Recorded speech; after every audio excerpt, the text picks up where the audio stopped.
One night, when the sky is filled with brightly shining stars, just outside what appears to be a castle, we see massive destruction like there was just a battle there. Suddenly, a hand emerges from the rubble, and the man underneath pulls himself out. A voice talks about how a star that doesn't shine in the highest peaks of the night sky and is stuck under the ditches where nobody looks is still a star if it wishes to shine and still embraces light in its heart. Clearly, they're referring to the man who just rose out of the dirt. The man uses his sword to get back to his feet and gasps for air in the cold night. The scene shifts, and we see the man standing in front of a building, staring longingly at the sword placed on a wall. His bright blue eyes gaze at the blade as it sparkles like magic, and he talks to himself about how cool the piece is no matter how many times he looks at it. He's interrupted when a voice calls out to him. With an annoyed look on his face, he turns to the person who brought him out of his daydream. The lady, whose name is Zemina, claims that she knew she would find him there, staring at the sword like usual. We finally learn that the man's name is Vlad, and as Zemina wears a condescending look on her face, she reminds him that he's been lost in thought lately. Hearing this, Vlad gets upset and warns her not to get on his nerves, pointing out that she's currently interrupting one of the few breaks he has. However, Zemina doesn't seem to care if he gets mad, and just informs him that his behavior is the reason people have started spreading rumors about him. Vlad is shocked to hear that people are talking about him, so he asks her to explain what she means. The girl gets nervous when she realizes that she just accidentally let such sensitive information slip out in her outburst. So, rather than answering him, she just looks away from him and changes the topic. Zemina suddenly asks Vlad if he still hears voices in his head whenever he picks up a stick. Vlad doesn't reply and just stares into space instead, so she concludes that he still hears voices and curiously wonders what kind of sins he committed in his last life. It appears that for some reason, Vlad was struck by lightning on a clear day, and on top of that, it was black lightning. As rare as such an occurrence is, Zemina advises Vlad to stay cooped up in the shop for a while, claiming that the new bishop is said to be very sensitive about omens and similar stuff. She reveals that he used to work as a heresy inquisitor, and as such, he has a keen eye for supernatural stuff. This puts Vlad in danger, because if the bishop finds him suspicious, he would immediately be sent to the stakes to be burned. Hearing what she has to say, Vlad is even more downcast because he knows that his life is in danger. He feels bad that she would tell him something like that, but Zemina explains that she only did so because she's worried about him. She reminds him that many people saw him get struck by lightning, and reveals that since then, they've all been talking about him behind his back. She then advises him one more time to stop showing himself to the public by moping at the sword all the time, because the church could take him away at any time. However, Vlad ignores her counsel and insists that he won't get dragged away like a criminal just because he stares at a sword. He says this while looking at the sword in question, and Zemina finally gets fed up, calling him dense and suggesting that he just buy the sword since he likes it so much. As you'd expect, the sword is expensive and way out of Vlad's budget. But when he explains this to her, she claims that it couldn't be that pricey. She believes it's just the work of a back-alley blacksmith, and even offers to buy it for him, thinking that she could easily afford it. After a brief pause, Vlad reveals that the sword costs 5 gold, and judging by Zemina's reaction, she finds the price ridiculously high. She doesn't think a stupid piece of metal should cost that much, and starts to think of all the other things she could get with 5 gold. Vlad smugly helps her finish the thought, pointing out that she wouldn't have to work for a whole year if she had that kind of money to spare. Just then, a voice cuts in and grabs their attention. It's an angry old man who heard Zemina call the pricey, sort of stupid metal chunk. The man insults them and tells them to get out of the place. Judging by his outfit, he's a blacksmith, and he didn't take her comment lightly. The angry man tells them that the sword isn't for back-alley kids like them, and sends them away. However, Zemina isn't one to back down from confrontation. She asks the man who would buy the sword if they don't, pointing out that it's being sold in the slums, so only someone living in the slums would end up purchasing it. After making her point, she taunts the old man further by asking if he's out of his mind. Rather than being mad about the question, the man is more offended that she called him old. He gets even more furious at her claiming that she has no manners. The fearless redhead just makes things worse by suggesting that he only makes swords for knights because he's old and would probably soon kick the bucket. At this point, there's a giant vein bulging out of the man's head as he sees red.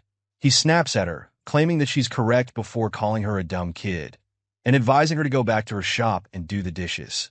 Zemina finally gets a taste of her own medicine, feeling offended that he called her a kid.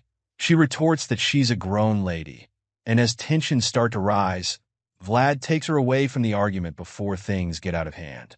He pulls her out of there, telling her not to get worked up, but Zemina is fuming because she doesn't think she said anything wrong.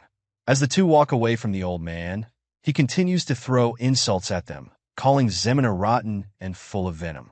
He thinks back to when she was younger and blames himself for giving her too much food when they had nothing to eat. The old man notices the footprints Vlad left behind and surmises that he was standing there for a long time. He thinks about how Vlad should focus more on making ends meet rather than daydreaming.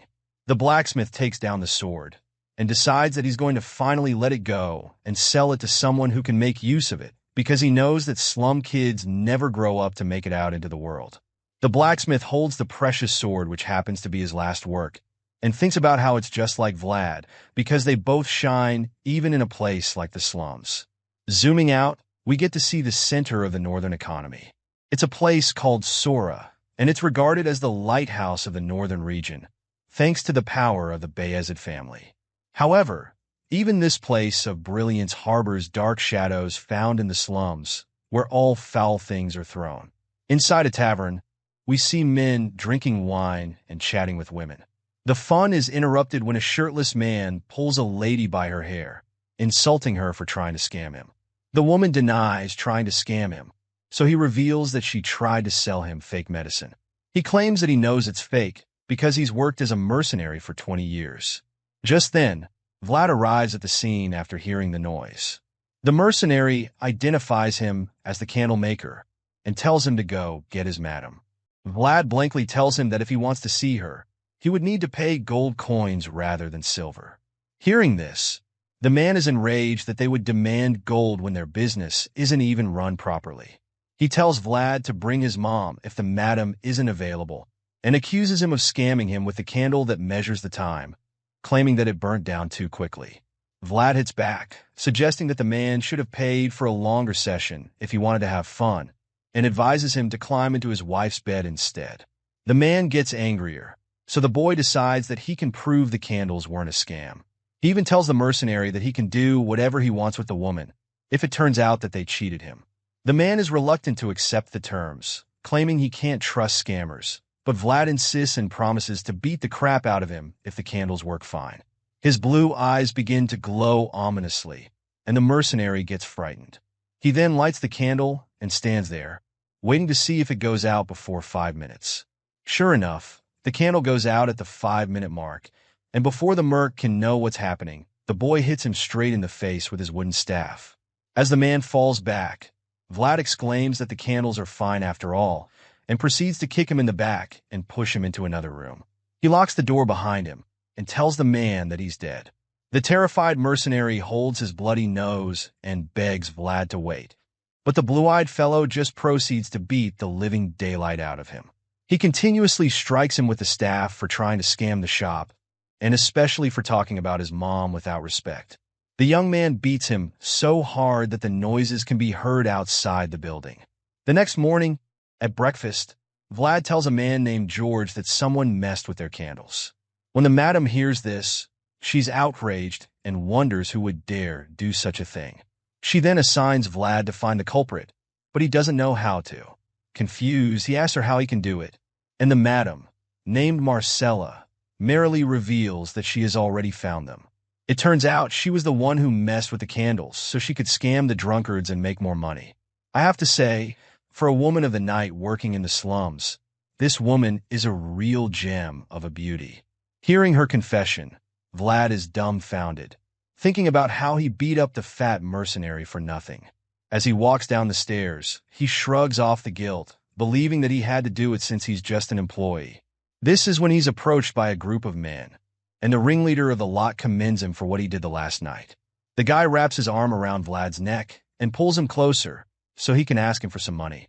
He heard that Vlad got some tips from selling candles last night and claims that they needed some money because they're all broke. Vlad snaps at the guy named Burley, and his eyes start to glow once again. Burley teases him, telling him not to get scary, and explains that he's not just asking for money. He's just here to make a fair trade. Hearing this, Vlad is perplexed, so Burley reveals that he has something to give him in exchange for some money. Suddenly, he pulls out a little boy by the hair and claims that the kid is a stupid and unskilled pickpocket. Vlad recognizes the kid, and Burley offers to give him back in exchange for 40 silver. Vlad immediately asks about the kid's fingers and ankles, so Burley assures him that he didn't cut them off but only taught the thief a lesson. Eventually, our hero gives Burley and his goons the silver and then states that they should just kill the pickpockets next time rather than come to him. The kid is terrified to hear this, but Burley claims that him and his gang aren't murderers. As they leave, Vlad reminds Burley that he's scamming his family and co-workers, but the guy is just excited that he managed to exploit someone using the vagrant kid. After they leave, our hero scolds the boy named Ned. The kid apologizes, claiming that he tried to play it safe, but Vlad just tells him to leave after confirming that he didn't break any bones. Ned thanks him before leaving, and afterward, our hero thinks about how his dream of acquiring 5 gold has just been postponed once again. Later, Vlad visits a man named Harbin, who works for Captain Hoover, more infamously known as the Whale Hunter. He tells the man about Ned and how he didn't lose any fingers. That seems to surprise Harbin, as he recalls the time when he lost his fingers and got his ankles cut for stealing. Young Vlad and Zina watched him bleed, and he ended up becoming a public lesson for everyone else. He then reveals that he heard that the candles were messed with, and Vlad is surprised how he already knows about that incident. Harbin explains that the rumors have been making the rounds that Marcela is cheating the customers, but he doesn't think she's that kind of a person. Vlad claims that he also thinks the same, but reveals that George already seems to know about it. Harbin suggests that even if they were messing with the candles, they would have a very good reason to do so. Perplexed, Vlad asks what reason they could have, and the fingerless man explains that they most likely need money urgently. On that note, he warns Vlad and tells him to be careful, because there's only one reason an organization would need to rake in money quickly, and he claims that it must be because they're planning a war against another organization. George, the Whore's Knight; Black Bear, the Swine Butcher; Dice, the Gambler; Captain Hoover, the Whale Hunter; and One-Armed Jack, the Money Bug. These are the 5 bosses who dominate the slums of Sora. All the darkness of life now slowly approaches Vlad through the shadows. Vlad is in grave danger, and this becomes very evident when Moneybug and his gang come to his shop, looking for his boss. Vlad just stares at him in bewilderment. He can't believe that Moneybug himself would come to the shop. He fixes his gaze on One-Armed Jack and wonders if the preparation for war have started already. He's drawn out of these thoughts by one of Moneybug's subordinates yelling at him. The ponytail guy with a scar on his face calls Vlad a brat for not responding to Moneybug and asks him where his boss is. Immediately, a frown appears on our hero's face, and he tells them that he doesn't know where the boss is because he's just a candle seller. Mr. Ponytail seems to have a very short temper because he insults Vlad again and smashes the table while threatening him. The force from his punch sends the candles flying, but even at that, Vlad remains unfazed. He just stares the guy down, showing that he isn't afraid. The workers, on the other hand, are terrified, especially the ladies watching the entire altercation. They all watch with their jaws on the floor, waiting to see what happens next. Suddenly, Vlad gets on one knee and begins picking up all the expensive candles that fell to the floor and got broken. He even tries to get the Ponytail more riled up by suggesting that he's closed for the day. Hearing this, Ponytail is visibly irritated and frustrated that the young man keeps ignoring him. While picking up the broken candles, he suddenly tells the guy to get his feet away. He finally pushes the guy to his limit. So he tries to kick him while he's on one knee, but our hero just uses his trusty wooden staff to strike his leg in midair. Ponytail loses his footing, and with bold determination, Vlad lands another powerful strike on his face. It sends him falling to the floor, and everyone watches his gob smacked upon seeing it. Moneybug, on the other hand, appears to be amused. With his glowing blue eyes, Vlad glares at his defeated opponent and holds the staff against his face, representing the back alley's unchangeable rule, which is that the winner stands up high, while the loser lies down below. Seeing this, Moneybug's men are outraged that he would do that to their colleague in front of them. They're about to charge him when Moneybug tells them to stop. The boss waves his hook in front of his men, and they're confused as to why he isn't letting them fight. The towering man explains that he actually likes Vlad, and he even proceeds to applaud the candle seller. Even though he has only one hand, he is so impressed that he can't help but clap for Vlad. He implores him to be more understanding of the noise, and the candle seller just replies saying that he doesn't discriminate against the disabled. This dude has no chills. Rather than getting offended, Moneybug finds the comment hilarious and immediately bursts into laughter. He tells Vlad that he would like to have a private chat with him later. The red-eyed boss touches the young boy's face with his hook and asks to be reminded who he took away before. But Vlad just retorts that the person must have died early since he can't remember. Their little exchange is interrupted when one of Moneybug's men calls out to him. Both of them turn around and are surprised to see George and his men standing before them. George teases Moneybug, claiming he would have served him grilled meat if he knew he was coming. But the mountain of a man just dismisses the gesture, reminding George that they're not that close. Regardless, George regards him as his guest and suggests that they go upstairs. Jack claims that he would prefer good liquor over meat, so he asks for some to drink. The knight's green eyes glow scarily as he assures Moneybug that Marcela doesn't disappoint when it comes to hospitality. The intruder's red eyes glow with the same murderous vibe as he suggests that they have a taste of the liquor if that is the case. One of Moneybug's men helps Ponytail back up, and the boss and his men make their way upstairs. After the tension is toned down, Vlad heaves a sigh of relief, thinking about how he almost died a few moments ago.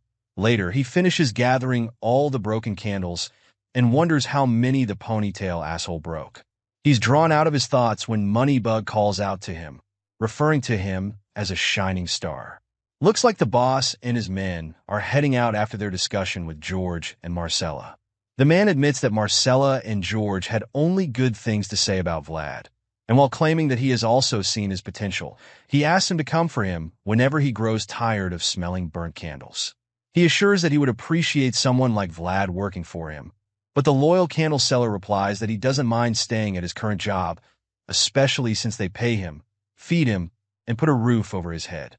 Hearing this, Moneybug just laughs in response, pointing out that he can do the same and more. But seeing that Vlad wants to stay there, he tosses him a gold coin as compensation for the broken candles. Our hero is undoubtedly taken aback upon seeing it and responds that it's too much. The man with the hook still insists and offers him a lot more of those gold coins if he decides to work for him. After the mouth-watering offer, the man reminds the young man about his title, the Moneybug, and thanks George for the delicious meal before leaving with his men.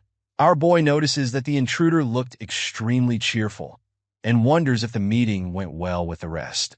That's when Zemina calls out to him from upstairs and informs him that George wants to see him. Later, we see Vlad, George, and Marcela in the same room. Vlad stares at something speechless, and as we see that it's a precious knife, George reveals that he was planning to give it to him later. However, since the circumstances call for him to pass it over earlier, he's decided to give it to him now. He tells Vlad to keep the dagger with him at all times, and as the blue-eyed boy receives it, he can tell from the mood in the room that George's and Moneybug's conversation was most likely a total disaster. He looks all over the room and sees all the men brooding with low spirits. Even Marcela is in a foul mood, so he knows that some trouble is brewing. This is when George also tells Vlad that he should stop selling candles. Confused, the boy asks what else he should do if he can't sell candles. Sensing his anxiety, George reveals that they got a tip about One-Armed Jack bringing in people from the outside into the slums. He believes that the men are mercenaries who used to be knights, and Vlad chimes in to remark that the men are just like George. With a worried look on his face, George confirms it, implying that he is afraid. The thing is, One-Armed Jack already led an overwhelming number of dangerous men. But even then, the former knight George was too much of an obstacle to overcome, since he was like a wolf inside a flock of scared sheep. However, since Jack has brought in mercenaries and swordsmen who are individually as skilled as a knight, the balance keeping everything together before has now been destroyed. George admits that they're already at a disadvantage, and explains to Vlad why they need him on their side. Vlad, however, is surprised that they regard him so highly. George informs him that he will be given his first mission soon, and the information takes him so off guard that he's visibly dumbfounded. Overwhelmed by the situation, Vlad thinks about Harbin, a disabled man without fingers, who also lost his ability to walk. But against all odds, he used his clever mind to teach himself language and mathematics. Those were the skills that opened doors for him and allowed him to rise through the ranks and now work under Captain Hoover. Vlad uses Harbin as his role model. He realizes that he can learn through effort and that the knowledge will take him to higher places. While the young man is practicing with his wooden staff, he starts to hear a voice again. The voice suggests that he narrow the angle of his elbow as he swings down, and Vlad gets pissed off that the voice is back. I guess you're now wondering how he started hearing a voice in his head whenever he's training. Well, it all started 1 month ago, after he was struck by the jet black lightning. Ever since then, the voice, which he considers as demonic whispers, starts echoing in his head whenever he holds a sword or something similar. Frustrated, he tries to block out the voice, claiming that he would first need to buy some holy water before even thinking about getting that sword from the blacksmith. He struggles to ignore it and decides that he won't reply to it at all. And so he holds his staff again and tries his best to focus his mind and strength to strike down. But just when he's about to do it, the voice interrupts his thoughts yet again, telling him to narrow the angle of his elbow. He accidentally listens to the voice and is surprised to see that the result of the strike is significantly better. In fact, he realizes that the strike followed the path of a sword, a road that can turn him into a master if he walks down on it. He feels as if he's holding a real sword, and finally starts to wonder what the hell has made its way into his mind. The scene shifts to somewhere in the cold, snowy mountains, and we see a man cleaning the blood off his sword. He talks about how one can't fool experience, and admits that he can now feel how cold the winter air is in his bones. Judging by his outfit, the man is a knight. He hears noises coming from the bushes and surmises that someone is hiding in there. He smirks as he suggests that the person hiding is either stupid or being stupid on purpose for trying to fool him. The white-haired knight walks towards the source of the noise and asks whoever is hiding to come out. There's a brief pause, and after a while, a voice replies to him, asking if he's Sir Stanga. The scar-faced knight sees the person and immediately identifies him as the one they call Vlad, after seeing his unique blue eyes and blonde hair. Sir Stanga reveals that he's heard about the guy from the slums, especially because people have been talking about him a lot. He comments on his blue eyes and blonde hair, claiming that those who didn't know any better would think he's a noble. Vlad doesn't say anything about that, but just goes straight to the point of his visit. He gives Sir Stanga a sealed letter from his boss, George. The knight opens the letter, and upon reading it, a small smile of amusement appears on his face. Sir Stanga reads that the opposing organization has a mercenary who used to be a knight, and finally understands why George needs his help. Seeing that the knight is on board, Vlad informs him that he will be his guide back to George, and suggests that they should arrive at their destination in 2 nights. Vlad turns around, expecting Sir Stanga to follow him. The knight just teases him, claiming it wouldn't be a good idea to follow the lead of someone as stupid as him. Hearing this, Vlad explains that he's capable of at least guiding him back to meet George. However, Sir Stanga doesn't think so. He tells the young man that there's no way he can be smart when he's doing something so stupid. Vlad starts to get offended, but the knight just glares back at him with his purple eyes.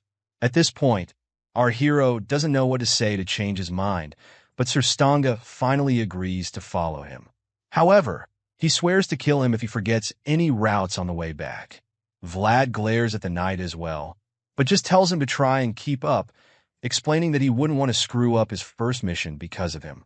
The blonde-haired guide turns away for the second time and begins walking, leaving the knight baffled that he didn't even seem intimidated by him, even when he intentionally made himself look threatening. In fact, Vlad blatantly ignores his threats, and it amuses Sir Stanga a bit because he concludes that it's his boldness that makes George like him so much. The knight hasn't spent a lot of time with our hero, but he can already tell that he's a child worthy of being nurtured. Later that night, the duo stops at a small cave to rest for the night. They start a fire and just sit there in awkward silence. After a while, Stanga notices that Vlad keeps looking at him from time to time, so he gets uncomfortable and confronts him about it. He asks the young man why he keeps looking at him like it's his first time seeing a retired knight. The kid sheepishly admits that it is in fact his first time seeing one up close. Sir Stanga asks Vlad if he's a country bumpkin, but in response, he asks the retired knight where he's from. Stanga tells him he's from a place called Dikia, and Vlad exclaims, commenting on how that place is so country. The knight finds it a bit offensive and quickly changes the topic, reiterating his earlier threat to kill him if they get lost along the way. With a very mean look on his face, he warns Vlad not to lose his way and promises to slice him in half if he does. However, just like before, our boy isn't even slightly frightened. He just tells the knight not to say such scary things either way. While unwrapping some beef jerky he brought with him, Vlad reveals that he once heard that all jokes made by knights are threats. Sir Stanga doesn't even reply to him because he's more interested in the meat. He admits that it looks very fresh and asks the young man if his share is in there somewhere. Our hero responds that George didn't give him much and asks him if he doesn't have anything to eat. Stanga replies that he does, revealing the small few pieces of meat he has as he looks at them in dissatisfaction. Vlad then puts his meat on sticks and begins to roast them with the fire. The smell is so good that Sir Stanga's mouth starts to water just thinking about it. In his desperation, he offers to answer any question Vlad asks him in exchange for a piece of jerky. He then tells our hero that it's a rare opportunity and urges him to grab it. With a mouthful of meat, Vlad looks at him curiously, contemplating whether or not to take the deal. Eventually, he breaks the silence and blankly asks Sir Stanga how many pieces of jerky he wants, explaining that he should just ask if he wants some. Stanga gets offended again, so he explains that his pride won't allow him to do so. He reveals that knights only get something when they give something in exchange, before folding his arms and closing his eyes, implying that he isn't ready to compromise. Seeing this, our boy reminds him that he's a retired knight. However, Stanga reveals that he's gone by that belief all his days and isn't ready to change that now. In the end, Vlad decides to ask him his name, and he responds. The kid then asks him his age, and the knight reveals that he's 42 years old. Stanga suddenly realizes that Vlad hasn't given him any meat in return for the answers, so he calls him a brat. Our hero just ignores him once again and proceeds to ask the next question. He asks the retired knight if he knows how to use aura. Upon hearing this, Stanga smiles and admits that Vlad only looks innocent on the outside because of how much he knows. Stanga then tells him that not all knights are able to wield aura and explains that using aura is a different thing entirely from just possessing it. Our hero senses that Stanga is trying to dodge the question, so he blankly asks him again whether he can use aura or not. The knight smiles and then hesitates, causing Vlad to become so anxious that he even offers to give him all the beef jerky in exchange for his answer. After wasting a little time, Stanga reminds Vlad that a knight should only take something when he's given something in return. As such, he decided to show him something special. He pulls out his sword and grips it tightly in front of his body. He then closes his left eye, which has a scar on it, and our boy asks him why he's closing it. Stanga responds, telling him that it's because he needs to bring forth his world from deep within his soul. With the eyes still closed and beginning to glow with a magical blue color, the knight tells our hero to watch him carefully. Just then, the sword begins to glow as well, and Stanga tells him that this is the essence of knights. The bright blue light starts beaming even more, and the aura shines so much that Vlad is forced to cover his face. Later that night, the both of them make their way to a city. The retired knight complains about feeling gross, But Vlad tells him that it's better if they look dirty and inconspicuous than look like knights and draw attention. However, it turns out Stanga isn't even talking about his appearance. He laments that he's actually talking about his mood, and explains that he has a lot of pride as a knight and doesn't like the idea of them passing through a hole.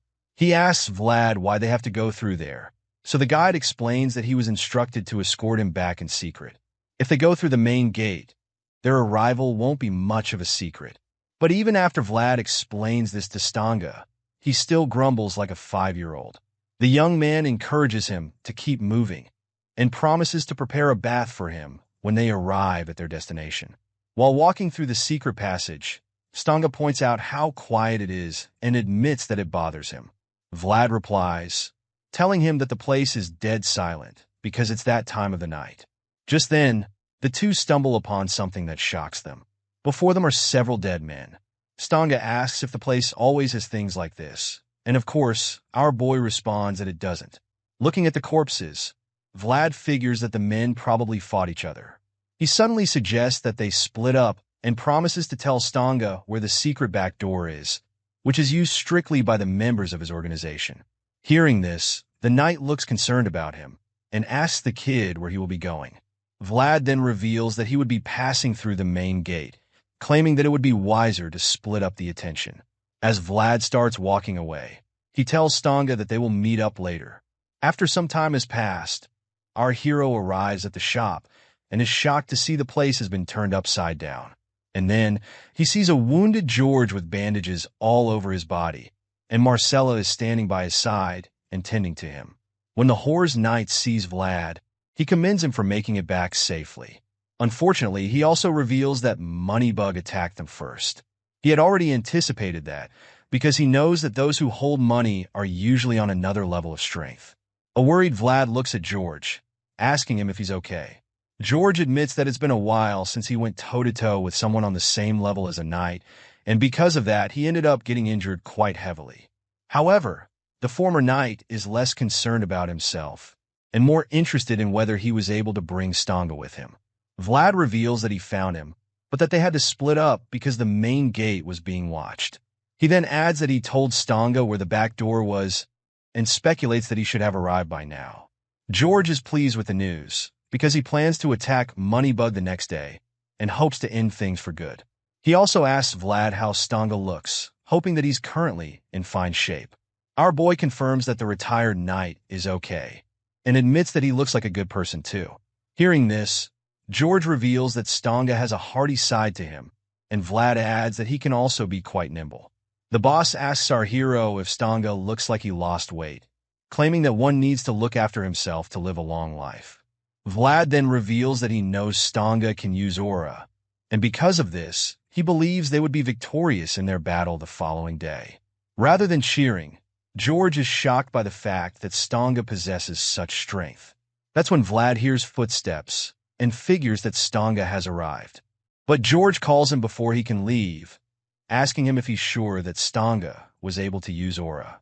Suddenly, the former knight grabs his sword and tells the young man to get behind him. In a shocking twist, George reveals that Stanga doesn't know how to use such power, and before Vlad can piece everything together, the so-called knight appears with his sword and coat covered in blood.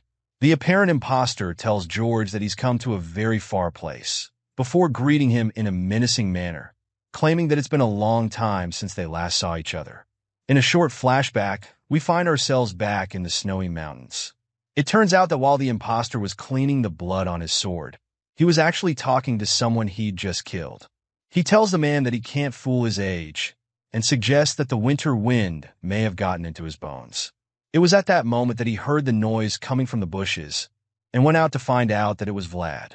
In the present, we see the imposter wearing a sick grin on his face, and telling George that he's changed a lot since the last time they saw each other. George asks him why he came looking for him now of all time, and in response, the imposter tells him that Count Gaidar has passed away. Upon hearing this, George seems visibly shaken by the news. The imposter further adds that the news hasn't been publicly announced as a result of some complications, but assures him that soon, everyone will find out. The annoying purple-eyed knight pours himself a drink and starts to mock the deceased Count Gaidar. He raises the glass and toasts to the pitiful Count, well aware that it would get on George's nerves. Sure enough, George becomes furious, and as he curses at the imposter, he pulls out his sword and charges at him. The other guy is unfazed and just holds the glass cup in the air as a way of taunting him, knowing that it would force him to try and attack him.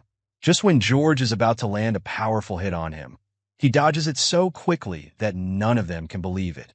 The attacker shatters the glass cup with his sword, and everyone else is bewildered by how fast the imposter moved out of the way. He then toasts to the new Count, Sigmund, which multiplies George's anger by several folds. Not only did he mock the former Count, but now he hails the new and most likely corrupt one. The already injured boss turns around and swings his sword at the imposter called Goden, but he blocks it with his own blade. As the two clash swords intensely, Goden reveals that Count Sigmund's first order is that the deserter knight named George should be brought back immediately. George declares that Sigmund isn't his lord, and so he refuses to obey him. Goden admits that the Count didn't expect him to return without a fight, nor did he hope for his safe return. The two powerful sword swingers go back and forth with their duel, but Goden proves to be a lot more agile. He dodges George's attempt to strike his feet before evading another powerful swing to his torso. As the fight gets even more intense, Vlad tells Marcela that it isn't safe for her to be there. While the heavyweights go at it, Vlad grabs Marcela and quickly leads her outside, helping her escape before she gets hurt. When they get outside, the men who are downstairs suddenly call out to Vlad, asking what all the noise upstairs is all about. Vlad spots Burley and immediately orders him to get all the men upstairs at that moment. He also tries to explain the situation and inform them that their boss is in the middle of a deadly fight, but before he can complete his sentence, George is sent flying downstairs. Vlad and Marcela can do nothing but watch in horror as he plummets down below. The men downstairs are also too stunned to move, and they all watch George fall from the great height. Meanwhile, just when George is about to hit the floor, Goden bursts through the wall, wondering why George is still making the naivest choices ever. Finally, the boss crashes to the ground with great force, and as he lies there in pain, the men surround him, confused at what the hell is going on. Their murmurs are interrupted when poor George starts to cough. Goden watches from above as the former knight struggles to get back up, and his purple eyes glare at the boss as he waits to see what he will do next. Just then, a dagger is sent flying towards Goden's head, and it's not just any dagger, it's the one George gave to Vlad. Goden manages to block it with his sword just in time, causing it to bounce away and sink into the wooden floor. Vlad's blue eyes match Goden's glare, and after a short staring contest, the knight charges at the injured boss with his sword. As he jumps down to deal the finishing blow, Vlad yells for George to get out of the way before it's too late. The boss hears this just in time, and musters the power to leap out of there before Goden can kill him. He manages to dodge the strike, while the silver-haired knight sinks his sword into the floor. Afterward, George falls to his knees again and grabs his weapon. Goden gets back up and asks him why he didn't just follow the orders he was given in the past. George replies, telling him that he couldn't carry out such terrible orders because he's a human being with a sense of honor. Hearing this, Goden corrects him, reminding him that he's a knight and not just an ordinary human being. This makes George furious again, and he starts growling in rage. His men join him too, and when Goden sees that he's outnumbered, he decides that the knight has dragged on for too long. The imposter closes his left eye and says that now he just wants to rest. Vlad sees this move and recognizes it, so he knows that Goden is about to use his aura. He runs as fast as he can, trying to stop him from doing it. But before he can get there, Goden's sword and eyes are already glowing, and the aura is activated. Blue lines start to appear on George and his men, implying that they are the targets of the attack. Unfortunately, they can't do anything to stop it, and the bright, powerful energy that is released blows back our hero and kills all of George's men. By the time the dust settles, Goden is gone, and all of George's men are lying lifeless, covered in blood. Vlad groans as he gets back up and is horrified to see the result of what just happened. Everyone else is dead, and all we can see is George's face dripping blood to the floor.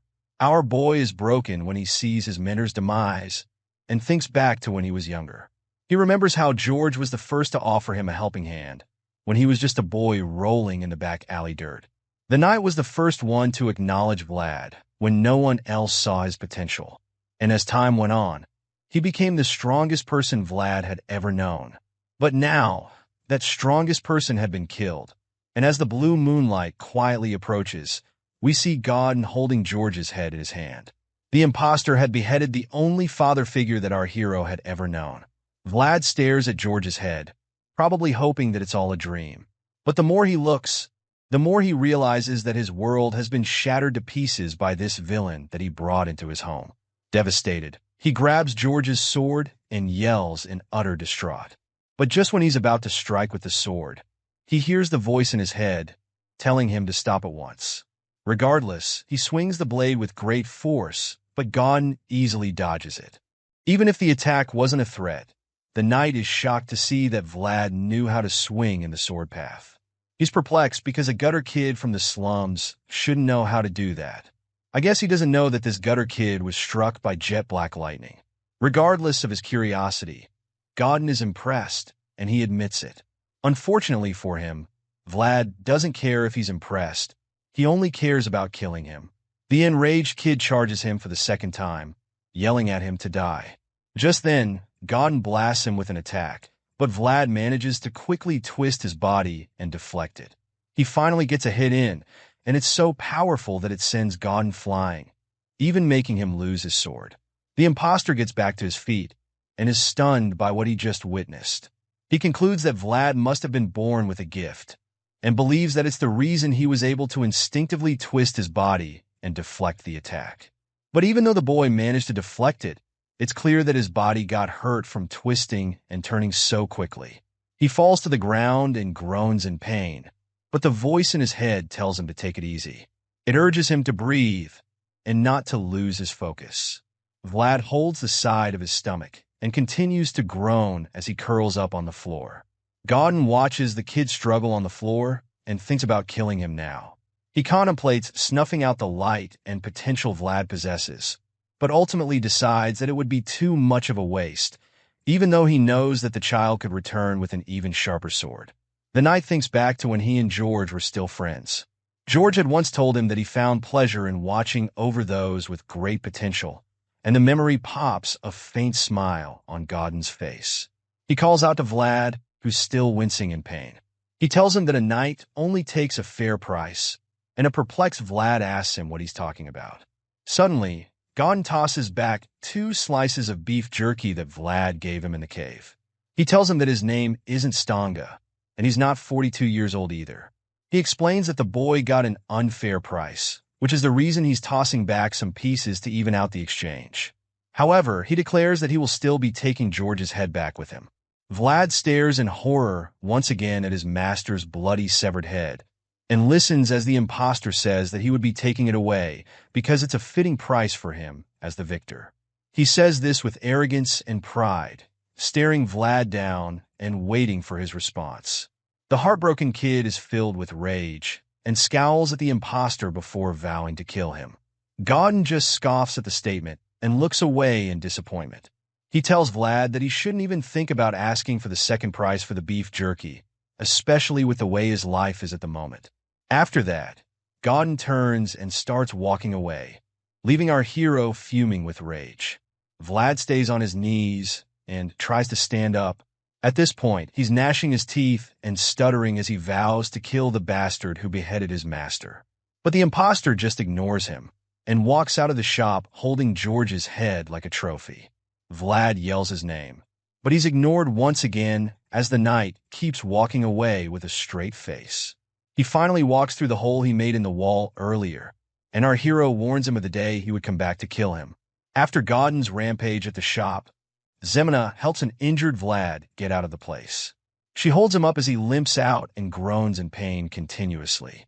Throughout, he keeps his hand placed on the source of the pain, and at some point, it stings him so much that he falls to his knee. Vlad just stays there, sweating and panting, trying his best to overcome the excruciating pain. The scene shifts back to a few moments prior, and we see that he's now back inside the shop. Marcela bluntly tells him to get up as he curls up like an armadillo. She asks him if he wants to die, but he doesn't even respond to her. The kid just stares into space and stays silent, implying that he might not even mind dying at this point. Marcela senses this and gets so upset that she immediately slaps him hard in the face. She tells him to get his acts together and then asks him if he knows what the difference is between the guys who live in the center of the city and those who live in the slums. Vlad doesn't know the answer, so he just stares at her like a lost puppy, hoping he doesn't get smacked again.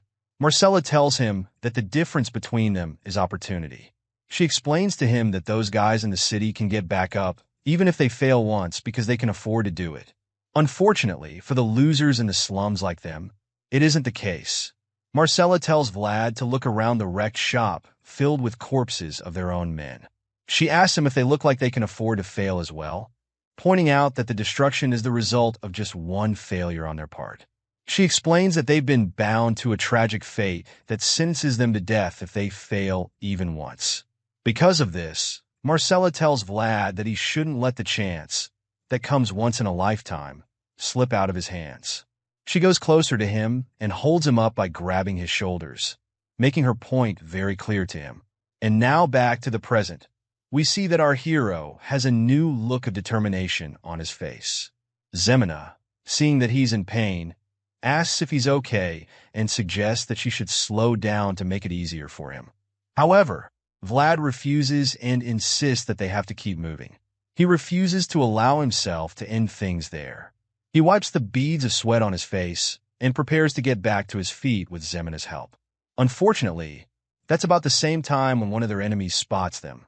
He immediately alerts the others, revealing that he's found George's little minion who they've been looking for.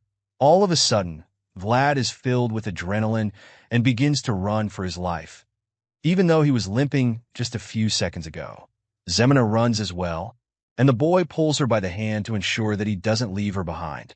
He urges her to run as fast as she can, and as the enemies pursue them with their swords, he thinks about how their home has been destroyed. Even if they were just two young birds, the time had come for them to soar into the sky on their own, since their nest is no more. They both managed to escape from their pursuers, leaving them confused. The killers with swords turn in circles, trying to figure out which way the kids went. But their efforts are futile. In frustration, one of them curses the kids, calling them little rats, while another suggests that they escaped into another alleyway. In the commotion, the leader of the gang suddenly orders the goons to inspect every corner, promising to reward them handsomely if they find the kids. The gang leader's face is revealed, and we see that it's the ponytail guy who Vlad humiliated back at the shop when Moneybug first arrived. Turns out his little encounter with our hero cost him a few teeth, and because of that, he desperately wants to have his revenge. He wants Vlad to pay for the shame he made him feel back at the shop. Hearing that they would be rewarded, the men are re-motivated to keep searching. They decide to split up, believing that Vlad and Zemina couldn't have gone too far. Unfortunately for them, in their haste, they run past the door where the kids are hiding behind. They don't even notice that it isn't locked. Meanwhile, Vlad and Zemina are hiding quietly behind it. The boy is holding his dagger while Zemina is covering her mouth with her hands, so her muffled cries don't give their position away. Vlad listens closely as the men who run past and continue searching. He reasons that they won't be able to escape with the way things are going, because it's only a matter of time before they get caught. As a result, he tells Zemina to go outside and escape once things get quieter. As you'd expect, she's worried about him and asks him what he would do. Our hero explains that he needs to get out of there somehow, and points out that it would be dangerous for them to move together since their pursuers are close by.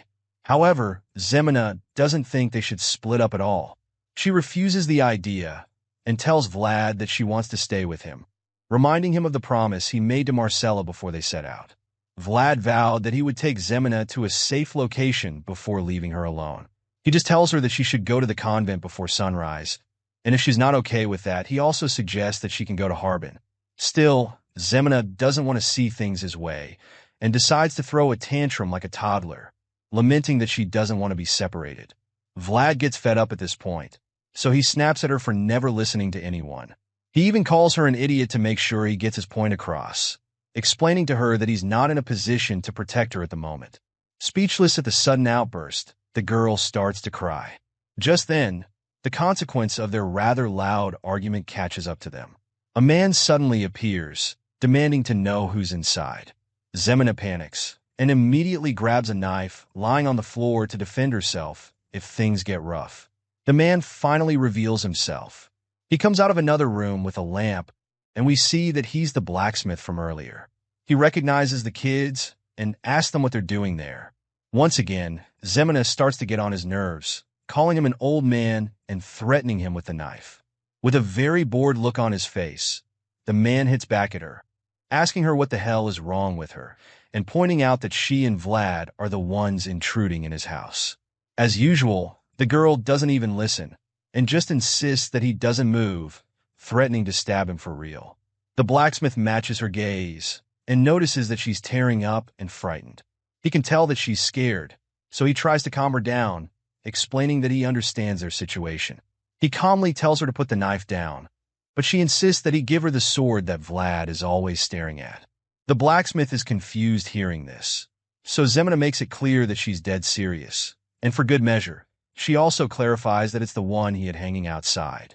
She explains that they won't be safe outside the city either, and tells him one last time to give it to her because she isn't joking around with him.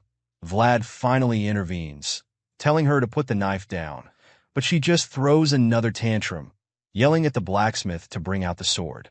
The blacksmith senses her desperation and thinks about how this is the way things are in the slums.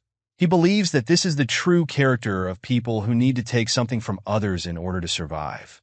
He thinks back to when he was younger and admits to himself that he too was the same, so he's not surprised to see this girl acting in such a way. After a long pause, the blacksmith just tells Zemina that her situation is quite sad, hinting that he won't really help her. This makes her so mad that she charges at him with a knife. The man sees that she's about to stab him and closes his eyes like he's accepted his fate. Vlad also thinks that she's going to stab the man and calls out to her, but to their surprise, she just cuts her hair with a knife instead. The old man's eyes open wide at this scene, and with tears in her eyes, the poor girl offers him her red hair, claiming that she knows it's not enough to pay him, but promises to pay him back later. She begs the man to give Vlad the sword, and her desperation and concern is extremely clear in her eyes. The blacksmith is speechless, but then asks Vlad if he's leaving the slums. The boy confirms that to be the case, and the old man admits to himself that Vlad is going to finally achieve the one thing he could never do. He had dreamt of it all of his life, and he's now going to spread his wings.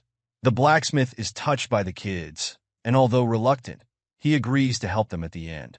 The scene shifts, and we see the old man carrying a wagon of dirt and trash, while Zemina wears a hood to disguise herself as she pushes it from behind. He tells her that it's the only way out of the city, even though she complains about the smell. Suddenly, some goons that the blacksmith recognizes confront them, asking him why he's taking out the trash at such a late hour. He immediately snaps at them, cursing them and reminding them that they were the ones who blocked all the alleyways with their stupid fight. He complains that his smithy is about to burst because he couldn't throw out the garbage earlier. The leader of the goons spots the hooded person behind the wagon and gets suspicious because he knows the old man works alone. The blacksmith quickly explains that he was tired, so he gave the boy some bread to work for him. Of course, the guy doesn't buy the story and goes to investigate the person. He uses his knife to raise the hood, threatening to cut Zemina if she moves. When he raises it, he sees her short ginger hair, and when she also acts like a poor boy trying to make a living, he lets her off the hook. Before they leave, the old man asks what they're looking for, so they reveal that they're searching for George's blonde-haired kid's body. The blacksmith just scoffs and asks if they can be on their way now, but the guy claims that they have to be certain he's not helping the boy. So he tells his subordinate to check the wagon and asks the blacksmith to move it aside. At this point, the old man starts to wonder if they shouldn't have come this way, but remembers that there was nowhere else for them to go. The goon inspects the trash and admits that it's quite a lot. Suddenly, as he notices a hint of movement, he tells them not to hate him, because it's his job, before proceeding to stab the heaps of dirt with his staff. The old man and Zemina are terrified when they see this, and Vlad, who's hiding under the dirt, is equally afraid. Out of nowhere, he starts mentioning that Harbin has put a boat out on the water, and he believes that he must have done it for a reason. He tells them to keep it in mind, and after stabbing the dirt, he says that he has now paid the debt of 40 silver coins that his young brother, Ned, owed him. The generous guy allows them to pass, and it appears he knew Vlad was in there, but let them leave the city anyway because the boy had helped out his brother before. And now, Zemina and the blacksmith finally reach the outskirts of the town, where the trash is dumped into a channel that leads outside the walls. As they toss out the trash with Vlad in it, Zemina says her goodbyes, and the old man thinks about the star sword in the boy's hand. It was something he made with his dreams, and also something that was bought with the girl's tears. And now, it lays in the hands of a single boy, destined for a greater world. Outside the town, Vlad comes out of the dirt with the sword and starts to speak to the voice in his head. Holding the weapon, he asks if the voice can hear him, and it answers him with a yes. He then asks the voice who they are, but the voice doesn't seem to know. It's a bit baffling to our hero, because the voice knows so much about swords but doesn't even know about itself.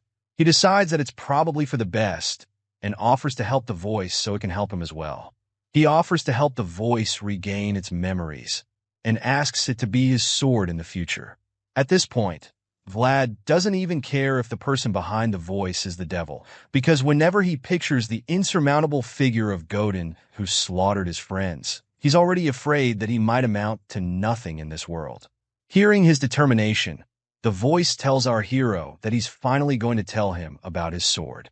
After that, the scene shifts to somewhere in the snowy mountains, and we see a camp set up by soldiers, along with a banner of a noble family. A man seems to be moving chess pieces on a map, most likely strategizing for a battle. While doing so, he suddenly comments that this is too easy. This man happens to be Joseph Bayezid, the second son of the powerful Bayezid family. He looks intensely at the board and chess pieces, and once again says to himself that this is too easy. Finally, he's interrupted when one of his subordinates enters the room. The man greets Joseph, his young master, and informs him that he has just returned. Joseph addresses the man as Jaeger and greets him with excitement. The short-haired man, sporting an eye patch, stands before his master and notices that something is bothering him. He expresses his concern, and Joseph admits that it's because the battle seems far too easy. Hearing this, Jaeger proceeds to brief his young master on the recent monster subjugation. He explains that it has been going smoothly and reveals that the number of casualties is small. They have only lost a few mercenaries. However, Joseph seems more concerned about the deserters. He fears that everyone would doubt his ability to command if there are deserters in his army. Joseph thinks that his father and the vassals are certainly going to think less of him. And as for his older stepbrother, Redeger, he's sure that he would grasp at any opportunity to strike. Jaeger just stands there speechless, and Joseph ponders on what to do next. The young master thinks that there will be a lot of destruction if he can't become the next count, and if that happens, he already knows what his brother would do to the rest. He remembers how the Bayezid family has glorified the military for many years, and he knows this because his own father and blood brothers have continuously stepped on each other to gain such a position. The young master is aware that chaos is coming, and admits that he doesn't have enough swordsmen except for Jaeger. Hearing this, Jaeger steps forward and reveals that he has something else he would like to tell him about. The young master's curiosity is piqued instantly, so he orders Jaeger to reveal whatever it is he wants to say. The loyal swordsman then tells him about a suspicious soldier among them, and Joseph surmises that it could be a spy sent by his brother. Jaeger agrees with the assumption, but claims that it's not the reason this particular soldier is suspicious. In fact, he thinks his master can only understand better if he sees his work for himself. The scene shifts, and we see the corpse of a goblin monster, probably killed by Joseph's soldiers. The young master looks at the creature and seems rather disgusted by its corpse as he covers his nose. He takes a closer look at the goblins that are dangling from a wooden shed and guesses that their injuries were probably inflicted by a child who just started wielding a sword. Jaeger takes Joseph to see more corpses, and upon seeing them, The young master is also unsatisfied by the kind of wounds he's seeing. Joseph thinks that all the injuries are poor and claims that they're all the same. And then he finally sees one that is a bit impressive. The goblin's torso has been sliced clean open, and after a while, he realizes that the wounds were all done by the same person. From the similarity between all of them, Joseph surmises that all the monsters were killed by the same person. So he asks Jaeger just to be sure. The one-eyed soldier confirms the theory and reveals that the corpses he's currently looking at only came here yesterday, and he explains to Joseph that the ones he saw earlier were killed a month ago. The young master is shocked to hear this, and almost doesn't believe that someone who made such poor cuts would have perfected his swing in just a single month. Even though he thinks it's impossible, he can't help but ask Jaeger about this person. The scene shifts, and the next thing we see is a group of men slaughtering a horde of goblins in the snowy forest. The goblins surround one of the men, but he holds his own against them by wielding his spiked club and fighting off the ones he can. One of the other men shouts for them to tighten their formation, so they can make sure the monsters don't escape. Just then, a man holding a spear appears. He steps on one of the goblin corpses and tells the other men that he can see the end, encouraging them to get the rest of the goblins fast. However, rather than being motivated, the other soldiers are horrified because they suddenly see a giant red-eyed hobgoblin standing behind the man and preparing to kill him. The guy gets confused when he sees the look on their faces and wonders what's going on. Unfortunately, before he can ask or be told what's happening, the giant monster smashes him with its wooden club. The force of the smash is so great that it sends a lot of snow flying in the air. When the snow settles back, the other soldiers see that the goblin has bashed the guy's head into the ground. Even though they're scared out of their minds, they try their best to stay brave and fight the urge to run for their lives. The creature roars at them, but they still don't run away, so it charges at them in rage and begins its onslaught. As it kills them one by one, the men wonder where the crazy monster even came from. When the guys at the back see that the monster has broken through their fifth group, they finally start to retreat.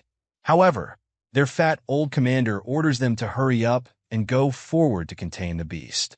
The man reminds them that they won't be paid if they retreat, but the mercenaries reply, telling him that they didn't know they would have to face such a monster.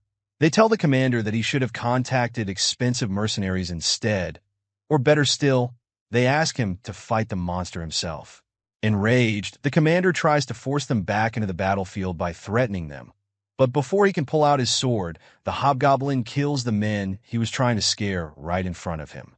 Seeing the monster up close, the commander sits on his horse, knowing that he's probably going to get killed as well.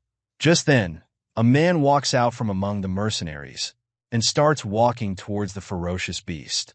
The other men look shocked and confused at first, but then identify the brave man as the praying Rimon. They might know this blonde swordsman is Rimon, but we know that he's actually our boy Vlad. He bravely tells them that he would take on the monster by himself, and as you'd expect, nobody seems to oppose him. The hobgoblin sees Vlad walking toward it and charges at him right away. Our hero also braces himself for the fight, and as the beast reaches him, he quickly slashes its side with his sword. However, he could immediately tell that the cut was shallow. That oversight gets him distracted for a bit, but the voice in his head tells him to dodge before the goblin can smash him with its club. Regaining his senses, Vlad manages to dodge the series of heavy attacks by the monster. As he skids back to a halt while knocking up the snow, he admits that he failed in his attack earlier. The voice starts reprimanding him for it, calling him stupid for not being able to do it even after he was told what to do. Still, our boy knows better that it's almost impossible to perform a new move after only hearing about it once. Anyway, he gets back to his feet, and as the goblin charges at him again, he explains that he's just taking the long route in the fight. The hobgoblin swings its giant club at him once again, and once again, Vlad manages to dodge it just like before. The monster gets frustrated after missing so many times, and attempts to unleash a powerful slam on him to finish things off for good. It smashes the club on the ground, causing a huge snow explosion, but when the snow clears, it realizes that it missed once again. The bamboozled creature just stands there in shock.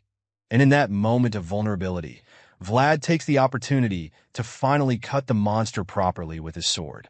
As he stretches his arms, the sword begins to glow, and by the time the monster sees him coming, it's already too late for it to survive. The panel shifts back to Jaeger and Joseph, where Jaeger informs the young master that the person responsible is called the Praying Rimon. Joseph finds the name intriguing and asks his one-eyed subordinate to investigate this soldier immediately. Of course, the swordsman takes the instruction without hesitation, and as he places a hand on his chest and bows his head, he assures his master that he will carry out the investigation without delay. After Jaeger leaves, Joseph remains in one spot. He stares at the goblin corpses that have been cut open, thinking about how they were killed, because in his mind it doesn't make any sense at all. From the cuts on the goblin corpses that were brought in 1 month ago, he could tell that the swings were crooked and sloppy. Joseph finds it difficult to believe that they were done by the same person, because it shouldn't be possible for anyone to master the path of the sword in only 1 month. A small smile appears on Joseph's face, as he wonders whether the boy in question is a true genius of this era. That's when the panels take us back to our hero, finally slicing clean the torso of his enemy. His eyes are ice cold, and it's clear that he has already stepped onto the path of a true sword master. Elsewhere in the snowy mountains, we see the mercenaries loading up the many hobgoblin corpses on their wagons. One of them talks about how his side of the place is filled with the trash, and another admits that it's the same on his end. Apparently, the mercenaries thought that there would be treasure somewhere around because of the many hobgoblins that were in the forest. One of the men calls out to Vlad, who's now going by the name Rimon and also happens to be their captain. The mercenary praises Vlad for his impressive display during his battle with the giant hobgoblin. It's not a surprise, however, because it seems Vlad always does great during their encounters with monsters. The guy keeps showering Vlad with praise, but he doesn't seem to care. In fact, he's a bit irritated by the guy's chattering, so he tells him to stop talking and just focus on loading up his kills. Vlad's latest fan reveals that he already did that and points out that no one would even dare to take his kills for themselves anyway. The man asks Vlad what they're going to do next, explaining that they're almost done with the work on the ground. Feeling excited, he asks Vlad if he would like to do any other work with him. The look on our boy's face shows that he's not interested, but the fan is eager to try his luck. He's about to tell Vlad what a great team they would make by combining his brains and Vlad's swordsmanship. But Vlad bluntly cuts him off, stating that he doesn't believe in working with frauds. Hearing this, the guy is speechless and also offended. After a brief pause, he tells Vlad that he can't keep using the mercenary plaque, and then proceeds to try his luck again. He's about to tell him about a good blacksmith that he knows, but once again, Vlad angrily shunts him. He gets upset and calls the guy by name to show that he isn't messing around. Vlad tells the guy, whose name is Galf, that blabbering can get people killed. He decides at the back of his mind that he would warn him if what he's about to say is just a suggestion. However, if it's some kind of threat, our hero makes up his mind that he'll kill Galf. Seeing how pissed off he is, Galf treads with caution and explains that he was only trying to say that Vlad should be earning a lot more than some petty change, especially when he's so skilled. Since it was just a suggestion, Vlad tells Galf to shut up and keep cleaning, warning him that he will lose his head if he doesn't. The terrified fanboy quickly heeds Vlad's not-so-friendly advice and runs away before he gets decapitated. After Galf leaves, Vlad ponders what he said and decides that he'll have to do something about the stalker soon. The men continue loading up the wagons with the bloody goblin corpses while our hero walks away from there. Vlad starts walking into the woods, and the other mercenaries suspect that he might be going to pray again. For some reason, it appears that our boy always goes to pray in the forest, amazing the men by his consistency. Inside the forest, we see him going on one knee and planting his sword into the ground. The other mercenaries peek at him and talk about how cool he looks in that posture. Some even think that he might actually be a noble. Even if he isn't, they don't believe that someone like him could have been born into the same class as them. In reality, Vlad isn't praying at all. Rather, he's being scolded intensely by the voice in his sword. He berates himself for not being able to cut off the giant hobgoblin with a single strike, and sure enough, the voice calls him a fool. The voice reminds Vlad that the one hit one kill technique lies in the element of surprise. Vlad is too bummed to even try to interpret it, so he just asks the voice what he even means by that. Seeing that he's reluctant to use his brain for it, the voice gives him a very lame explanation, like something you'd tell a toddler. Still, Vlad doesn't seem to understand, and the voice gets frustrated. The voice reiterates that Vlad is supposed to go wham when the opponent goes whoosh, but still he doesn't understand, and honestly, you can't blame him. As he struggles to interpret what the voice is telling him, the other mercenaries watch him in awe, still thinking that he's praying. The next morning, back at the soldiers' camp, we see them walking around and going about their business after setting up their tents for the night. Soon, it's time for breakfast, and Vlad is served a very questionable bowl of soup just like the other mercenaries. The other men dig in immediately, but he is reluctant to eat, afraid that it's not good. He's not even sure that the meat in the soup is actually meat, so he asks the others what kind it is. Both replies with his mouth full of the food and simply claims that he doesn't know and doesn't care since it's free. He explains to Vlad that as mercenaries, they have a very hard time finding employers who would provide them with meals for free. One of the other men at the table points out that it's not much of a surprise their bosses could afford it, since they're the Bazids after all. Another chimes in, commenting that the food is salty, but admits that it's better than having nothing to eat. Despite their attempts to make Vlad more appreciative or even eat the food, he refuses to join them. He just gets up from the table, leaves his food, and tells the other mercenaries to enjoy it since they're okay with it. As Vlad walks out of the place, the other men wonder if he's going to see the priest again. Another thinks that he should even start praying like him too, probably thinking it would make him better with the sword. Unfortunately for him, one of his colleagues dashes his hopes, bluntly telling him that he's never going to be like the praying women. A while later, Vlad arrives at the priest's tent. The priest, who looks like Albert Einstein in a way, is delighted to see our hero. Vlad greets the dude and addresses him as Father Andreas. He then asks if he had a good night's rest, and the priest assures him that he did, like always.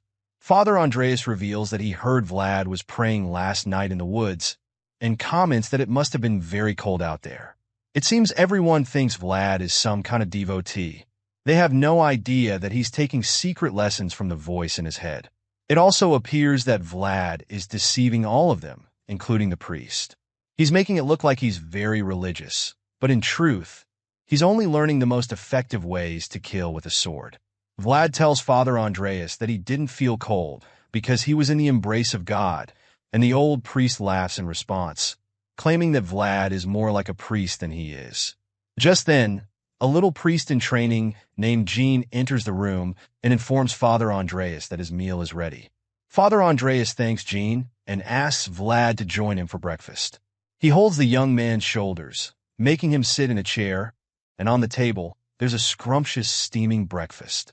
Vlad tries to refuse, explaining that he didn't come to eat, but Father Andreas just ignores him and takes a seat. Jean does the same, and when everyone is seated, the priest starts the prayer. Jean closes his eyes like the innocent kid he is, but Vlad has his eyes wide open. Father Andreas sneakily opens one eye to check what he is doing, but when he does, he sees him praying with his eyes closed. Seeing this, he thinks that Vlad is an honest believer who hasn't lost faith even in such a lowly place. Father Andreas believes that he needs to lead the young man, who he knows will always taint his hands with blood during battle. He believes that it's his duty and a fate that God has charged him with. The priest finishes the thought and closes the prayer as well. Then he says that they can eat, and Vlad thanks him for the prayer. On the table is some rare wheat bread and some soup. Upon seeing this, Vlad is delighted that he can finally eat real food, instead of the strange concoction that the other mercenaries are eating. He's about to take his first bite when Father Andreas interrupts him, asking about his swordsmanship. He claims that he's heard a lot about it, and reveals that Sir Joseph Bazid might also have heard about it. Father Andreas tells Vlad that Sir Jaeger visited him 2 days ago to ask about the blonde-haired swordsman. Hearing this, our hero gets a bit nervous, so he asks the priest to go on with his story. Andreas smiles sheepishly at Vlad, and tells him that after Sir Jaeger came to see him, he recommended him to the main troops, telling him that he looks forward to seeing how Vlad would grow up. Vlad is less than pleased to hear this. In fact, he even seems worried. The innocent priest goes on to tell him about the Bayezid family. He explains that they're a renowned family in the north, and points out that just being able to work for them will put him in a much better environment than the one he's currently in. After the chat with the priest, Vlad becomes very uncomfortable. He goes back into the snowy forest where he allegedly prays and laments to the voice in his head. He's afraid that he might have drawn too much attention to himself by being so good with the sword. However, the voice tells him that they didn't have a choice, because his kind of swordsmanship can only be learned through real experience. The voice then tells the boy that the real problem started when he got too close to the priest, but our hero just quietly states that he did it because he had to be sure the voice wasn't an evil spirit. The voice already knows what Vlad is implying, and asks him if he's finally gotten his answer now that everything has gone south. Still, Vlad just thinks back to the reason he befriended the priest in the first place. Father Andreas is said to be someone who is reputable and also possesses great divine power. So much so that he was offered the title of the bishop. He thinks that if someone is spiritually inclined, as the priest couldn't sense anything off about him, then he's probably sure that the voice isn't evil. Either way, that's currently not the main concern at hand. Vlad asks if they should run off before Sir Joseph comes looking for him, and the voice suggests that the Bayezid family might turn a blind eye to his false identity, since he's a very skilled swordsman. Even if that happens by some miracle, Vlad fears that they will eventually find out he killed a mercenary for stealing. When that happens, he'll be charged with faking his identity and murder at the same time. The voice uses this opportunity to taunt Vlad, telling him that he's pretty evil after all. The boy quickly snaps at the voice talking through the sword, and reminds him that he's also an accomplice to those crimes. Seeing that the odds are against them, the voice suggests that running away would be the better option, pointing out that the excuse of self-defense only works when one has a witness. Hearing this, Vlad agrees that they would both run away at night. He also suggests that they take Gauth with them so that they can obtain a fake plaque. The plan sounds very difficult to the voice, and he expresses his concern to Vlad. But just then, the voice senses someone approaching from behind. From the aura the person is giving off, the voice confirms that the person is an advanced knight at the very least. Vlad swiftly turns around, grabs his sword, and goes into battle mode at once. However, when he does, we see that the person is actually Sir Jaeger. The green-eyed knight is surprised that Vlad could sense his presence, and admits that the guy is even better than he anticipated. Our hero maintains a fighting stance, while Jaeger informs him that Sir Joseph would like to see him. Hearing this, Vlad thinks that he should have booked the meeting himself while he had the chance, because now he'll be in big trouble if he doesn't act properly before Sir Joseph. Even though he's very nervous, the boy calmly tells Sir Jaeger that he's honored to be summoned by the young master. Vlad decides to play the poker face, knowing it's an undeniable skill in a card game. Sir Jaeger asks Vlad if he was expecting him, and the young swordsman tells him that he found out from Father Andreas, but admits that he didn't think he would come so soon. Seeing the boy's confidence, Sir Jaeger finds it interesting that such a young kid isn't intimidated by him at all. And then, he asks the boy to follow behind him. When he turns his back, Vlad contemplates making a break for it, but the voice tells him not to try it because a knight of Jaeger's level could kill him before he can even take 3 steps. Vlad accepts his fate when he realizes that he has no choice, so he obediently follows the knight. A while later, they arrive at Sir Joseph's tent, and the young master reveals that he's pleased to finally meet the popular praying women. Vlad bows his head, stating that it's an honor to meet the second son of the Bayezid family. The young master asks Vlad if there are any inconveniences with his work, and he replies that all the mercenaries are thankful for his consideration. Sir Joseph finally addresses the issue of Vlad's blonde hair and blue eyes, claiming that he used to think he was the son of some fallen noble family. So just to be sure, he asks Vlad if his name is actually Rimon, and without any doubt, our hero confirms. Just then, Joseph closes the blue book he was reading and tells Vlad that he should have told him the truth. Suddenly, Sir Jaeger lands a mighty slap on our boy's face, and the young master reveals that he hates liars. The blonde swordsman wipes his cheek as Sir Jaeger stares him down, and in a surprising twist, Sir Joseph reveals that he knows our hero is actually someone named Vlad from the city of Sora. Vlad rubs his chin to reduce the pain from the hard slap and tries to act unfazed by the fact that the young master knows his true identity. Sir Joseph reveals that from his research, it's been confirmed that Vlad's mother was an unmarried woman. However, they couldn't find out anything about his father. The young master then asks Vlad if he knows who his father is by any chance. Naturally, our hero gets offended and rudely tells Joseph that he's very funny for asking the son of an unmarried woman if he knows who his father is. The next thing we see is Sir Jaeger kicking his leg and sweeping him off the floor. Vlad falls to the floor groaning in pain, and the angry advanced knight tells him not to forget his manners. The boy scowls at Sir Jaeger with anger but doesn't say anything in response. Sir Joseph suddenly intervenes, saying that there should be no need for violence. He admits that his question was pretty funny, even though it was also insensitive. The young master walks toward Vlad and stands over him. He says that he already knows why Vlad ran away from Sora, and then asks the young swordsman to tell them where he learned to wield a sword. Vlad stays mute and just scowls at Joseph. The young master looks into Vlad's angry blue eyes and claims that they are hiding way too much. Suddenly, Sir Jaeger pulls out his sword and attempts to strike our hero from behind. He quickly senses the imminent danger and bites his lip, before reluctantly revealing that he had a teacher who trained him how to use the sword. Vlad, still on one knee, tells Joseph that the mysterious teacher came to him and then disappeared like lightning. Joseph is surprised to hear this, but Vlad continues to tell him more.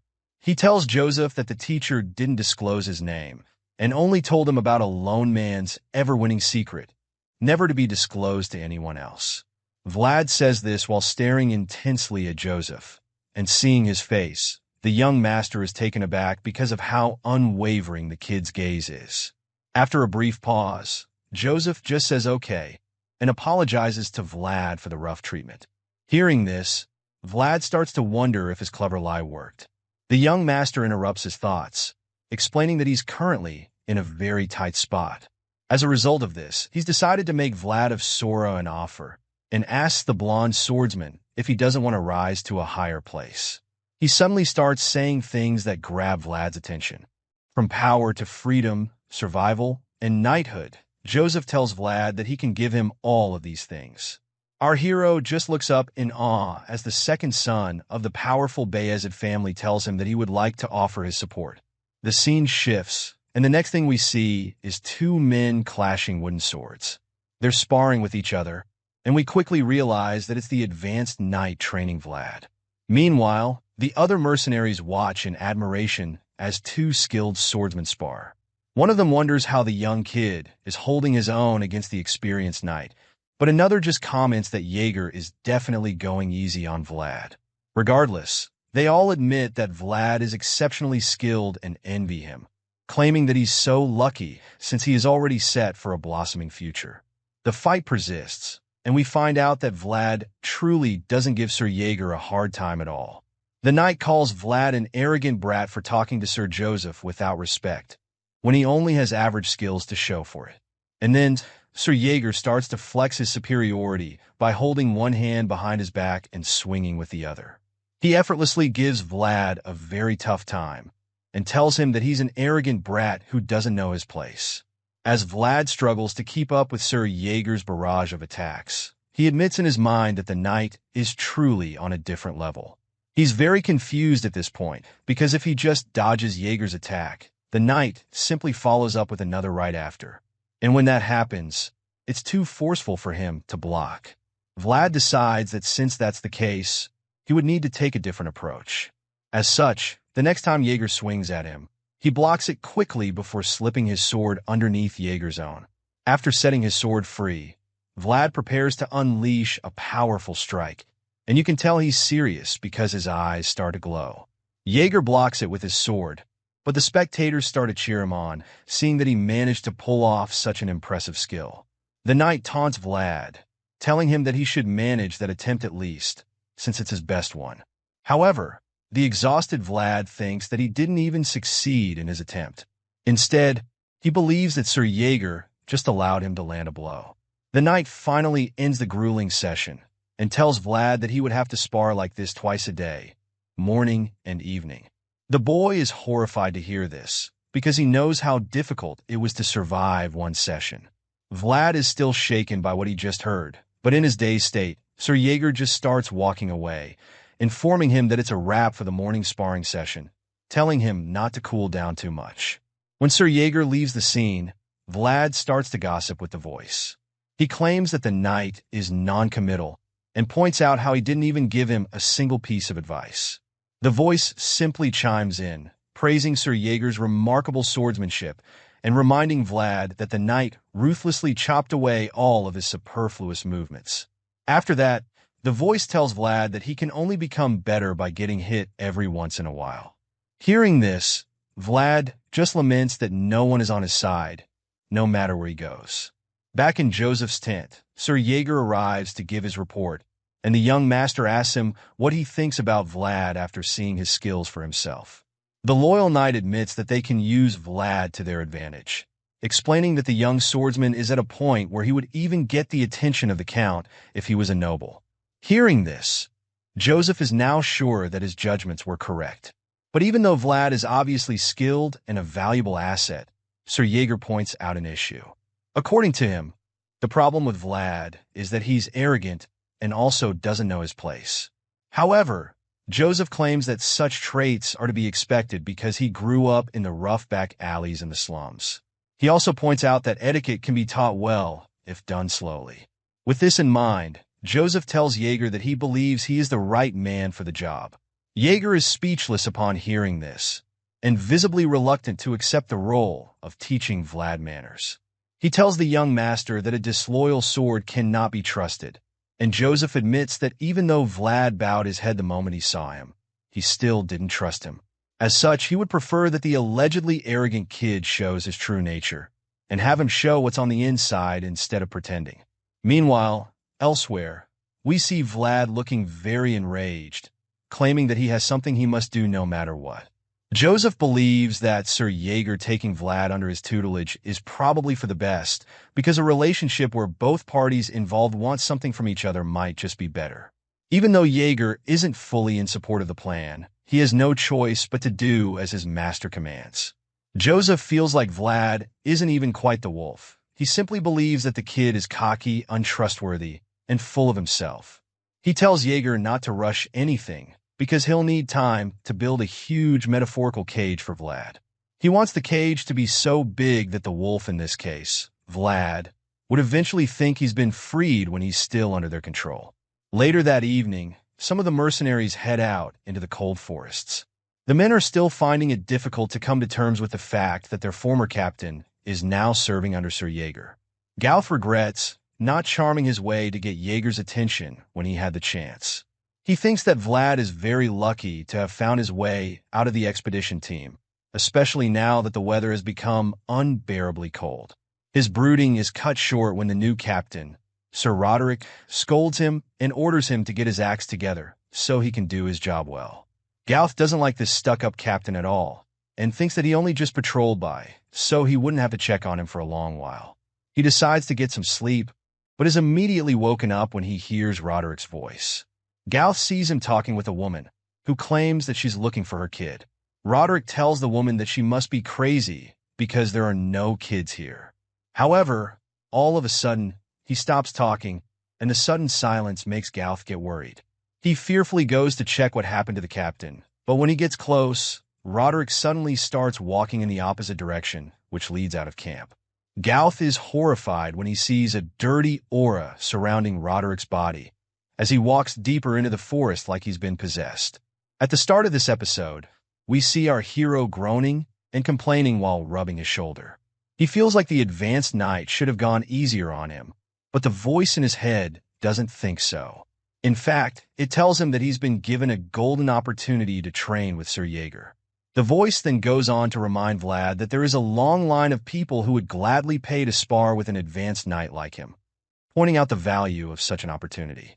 Despite the voice's attempt to convince Vlad, the blonde kid still feels like Jaeger just wanted to beat him up. You can't really blame the knight, though, because he already thinks that Vlad is a stubborn and arrogant child who doesn't have any respect for his seniors. Our hero makes his point, insisting that Jaeger was only hard on him because he wanted to punish him, but the voice claims that such conditions make the sparring match even better, stating that everyone needs such motivation after all. It makes sense when you think about it, because the motivation to stay alive and not get beaten to death will probably make Vlad fight a lot better. Hearing this, Vlad is speechless for a while, before pointing out that such conditions are pretty upsetting either way. While he's arguing with the voice, someone suddenly whispers from the bushes to get his attention. The boy turns around, and the owner of the voice reveals his location, which happens to be behind a tree. Vlad is quite surprised and confused when he sees that the person is actually Go. He asks the man when he returned, because he doesn't think the rest of the expedition squad is back yet. Before saying anything, Go looks around suspiciously, almost like he's scanning the area of any unwanted listeners. When he's sure that the coast is clear and no one is watching, he finally reveals that he's planning to run away from the camp at nightfall. As you'd expect, Vlad finds it unbelievable, so he asks him to explain what the heck he's trying to pull. Go makes things even more mysterious when he suddenly tells Vlad to remember that he's only visiting him out of concern as a friend. He makes a vague statement and then suggests that they meet later and have some fun. Not surprisingly, Vlad gets confused because he's starting to think Go is just saying nonsense at this point. But the man protests that he isn't and claims that he saw something in the woods with his own eyes. Finally, he tells our hero that the woods they're supposed to explore are cursed. Vlad is alarmed and intrigued upon hearing this, so Go goes on with his theory. He points out how they've been having a lot of deserters before. However, now, the mercenaries no longer run away because the Bayezid family pays well for their services and also provides them with all the necessities. Vlad agrees with him, but that's when Go reveals the real shocker. He claims that those so-called deserters weren't actually deserters. Rather, he believes that they are missing people who were taken away by the Cursed Woods. At this point, Vlad seems like he's become even more worried. The man claims that he saw it with his own eyes. He saw the ghost that took people into the woods. After a brief moment of silence, Vlad suddenly smacks Go on the head, calling him a rascal for concocting such unrealistic theories. While receiving a good smacking, Go tries to convince Vlad that he's telling the truth. Of course, our hero doesn't believe him, until he reveals that he saw the knight get taken away the previous night. This time, Vlad immediately knows that Go is talking about Sir Roderick. The man confirms it as well, and reveals that while he was returning, he figured out something incredible, which is the fact that all the missing guys had black hair. A while later after that shocking revelation, we see Go cursing and swearing in regret. He seems like he's terrified of something, and we quickly find out that it's because his little undercover mission has been foiled. Sir Jaeger arrives on his horse with the rest of the mercenaries, while the dumb idiot leads the way. He quietly curses his own goodwill and regrets not running away with his stuff when he had the chance. Now everyone knows about the curse in the woods, and he's been instructed to lead them to the place. While Go mumbles like a coward in front, Jaeger notices his weird nature and asks Vlad if he's sure they can trust him. Our hero admits that he doesn't trust the man at all, but he knows for a fact that he's definitely not crazy. Hearing this, the knight just thinks about how young Master Joseph believes that this little mission is an opportunity, rather than a worthless expedition. Discovering a specific trend in the woods might be a lot more beneficial. However, Jaeger admits to himself that their little investigation bothers him. He thinks about how all the missing people had black hair, and as you'd expect, he's pretty uncomfortable going on such a mission when he also has hair the same color. Just to confirm, he asks our hero if the information about the hair color is correct. Vlad replies to him, saying that 3 knights are positioned at the post in case something happens. Of course, as an advanced knight himself, Jaeger finds it hard to believe in the abilities of others. Because of this, he realizes that despite his worries about having black hair, he has no choice but to stay in the front as the vanguard. Because Sir Roderick is already missing, it's clear that someone more skilled than him needs to step forward. Jaeger is deep in thought regarding this situation, when Goth brings him back to reality by revealing that they've already reached the expedition camp. There, Jaeger meets a man named Iron, who introduces himself as Sir Roderick's subordinate. The knight asks him if he's sure that their captain is nowhere to be found, and whether they have checked the entire forest. Iron responds, confirming that they haven't even found a single trace of the man. He claims that even with ex-hunter mercenaries taking the lead, they couldn't find a single footprint to follow. Hearing this, Jaeger realizes that he has no choice but to check out the woods himself. Still mounted on his horse, he orders the mercenaries to search the area in groups of 3 and spread out as far as the eye can see. Of course, the mercenaries all adhere to his instructions and begin the search.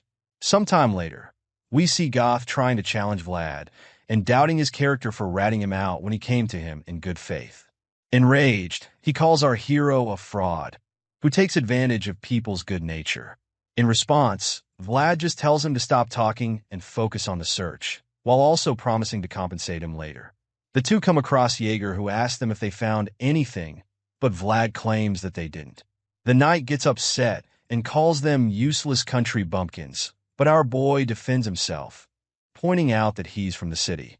Hearing this, Jaeger asks the boy how he found missing people in the back alleys. Vlad tells him that it's always been pretty simple because all you had to do was grab someone and beat them up till they tell you where the missing person is. After hearing this fucked up strategy, Jaeger becomes even more certain that Vlad is really useless. That's when he suddenly notices that the sun is setting, which means that nightfall will soon be here. Not knowing what else to do, he wonders if he should return to the camp. Jaeger ponders on it for a moment and suddenly notices the river. He asks Vlad and Goth if the mercenaries searched beyond the river, and Goth claims that he doesn't recall anyone doing so. After all, it wasn't even in the path of the expedition.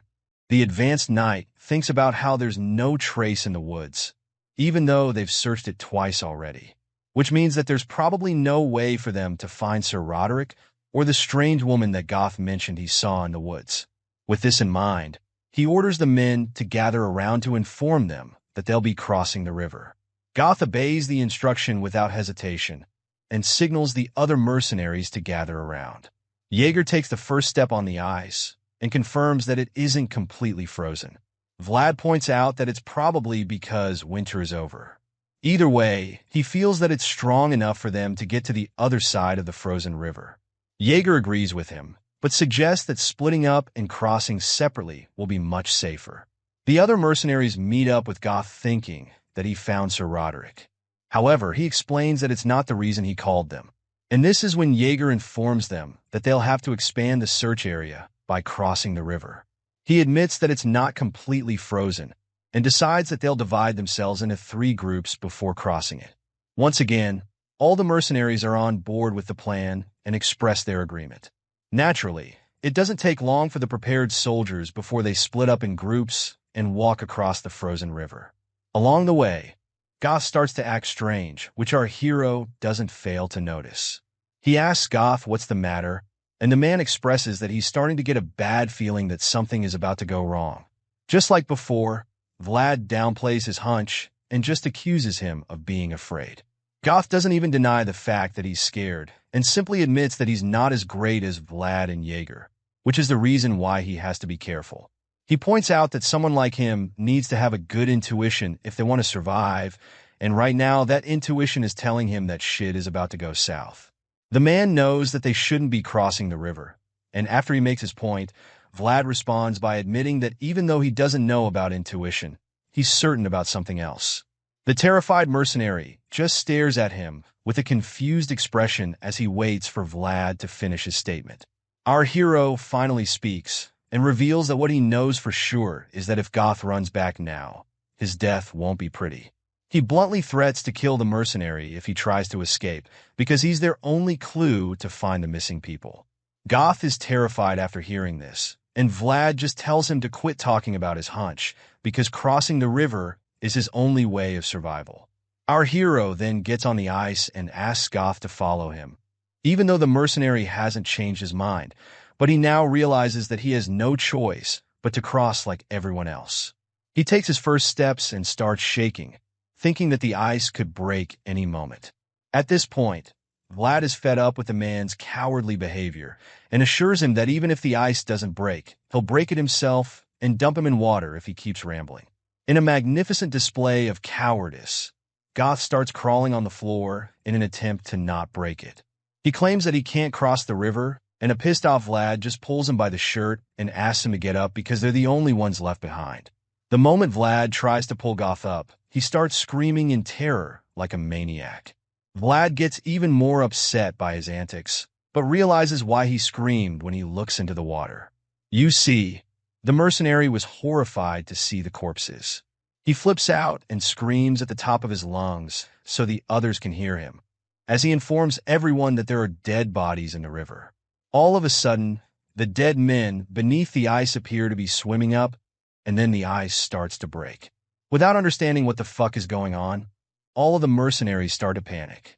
They start running on the ice, hoping they can make it to the banks before it's too late.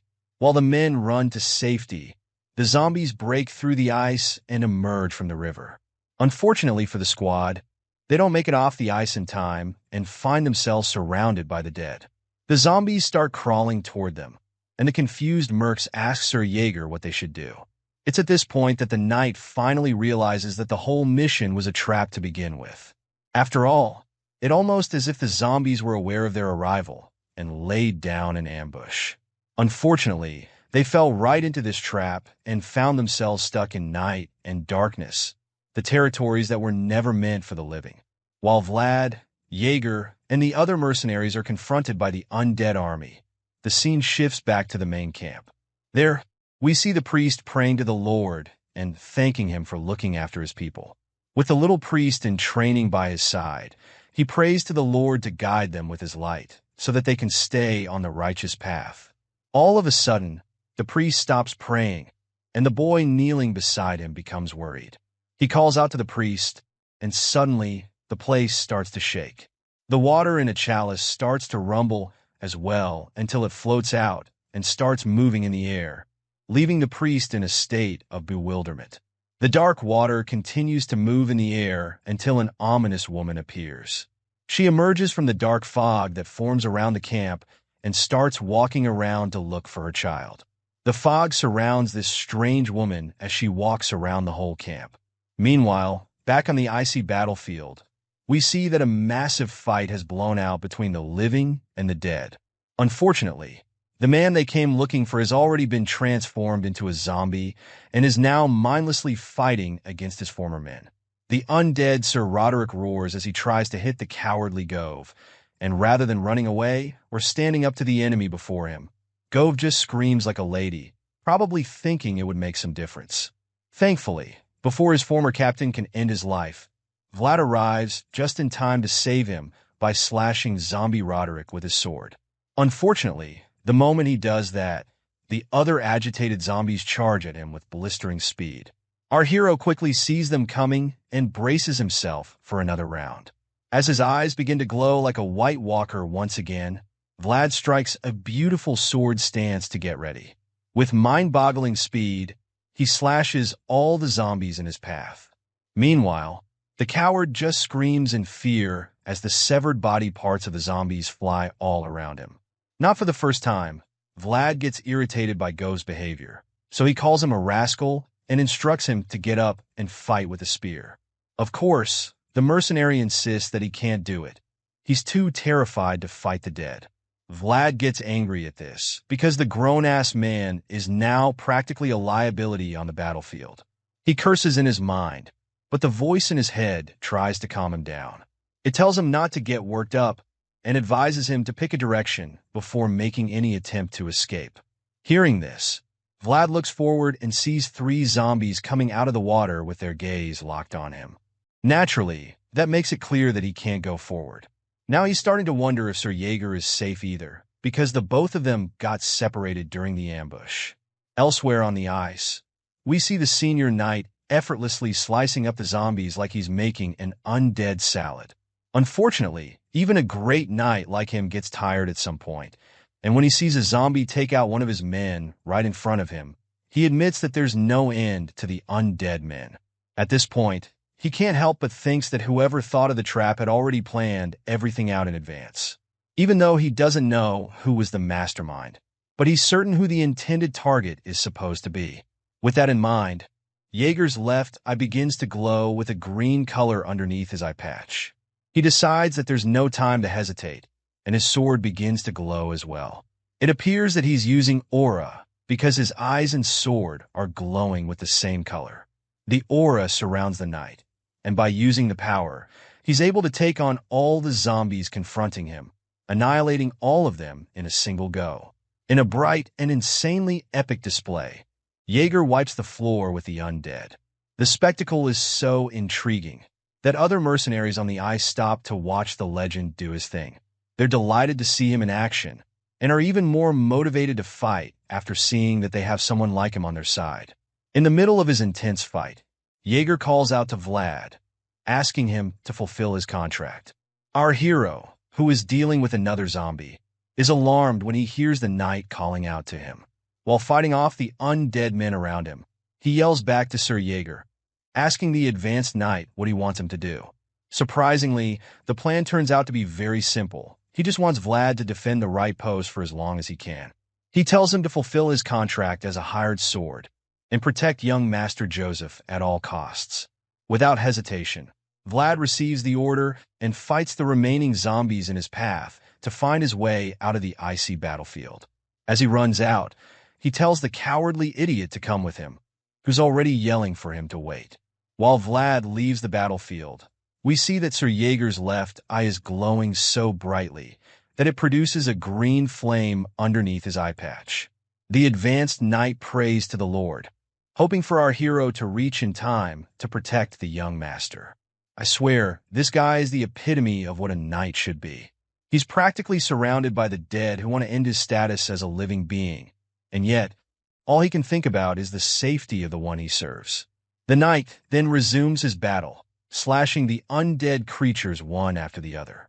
Eventually, he hears a growl behind his back, and even though he's very occupied while dealing with other undead warriors, Jaeger manages to sense the new presence. He quickly turns around to face the threat, and when he does, he sees that it's the zombified version of Sir Roderick. The knight apologizes to his former comrade for being late in his rescue, but Zombie Roderick and the rest of the undead army are already beyond saving as they aim for his life.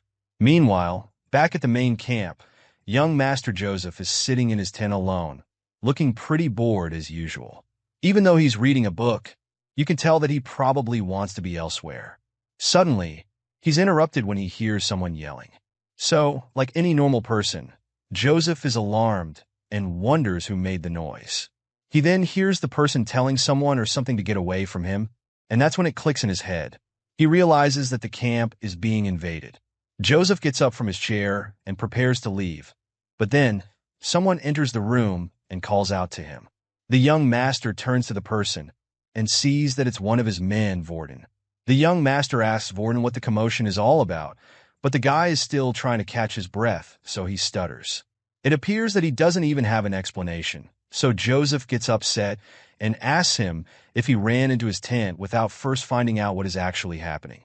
Vorden is guilty as charged, but he pretends like that's not the case and claims that he ran into the master's chambers to check if he's safe. He claims that Joseph's safety is of utmost priority, but the young master knows that he's lying. Even if nothing else was going to give it away, the fact that Vorden ran into the tent without a sword or weapon proves that he didn't come to protect the young master. Joseph confronts him for not arming himself before coming, and Vorden's empty sheath is now on full display, finally making him realize that his sword is missing. If this had been any other regular day, the young master threatens that he would have hanged this imbecile. Hearing this, Vorden immediately starts begging for forgiveness, and while that's happening, Father Andreas and some other men enter the tent as well. Joseph asks the priest if he knows what's going on, and before he can even finish his question, Father Andreas tells him that something evil has visited the camp. The priest opens his texts and asks Joseph to come take a look at his Bible written with holy ink. The young master is shocked and confused when he looks at the pages and sees the writings inside trembling like a leaf in a storm. He finds it very concerning, and Father Andreas admits that it's no ordinary object. The uneasy young master asks the priest if there's a way they can stop it, but the father simply replies that he's not an exorcist. Even then, he assures Joseph that he will try to unleash all of his divine powers to ward off the evil. But despite that, he admits that the being they're currently facing is so evil that he might not be of much help. This makes Joseph more nervous, and he starts thinking deeply of a possible solution. Joseph knows that none of the remaining knights can be of much use, but he realizes that they are his last line of defense. As such, he gets up and instructs the knights present to come with him and help him take down the enemy. He takes the lead, and they follow behind him with straight faces, suggesting that they're ready for business. When Joseph comes out of his tent, he's shocked to see the thick fog covering almost everything in sight. Unfortunately, this fog is more ominous than he could ever have imagined. It turns out that the fog not only covers the vision of mercenaries at the camp, it also possesses them and forces them to fight for control over their bodies. The strange woman from earlier is certainly responsible, because the men seem to be possessed by a spirit that calls them her children. Even though they try to fight it, there's not much they can do against the supernatural. While covering his nose to avoid inhaling it, Joseph asks Father Andreas if the fog makes people delirious. The priest doesn't know exactly what it does, but one thing he's sure of is that it's not a natural phenomenon. Unfortunately, it doesn't take too long before this dangerous fog gets to them. Joseph realizes that he's inhaled it and starts to hear the strange spirit call him her child. It soon enters the systems of the priest and the other, and they all experience the same phenomenon. The spirit woman continues searching for her child around the camp, and the moment they see her, they're horrified by her vile appearance. With her long black hair and her creepy white gown, she walks barefoot in the middle of the fog and continues to look around the place. She keeps searching for her child, and when she turns to Joseph, she asks if her child is there. The moment she looks at the young lord, the men around him become terrified at the sight of the apparition's face. Joseph, on the other hand, just stands there speechlessly with his napkin in hand. The witch's black mouth and eyes widen as she screams and yells that she's finally found her child, who appears to be none other than the young master himself. The terrifying witch lady stretches out her hands and charges at our hero and the others, while screaming desperately for her boy child. But suddenly, there's a barrier in front of her. We see that Father Andreas is on his knees praying, as a magical shield forms to keep the witch out. But while he's doing that, his horrified little priest in training is screaming and crying the whole time because of how scared he is. The young master just stands within the magic barrier and wonders if in the end, there's no other way for Sir Jaeger to face the possessed lady trying to attack them. The reason he's so worried is that two of his strongest knights, Cade and Maxim, have already been taken out by the witch because they weren't capable enough to defeat her, even with the outstanding blessings of Father Andreas. While he's deep in thought, the witch continues to slam the magical shield, desperately trying to get in, because for some reason, she believes her child is inside. As she pushes her hand through the shield, her fingers begin to burn away, but it doesn't stop her. And upon seeing how relentless she is, Joseph concludes that this whole situation is a spiteful curse that has been aimed at him by some unknown enemy. Meanwhile, Father Andreas continues to hold the shield, but when he sees the little boy, Jean suddenly coughs out blood, and he gets worried and distracted. He looks back at the boy and tries to comfort him, telling him to hang in there, and assuring him that the sun shall find its way to him. So, the boy summons all the courage to endure the pain, and he joins the priest in prayers by singing hymns so that they can make the barrier stronger. Despite their brave efforts, the young master can't shake off the feeling that it's only a matter of time before Father Andreas gets exhausted, because he's definitely reached his limits. Even worse, the hymns will soon stop, so it makes him even more concerned and fear for his life. As the supernatural battle of wills goes on, Joseph watches closely and begins to come up with a plan because he feels like the night is too long to wait for the sun to rise. But while he's thinking, he's suddenly drawn back to reality when he sees a familiar figure lunging at the witch from behind. Yep, it's none other than our blonde-haired hero, who's literally flying toward the possessed lady with his glowing blue sword in hand. The witch doesn't sense his presence, so she doesn't turn around to face him. But even at that, Vlad is forced to stop his attack when the voice tells him that the witch is animated by the curse, and that a normal sword can't cut through her. As such, our hero stops and hides behind a rock to ask the voice what they should do to defeat her, and the voice asks in return if he can currently use any aura. However, Vlad quickly points out that he can't, so the voice becomes confused. But after a brief pause, it reveals that there's another way to defeat such an enemy. And of course, the blue-eyed kid is curious to find out. That's when the voice suddenly asks Vlad to let him borrow his body for a while. In other words, he's going to possess him and do the job himself. But upon hearing this, our boy becomes concerned and asks if such a thing is even possible. In response, the voice reveals that he's certain he can use auras, but what he doesn't know is if he'll be able to manifest them within the blonde-haired hero's body. And he fears that even if he succeeds at it, he won't be able to move for a while, which is never a good thing in a heated battle against a powerful enemy. The voice honestly tells Vlad that he doesn't recommend such a risky plan, but the young hero knows that if he can't kill the witch, then she'll certainly kill him. And to him, that's enough reason to take some drastic actions. Even though the voice makes it clear to Vlad that the way of the sword is dangerous, he agrees to let him borrow his body. He asks Vlad if he's sure he wants to do it, and the hero reveals that he made a promise to Joseph. And now that he has something he must do, he's vowed to devote himself not with loyalty, but with faith. After hearing him say this, the voice respects his decision, and then the plan is set in motion with Vlad charging at the enemy once more. This time, she senses his presence and turns around to face him, and while our boy is in the air, the voice starts to take over his body. It tells him to close his right eye, and he does, so it doesn't take long before his possession begins.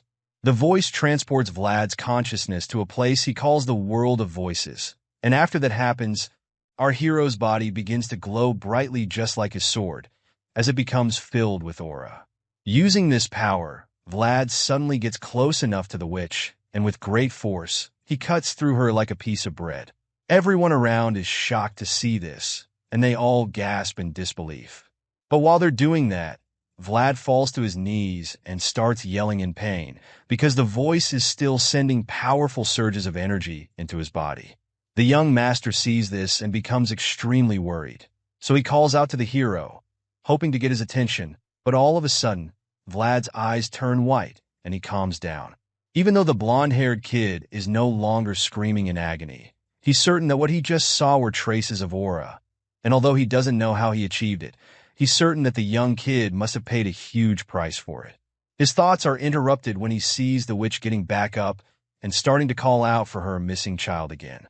Unfortunately, our hero is still weak and unable to move because of the possession. On top of that, the witch is stretching her hand toward him. Determined to save him, Joseph rushes out and tells Father Andreas not to stop the hymns, but they're so shocked at his sudden decision that they try to call him back. The young master quickly gets to Vlad and helps him to get up while encouraging him to hold on to him. We see our hero groaning in pain, but he manages to move slowly with Joseph before the witch can get to him. Enraged that he got away, she gets back up and grabs a hold of Joseph's leg before he can run away. The young master tries to free himself from her grip, but he finds it extremely difficult, making him think that he's a weakling who's not even capable of getting out of this situation. Just when Joseph feels like it might be over for him, Borden grabs his cloak from behind and pulls him out of the witch's grasp, tossing the young master and our hero to the other side where the priest is. The angry witch yells in rage and despair once this happens, and as Joseph lands on the floor safely, he admits that this is the first time he's glad to have Borden by his side. Of course, the knight is happy to receive validation from his master, so he thanks Joseph. And while the two are exchanging kind words, our favorite blonde-haired swordsman picks up his blade. From the way he's groaning, it's obvious that he's not fully recovered, but that doesn't matter to him, because he suddenly asks Father Andreas to bless his sword, implying that he's ready to go back into the battlefield. Vlad insists that they have to send off the creepy witch, so after a brief pause, the priest agrees with him and decides to do it. Suddenly, he presses his palm against the edge of the blade, allowing it to cut him, and as his blood is smeared all over it, he presents it to our hero, informing him that he's just given him a firm blessing. Immediately, Vlad takes it from the priest, thanking him for his blessing, before walking back into the action. As our boy bravely heads out to face the evil witch and finish her for good, Father Andreas and Jean watch anxiously from behind, praying for him to come out victorious. The injured witch is still lying on the floor and unable to get up, so when Vlad finally gets to her and stands over her with his sword, she begins to beg him, but not exactly for mercy or to spare her life, but rather, she's begging him to find her missing child. Looking at the horrific and nightmarish face of the woman, he sees something unexpected, even though it is only for an instant. Vlad sees a memory of women locked up in a dark prison. While the women were incarcerated, their children were placed outside the cages and laid on the cold floor to die. They begged for their children to be returned to them, but unfortunately, that never happened. Rather, what Vlad sees in the horrifying memories of this woman is that she could do nothing but wail in agony as her child was freezing to death right in front of her eyes. Just like she does now, the woman stretched out her bruised hands from the iron bars, trying to reach her child in vain. At this moment, our hero finally understands the woman's pain and why she's been cursed with the burden of searching for her child for eternity. However, he believes that it's time for her suffering to end, so he takes out his sword and buries it in her head, telling her to rest in peace. As the blood flows down her face, the monstrous demeanor she's had for so long suddenly disappears, and she reverts to her human form. With tears rolling down her face, she looks up at the hero, thinking that perhaps he might be her child all along. While Vlad is busy exorcising the curse, the scene shifts to somewhere else, and we see an ominous-looking hooded man sitting in the forest with a strange box between his legs. Judging by the dark aura surrounding the man and the black mysterious fog he's conjuring, it's easy to conclude that this guy is probably responsible for all the paranormal shit that has been going on recently. The evil man continues to control the dark fog, and as he nurtures it to grow bigger, a sick, twisted smile appears on his face to confirm that he's definitely a villain.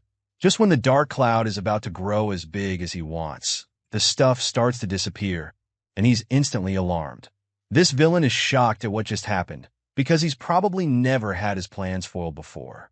But unfortunately for him, today isn't going to be one of his better days.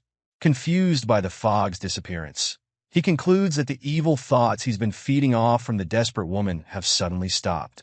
That's right, the moment our hero stabbed the woman in the head and reverted her to her normal self, this weirdo's spell was automatically neutralized. As a result, the sorcerer begins to imagine that someone must have defeated the puppet he's been controlling, and the thought of it bothers him a lot, because he can't even imagine anyone on Earth strong enough to do something like that. However, he suddenly remembers that there's only one knight who knows how to use aura that efficiently. But before he can even say the name, the man responsible appears in front of him, and we find out that it's actually none other than the green-eyed advanced knight, Sir Jaeger. He reveals himself to the evil sorcerer and confirms that his suspicions were correct, because he's finally seen the rat controlling the puppet. As the evil wizard sees Jaeger standing in all his might, with aura covering his entire body, he begins to shiver in fear. The guy looks like he's about to pee his pants, because he knows just how dangerous the man before him is. Jaeger plans to finish off the sorcerer for all the trouble he's caused, and of course, the evil magician also knows that he's done for. However, before we can see the advanced knight unleash the punishment, the scene cuts, and we're fast-forwarded to the time where Jaeger is meeting with the young master. When the advanced knight arrives, Joseph asks him if the face he's looking at belongs to the one controlling death from darkness. And that's about the same time we find out that this brooding knight with no chills decapitated the sorcerer, and is now presenting the head to his master. While holding the bloody head by the hair, Sir Jaeger replies, saying that it seems that he's the one. Apart from that discovery, Jaeger also believes that the box that the headless man had is probably the cursed object that the woman from the previous night came looking for. With the head in one hand and the chest box in the other, The knight concludes that the box itself became the woman's missing child's coffin. After receiving the heartbreaking news, the young master instructs Sir Jaeger to hand the box over to Father Andreas so that he can investigate the matter when they return to Varna. Of course, the ever-loyal knight acknowledges the order and assures his master that he'll do it. But before he leaves, Joseph engages him in conversation for a bit. The young master talks about how the expedition, which was supposed to solidify his power, turned out to be a complete failure. And of course, Jaeger agrees with him, admitting that he's also ashamed of the way things turned out. The two men stand on a cliff, and Joseph looks down at the camp below, before stating again that he surely failed. Nevertheless, he decides that they have to return home while treading with light steps. And the moment he says this, Jaeger suddenly asks him if he found it useful. Joseph looks at the knight with a side eye for a brief moment, before a knowing grin appears on his face. And then he reveals that he thinks he might have found the person who would replace him as the sword. The young master begins to recall the magical things he saw the previous night, and begins to say that our blonde-haired hero will grow up to become a swordsman, who shines brighter than anyone. We see a glimpse of the image Joseph has in mind, and let me tell you, it is most certainly glorious. Vlad stands in the middle of blue flames and sparks, as the pure power of aura is manifested in his body. However, that majestic and powerful appearance doesn't really stay for so long, and when it wears off, well, what you'll be left with is a messed up and exhausted blonde kid. The scene shifts, and we see Vlad waking up finally, with his hair looking like a bird's nest where the chicks were fighting, and his pupils looking small like those of someone under the influence. It appears that the shocked look on his face is because he's just been told that he passed out for 3 days, and that he's just waking up. He can't believe it, so he asks the voice in his head to confirm. And of course, the guy up there casually confirms it, advising him to be more careful in the future. As the voice goes on to say, he didn't expect the recoil to be so extreme. Vlad just sits in bed like a zombie, still stunned by what he's just been told. Soon enough, he manages to shake off the feeling of shock and admits that it's a relief either way. Because now, he wants to wrap up matters at the camp so that he can return right away with the others. When he says this, the voice informs him that Joseph and the others are actually waiting for him to recover before setting off on their journey back. As our hero uses the sword to anchor himself and sit up, the voice also informs him that the young master seemed to care quite a lot about him. Vlad manages to get on his feet and goes outside. But when he pulls the covers of his tent out of the way, he realizes that there's no one around because the camp is completely deserted. Initially, he's surprised to see this, but then he quickly concludes that it makes sense for them to run away after seeing what went down the previous night. However, our boy realizes that he was too quick to jump to conclusions when he hears the familiar voice of Goth calling to him from behind. Vlad turns around, and the cowardly mercenary starts talking about how worried he was because of the blonde hero. Hearing this, Vlad is unable to hide his joy. He immediately starts teasing Goth for how he wanted to run away before, but ended up being the one who stayed back the longest. Even though most of the mercenaries have fled the Bayezid camp, Goth agreed to stay back with a few others. The reason was simple, and it's the fact that they were promised a raise in their return. Just then, Goth starts telling Vlad about his moments of bravery, like how he was the one who brought the blonde hero back to the camp when he couldn't ride his horse, and how he went back into the dangerous forest for the Lord Knight. It turns out that the reason he's saying all of this isn't even to impress Vlad or anything, but it's simply because he wants our hero to put in a good word for him and make him look good in front of the young master later. Of course, Vlad nonchalantly tells the merc that he'll try his best to do so. Suddenly, the mercenary remembers that Sir Jaeger asked him to summon our hero when he woke up, and since Joseph is in the barracks, he urges Vlad to hurry up so he can have enough time to say good things about him. As soon as our boy hears this, he turns around and bids Goth goodbye, but the merc just reminds him again so he doesn't forget.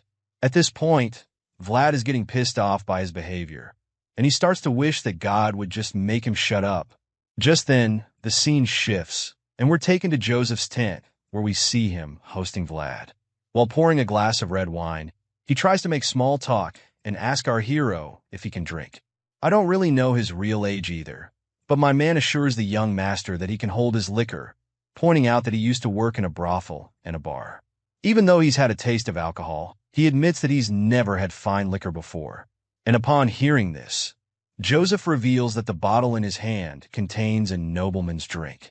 Before pouring Vlad a glass, the young master claims that he wants to thank him first because he knows that the boy could have just run away when things got rough. But instead, he decides to stay and fight till the end. Hearing this, the blonde kid bluntly reminds Joseph that they had a contract after all. But in response, the young master points out that Vlad promised him faith and not his loyalty.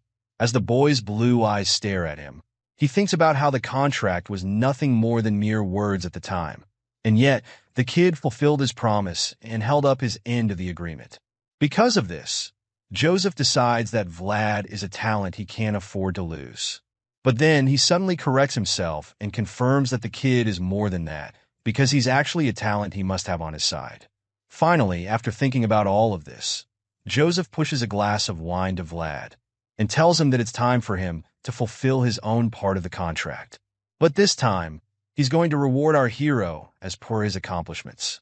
On this note, the young master formally invites Vlad to join the powerful house of the Bayezid family as a reward. The scene shifts, and we see the beautiful county of Bayezid called Varna. Joseph and the others have returned, and while they're still settling in, Sir Jaeger informs him that the mercenaries have been dismissed. Hearing this, the young master tells him he's done a good job. He informs his men that the report for the expedition is pending, and as a result, they'll have to stay in Varna for a day or two. Vlad seems to be overwhelmed by the beauty of the place because he's constantly turning his neck to look around. And when Jaeger notices this, he asks him if it's his first time in the county. In response, the blonde kid just explains to him that it would always be his first time anywhere he goes. After all, he had never before left his miserable slums. This statement earns him the and a funny nickname of the country bumpkin, which Jaeger gives him right away. When Joseph hears this, he tells Vlad to take the day off and look around the county, which our hero is very thankful to hear. Before Jaeger leaves with Joseph, he tells Vlad not to get lost in the city and instructs him to be at the city hall by nightfall. Clearly, our boy didn't like Jaeger before, but now, after getting constantly scolded and mocked, he feels like he's starting to really hate the advanced knight. On the contrary, the voice in his head tells him that Jaeger probably likes him as much as Joseph does, but Vlad thinks that any more of the knight's tough love might just get him killed. Our hero shakes off the thought and decides to go get a delicious, greasy meal with his fat payment after such a long time.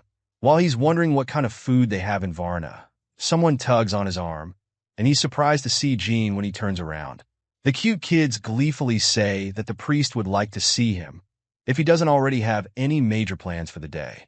Soon, we see the two standing in front of a massive church, and Vlad admits that even the churches in Sora weren't as big. Jean informs him that even though Sturma is the capital, Varna is the religious center of the kingdom. Jean then asks him to wait inside while he gets the priest, and the moment our boy walks into the church, his jaw drops to the floor at the sight of the magnificently beautiful structures inside the building. At that moment, Vlad realizes that even though he's been going by the name of Praying Rimon, he hasn't ever said a proper prayer, and as such, he starts to feel guilty, believing that he's somehow committed a sin.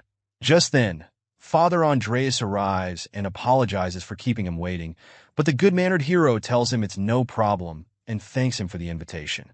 The priest laughs it off and presents him with an ID token, claiming that even though Joseph would have managed fine on his own, tokens from the church are most effective. After all, the Lord's favor spreads across the continent. Vlad is even more surprised when he looks at the token and sees that his guarantor is Father Andreas himself. But the priest brings him out his days by giving him the permission to come find him in the church whenever he needs to, because henceforth, he's our hero's guarantor within the city. The blonde kid is speechless upon hearing this, because he never imagined that a back alley kid, who couldn't even have his birth registered, would one day have a sincere guarantor who wrote his name down in this vast world. Overwhelmed by the kind gesture, our hero kneels before the priest to show his gratitude, because from this day forward, he's no longer Vlad from the back alleys, but rather, he's Vlad of Sora. As the story continues, we learn that the country of Bayezid consists of 3 main cities and 12 villages. The first one is Sora, the city near the sea, which is the trade capital of the country. The second is Varnia, the religious capital, and then there's Shatrama, which is the main capital. It also happens to be the place where our hero Vlad is visiting for the first time. As he enters the magnificent city with the young master, he expresses nothing but awe after seeing just the outside of the city. When travelers finally enter the incredible city, the advanced knight Jaeger informs our boy and Go that henceforth, they'll be the guests brought by Sir Joseph. And then he also warns them to be cautious of their actions, because any foolish thing they do will tarnish the image of the young master. Sir Jaeger also tells them to refrain from turning their heads like country bumpkins and instructs them to just wait patiently while standing still. Vlad, who's been paying attention the whole time, immediately acknowledges the knight's stern warning and advice while the mercenary just mopes around. The knight then informs them that the servants will bring them snacks shortly, and after saying that, he almost makes another statement. But after hesitating for a while, he changes his mind and tells them not to eat the snacks until he returns, because he fears that the 2 uncultured men would devour the food like savages. Of course, the guests aren't totally comfortable with such an arrangement, so Vlad tries to protest, asking if they could at least have a bit to eat. But before he can even finish talking, Sir Jaeger bluntly tells him to shut up, insisting that they don't touch any of the food. After the knight leaves them alone, the 2 guests decide to give themselves a little tour of the castle, so they start moving around and quickly find themselves in the luxurious waiting room filled with gold. The place is so breathtaking that Goth can't believe his eyes at first. The mercenary finds the incredible place to be beyond his imagination, and even admits that Bayezid is totally different compared to the place where he's from. He makes the confession, and our boy, who's equally astounded by the beauty of the place, agrees with him completely. While the 2 gobsmacked guests are still trying to wrap their around the sheer elegance of the room, someone interrupts their experience, claiming that he's never seen them around before. Vlad and Goth turn to look at where the voice is coming from, but all they see at first is a shadow standing behind a curtain. The stranger starts walking towards them, revealing that he was just planning to relax in the room for a while before they came in. He finally steps out from behind the curtains, and the moment Vlad sees the face, he somehow recognizes the stranger, but can't remember where he's seen him before. The man stands in front of the guests and plainly asks them who they are, but Vlad is so engrossed in trying to figure out where he saw the face that he didn't even hear the question. He soon realizes that the person's aura is completely different, and it's so strong that it's almost as if he can kill a person with his gaze. Truly, this guy's eyes are practically flaming at this point, and when the terrified mercenary sees this, he nervously introduces himself, stuttering in the process before finally explaining that he accompanied Sir Joseph on his conquest. Before he can ramble about matters that concern nobody else, the unidentified noble cuts him off and confirms his name before moving on to ask our boy who he is. So, of course, the blonde-haired kid introduces himself as Vlad of Sora. Hearing this, the noble finds the kid a bit interesting, because he's never heard of him before, but in truth, there's something else that intrigues him. As the stranger takes a close look at Vlad's face, he thinks to himself about how impressive the kid is, and notices how his eyes are full of spirit. The most impressive thing he noticed about our boy is the fact that he didn't even flinch when talking to him, which is very strange for him, since he has a very scary aura. Overall, he concludes that Joseph has found himself a very useful subordinate. With this in mind, the noble reaches into his pocket and reveals a handful of peanuts to offer to our boy, asking him if he'd like some. Vlad looks at the hand without saying a word at first.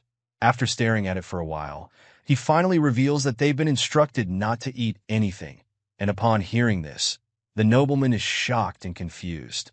Seeing his confusion, Vlad gets impatient and blankly explains that they've been told not to eat any food from the place. But while he's saying this, a look of horror appears on Gautha's face because he's starting to wonder if Vlad has lost his mind.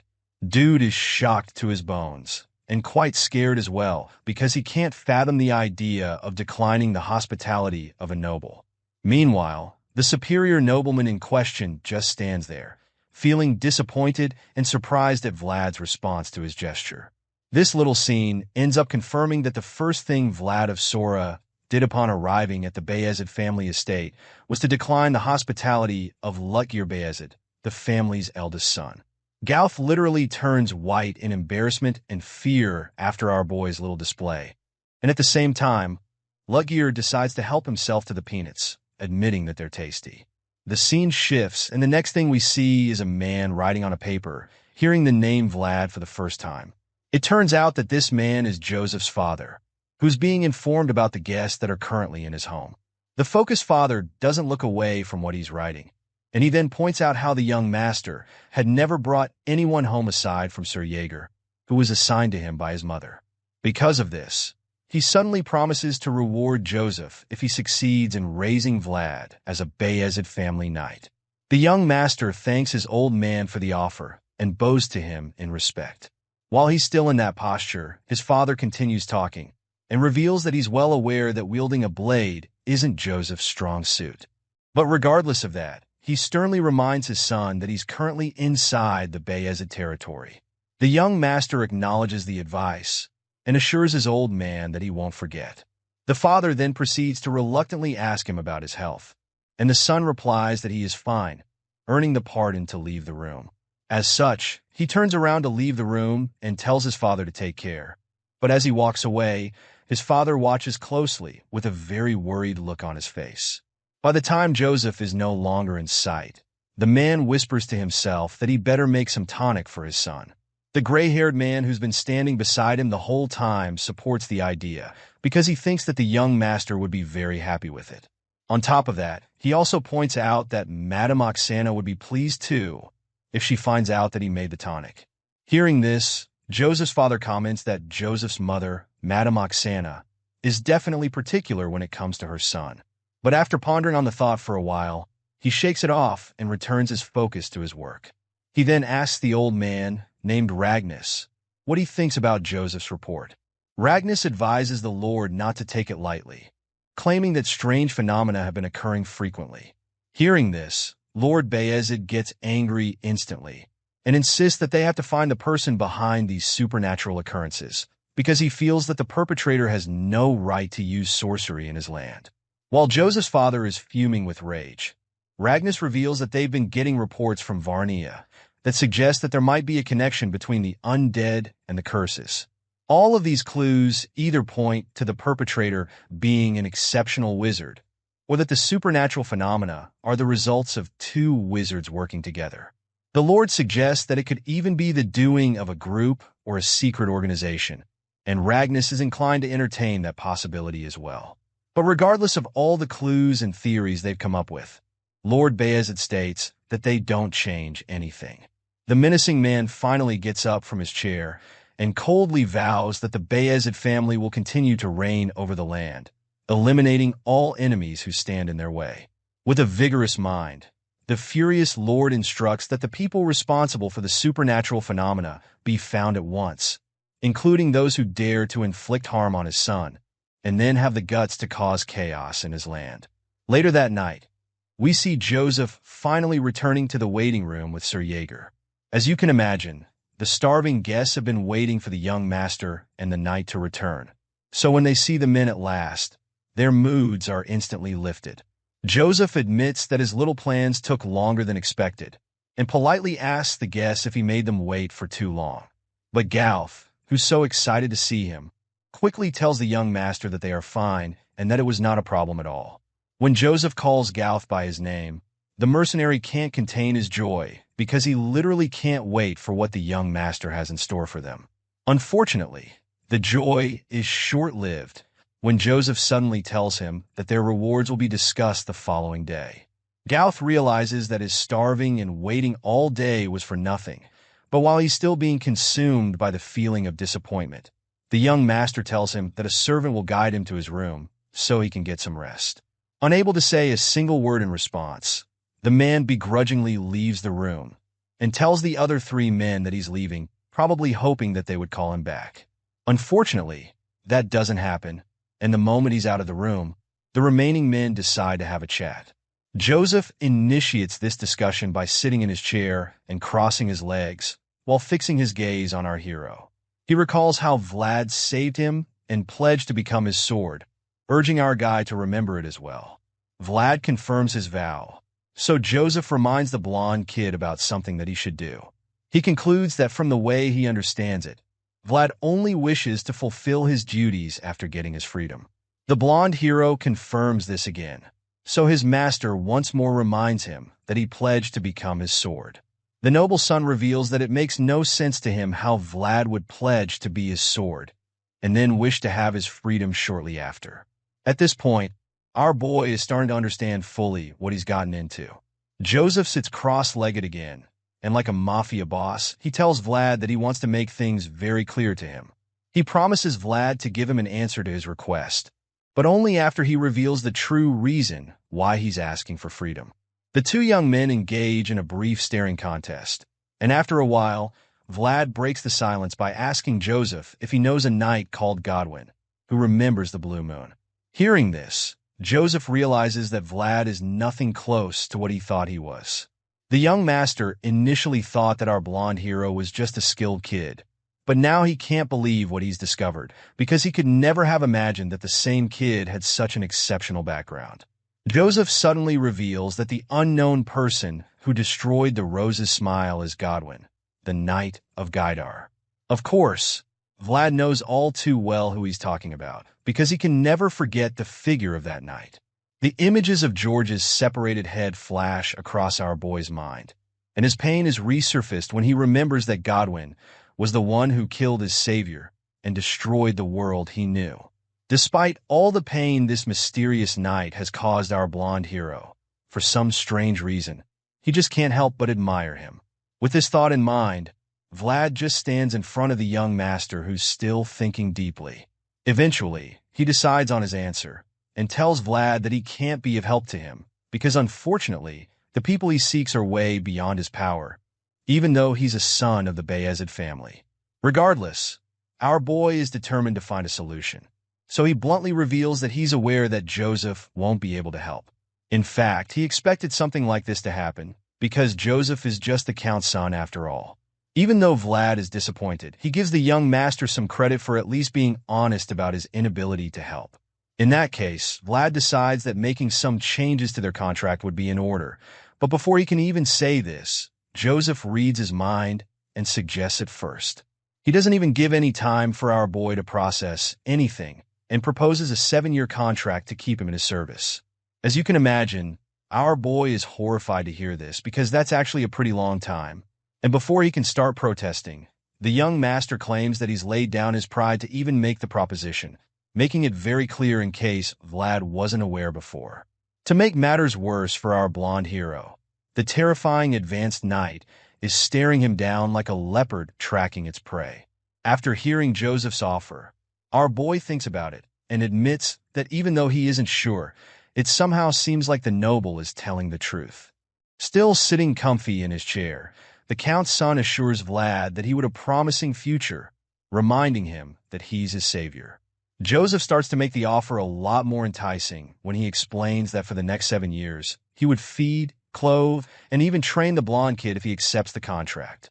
On top of that, the young master claims that he intends to make the country bumpkin into an outstanding knight who would never lose to anyone in combat. It was pretty obvious earlier that Vlad didn't like the contract, especially because of the lengthy duration. But the moment he hears the noble say that he would make him a proper knight, his eyes widen with great interest and a sprinkle of disbelief. While our boy is still in a state of shock, Joseph continues to break down the terms of the contract, hoping to entice him even more. He claims that the poor kid from Sora can enjoy all of these benefits, if only he would just remain loyal and perform only the tasks he's allowed or instructed to handle. Joseph then goes on to state that the issue with Goden goes without saying. But even though he won't be able to help with that, he reveals that he shall allow him to interfere in any matters that concern his former city. After that, the young master informs Vlad that the girl named Gamina appears to be currently staying in the monastery, and as you'd expect, the kid is shocked to hear that the Count's son knows about his friend. After breaking the news to our hero, Joseph asks him what he hopes to achieve by returning with a sword in his grasp, pointing out that the sword isn't the only sharp thing in the world. This noble soon embarks on what could be called a shocking spree, because at this point, he's just dropping bombshells back to back. Joseph reveals that he too has a weapon of his as well, and this leaves Vlad dumbfounded once again. So, after placing all his cards on the table, the Count's son finally asks our blonde hero what his answer is. The scene shifts to a while later, and we see Joseph staring at his reflection as he admits that Vlad has an impressive goal. But while he feels his method was okay, Sir Jaeger points out that the young master seemed too desperate, and asks him if he really needed to act that way.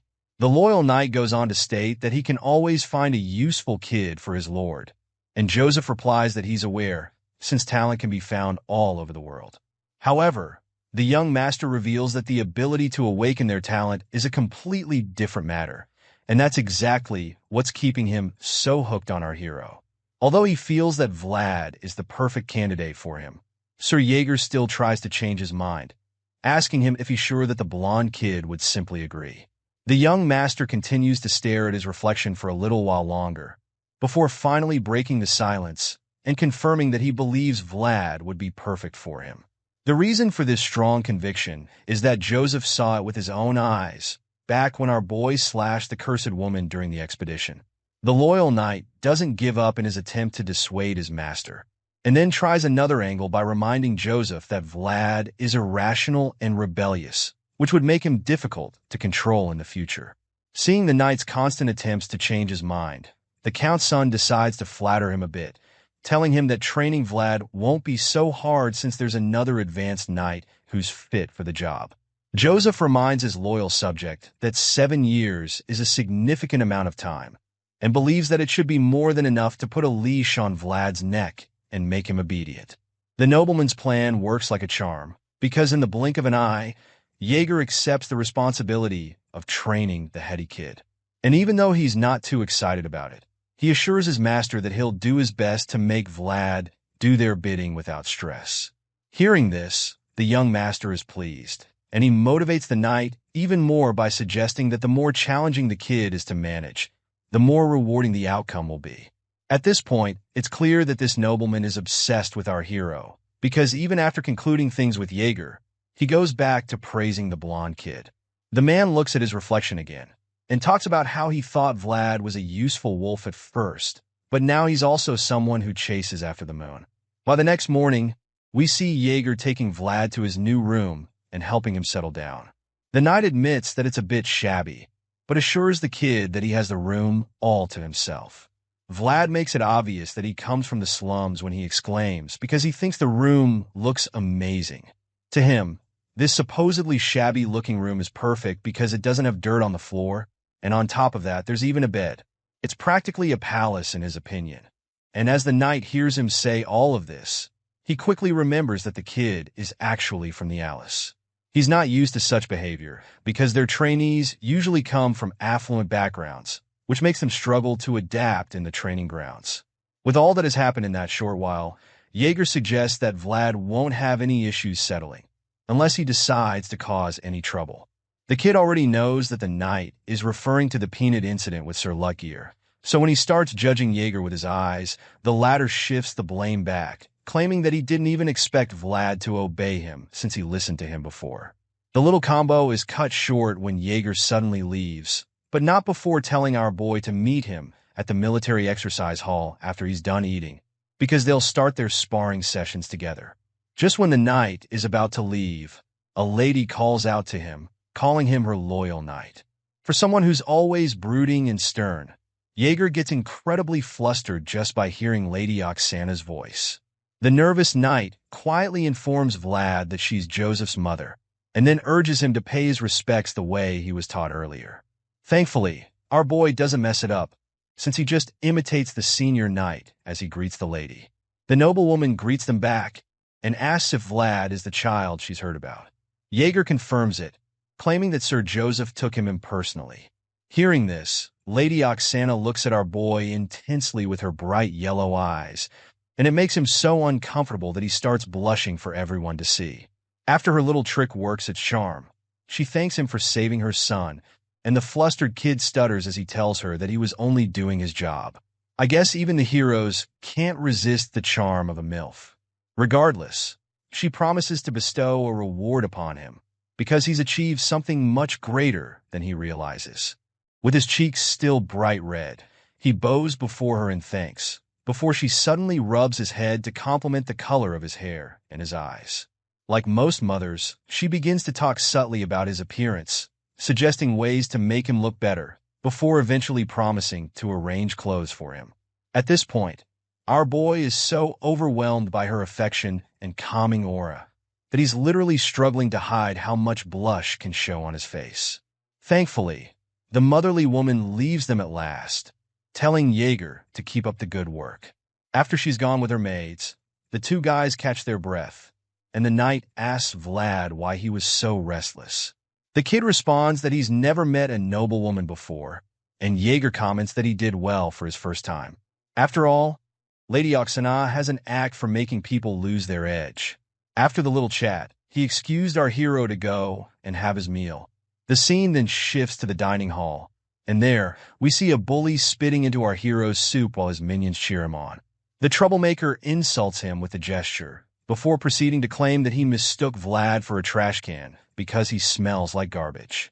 Rather than giving them the reaction they want, the blonde kid skillfully scoops out the spit and throws it away before continuing his meal, while thinking about how they're acting up even faster than he expected. The bully and his gang are enraged and confused by his calmness. But while they're pondering on what next to do, our boy remembers Jaeger's warning not to tarnish Joseph's image. So he tries to think of a way to deal with them, without getting the Count's son involved. The ringleader leaves in a huff and calls our hero a bastard, telling him to get ready for a hazing soon.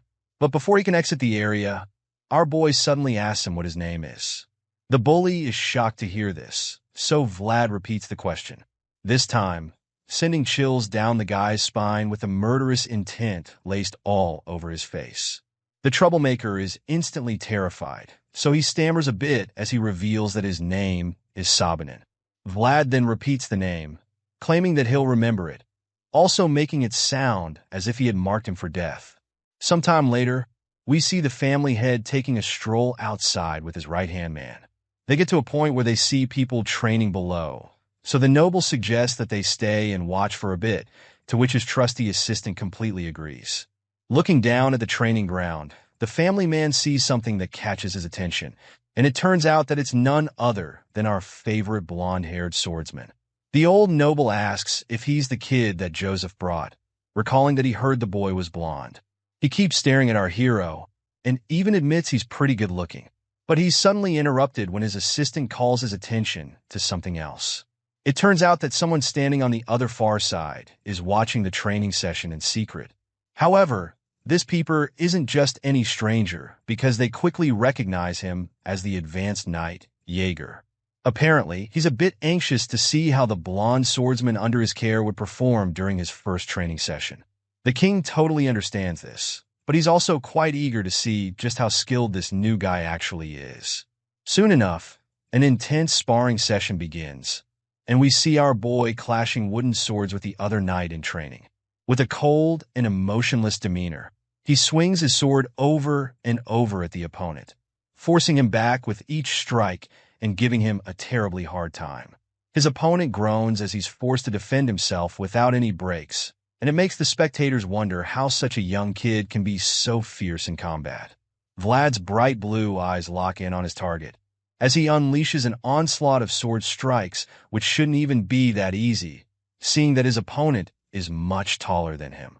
Despite how impressive his technique looks, the family head just states that our boy is sloppy, which comes as a surprise to the old man standing beside him, who already feels that he's amazing. He asks the king if he really thinks that, so the latter says that something does shine through. The family head feels that it's praiseworthy, because even though Vlad is clumsy, he's still trying his best to use what he has learned. While he's saying this, we catch a glimpse of his scarred fingers and knuckles, suggesting that they were probably acquired from years of training with the sword. Meanwhile, Vlad continues to dominate his opponent on the training ground, and at the same time, he urges himself to always keep in mind that all swordsmanship starts from his footing. The location of his feet plays a very vital role in sword combat, because it turns out that if he's able to deceive his opponents with his shoulders and his gaze, then he can control the opponent with his movements. Our boy uses all of these skills accurately, by first controlling the location of his feet, dropping his shoulders, and tricking the opponent with body movements. At the same time, he keeps his blue gaze locked in on the guy, and our boy uses all of these tricks to lure his opponent in. Sure enough, his plan works, and the guy tries to land a powerful down slash on him, but Vlad skillfully dodges by jumping backward. His black-haired opponent is exhausted and frustrated after missing what looked like the perfect chance. But before he can catch his breath or recover from his mistake, Vlad comes in hard with a power-packed counterattack. The kid lands a devastating hit on the black-haired guy's side, and the force is so much that he screams in agony. You can't blame him, though, because that hit looks like it probably damaged some of his internal organs. After literally incapacitating him, Vlad grabs him by the hair and identifies him in one of henchmen. Now, it becomes a lot clearer why our boy was fighting like he had a personal vendetta against him. Vlad drags him by his hair and balls his fist like he's about to punch him into the future. The blonde kid reminds the guy how he enjoyed laughing at him earlier in the cafeteria, and then dares him to try snickering a bit more now. Bro's eyes are glowing with power and rage at this point, and after making his point, he lands a killer punch on the henchman's face. The single blow breaks his nose and leaves blood all over his face. This terrifying sight leaves the other students in a state of shock as they watch on in horror. While the pummeling goes on below, the king's right hand is equally concerned because he doesn't feel that they should just let Vlad beat the shit out of the other guy. However, the family head doesn't seem bothered by this, so he simply tells the old man to let them be, pointing out that to become a knight, such a level of spirit is required. Besides, he says that Sir Jaeger seems to be enjoying the beatdown, and his right-hand man agrees when he sees the advanced knight watching with so much concentration. As Vlad continues to reshape his opponent's face with his fist, one of the other students finally has enough of it, so he yells at the new guy to stop hitting him. However, the blonde swordsman just ignores him, which he doesn't take lightly. He starts yelling even more, trying to intimidate him, but Vlad only stops when he's satisfied with the bloody facial reconstruction he's done. With blood stains on his face, he coldly apologizes to the others, admitting that he got too engrossed, but they're instead more concerned about his terrifying gaze, which they don't understand. After beating the other guy into a coma, he turns around and walks away, but before he leaves, he makes sure to taunt Sabanin, asking him to apologize to the henchman on his behalf because he can't get back to his senses when he's too engrossed. Sabanin gets furious and almost curses at him, but before he can do so, Vlad cuts him off. The blonde swordsman suddenly starts walking towards him, saying that he would also like to apologize in advance, telling him that in Sabanin's case, the beating won't just stop where it did today. After staring the troublemaker down, he starts walking away, but before he leaves, he promises to call Sabanin to come spit in his soup again if it turns out to be too bland. Vlad walks away after dropping such a cold line, leaving Sabanin very uncomfortable because he now knows what a crazy bastard the newcomer can be. At this point, he's convinced that Master Joseph brought in a mad dog from the back alleys, but Vlad just smiles back at him like a psychopath, proving his point even further. The scene shifts, and we see a cleaned-up Gove looking sharper than ever while enjoying this meal. At the table, he suddenly asks Vlad if he's really been beating up other vassals, saying that it's a rumor spreading like wildfire among the servants. The swordsman just evades the question by asking Gove about his work as a stable hand and how difficult it is. The mercenary immediately hops on the topic, saying that he's no ordinary stable hand, because now he works for the great Count Bayezid. Gove is about to start bragging about the experience and all that, but then he suddenly realizes that Vlad managed to distract him from the important discussion at hand. He then reveals that he heard Vlad beat the crap out of guys all over the manor, and reminds the blonde swordsman that it's a crime. Vlad does not seem bothered in the slightest, and he just asks Gove why he's so surprised. The blonde kid reminds Gove that he has always been a criminal, and says that simple assault is going easy on them. Hearing this, Gove is stunned, but he just listens to what he has left to say. Vlad continues to try to justify his actions, claiming that he didn't even hit the guys in an obvious way, and points out that they were the ones who picked a fight with him earlier. Gove still doesn't understand how Vlad can think what he did is okay. But the swordsman argues that it is, saying that now no one talks to him needlessly anymore, which he believes is a good thing. Just then, another student walks in with a tray of food in hand and introduces himself as Portly Canner. An impatient Vlad turns around and bluntly asks him what business he has with him. Hearing Vlad's rather unfriendly response, he becomes nervous and starts shaking in fear, so the blonde swordsman tells him to either sit at the table with them or get lost. The moment Vlad says this, Portly's entire mood brightens up in excitement, because he never imagined that he would get invited to sit beside the blonde swordsman. He quickly joins them at the table, thanking Vlad for inviting him, but the latter just sighs in exhaustion because he actually just wanted the guy to get lost instead.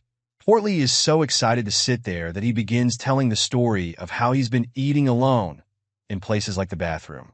As you can imagine, Vlad is grossed out by this, so he reminds the fat kid that he's eating his precious sausage. Portly sees the food and asks Vlad if it's delicious, before revealing that his father is the one who supplies the manor. The fat boy claims that his Canner family supplies all the meat in the manor, revealing that his family has been in the business of livestock and cattle farming for generations. After telling Vlad all of this, Portly remembers that he saw the hero asking for more sausage earlier, so he offers him some of his own to the new guy. Of course, our boy is suspicious of all of this politeness and kindness, so he snaps at him, asking what he's going on about. Our boy tries to pretend like he's not moved by the mouth-watering offer, but when the scene changes, we see him standing in a heaven of sausages. Turns out that it's Portly's huge stash, which his father sent for him to eat. However, he claims that it's too much for him, so he wants to share. Seeing and hearing all of this, Vlad realizes that all of the vassals in the manor are young masters from great families. The hero actually forgot for a while that these were people he could have never even talked to if he was still in the back alley. With this in mind, he decides that it would be a good idea to build at least one good connection now that he's in such a place. So, out of the blue, he asks Portly if he would like to eat together with him henceforth, and the fat kid gets so excited about it. He accepts the offer, and Vlad confirms that he's okay with the arrangement. The blonde kid then says that all vassals have to get along, and even though it looks like he's befriending Portly for the sake of sausages, we learn that it's not necessarily the case. The scene changes again, and we see the green-eyed advanced knight walking down a big hall. He seems a bit exhausted, probably because serving the young master and literally raising a whole human being is not an easy task for anybody. The stress seems to be piling up for him, and he knows that the only time he'll be able to catch his breath is when his men, Cade and Maxim, recover from their injuries. His trail of thought is interrupted when a big knight with a fat beard approaches him. The guy asks Jaeger where he's off to in such a hurry, and that's when the eye-patch knight turns around to identify him as Sir Gregory.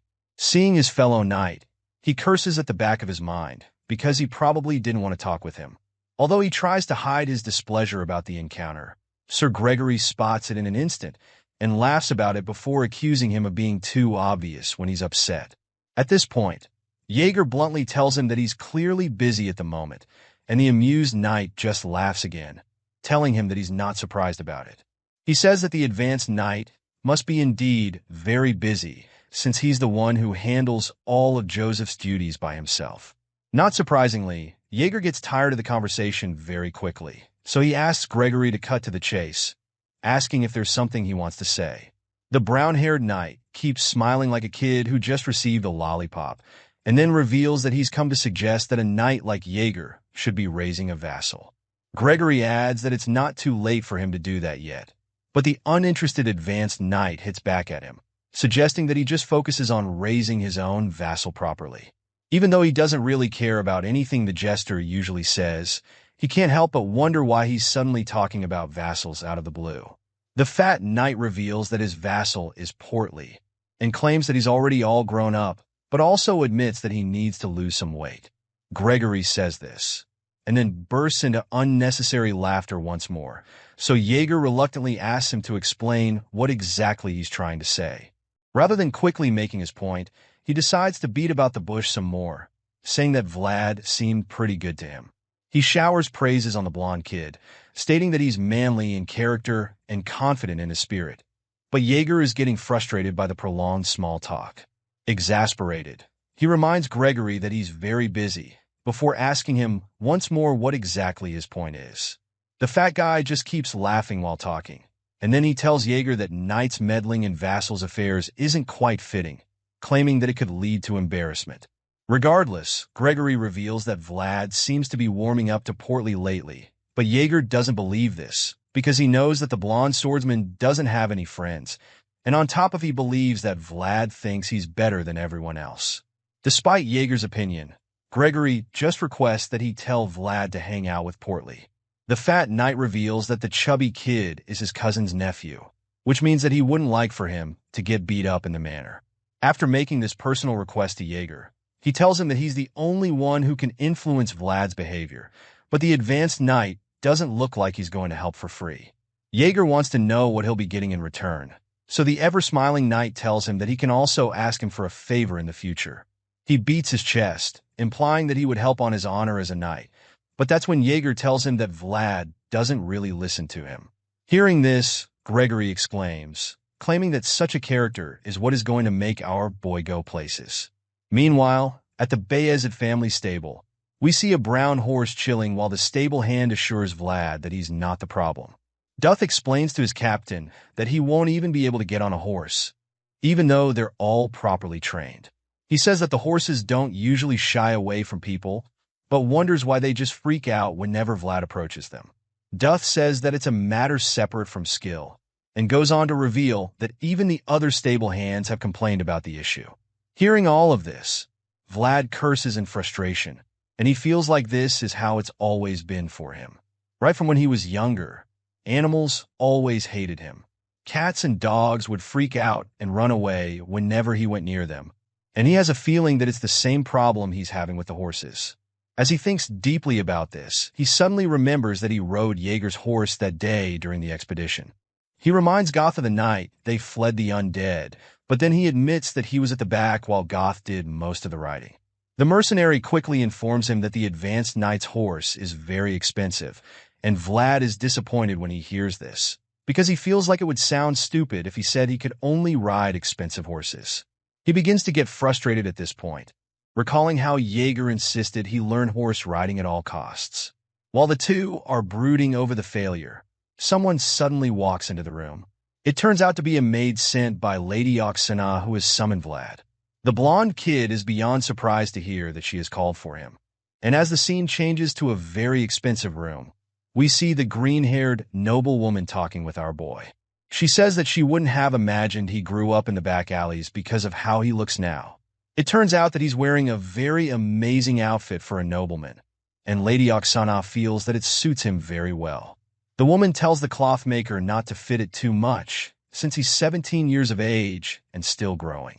She then says that Joseph grew a lot as well when he was Vlad's age, and she also promises to get him other clothes when summer comes. After all, clothes fitting of the season are a must for one to maintain physical performance. Vlad's cheeks turn bright red by the time she's done talking, and all he can do in response is to bow his head and thank her genuinely. However, she waves his thanks off and reminds him that she should be the one thanking him because he saved her son's life. The insanely polite lady then apologizes for calling him when he was probably busy training, and then she gives him permission to leave. Hearing this, Vlad thanks her once again and exits the room. Once he's outside, he sighs in relief, feeling that the lady is just difficult to be around for no particular reason. Taking a look at his new outfit, he starts to wonder how much it's worth. It is so comfortable that it doesn't even feel like it belongs to him. But then he looks at his old clothes in his hand and remembers that they weren't even his in the first place. He walks down the hallway and thinks about how he shouldn't get used to this new life. Vlad begins to feel out of place, because even after he tries so hard to get to the Bayezid family, he still feels like he doesn't belong there. The blonde hero even feels like he's gaining weight, and it's like flesh clinging onto his soul. His episode of self-pity is interrupted when he looks out the window and sees something that catches his attention. Vlad is taken aback when he sees Sovanin beating one of the other vassals to a pulp. He beats the guy while calling him a pig and asking him if he forgot what it was. Vlad seems very furious that the kid started having fun just because they allowed him to live quietly. It's at this point that we learn that the poor kid on the receiving end of this brutality is Portly. Sovanin keeps beating him up, asking him if he likes his new best friend. And as he says this, he just gets even more enraged, claiming that they're a flock of filthy fuckers. Vlad watches on from the high window and concludes that people are truly the same everywhere. He feels that there will always be those having the time of their lives, and those who just can't live in peace. In the end, Vlad feels that they're just rascals who prey on those weaker than them. Feeling very pissed off, he decides that he'll have to wear his old clothes again, at least for just the day. Later that night, he knocks on a door, and when the person inside answers the door, we see that it's Portly. Our boy is speechless when he sees the poor kid's messed up face. And when Portly asks him what he's doing at his door so late at night, he says that he needs something from him. The chubby vassal is surprised and confused when he hears this, but Vlad simply looks inside the room and points at the biggest piece of meat in there, asking Portly to give it to him. The kid is reluctant to let go of this piece because he cherishes the ham too, but Vlad insists. Portly agrees to give it to him, but he feels bad because he thought that they would at least smile while greeting each other. Since that's not the case in their relationship, Portly starts to believe that Vlad just wants to leech off him. Even though it's a harsh and heartbreaking thing to accept, the kid ultimately decides that it's still better than eating alone. Portly brings down the fat piece of ham and offers it to our boy, so Vlad tells him not to think of it as an unfair deal, saying that he is taking a fair price. The injured kid doesn't seem to understand what he's talking about, so Vlad tells him that a knight he knows said something like this once. Our boy goes quiet, and he starts to remember the man who said this to him. He recalls that the knight was a man who only takes the price that is rightfully his. And as he thinks about this, the scene slowly changes from the front of Portly's room to where Vlad is standing menacingly with a wooden sword. He's currently standing in front of the other vassals, who have also armed themselves with their sparring weapons. For some weird reason, they're not even scared at all, and they look so confident, as if they can easily defeat our blonde-haired swordsman.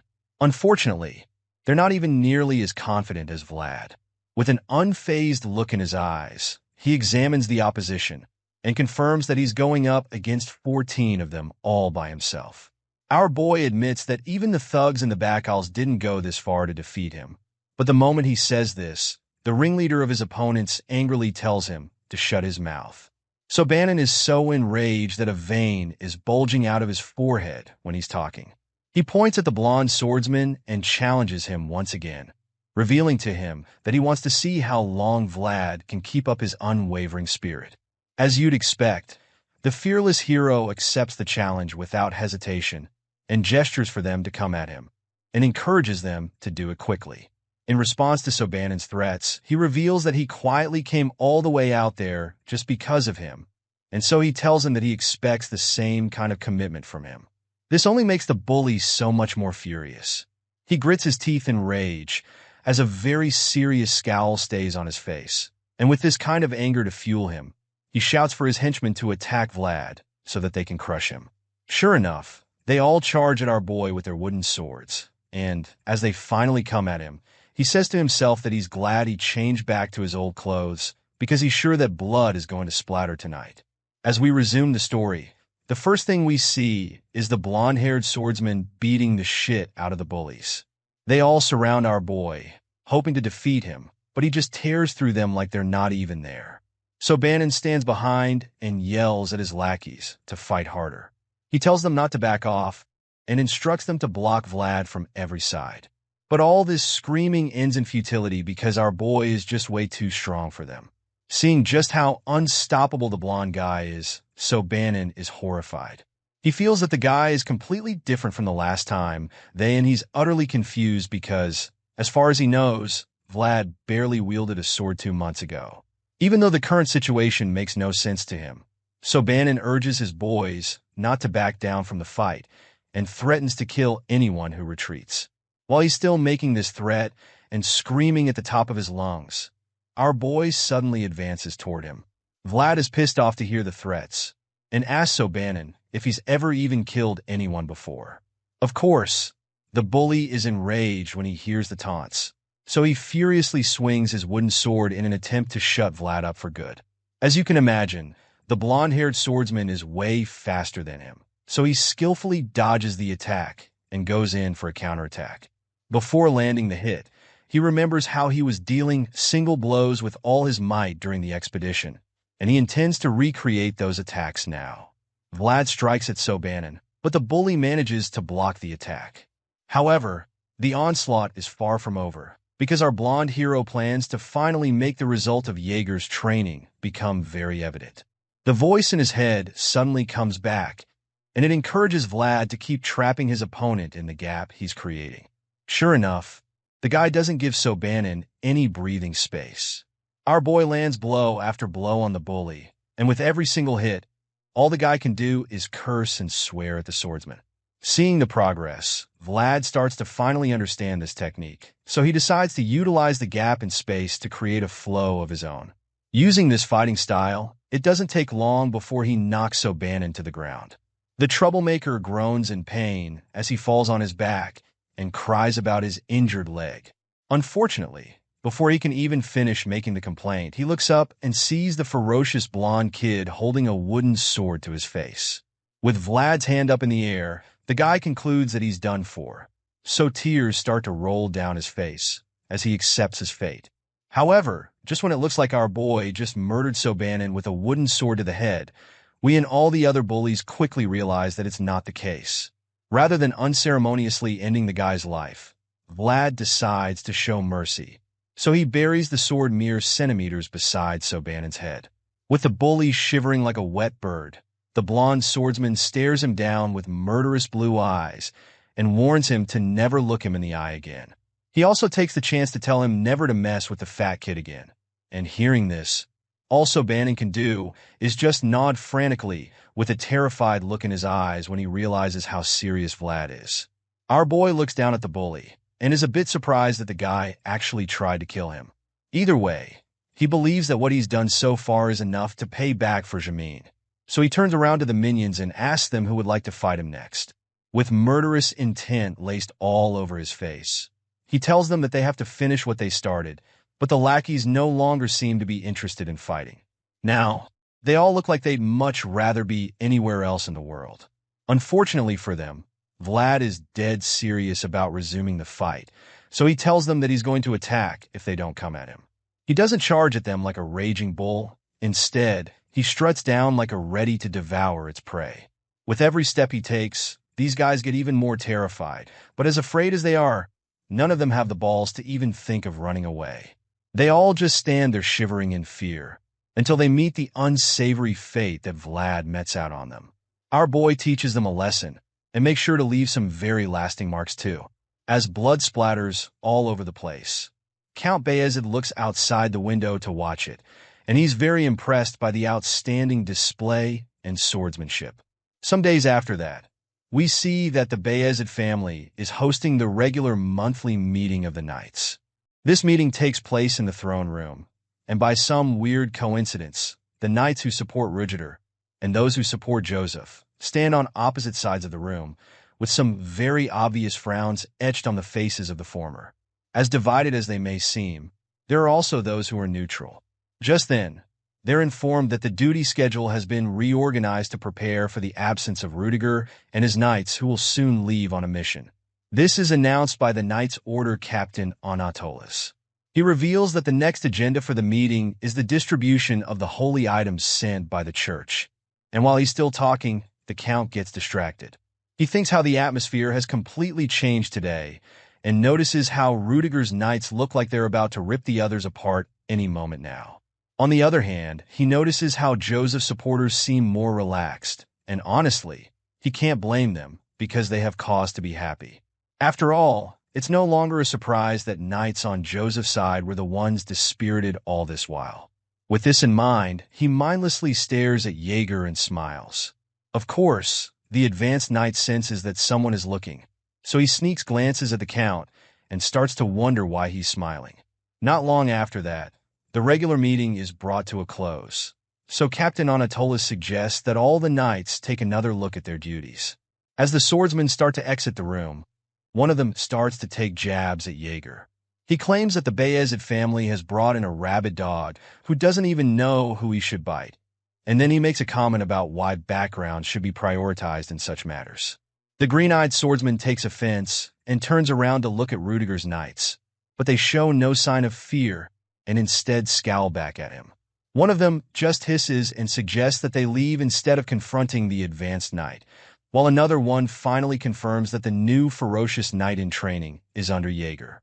As they walk away, one of the neutral knights approaches Jaeger and jokes about how the others are boiling with rage. The green-eyed knight turns around and asks Sir Gregory what he's talking about, but the comedian just tells him to stop acting innocent when the word is already out.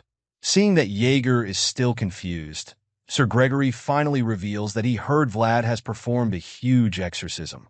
He claims that the drill instructor couldn't even handle the blonde kid because he's beyond the standard. As you can imagine, Jaeger wasn't aware of this before, and hearing it now, he remembers just how much of a pain in the butt Vlad can be. After breaking the news to him, Sir Gregory once again offers his services, claiming that he can help with any task, and that he doesn't mind if it's difficult or tiring. Hearing this, Jaeger just starts walking away, stating that he'll keep the offer in mind. When the advanced knight is by himself again, he quietly thinks about how Vlad made him proud. He's not too surprised, though, and even feels that this is the least the kid should do, especially since he was the one that taught him after all. The scene changes, and we see a brand new armor set being unveiled. Apparently, it's a gift that the Count sent for Vlad, and Jaeger is a bit surprised to hear that the Count would personally do that. He almost doesn't believe it, and even the other knight believes that it's too nice a gift for a mere vassal. As they all stare at the beautiful armor, Sir Jaeger realizes that it's made of orc leather, and gray orc at that, to which Sir Joseph confirms. The gray orcs can only be found in the north, so any armor made of gray orc leather basically means that it belongs to a northern warrior. After seeing such a rare gift being given to the blonde kid, Joseph concludes that his father must have already taken a liking to Vlad. He believes that the kid must have already done something to prove himself as a person worthy of such an investment. After all, he did manage to get the great Count Bayezid's approval in just a month.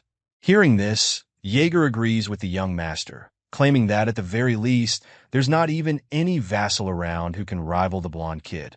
Sir Joseph responds, admitting that he has also heard about that, and reveals that the rumors are already widespread. Regardless of Vlad's incredible success in such a short while, the young master reminds his knights that they can't sit idly. He suddenly pulls out an envelope with a red seal on it, and when Jaeger asks him what it is, he vaguely states that it's the next step. After breaking the seal, the advanced knight opens the paper to read its contents, only to find out that it's no ordinary invitation. Joseph then asks his trusty knight if he can respond to it. Of course, Jaeger is more than happy to do this for his young master. Besides, he also happens to have been pent up cleaning after the kid lately. Hearing this, Joseph is delighted, so he confirms that everything has been concluded and decides that they will be going to a place called Dermer. The scene quickly changes to a sunny field, and we see a horse-driven cart passing by. Inside the moving cart, we see the young Master Joseph sitting across from our boy Vlad. The nobleman seems excited about the journey and decides to give the young swordsman a little lesson.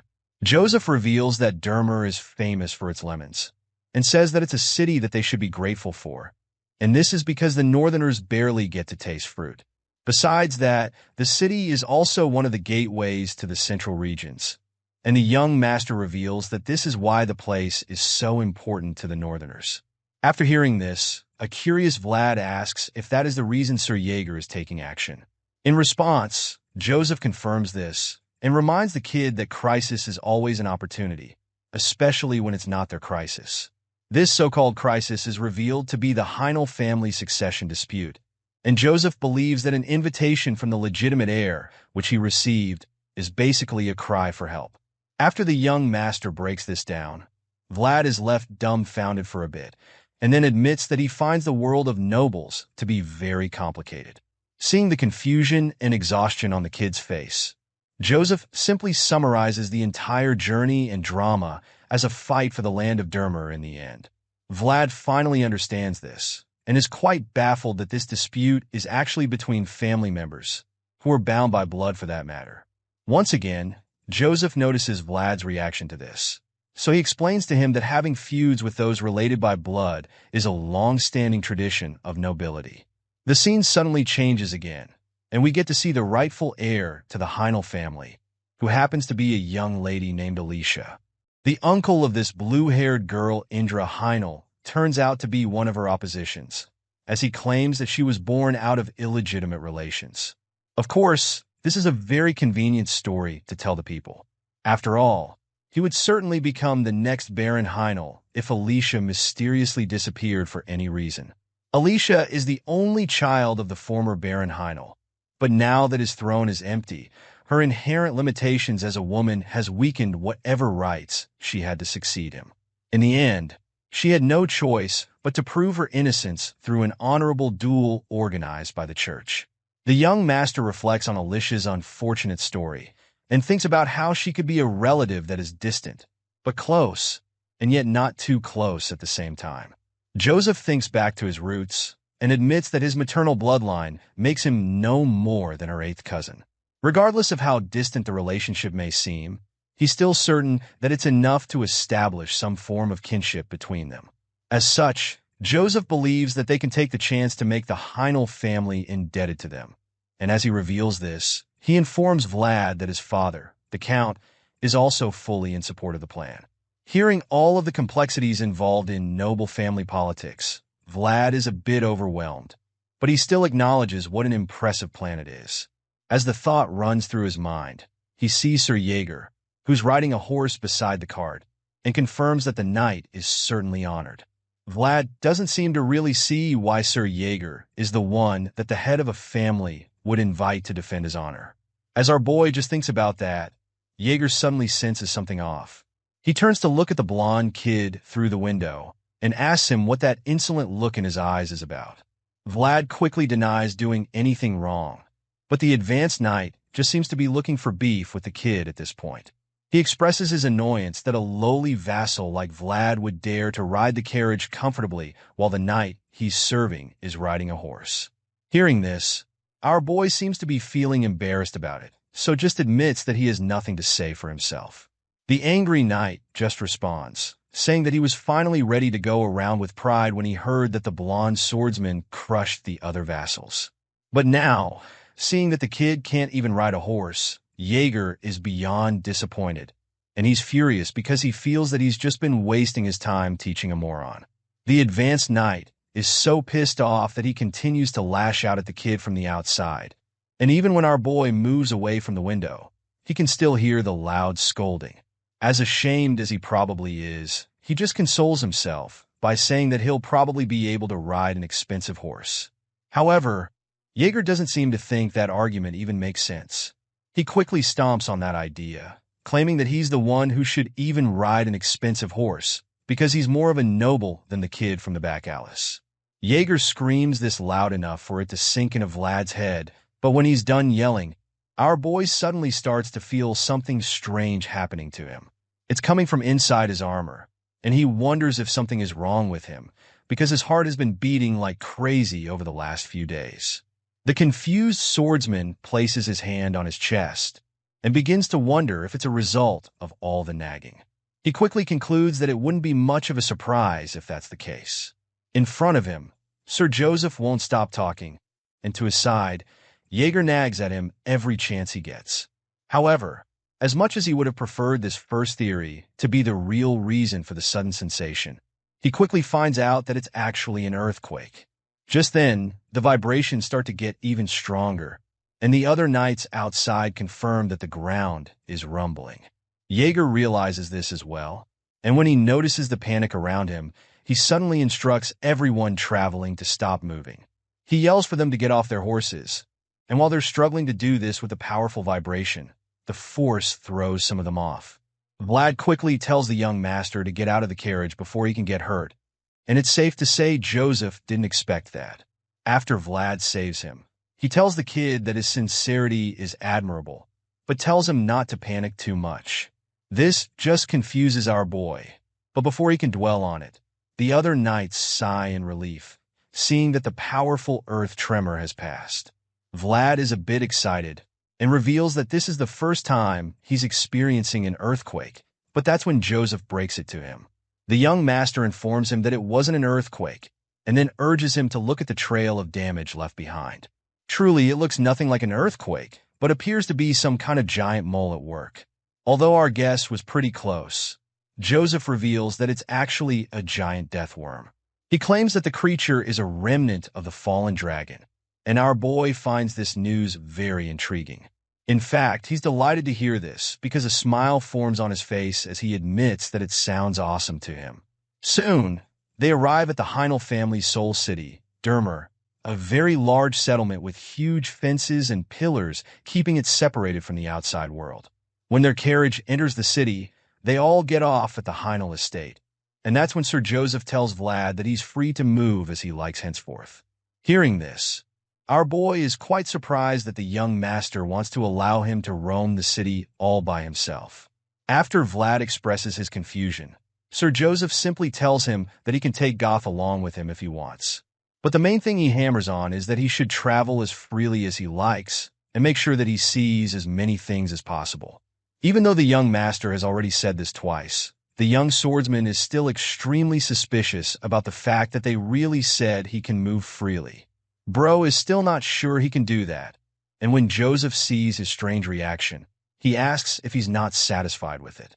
Without thinking twice, the blonde kid claims that he's very okay with it and would love to go sightseeing. But before he can even say anything else, the young master cuts him off. Joseph tells Vlad to think about why he brought him to the city with him, and reveals that an honorable duel is a rare event to see. It's even more special this time around because this honorable duel is a team event. Moreover, he explains that there are knights from a vast array of backgrounds in the city of Dermer, and so he finally instructs the young swordsman to watch these knights closely and observe anything he can. Our boy is taken aback by this instruction, but Joseph has something special planned. He knows that seeing something even once can be more memorable than hearing it 10 times. So he's planning to foster the young knight in training properly with this method. Joseph honestly hopes that Vlad will be able to expand his world through various experiences, but Jaeger just tells our boy to avoid getting beat up in some random alley. The advanced knight also informs Vlad that they have to warm up and spar later in the evening. But while he's still talking, the young swordsman shows some attitude when he tries to make them know he's not stupid. Unfortunately, Jaeger doesn't rate him highly, and even admits that he's lost all faith in our boy, especially since he can't even ride a horse. Once again, a wave of shame washes over the blonde kid when he hears this same gist again. And after Jaeger is done mocking him again, Joseph tells him that he must report back every evening. Apart from that, he instructs him to tell him immediately about any unusual movements or behaviors he notices during their stay in the city. When the young master and the knight finally leave, Vlad finally soaks in the fact that he has some free time to himself after so long. So, he decides to have a look around the building and quickly notices that it's smaller than the Bayezid mansion. The place also looks quite old to him, so he wonders if they even maintain it at all. The story about them being famous for their lemons starts to make less sense now, because it looks like they don't even have any money on hand. Just then, our boy suddenly grips his sword, and the moment he does, the voice starts talking again. It claims that it has been in the city of Dermer before, and reveals that it remembers the tree on the hill, which can be seen not too far away. A smile appears on Vlad's face when he sees the tree, and that's when he admits he'll need a place to pray after quite a long time. The scene changes, and we see the mysterious leafless tree standing quite tall in a graveyard. "I shall give you the sword, and you shall give me the memories," is a quote that we see, and at the same time, someone we can't see yet reveals that it's time for him to give back since he's been taking for too long. Meanwhile, back inside the Heinel family mansion, Miss Alicia welcomes the visitors and thanks Joseph for coming all the way after receiving her invitation. The young master responds with a smile, claiming that, of course, he must answer since it concerns the crisis of the rightful heir. He then reminds them that the of blood is the most important after all. Joseph assures her that Count Bayezid has already allowed the visit and intervention. He informs her that the only thing that remains is her decision.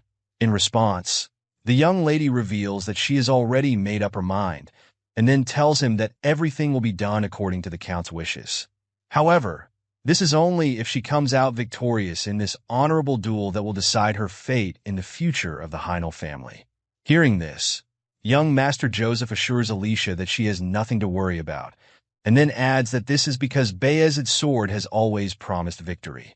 After the bold declaration during the meeting in the dark room, Joseph and his men exit the place.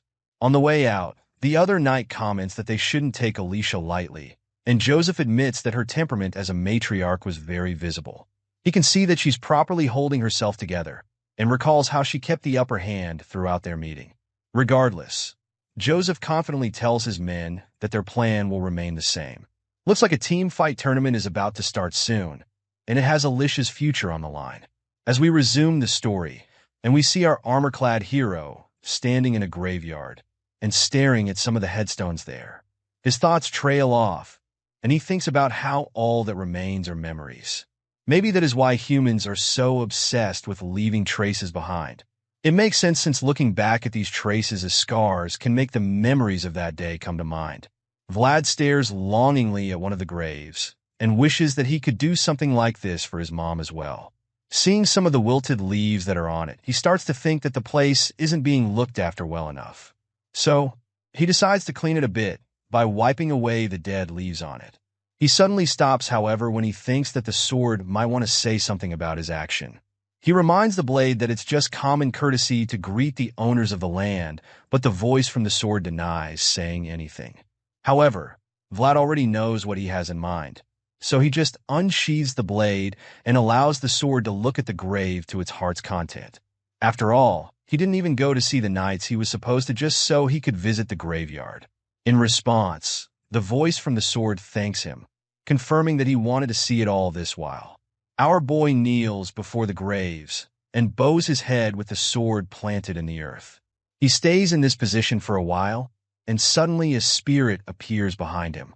It turns out that this ghost is the one inside the sword, and as Vlad maintains his kneeling position, the spirit begins to recall some of his memories.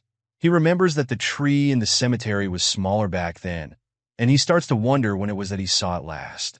With our boy still kneeling there, more memories come back to the spirit, and he suddenly recalls that he was at the tree with someone the last time he was there. Unfortunately, his recollection is interrupted when he sees something that takes him by surprise. He quickly informs Vlad that something is watching them, and that it recognizes him. The blonde swordsman is shocked to hear this, but before he can fully process everything, the spirit asks to borrow his human body for a while. Even though Vlad is taken aback by this request, he quickly agrees to it, feeling that there is no issue since it's only going to be for a moment. Our boy then closes his eyes and braces himself to be possessed by the blue spirit standing behind him. Sure enough, the ghost enters him, and a surge of energy exudes from his body. Vlad is still adapting to the change when he suddenly sees something that causes his glowing eyes to almost pop out in shock. He even stutters as he asks himself what the creature before him is, and that's when we see the gigantic white snake in the tree. While our boy has no idea what it is, the ghost that possessed him informs him that the snake is a spirit too. This blue-eyed serpent locks its gaze on Vlad, and the blonde swordsman is still perplexed as to how it could be a spirit. It's so weird to him, and it makes him admit that he's been seeing way too many strange things lately. Just then, he notices that the serpent spirit is looking at him, so he informs the spirit inside his body. In response, the sword ghost explains that the snake is actually looking at him, since he's the spirit inside of our boy. All of a sudden, it starts slithering down the tree, and as you can imagine, Vlad becomes restless. He yells to inform the ghost of this, and the latter just tries to calm him down, suggesting that the snake won't bite. However, the young swordsman isn't too convinced by this, because he knows that they can't be sure of that. Despite how big and strange the serpent is, Vlad suddenly realizes that it doesn't even feel threatening at all, and this intrigues him. Our boy is rather getting a warm feeling from the snake, and that's about the same time it comes to meet him face to face. The feeling Vlad is getting is as if spring is in the air, but it's suddenly interrupted when a lady walks up behind him, asking who he is.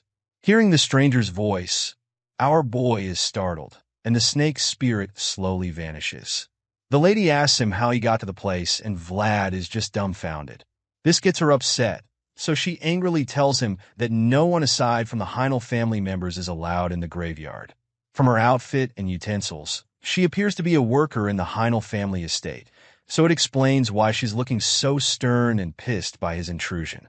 After hearing what she said, Vlad apologizes to her and explains that he found himself there when looking for a quiet place to pray. The blue-haired lady finds it strange that he came there to pray, and when he sees the questioning look on her face, he quickly pulls out his badge to show her that he's actually a vassal of Sir Jaeger, and not some suspicious person. Our boy places it in front of her face, and she carefully inspects it before finally agreeing that he's not someone she should be wary of. After getting her approval, Vlad smiles and then thanks her before an awkward silence follows. The two just stand there staring at each other, and the blonde swordsman finally realizes that it's rude to stand by a nobleman's grave after all. At this point, he knows that he's messed up, so he's just hoping that the lady doesn't say anything that would put young Master Joseph in a difficult situation. His fears are pretty valid, because this would get him in trouble and most likely earn him some serious punishment from Sir Jaeger.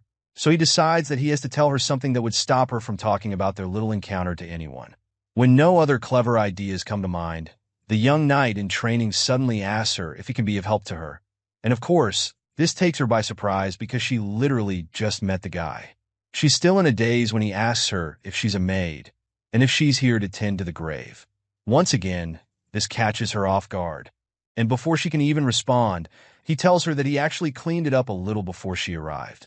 The maid is still just staring at him with crossed arms, so he just keeps talking, telling her about how leaves were piled up there. She is very surprised to hear that he actually cleaned it up, so Vlad confirms this, claiming that he felt it's common courtesy to greet the owners of the land. Vlad points to the grave, and she turns around, not knowing what to tell him. Our boy doesn't stop there, because he suddenly takes her bucket and cleaning tools, suggesting that he'll take care of her duties. She's still speechless at this point, and just allows him to carry on, but that's when Vlad reveals he has a favor to ask, revealing that he would really like it if she just let their earlier encounter to just slide. He informs her that Sir Jaeger would be furious if he found out about it, and this confession appears to spark something in the blue-haired maid. Her expression quickly changes from confusion to mischief, and she decides to blackmail our boy by telling him that she'll only grant his request if he cleans the grave well enough. Hearing this, Vlad already knows that he's in trouble, and he mentally curses, finally confirming that the pretty ones are always the hardest to convince. He's really annoyed, but he knows that he doesn't have a choice anymore, so he just gets to scrubbing, while the mischievous maid smiles in satisfaction as she watches him. The scene changes back to the Heinel family mansion, and inside, an intense clash of swords is underway. Vlad secretly watches the duel between knights and is amazed to finally witness one. As the fight goes on, the voice from the sword admits that one of the knights is displaying some good strength, and Vlad asks if he's talking about Sir Colin. The voice confirms this, and even suggests that the ferocious knight would cut through our boy's bones if they're ever matched up against each other.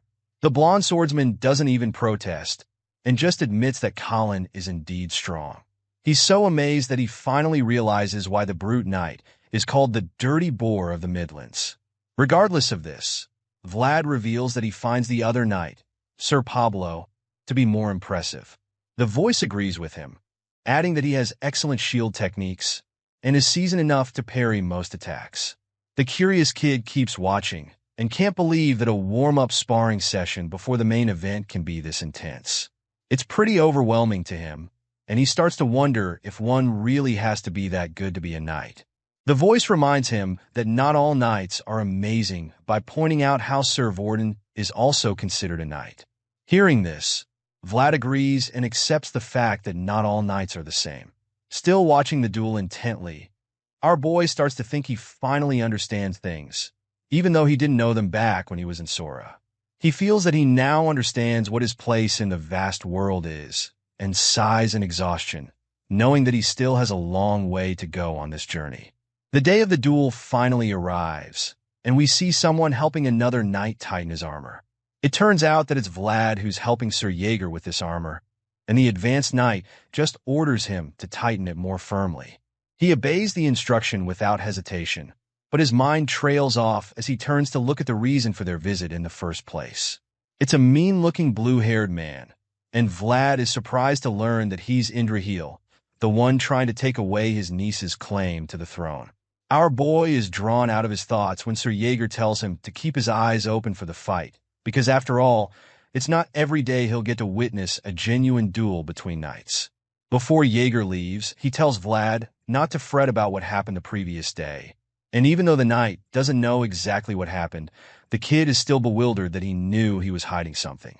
When Jaeger sees our boy's reaction, he teases him for being shocked, before explaining that the fear is written all over his face. At this point, Vlad admits that the duel he witnessed in secret was very shocking.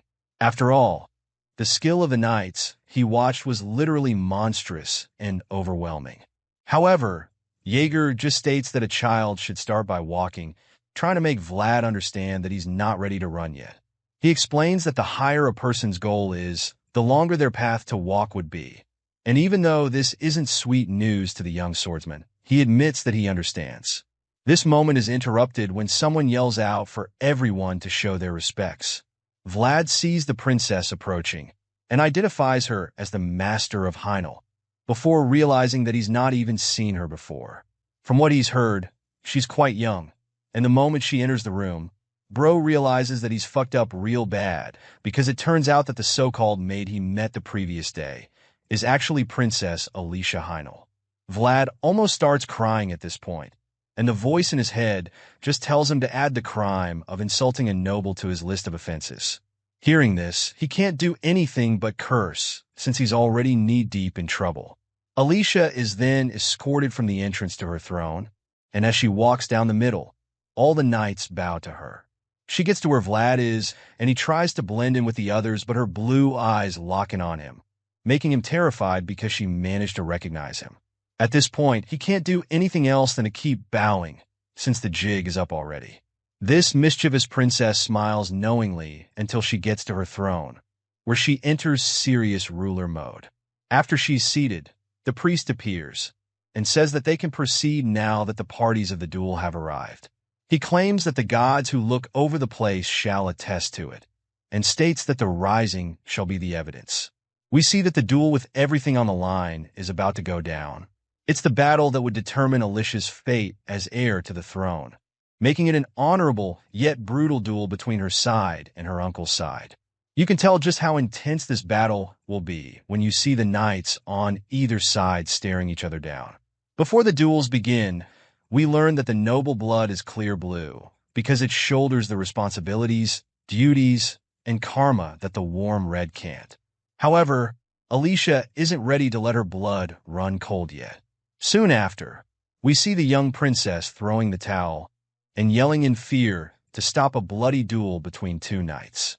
Alicia stops the fight, claiming that she surrenders just so she can save the older of the two knights, who clearly took most of the hits. However, the injured swordsman just stands there, while still panting heavily, and refuses to give up. He's covered in cuts and losing a lot of blood, but he still refuses to surrender, claiming that it's not over yet. The priest informs this injured knight, named Sir Duncan, that his master, the princess, has already thrown in the towel, so he urges him to admit defeat. The younger and stronger opponent encourages him to put down his sword, claiming that it was a good fight and still recognizing him as his captain. Sir Duncan hears this and is speechless, because he didn't expect that the young knight would still call him captain. The old man closes his eyes, feeling defeated, and remembers how he trained his vibrant opponent and raised him to be the future of the House of Heinel. However, what he didn't expect was that he would return as the sword that would cut his master. As this thought runs through Sir Duncan's mind, he just feels ashamed, and that's about the same time that the priest announces that the victor of the duel is Mr. Andres Knight Sir Chard. Hearing this, Sir Colin, who's also under the uncle, just laughs and commends Sir Chard for providing a good head start. Andres just smiles, revealing that he is impressed as well. And while he's still feeling this confidence, the priest calls for the next two proxies to come forward. At first glance, it's easy to see that this would be an insane duel, because Sir Jaeger will now be going up against the big brute, Sir Colin. The two knights stare each other down, and the priest reminds them for the last time that using aura is forbidden. Of course, this is good news for Colin since he has the advantage of size and strength. The priest once again explains that the fight will end whenever a proxy or his master surrenders. The second thing that can bring the duel to an end is a situation where one of the knights is severely injured to the point that he can't continue the fight.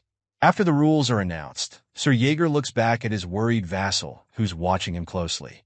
The green-eyed knight can see the anxiety in Vlad's eyes, but he thinks that the kid should have a good look at the duel instead of trying to run when he can't even walk. Jaeger points to his open eyes, which is basically a way of telling him to watch closely. This is because the green-eyed knight has decided that his duel will be their class for the day. The advanced knight bravely unsheathes his sword, and he prepares to begin the duel, while revealing that our boy's study material today will be none other than Sir Colin, also known as the Warhog of the Central Regions. Not surprisingly, the bigger knight makes the first move by attempting to land a powerful downward slash. But of course, the calm and confident swordsman effortlessly blocks the strike before retaliating with a similarly devastating hit.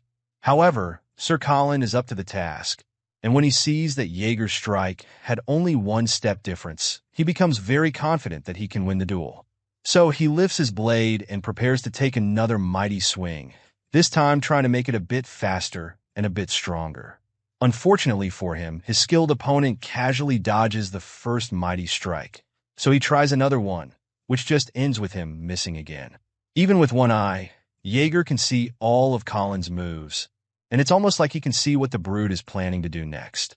However, this doesn't deter the wild boar of a man, because he just keeps swinging as fast as he can. Even though he's yet to land a single blow, Andre is pretty glad to see that Colin is as strong as the stories say he is. The blue-haired uncle isn't too bothered by the lack of hits, because he believes that his brute is overwhelming Jaeger and forcing him into a corner. One of the other knights on Andre's side hears this, and is pretty disappointed that they would even think something like that. He knows that Colin isn't overwhelming shit, and it makes him wonder if he's the only one that can see the strange turn that the momentum of the fight is taking.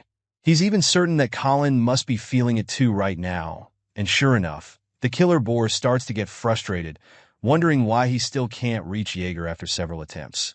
The guy is sweating at this point, and already getting exhausted, but the green-eyed knight just fans the flames of his fury by playing the role of a matador.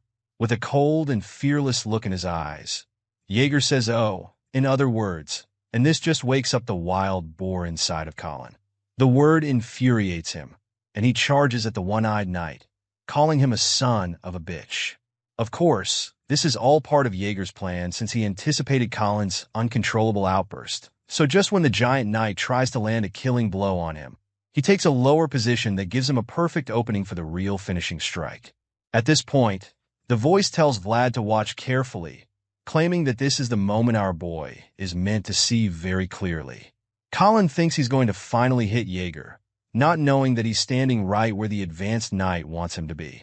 Jaeger blocks Colin's strike with blistering speed, and ends up creating a gap between them. The voice takes up the commentary role at this point, and informs the kid that it's an inevitable gap formed when a hit is blocked. He further explains that it's what you call a counterattack technique, and Vlad already knows that it's a technique used to launch a follow-up attack after blocking the first hit. Sure enough, this is exactly what the green-eyed knight had in mind, so the next thing we see is that Colin is on his knees. The brute is terrified and exhausted, because he now realizes that Jaeger is on a totally different level, a level that seems insurmountable to him. So he just accepts his defeat, and the priest announces that Alicia's proxy, Sir Jaeger, has won this round. Hearing this, the princess sighs in relief, while her uncle and his men scowl in rage. Like the champ that he is, Sir Jaeger walks back victoriously to where his vassal is, and when he reaches Vlad, he immediately asks the boy if he had a good look. In response, the blonde swordsman smiles smugly, revealing that he did, and thanks the advanced knight for giving him the opportunity to learn. Despite Sir Jaeger's victory, the contest isn't over because Alicia and her uncle are currently tied on the number of wins. So, that's why the last duel is required. And for this tiebreaker, the blonde knight from earlier will be going up against the purple-haired one from Alicia's side. The blonde swordsman introduces himself as Sir Pablo of Arnstein, and he expects his opponent to do the same before they duel.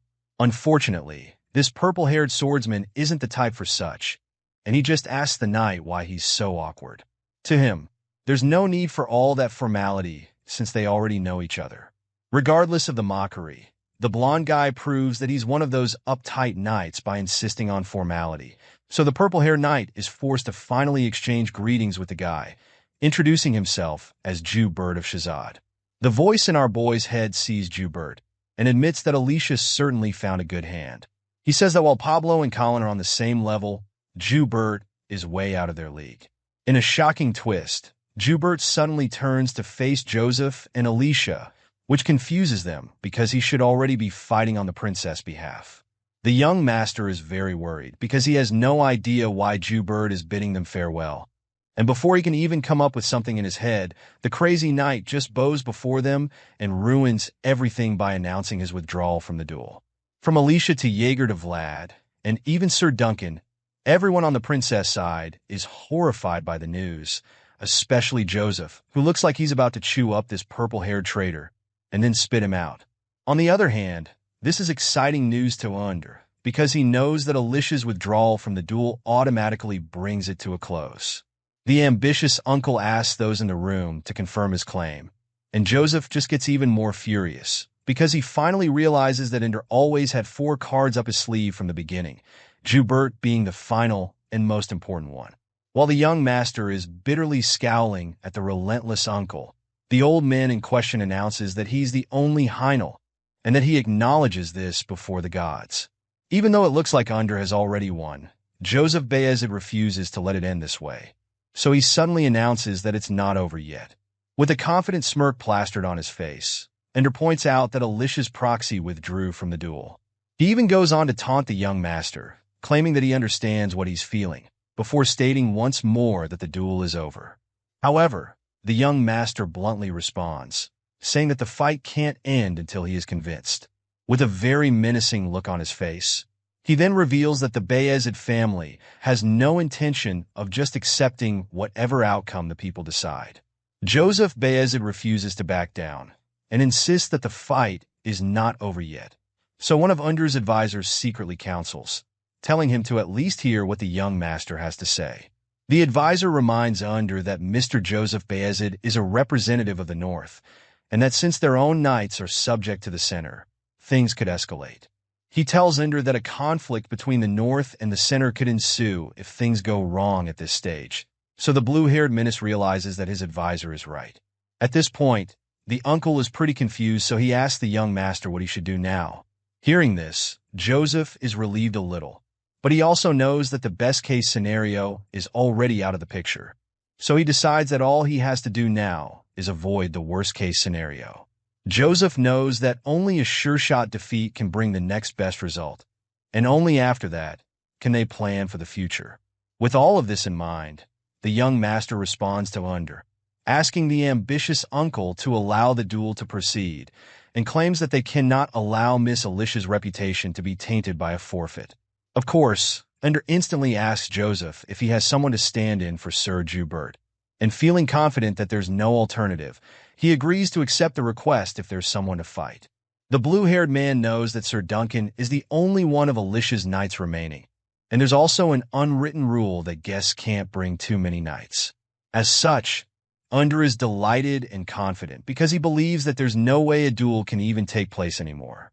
However, the young master just stares the uncle down with a challenging look in his eyes, as he reveals that he actually has someone to fight in Jubert's place. Under is incredibly shocked and confused to hear this, but Joseph of the House Bay is its suddenly presents to everyone a mighty warrior, in the name of Princess Alicia's honor, and we finally get to see who he's talking about when he suddenly points at our boy, Vlad of Sora. Even though the blonde kid didn't expect this, you have to admit that he sure looks confident and strong. Not surprisingly, Ender refuses to accept this challenge. He fumes in rage, explaining that Vlad isn't a knight, and then claims that he isn't worthy of fighting in a duel. However, Joseph counters this argument by reminding the ambitious uncle that anyone wielding a sword can fight in a duel of honor. Regardless of this point, Ender insists that it can't work because Vlad's opponent is a real knight, and explains that it would be an insult to Sir Pablo if he's made to fight a vassal. Once again, the young master counters the arguments, but this time he snaps at Ender and his men, asking them if they had the honor of the House of Bayezid in mind when they let all of this happen. They're all stunned as he angrily scolds them for trying to taunt Bayezid House with such a shallow trick, and after that, Joseph vouches for Vlad's reputation. At this point, Ender is forced to comply, so he allows the duel to happen, feeling that the lowly vassal won't be able to do anything significant. Meanwhile, Sir Jaeger is already preparing Vlad's armor for the duel, and the kid still can't believe that he'll be fighting, with a real knight for that matter. Jaeger just confirms this in such a carefree manner, like it's not a big deal.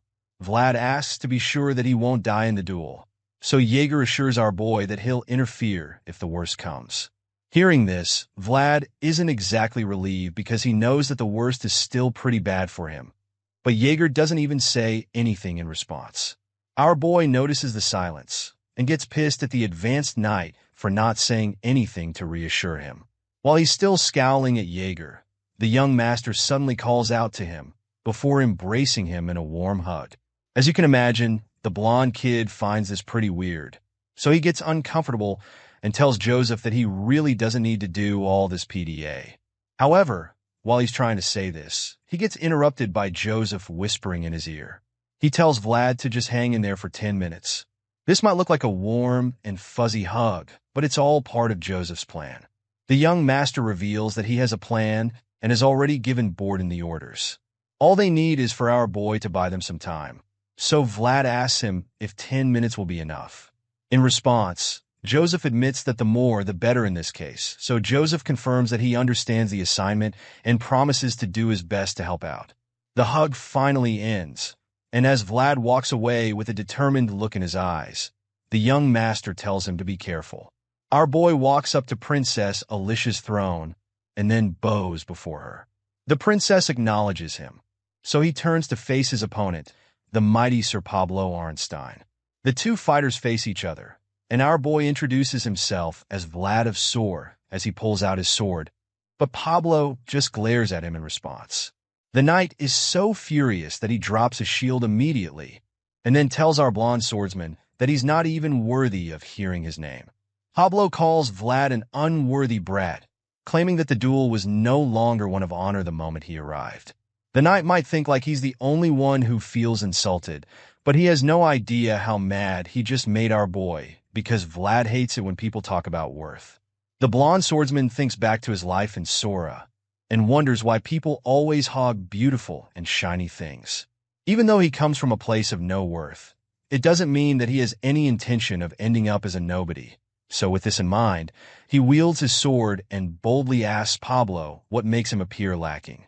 At this point, our boy's eyes are glowing with intensity, implying that the knight just struck a nerve. Vlad asks Sir Pablo to tell him what makes them so different from one another, and despite seeing the power in the kid's eyes, he just taunts him more, claiming that the Bayezid standards have really fallen. Of course, our boy isn't going to let that one slide, but before he can respond, Sir Pablo tells him that he can ignore the rules of the duel. The knight unsheathes his blade and challenges Vlad to fight with everything he's got, but claims that he'll still nip this fight in the bud. At this point, our boy is beyond furious, so he charges at the knight with all he's got. After all, this is the day he deserves to shine. Vlad takes a massive swing at Sir Arnstein, but the more experienced knight blocks it, and a heated sword clash ensues. The two swordsmen hold this position for a while before Pablo suddenly notices something strange with Vlad's sword. As such, he pushes the kid away, but of course our boy just charges at him again, determined to win because for the first time in his life he lifted a sword not for himself but for someone else. The blue-eyed swordsman rushes to deliver another powerful attack, and the voice in his head advises him to aim for Arnstein's left. the same place he was shielding earlier. Vlad takes the advice, but Pablo barely manages to block the attack. The voice admits that habits are scary, and after our boy's brilliant attempt, Andre starts to get a little worried because he sees how quick the blonde swordsman is and realizes that he's no ordinary kid. Meanwhile, Pablo isn't backing down either, but even though he promised to end the fight quickly, he can now see that Vlad is a natural, especially because of his ferocity, which is like that of a starving wolf. As terrifying as the kid looks right now, the more experienced knight still believes that he'll win. So he admits that Vlad has great spirit, but the look in his eyes implies that it won't be enough to win. Our boy sees this look on Arnstein's face, and he can already tell that the knight is planning to deliver a powerful strike. Sure enough, Pablo takes a mighty swing at Vlad, who manages to block it, and that's when the knight stares him down and tells him that he can't win because he's not all the way there yet. Arnstein's strike is so powerful that it sends our boy on his knee when he blocks it. The knight doesn't reduce the intensity at this point, as he just pushes down with great force, causing Vlad to shake while struggling to hold on. The boy from Sora musters all the strength he can to keep Pablo from taking him out, groaning in pain as he pushes himself to the limit. He thinks about how this fight is like being beaten with stones at this point. As our boy begins to tire out, Sir Pablo lifts his sword and asks him if he's done playing his tricks, right before attempting to land an even more powerful sword strike on the kid. Even though this strike packs a lot more force than the last one, Vlad still manages to block it somehow. Because of the force generated by Pablo's swing, the kid is forced to block the attack with both hands from below. However, while he's struggling to do this, the voice in his head tells him not to block the opponent's attacks head-on. Instead, it tells Vlad to try to parry the attack somehow. Of course, our boy is determined to take this advice. So when the powerful knight takes another big swing at him, he tries to deflect it, and it doesn't exactly go as planned. This time around, Pablo's strike sends him flying in the other direction, and he crashes into a wall. Vlad screams in agony as his back slams into the worm, but he still doesn't fall to the ground. Rather, he lands on one knee like a true knight and prepares to get back up, just as Pablo intends to finish him off for good. The more experienced knight walks up to him like a lion going to meet its injured prey, and as our boy struggles to get back up, he just stares at this kid like there's something running through his mind. All of a sudden, he calls Vlad's performance impressive and admits that even though it's too early, the kid is still worthy of resisting him. Our boy isn't exactly flattered by this confession because he still hates when people talk about worth. Pablo suddenly lifts his sword to finish things and admits that it's such a shame he had to meet the promising young swordsman under these circumstances. He tells Vlad to come find him later, but as you can imagine, our boy isn't one to give up that easily. The voice tells him that he's worked hard, and it kind of triggers something inside of him because his eyes glow even brighter all of a sudden. Vlad sees Arnstein's sword coming down at him to end the duel, but he refuses to let this happen. So in a shocking and unbelievable twist, he deflects the attack with his sword at the last minute. Everyone watching is shocked, including Jaeger, who was preparing to interfere, and Drain is man-watched with dropped jaws, and so does Princess Alicia, who can't believe what she just witnessed. Sir Pablo is equally taken aback and wonders if Vlad just used a counterattack technique. Sure enough, the blonde swordsman is using just that, a technique he learned from the one and only Sir Jaeger. While Pablo is still coming to terms with what just happened, the people watching are trying to make it make sense.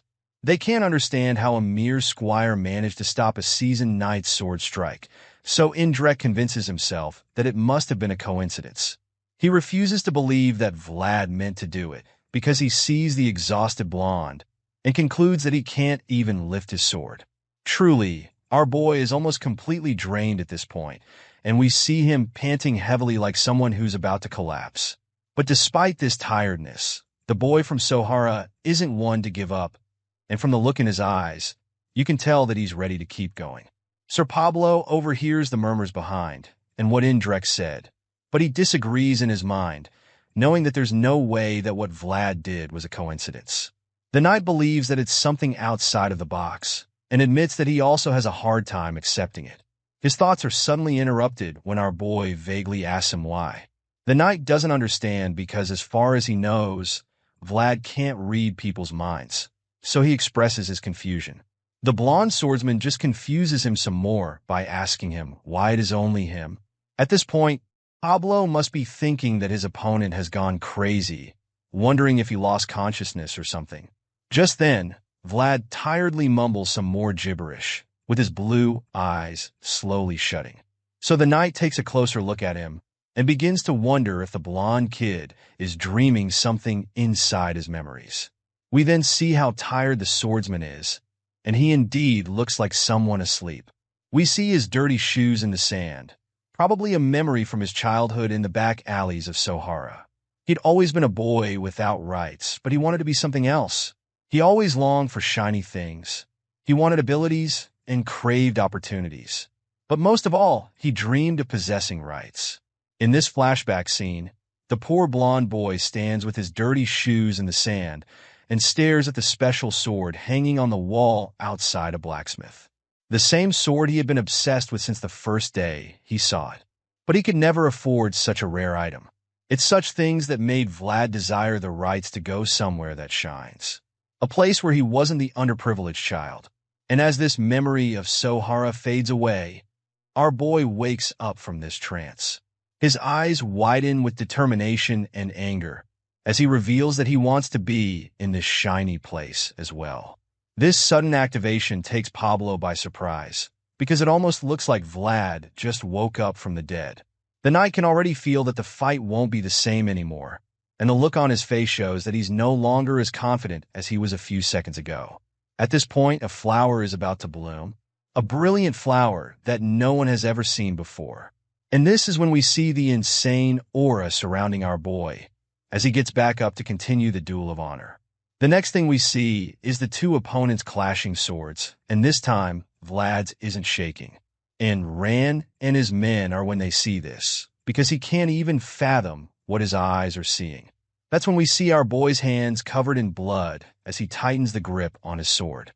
Sir Jaeger is equally shocked to see this, because he knows that he didn't show the technique to Vlad so he would use it. Like all he did was show him to help him focus on the basics. But this genius swordsman is out here pulling off unbelievable techniques. The aggressive duel continues as both swordsmen go toe-to-toe, with neither backing down. Meanwhile, Sir Jaeger is still shocked because his vassal is already using the dangerous technique. Our boy takes a mighty swing at Sir Arnstein, who observes closely and concludes that the sharpness at the end of Vlad's sword has already disappeared. This makes him realize that the boy from Sorat is now fighting with a blade full of his well-settled resolve, so he finds it interesting. The young swordsman attacks with all the strength and determination that he can muster, but this just makes one wonder where this resolve even points to. Just as our boy is about to deliver the strike, Pablo is already fully ready to take the attack, so they clash swords again. He sees the boy's bloody hands and is instantly horrified because he fears that his opponent's sword is howling. At this point, he realizes that Vlad's sword is going to bloom any moment now. And while he's busy worrying about that, the young swordsman prepares to take another big swing. Pablo realizes what's about to happen and decides that he must carry out his duties as a knight. The seasoned knight equally raises his sword to match Vlad's attack, and once again, they clash swords. It turns out that Pablo intends to block all of our boy's strikes, so that he can bring out Vlad's world, which is about to bloom all of its flowers. Our boy holds off the experienced knight, and they remain at loggerheads until Vlad's sword begins to exude some kind of power. Everyone around is shocked and confused when they see this. Even Joubert is bewildered, and so is Sir Jaeger, who realizes that what they're witnessing is the premonition. When Sir Pablo sees this too, he desperately calls for his shield, demanding that someone get him one. Hearing this, a young squire rushes to his aid and takes a sword to him, now having a shield. He beats his sword against it and finally tells Vault his name, introducing himself as Sir Pablo of Arnstein. He prepares to continue the tough fight and calls our hero the boy who has rights as he asks for his name. In response, Vlad looks at him with glowing eyes and reveals that he's the boy born in a place without rights. With this statement, we're once again taken back to his memories in Sora.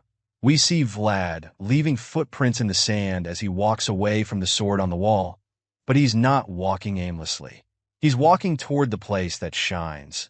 And as he makes his way to this magnificent place in his mind, he hears a voice telling him that he has proven his own rights. Our boy beholds this place that shines and continues to stare at it until his blue eyes turn golden. However, they quickly turn blue again because now the young swordsman knows who he is. So the voice tells him to scream out his identity with pride, and he does. Our boy charges at his opponent with power surging all over his body and reveals that he is Vlad of Sora.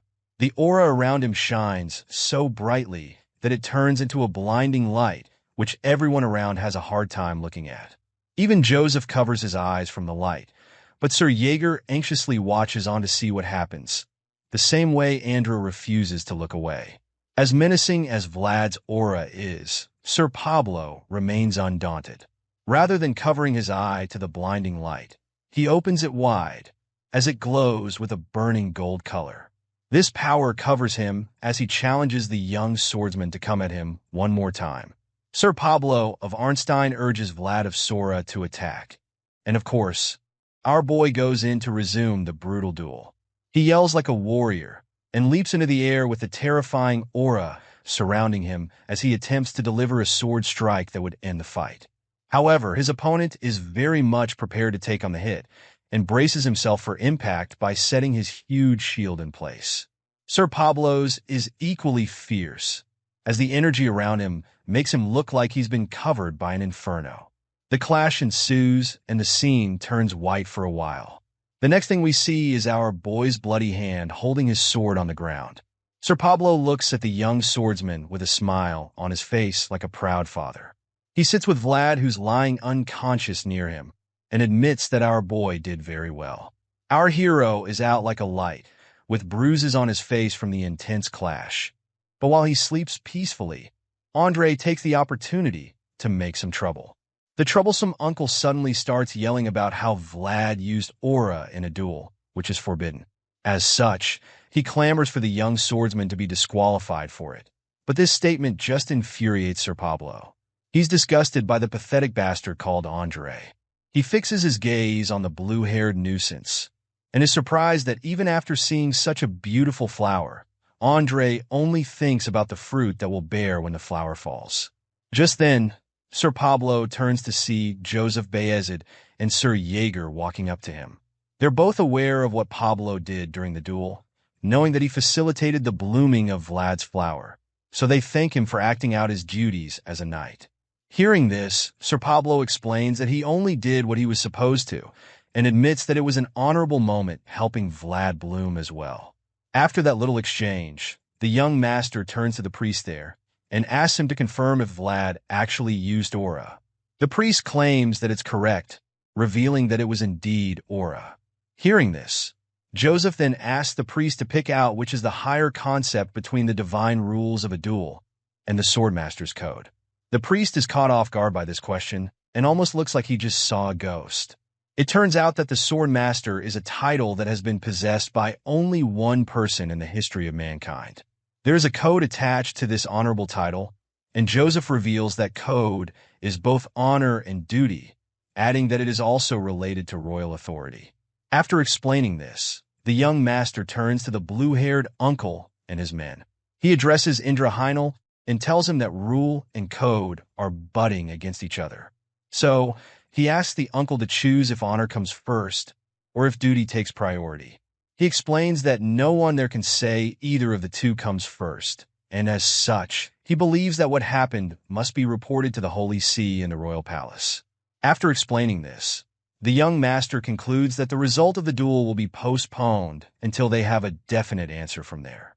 With that conclusion, we're told that all the young and tender in the world have a deserved right to bloom their flower. We see our boy lying unconscious after his clash with Sir Pablo, and the fact that he has finally bloomed his flower makes one realize how beautiful possibility is.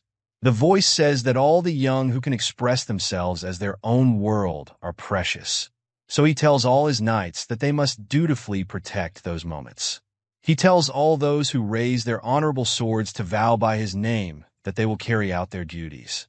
At this point, we learn that the man speaking is the swordmaster, the founding king, and as all the knights bow before him, he reveals that this is his first code. After the duel, the scene shifts to the Heinel mansion where we see our hero waking up from some much-needed rest. He literally went toe-to-toe with one of the most powerful knights in the land, and held his own too. Vlad finally wakes up, groaning in pain, and we see that his hands are all wrapped up with bandages since he cut them during the fight. Anyway, the first thing he does is call out to Goth, who seems to be standing by the bed. Vlad asks for some water, so the loyal friend quickly pours him a cup. While he is bringing the water, our boy just groans even more, lamenting that all his bones hurt. Vlad finally gets hand of the cup, but he's shocked when he opens his eyes properly to see that it's actually the young Master Joseph standing in front of him. Joseph doesn't mind catering to his needs for now, admitting that he's just glad that the blonde swordsman seems to have recovered his strength. Vlad immediately apologizes for sending the young master on an errand, but Mr. Joseph quickly assures him that there is no need for that, and asks him to make himself comfortable. The swordsman receives the cup of water with his wrapped-up hands that now make him look like he's a mummy, and Joseph asks him if the pain hurts anywhere in particular, so Vlad answers that it doesn't. The young master then thanks our boy, admitting that he didn't imagine that the young vassal to do so much in the duel. Joseph then takes a seat beside Vlad's bed and informs him that the duel has now been postponed, all thanks to him. The boy doesn't really understand what he means by that. I mean, he was out like a light after the fight, so he expresses his confusion, and Joseph explains that the duel has been delayed without coming to a conclusion. The young master goes on to tell him how the situation got complicated since the rules of the sacred duel and the swordmaster's code got entangled. Hearing this, Vlad is instantly intrigued by the thought of the swordmaster's code because the boys told him about it once. Joseph elaborates, revealing that to become a knight, one must make a pledge as per the swordmaster's code.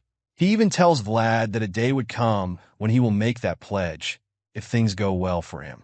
The whole conversation is so fascinating to our boy, and he immediately begins to fantasize about being a full-fledged knight. With armor all over his body, a huge sword, and a massive horse to ride, Vlad can already see himself as a knight. Joseph wakes him from the little daydream when he suddenly gets up to leave. He hopes that Vlad takes good care of himself and informs the kid that staying too long in this place might be kind of trouble. However, our boy assures the young master that he's fine already, and is even about to say he's to leave, but Joseph stops him right there, explaining that he can't let that happen. He can't let the future knight jump out of bed without fully recovering because he's the kind of person who cherishes things that deserve to be. Elsewhere, we see Princess Alicia staring out her window wistfully. She notices how all the guests are leaving one by one and feels very frustrated that she couldn't even give them a proper word of caution. She asks if Ender left also, but her knight reminds her that her uncle's departure was delayed along with the duel. However, the knight assures her that he has asked the church for personal protection through the priest.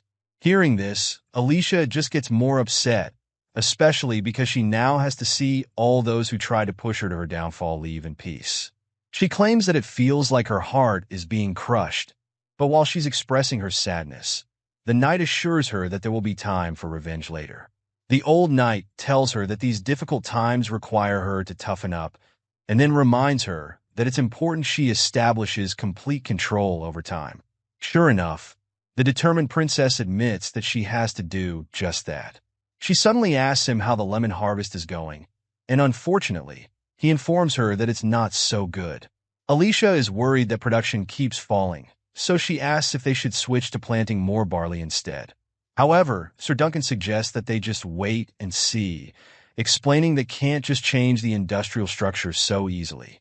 The princess agrees with him, knowing that it's indeed a difficult decision to make at this point. She sighs in exasperation, feeling that even after clearing mountain-like trails, there's always another mountain waiting right in front of her. Alicia suddenly spots something outside the window that catches her interest, so she asks Sir Duncan just to confirm that most knights know how to ride horses. The old knight is taken aback by her question, because as far as he's concerned, all knights should be able to ride horses. To him, you can't call yourself a knight if you can't ride a horse, and that's pretty much the general idea too. After all, horse riding is a virtue as important as the sword. And hearing this, Alicia just keeps gazing out the window with an amused look on her face. She concludes that the gods don't give you everything after all, so Sir Duncan goes to check what she's staring at, and is immediately stunned. Looking out the window, they can see Vlad struggling to stay on the back of a horse, like he's at one of those bullfighting competitions. Eager just watches in the background, feeling very disappointed, so Sir Duncan can already feel the advanced knight's anguish. Our boy eventually gets thrown off the horse and lands on his back. From the look on his face, you can imagine just how much it hurts, and you gotta feel for the kid because he just got out of a brutal duel a while ago.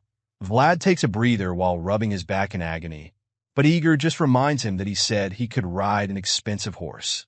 Our boy just hits back, suggesting that maybe the horse needs to be a little more expensive. As you can imagine, the short-tempered knight has had enough of Vlad's annoying remarks, so he lands an insane blow on the back of his vassal's head. As he punches him, he advises the kid to think a little before speaking. Vlad groans in pain, before arguing that he was able to get in the horse the last time he tried. However, it was Goth who steered at that time.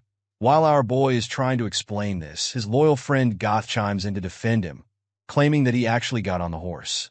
Upon hearing this, Sir Eager realizes just how serious the situation is. He initially believed that he'd be able to teach Vlad how to ride a horse by himself. So now that nothing is working, he starts to wonder if the horse might actually be the problem. He sees Goth trying to get the horse back to Vlad and realizes that the animal is even backing away from his vassal. Heck, this horse is even shooting death glares at our boy. Eager starts to think that maybe there's something ahead that the horse is afraid of, and since he doesn't know what that is for now, he draws the curtains on their training for the day. Vlad asks if they'll practice tomorrow, and surprisingly, the advanced knight suggests that they skip training for the following day too. Our boy is very confused when he hears Eager say this, so he asks the knight when he'll learn how to ride a horse. In response, Eager explains that they're delaying that part of the training for now, so Vlad reveals that he's heard those words way too many times since he arrived in Dermer. The hot-headed knight bluntly asks him if he has a problem with it, so Vlad decides to get on Eager's nerves by claiming that he does have a little problem with it. Upon hearing this, the frustrated knight just sighs, realizing that there's no quick fix for his squire's bratty character. Eager just starts walking away, suggesting that they think about the issue when they get back to Sturma, especially since he has work to do later in the day. When the knight exits the scene, Goth finally asks Vlad why horses seem to hate him even more as time goes on. At this point, our boy is becoming worried because he's afraid that even the more expensive horses won't let him ride them either. Seeing the way things are going, Goth randomly suggests that Vlad tries riding a cow. He thinks it should be easier since cows are definitely duller than horses, but our boy just feels insulted by this idea. He accuses Goth of just yapping all the time and scolds him, telling him to think a little before he speaks. Of course, Goth heard when Eager said this earlier, so he hits back at that blonde swordsman and mocks him for continually riding in a carriage when other knights are riding horses. Goth taunts him with this, saying that he's sure Eager would love that. Seeing that Vlad doesn't appreciate his help, he reveals that he'll get going, so he takes the horse back to its stable. Seeing how much the horse dislikes him, and how Goth just switched up on him, Vlad begins to wonder what the problem could actually be. That's when the voice chimes in, and suggests that the problem might be that our boy is moving too fast. He holds a sword and the voice continues to speak, telling him how animals tend to be more sensitive to that. Perplexed by the situation, Vlad asks the voice what he should do, so it tells him that he needs to learn how to control his momentum. The voice explains that this is one of the ways to control the mental world, claiming that if he can use aura freely, then he can control his momentum. This whole idea is a bit too difficult for Vlad right now since he can't even consciously draw his aura out, and even when he does, the aura itself is pretty faint. In response, the voice assures him that this is natural, explaining that using it in real battles requires training and mastery. The voice then reminds him of Eager's words, which is basically saying that he should try running before he can walk. Vlad takes in all of this and just sighs, feeling a bit overwhelmed. He suddenly remembers that they're supposed to return to Sturm after the farewell ceremony the following day. So he stares at the tree on the hill and wonders if he should go back there one more time before leaving Dermer. Inside the mansion, the purple-haired knight Joubert convinces himself that the Lord will understand after hearing his condition, even though he failed his mission. He walks down the halls with this at the back of his mind, feeling that you can't actually blame the sea for making waves after all. In his defense, the stuff that happened during the duel was kind of an unfortunate accident. After all, nobody could have predicted that Vlad's flower would bloom that day. The more Joubert thinks about it, the more ridiculous it is to him. The fact that a lowly vassal could cause so much commotion is something he still can't comprehend.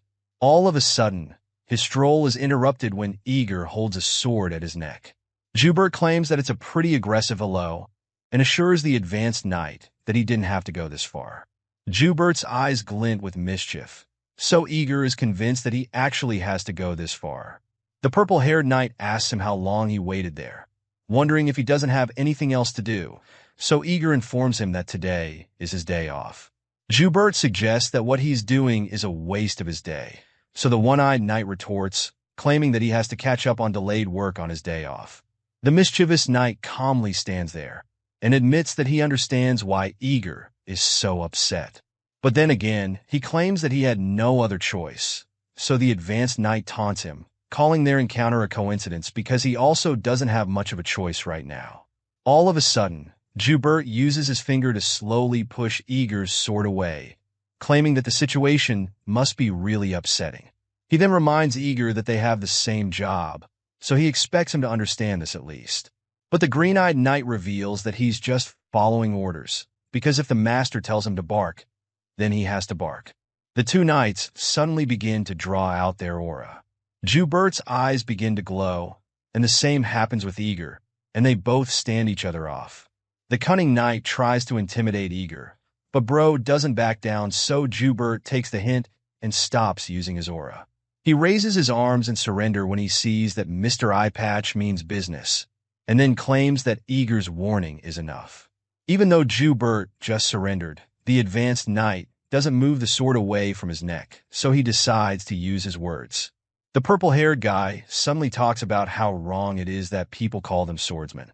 But just when he thinks he's about to say something to pacify Eager, he tells the green-eyed knight that he's also a dog that only bites when his master tells him to.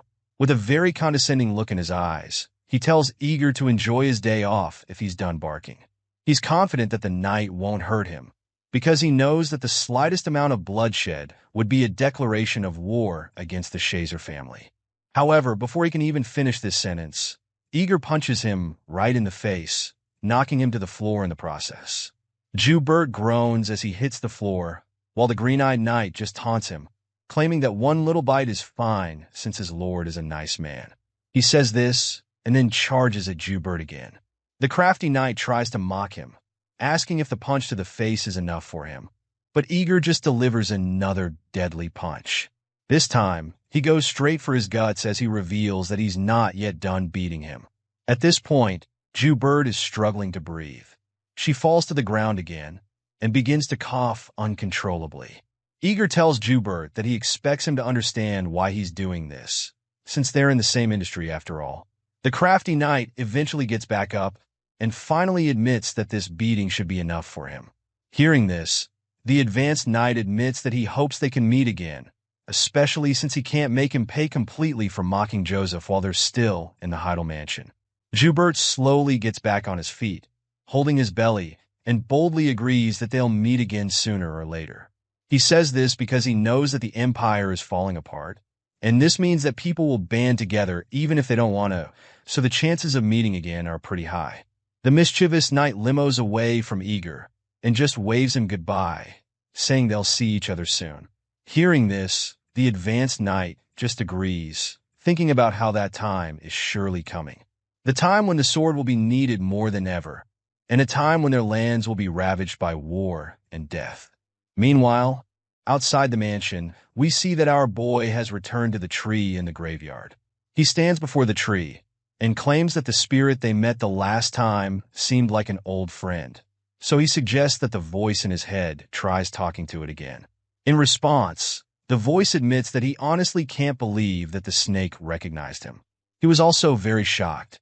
Either way, Vlad thinks that they should have a quick look and leave before they run into the princess again, because he knows that they can't afford the kind of trouble it would cause them.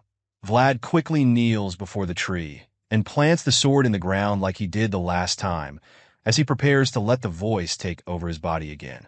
Our boy's eyes begin to glow at that moment, and immediately, the white serpent appears in front of him.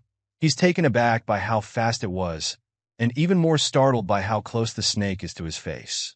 Vlad does his best to stay cool, and then asks the voice to confirm that this spirit is his friend, but the guy in his head isn't even sure. He just hopes that the snake is friendly. All of a sudden, the white serpent spirit circles the young swordsman, like he's an egg.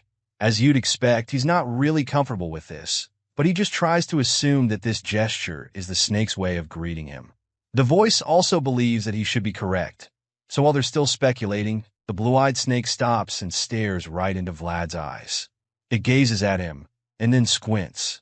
In general, the snake just starts acting weird, so the young swordsman asks why that's happening. In response, the voice just tells him not to even try understanding spirits, because they're another form of the world.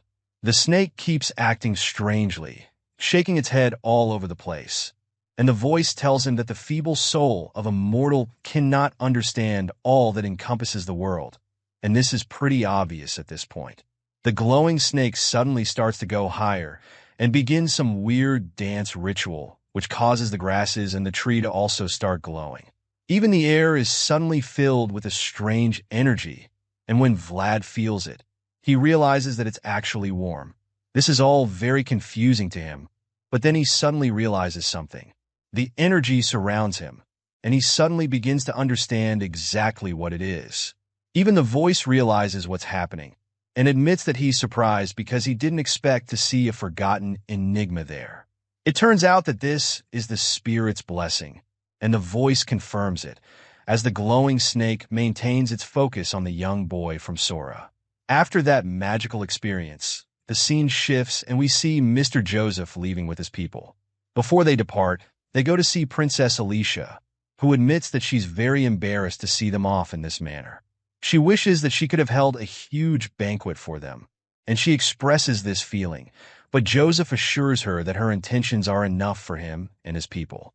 He totally understands her situation, because this is exactly the time for her to fix the cracks in the Heinel family. Hearing his kind words, Alicia appreciates his understanding and sincerely thanks him for everything. The representatives of the Bayezid family take one last bow, and Joseph reveals that they'll be leaving now. However, just when they're about to walk away, Sir Duncan asks for a minute of their time. He suddenly asks Vlad to come forward, which leaves our blonde hero quite puzzled. He looks at his masters for permission, and Joseph grants it, telling him to go on. As Vlad walks down to meet Sir Duncan, Jaeger suggests that their hosts must have prepared a ceremony. The young master agrees, and reveals that he told them to keep the closing ceremony simple, just in case they went forward with it. Sir Duncan tells Vlad to kneel when he gets to them, so the kid does exactly that. That's when Princess Alicia expresses her gratitude to the boy from Sohara. She admits that without him, she wouldn't even be standing there, and then praises him for protecting their honor. Alicia also commends him for shining light over a duel that was blotted with fraud. The princess believes that no amount of gratitude could make up for what he has done for her, so she humbly offers him what she can. Alicia stretches out her hands with a purple handkerchief in them, and then informs Vlad that she wants to entrust her name to him, even though he's not a knight. She claims that he was even more honorable than a knight, and while she's saying all of this, Joseph realizes that it's just as he expected. He knows that she's a smart woman, so he understands that she's trying to prove her relationship with Bayezid by having a common prospect like Vlad. In other words, this clever princess is showing gratitude and taking advantage of it at the same time. Meanwhile, our boy raises his head to see the handkerchief and is beyond disappointed that this is the so-called valuable reward he's getting. Bro can't even hide his displeasure because he's frowning without even knowing it. He's not sure if he's just supposed to accept the handkerchief from her. I mean, he's still pretty new to all of this knight stuff. Thankfully, he quickly remembers the time that Jaeger told him to always accept stuff from nobles because it's proper courtesy. The memory rings in his head like a beg, and he also remembers how he got lectured the time he refused Mr. Rudiger's peanuts. As such, he's not willing to receive another beating from his brutal master. So he accepts the handkerchief and thanks the princess for it. Van's probably wondering what he'll even need the piece of cloth for. But then again, it's proper courtesy, so it's not like he has a choice. Anyway, it seems that our boy might still be in trouble, because the moment he takes the cloth from Alicia, everyone around gasps in shock. Jaeger looks like he just got a headache, while Joseph just gets nervous because he forgot to tell the boy from the back alleys how to act around nobles. An equally exhausted Sir Duncan finally informs Vlad that he just accepted the gift the wrong way. Yet the blonde kid has no idea what the old man means. Well, it turns out that there are two ways a lady passes on a handkerchief that symbolizes her honor. The first way is by hanging the piece of cloth at the end of the sword, while the second method is by passing it to him from hand to hand. At this point, Vlad realizes that he messed up, and as he turns around to see all the judging eyes, he nervously asks how he's supposed to do it. We also learn that these two methods have different meanings, because while the first one at the sword end is for honor, the second hand-to-hand method is for love. After the awkward moment, Princess Alicia gets flustered as her cheeks flush red, but Vlad is still trying to process everything. Man's so confused right now because he doesn't know that he basically just confessed love to the princess. Either way, Vlad decides to be Vlad and mischievously claims that he'll use the handkerchief well, wondering why the guys at the back are making such a big deal out of it. On the carriage ride home, the young master admits that he hasn't been that flustered in a long time. He also feels that he's at fault for not teaching the young squire, and he also jokes about how the wandering minstrels won't have to worry about making a living in Dermer for a while. Our boy apologizes for what happened, but Jaeger still scolds him, telling him to always look at him first if he's ever to receive something from a noble in public. He agrees to keep that in mind, but Joseph suddenly congratulates him. Our boy doesn't get why, so the young master reminds him that he's now a man honored by a high-ranking noble lady Alicia. In other words, the boy from Sora has now risen to the rank of an honorary knight. At the start of this series, our hero was just a boy from the slums, and now he has progressed all the way to the rank of a knight. The story resumes, and as you can imagine, the young boy from Sora is utterly shocked when he hears that he will become an honorary knight. However, the young master casually explains that Vlad will be treated like a knight in places where Alicia's name is recognized and revered. This is still really big news to the young blonde swordsman. He can't believe that he will be made a knight of any sort, at least not at this age, and it's such a crazy feeling that just overwhelms him. While he's trying to comprehend the current situation, Joseph chimes in again, suggesting that Vlad's knighthood will basically be limited to Dermer, since Alicia just became a baron. At this point, our boy finally understands the situation, and almost seems relieved when he realizes what being an honorary knight means. He knows that becoming a real knight can never be that Vlad holds the purple handkerchief that Alicia gave him as he ponders deeply about everything. The young master interrupts these thoughts by reminding our boy that he got the gift because of a mistake, and he also advises him not to lose the handkerchief, because it's actually Alicia's honor, and not just a random piece of cloth. The young swordsman anxiously asks Joseph what would happen if he lost the handkerchief, and the young master coldly informs him that he'll have to take responsibility for himself, because he was the one who accepted it with his own hands. Hearing these words, fear grips our boy, because he can tell from Joseph's eyes that the consequences of such a thing will be more than the young master can handle. With this in mind, Vlad holds the handkerchief tightly and resolves not to lose the special cloth at any cost. Just then, Joseph pulls out a small piece of paper that looks like a contract. He claims that the issues ended abruptly, and informs Vlad that he won't be needing the piece of paper anymore thanks to him. The young swordsman deduces that the paper is a promissory note, and the young master confirms this, revealing that the paper is a certificate that says that Alicia borrowed 10,000 gold. That's a huge sum, so Vlad is taken aback by it. And that's when Joseph explains that the gold was money to secure Alicia's soldiers in case she lost the duel. If she had lost the duel, she would have been forced to surrender herself because that would have been the only way to save herself from her uncle. However, the young master also reveals that Alicia didn't actually borrow the gold. Upon hearing this, Vlad asks if there's a reason Joseph brought Miss Alicia, since he already knows that losing the duel means losing the right to succeed. In response, the young master explains that his cause is like a spark in the ashes, which one right encounter with the wind can rekindle. In other words, if Alicia is within the grasp of the Bayezid family, then Andre can't help but feel pressure. At this point, Vlad is starting to understand this game a bit, after seeing how nobles live their lives looking for justification. His thoughts are interrupted when he suddenly senses something strange behind him. Joseph notices Vlad's expression, so he asks the young swordsman what's wrong, and the blonde kid reveals that he heard something from the woods to the west. Elsewhere in the forest, it all looks so peaceful at one moment.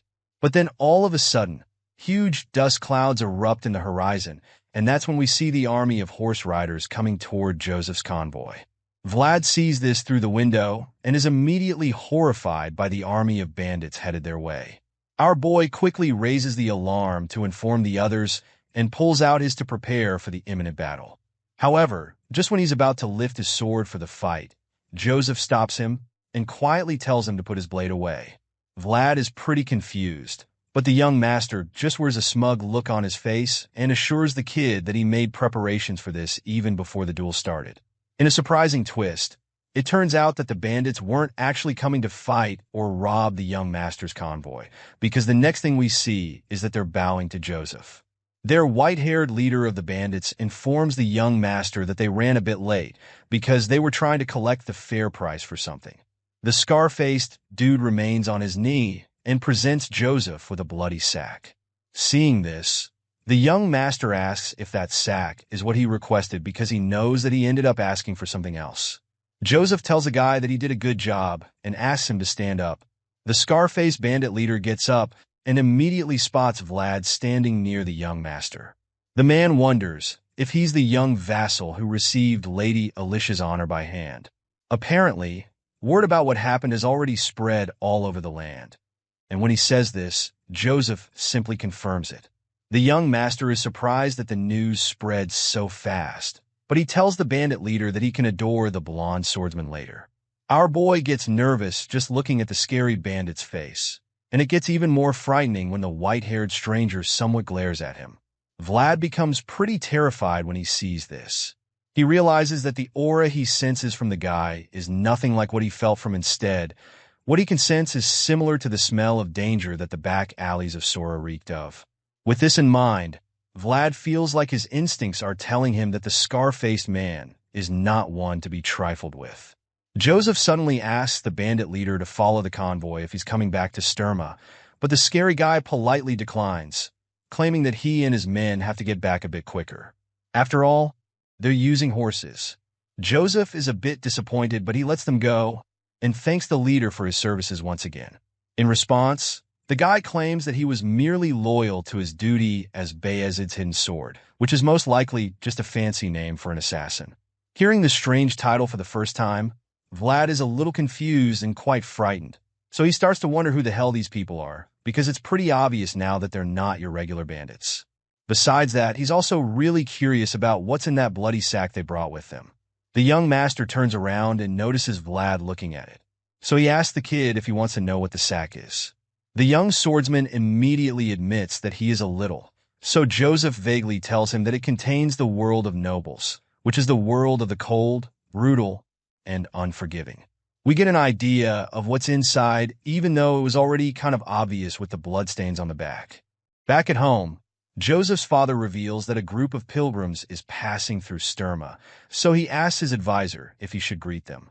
In response, the white-bearded old man suggests that the visitors don't seem to want that, especially since they said that they just quietly see the dragon's trail and then leave. Hearing this, the head of the Bayezid family thinks that these must be the voices of the gods that desire nothing, because he hasn't seen such sincere pilgrims in a very long time. Even though they don't seem to want any greeting or attention, Joseph's father still thinks that it should be okay to look after the pilgrims without their knowledge. His advisor already knew that he would say something like that, and the Bayezid head just claims that it's only because one has the right to enjoy what they're deserving of. Seeing that the nobleman really wants to do this, the advisor assures his master that he'll make preparations to watch over the pilgrims. Besides that, the master would also like to talk about his second son in Vlad. He heard about the great feat that they accomplished this time around. The advisor confirms this, revealing that there was even a word in the report that would even make an old man's heart race. Count Bayezid is intrigued by this and links it to the swordmaster's first code. He feels that it's a nostalgic word that he hasn't heard in a very long time. Elite education began with the selection of those with proven blood and talent from the So. These young swordsmen were practically diamonds in the rough that were managed with care during their training. That's why it's rare for a situation to reach such extreme points that would require the call for the first code. Joseph's father feels that it must have been a rare sight in today's times when knights are nurtured so preciously, and the advisor suggests that the master would have loved it if he had been there to see Vlad in action. The count agrees, but he claims that he's not the only one who would have loved it, because he's sure that a few other people would have loved it as well. Thinking about our boy's feat, the golden generation of Bayezid comes to his mind, and he feels proud just thinking about it. Joseph's father believes that at this rate, the old guys will come with treats in their hands for the newbies. And upon hearing this, the advisor reveals that he's sure Joseph would love that. The head of the Bayezid family closes his eyes and thinks back to the time when his second son was practically gasping for air. He thought that Joseph had given up at that time, but the young master surprised him by crawling through the mud, holding him back until he brought a shining thing into their home. That's right, he's talking about the shining boy from the back alleys of Sora. Unfortunately, this good feeling quickly changes as a wave of sadness washes over the father's face. He believes that he has a lot to think about indeed, because in the end, he can only choose one of his two sons. Elsewhere in Sturma, the other vassals are having a meal when one of them suddenly informs the others that Vlad is back after completing his mission in Dermer. They all start to discuss the things they've heard so far. One wonders if it's true that the blonde kid actually dueled a knight, and another heard that our boy created his own world as well. As you can imagine, Sobanin, who's still Vlad's biggest hater among the vassals, refuses to believe the rumors. He claims that the stories are ridiculous and impossible because as far as he's concerned, the kid from the back alleys can't use aura. While they're all gossiping, someone suddenly walks into the hall, and we see that it's the man of the moment. Vlad admits that he's starving and thinks about how it's been like a month since he last entered the place. He sees all the vassals dining at their tables, and he also notices how they all look afraid the moment they see him.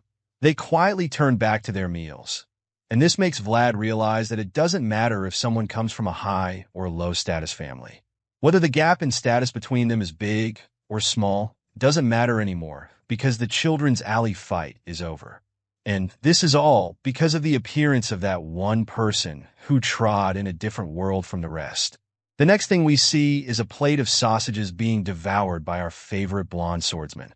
Vlad munches down on the food, making it obvious just how much he missed the place. Unfortunately, he's not able to enjoy his meal in peace with all the other vassals staring at him and whispering about him.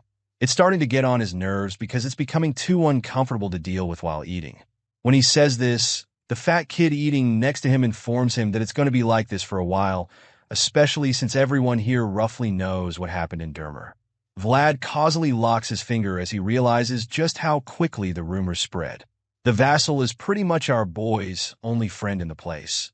So he's the only one who cares enough to ask Vlad what his plans are for vacation. The blonde swordsman is taken aback by the talks of a vacation. So his buddy realizes that he didn't know and then informs him that they get a vacation period twice a year. He explains that all the followers have received holidays this week already. So this makes Vlad wonder if he's going to get one too. After all, he's quite new here and he's not even a disciple from a precious household. On top of that, he doesn't even have anywhere to go for any kind of vacation.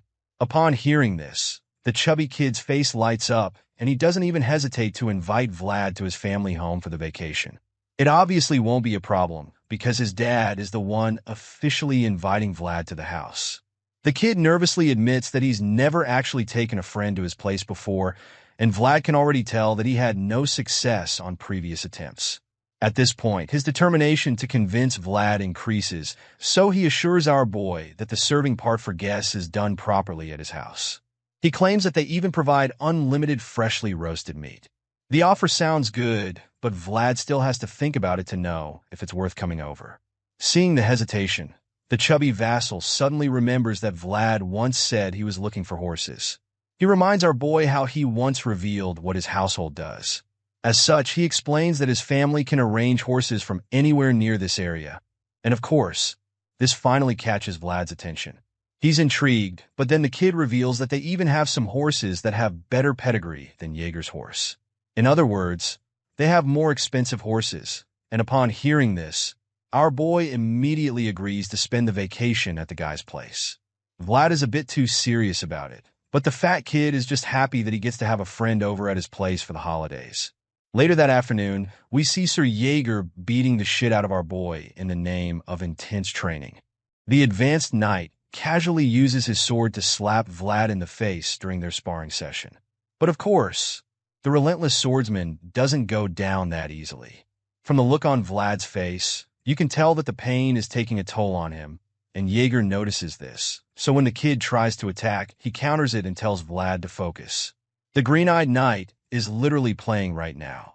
The guy holds one hand behind his back and uses the other to frustrate all of Vlad's attempts to, despite being countered over and over again. Our boy doesn't give up. He keeps throwing everything he's got at the advanced knight. But Jaeger just seems upset when he sees that the kid is trying to do something beyond his abilities, so he lands a killer strike on Vlad's back. Under normal circumstances, such a blow should paralyze a man, even though they're just using wooden swords. However, our boy survives the brutal hit. He obviously needs some time to recover from it, so he finally falls on his knee to catch a breather. While he's resting, Sir Jaeger reminds him that he told him not to try something if he knows he can't do it. Apparently, Sir Jaeger is mad because he feels that Vlad now thinks he's big enough to try things that are beyond his capacity since he dueled with a knight in Dermer. Our boy is stunned when he hears this, but he doesn't say anything. He's probably still trying to catch his breath. Unfortunately, Jaeger gets even more upset and concludes that the vassal is ignoring him. The blonde swordsman is shocked again when he hears this too, but still, he's too stunned to speak. Jaeger glares at him angrily, and when he realizes that the knight means business, he becomes afraid, so he quickly apologizes to Jaeger. After the apology, Jaeger tells Vlad not to come to the training ground if he feels like he's being forced to do it. Furthermore, the advanced knight also makes it clear that he doesn't want Vlad to come to him anymore if he now feels that he can train without him. After these short statements, he draws the curtains on their training for the day and walks away, telling Vlad that he can leave. Our boy is obviously in a bad mood, so he quietly walks away in the opposite direction. Sir Jaeger looks back at his vassal and admits that the young swordsman's results for far shine as well as his achievements. The advanced knight is certainly proud of him for this, but he feels that Vlad's qualities are still unpolished, and just like sand on a seashore, Jaeger thinks that our boy is still weak enough to be blown off by a huge wave at any moment. This bothers Jaeger because he knows how dangerous it is, but what can he do except guide the kid? Elsewhere, we see Vlad walking down one of the hallways with his sword. The voice in his head suddenly speaks up, reminding him that he told him to focus on the basics. The voice claims that he would have been angry at Vlad as well, but the young swordsman explains that he was just trying to bring out the aura again. The voice responds by reminding him that not all knights can use aura. He also explains that this doesn't mean that knights who can't use it have a low level. The man in his head informs this that aura only manifests the possibility that one can rise higher.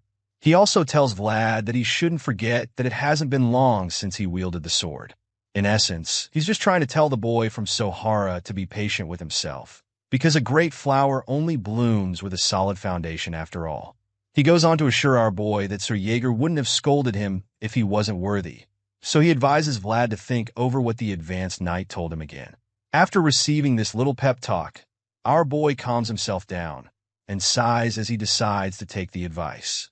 Our boy is already used to contempt and ridicule, But he feels really bad about today because what he saw on Jaeger's face was a look of disappointment. He thinks back to the expression he saw on the advanced knight's face, and it feels even worse than being hit in the back with a wooden sword as far as he's concerned. The voice in his head makes the already sad moment even worse for Vlad by reminding him that he couldn't even bring up the vacation thing because of how mad Jaeger was. Our boy is really pissed when he remembers that he didn't get a chance to talk about the vacation, but he quickly calms himself down and discards the thought, feeling that he shouldn't even care about a vacation in this situation. He looks at the sword and smiles, thinking that he should practice swinging it today until he clears his mind of any thoughts. Later that night, when everyone else is probably sleeping, the young swordsman goes to the woods and begins swinging the sword endlessly. He grips the handle firmly and takes big swings, following the path of the sword. He does it to the point that he creates a huge slash in the earth. By this time, he's pretty tired, so he pants heavily and catches his breath. The voice in his head suddenly suggests that they wrap up the exercise for the night, but Vlad is surprised that he wants to end it already. The voice informs him that he already met the daily quota a while ago and explains to him that he'll only exhaust himself if he, as you can imagine, the stubborn boy from the back Alice doesn't want to hear this, but the voice keeps trying to change his mind. He reminds Vlad that everything he's been working hard to achieve ever since will all be in vain if he ends up suffering an injury, or even worse. After hearing all of this, the young swordsman finally agrees to call it a night, even though he's not too happy about it. He stares up at the moonlit sky, feeling troubled at first, but after a while, he starts to feel something different. It's more like a feeling of confidence that washes over him as he stands outside that night. He finally starts to see reason with the voice in his head as he realizes that he only just obtained something that shines. While he's literally glowing under the night sky, Jaeger comes outside and sees him from the balcony. Seeing the young boy shining so brightly, he can't help but watch him.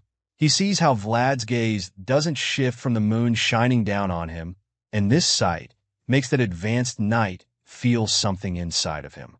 When Vlad doesn't shift his gaze, Jaeger looks up at the sky as well and concludes that his vassal is like a wolf that chases the moon. The knight and his disciple just keep staring at the moon that night, and while they're busy stargazing, the scene starts to shift slowly. In a pretty cool transition, the scene changes and the next thing we see is the night sky in a place called Trinova, which is actually a county of another place called Ravnoma.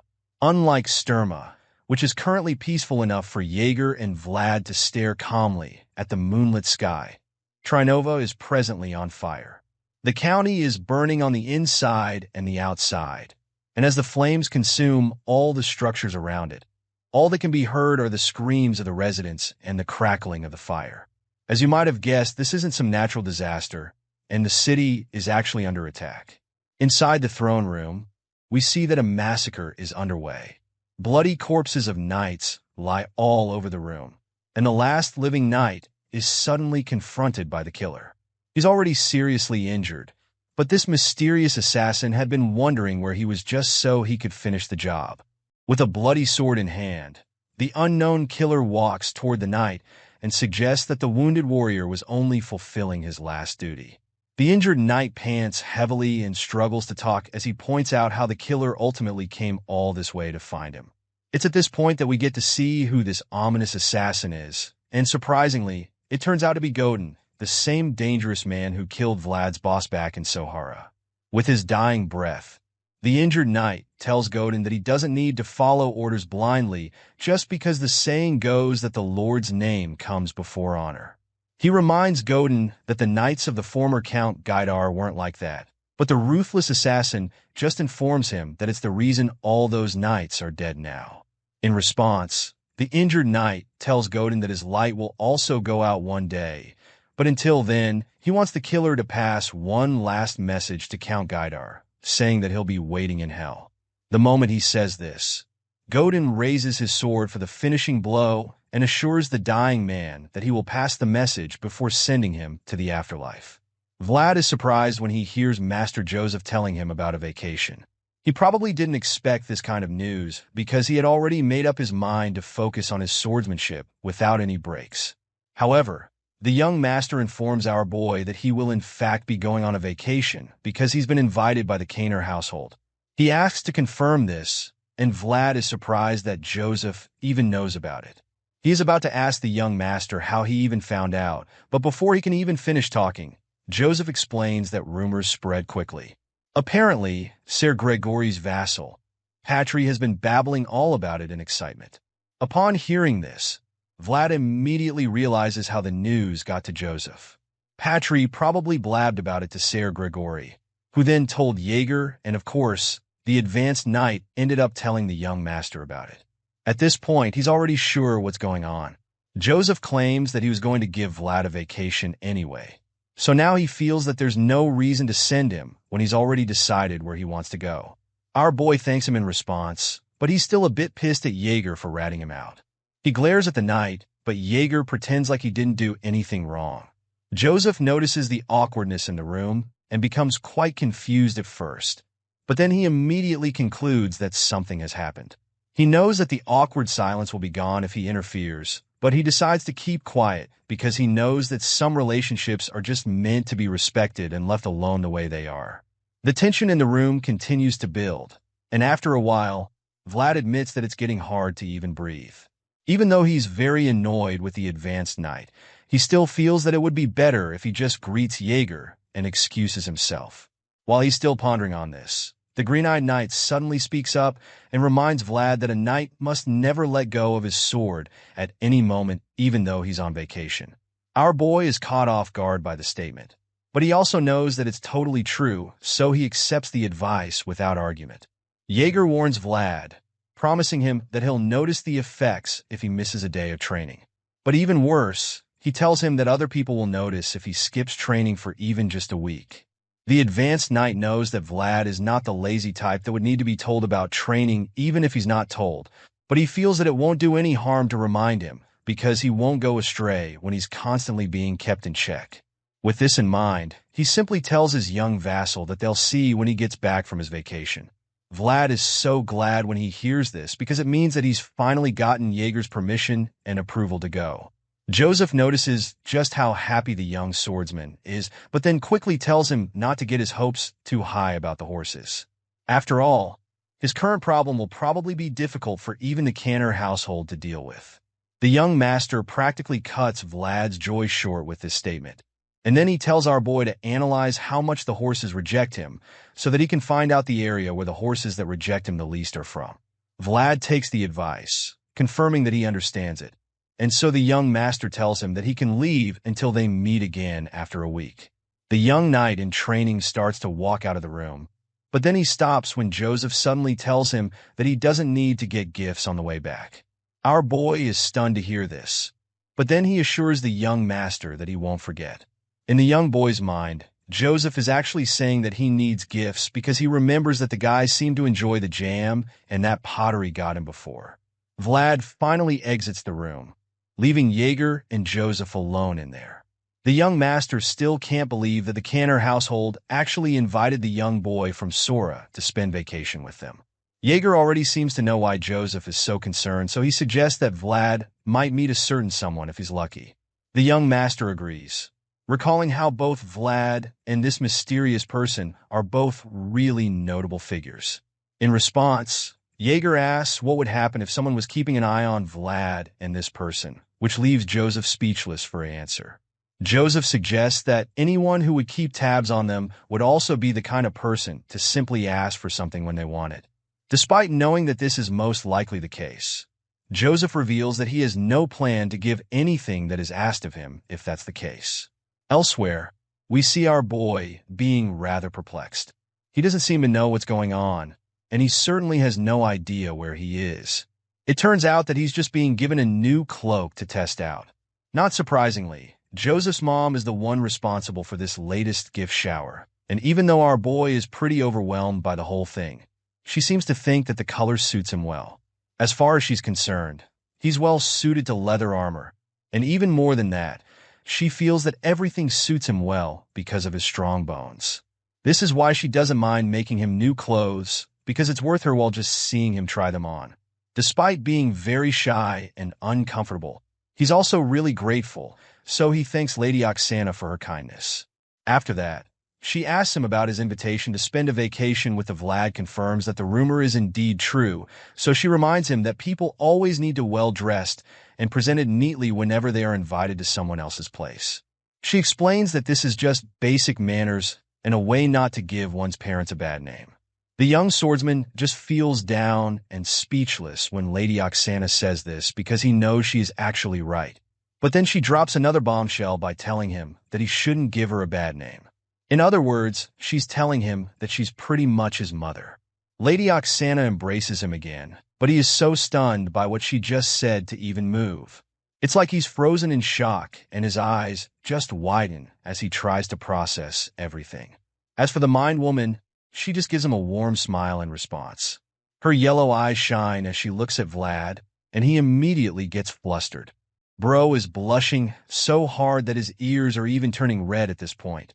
As such, he just accepts her advice and assures her that he will not give her a bad name while he's away on vacation.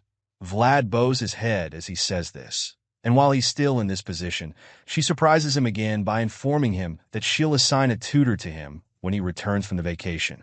After all, she doesn't want him making any more mistakes like when he received a lady's honor with his hand.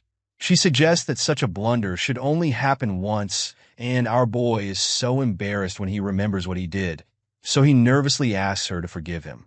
Lady Oksana informs him that the title of a knight is similar to that of a semi-aristocrat, and for this reason, he needs to learn the appropriate way to act at all times. When she says this, he takes a piece of advice and promises to keep it in mind. The kind woman then reveals a basket of fruits being carried by a servant and tells Vlad that he can take it along with him. Apparently, Joseph brought the basket because it's not good manners to go to someone's house empty-handed. Once again, the young swordsman bows before Lady Oksana and thanks her for her careful consideration. In response, she just waves it off with another gentle smile and then tells him to have a relaxing time during his vacation. Later, we see our boy making his way out of the place with the basket of lemons in hand. He closes but then suddenly starts to feel suspicious about something. He looks out the window and then sees his reflection and how different he has become since he left Sohara. Looking back to his time in the back alleys, he sees his former self and admits that everything feels very unfamiliar to him. The young swordsman feels that it's like he's now wearing clothes that don't suit him. He keeps staring at the reflections on the glass window, and then he even sees his red-haired best friend from the back alleys. Unfortunately, she's scowling at him in this mild hallucination, and even the appearance of his former self doesn't look happy with him. Their judging eyes continue to glare at him, and he starts to feel bad when he remembers that Jemima is allegedly staying in a convent now. At this point, he can't bear to look at the images anymore, so he turns away from the glass window with his eyes closed. Vlad can only hope that she's doing well right now, because he believes that she'll also be wearing clothes that don't suit her since she's in the convent. With this in mind, our boy walks away from accusing reflections and makes his way down the hall. Elsewhere, people are talking about the new attendant that is getting famous in the Bayezid household. They've also heard about how the genius vassal pulled out Aura and Dermer, but that's not all they've heard about him. From the rumors going around, they've also been able to discover that Vlad is incredibly handsome. We finally get to see that the people gossiping are actually sisters in the convent. Some of them are busy talking about how good-looking the talented vassal is, while a redhead among them is busy scrubbing the floor. All of a sudden, the other sisters start describing what they've heard about Vlad's appearance, talking about his blonde hair and blue eyes. The person scrubbing hears this and pauses suddenly. The sisters feel that he could be of a noble origin, and since he pulled his aura at such a young age, they think that he could also become a knight who represents the North. The redhead disregards the little gossip when he hears them suggesting that our boy is of noble origin. It turns out that the sister scrubbing the floor is actually Jemima, Vlad's old friend. With all the things they're saying about the vassal talent pulling aura and becoming a knight in the near future, she concludes that it can't be Vlad because she feels that there's no way he could have grown so rapidly already. But then again, she feels that it would be nice if he's alive and doing well. At this point, Jemima is distracted, so the other sisters notice that she's no longer working and try to bully her. They ask her if she's just playing around and remind her that she hasn't donated. They claim that she should think of repaying what she owes by working all her life. As such, they tell her to finish scrubbing the floors and then do the dishes if she doesn't want to get scolded by the head sister. The three bullies keep talking about how Jemima has nowhere to go if she leaves the convent, and how she also doesn't even have anyone to get her out. So, they feel that it wouldn't be such a bad thing for Jemima if she gets used to working there continuously. They leave the room and tell her to keep working and finish everything before it's time for lunch. You'd expect the redhead to be me or offended after being treated this way. But surprisingly, she just smiles as she continues to scrub the floor. She feels that it's a good thing she knows all of this from Rose's smile. But then again, she starts to feel bad when she remembers something. Jemima remembers that this place isn't for everyone. Just as she's thinking about this, a memory starts to play back in her mind. In this flashback, we see the head sister talking about how the convent is one of the places closest to God. She explains that they cannot house girls who put themselves in filthy places. Apparently, she's talking about the low-born girls that she doesn't want in the convent with her. However, the spokesperson Marcela, who brought them, insists that the girls are all virgins and that the bishop watched over them. Regardless, the head sister claims that they can't just take in all the girls all of a sudden. However, Marcela doesn't want to hear that crap, so she snaps at the head sister and reminds her of how much money she has donated to the convent. She's very upset because she knows that the sisters can feed the girls for 10 years and still have money remaining with the amount she's donated. The head sister tries to argue, but she's at a loss for words. Before she can come up with a counter, she's cut off again. But this time, it's by Jemima, who's asking Marcela where she is going to be staying. However, she tells them not to worry themselves, and after that, she leads them into the convent, not minding what the head sister has to say. But just then, the head sister stops her, and then tells her that she can't enter the sacred building. The gray-haired lady admits that she wasn't even hoping to. She asks the head sister to take care of the kids, and informs her that they're all good at work. Just then, a group of men appear out of nowhere. They spot the woman and the girl she was carrying with her, so they charge at them. When the woman hears the men coming at them, she yells for the kids and the head sister to get in quickly. They manage to run inside the building in time, but unfortunately, Marcela gets caught by one of the scumbags. She struggles to free herself, but to no avail, and Jemima can only scream in horror as she's equally dragged away to safety by the head sister. The hoodlums take Marcela away and leave the others. They drag her back into the woods by her hair, and despite all her struggles, she's still unable to escape. The doors of the convent are closed behind her, meaning that Marcela is now completely at the mercy of the bandits. The flashback ends, and we catch up with Jemima, who's still scrubbing the floor in the present. She starts to sob as she recalls this memory, and also cries when she remembers Vlad. Elsewhere, we see our boy standing outside a house, looking dumbfounded by the sight in front of him. He's left in awe after he sees the Kaner household mansion, and finally realizes why they're said to have so much influence in Sturma, even though they're not a noble family. He had a feeling they were wealthy, but what he's looking at right now is just insane as far as he's concerned. As he enters the gate with his chubby friend, he's greeted by an old man along with several other servants. This old-timer turns out to be the family butler, which explains why Patry is so excited to see him again. He runs toward the man with outstretched arms until he gives him a big, warm hug. The kid admits that he missed the old man since it's been a very long time. The butler reveals that he's also happy to see the boy after such a long time. Patry quickly asks after his father. The butler informs him that his dad is currently welcoming the guest that suddenly arrived. Since the man of the house is currently occupied, the butler suggests that Patry and his guests look around the pasture, which is the pride of their household. Vlad politely accepts the offer, claiming that he's cool with it, so the old man thanks him for being considerate.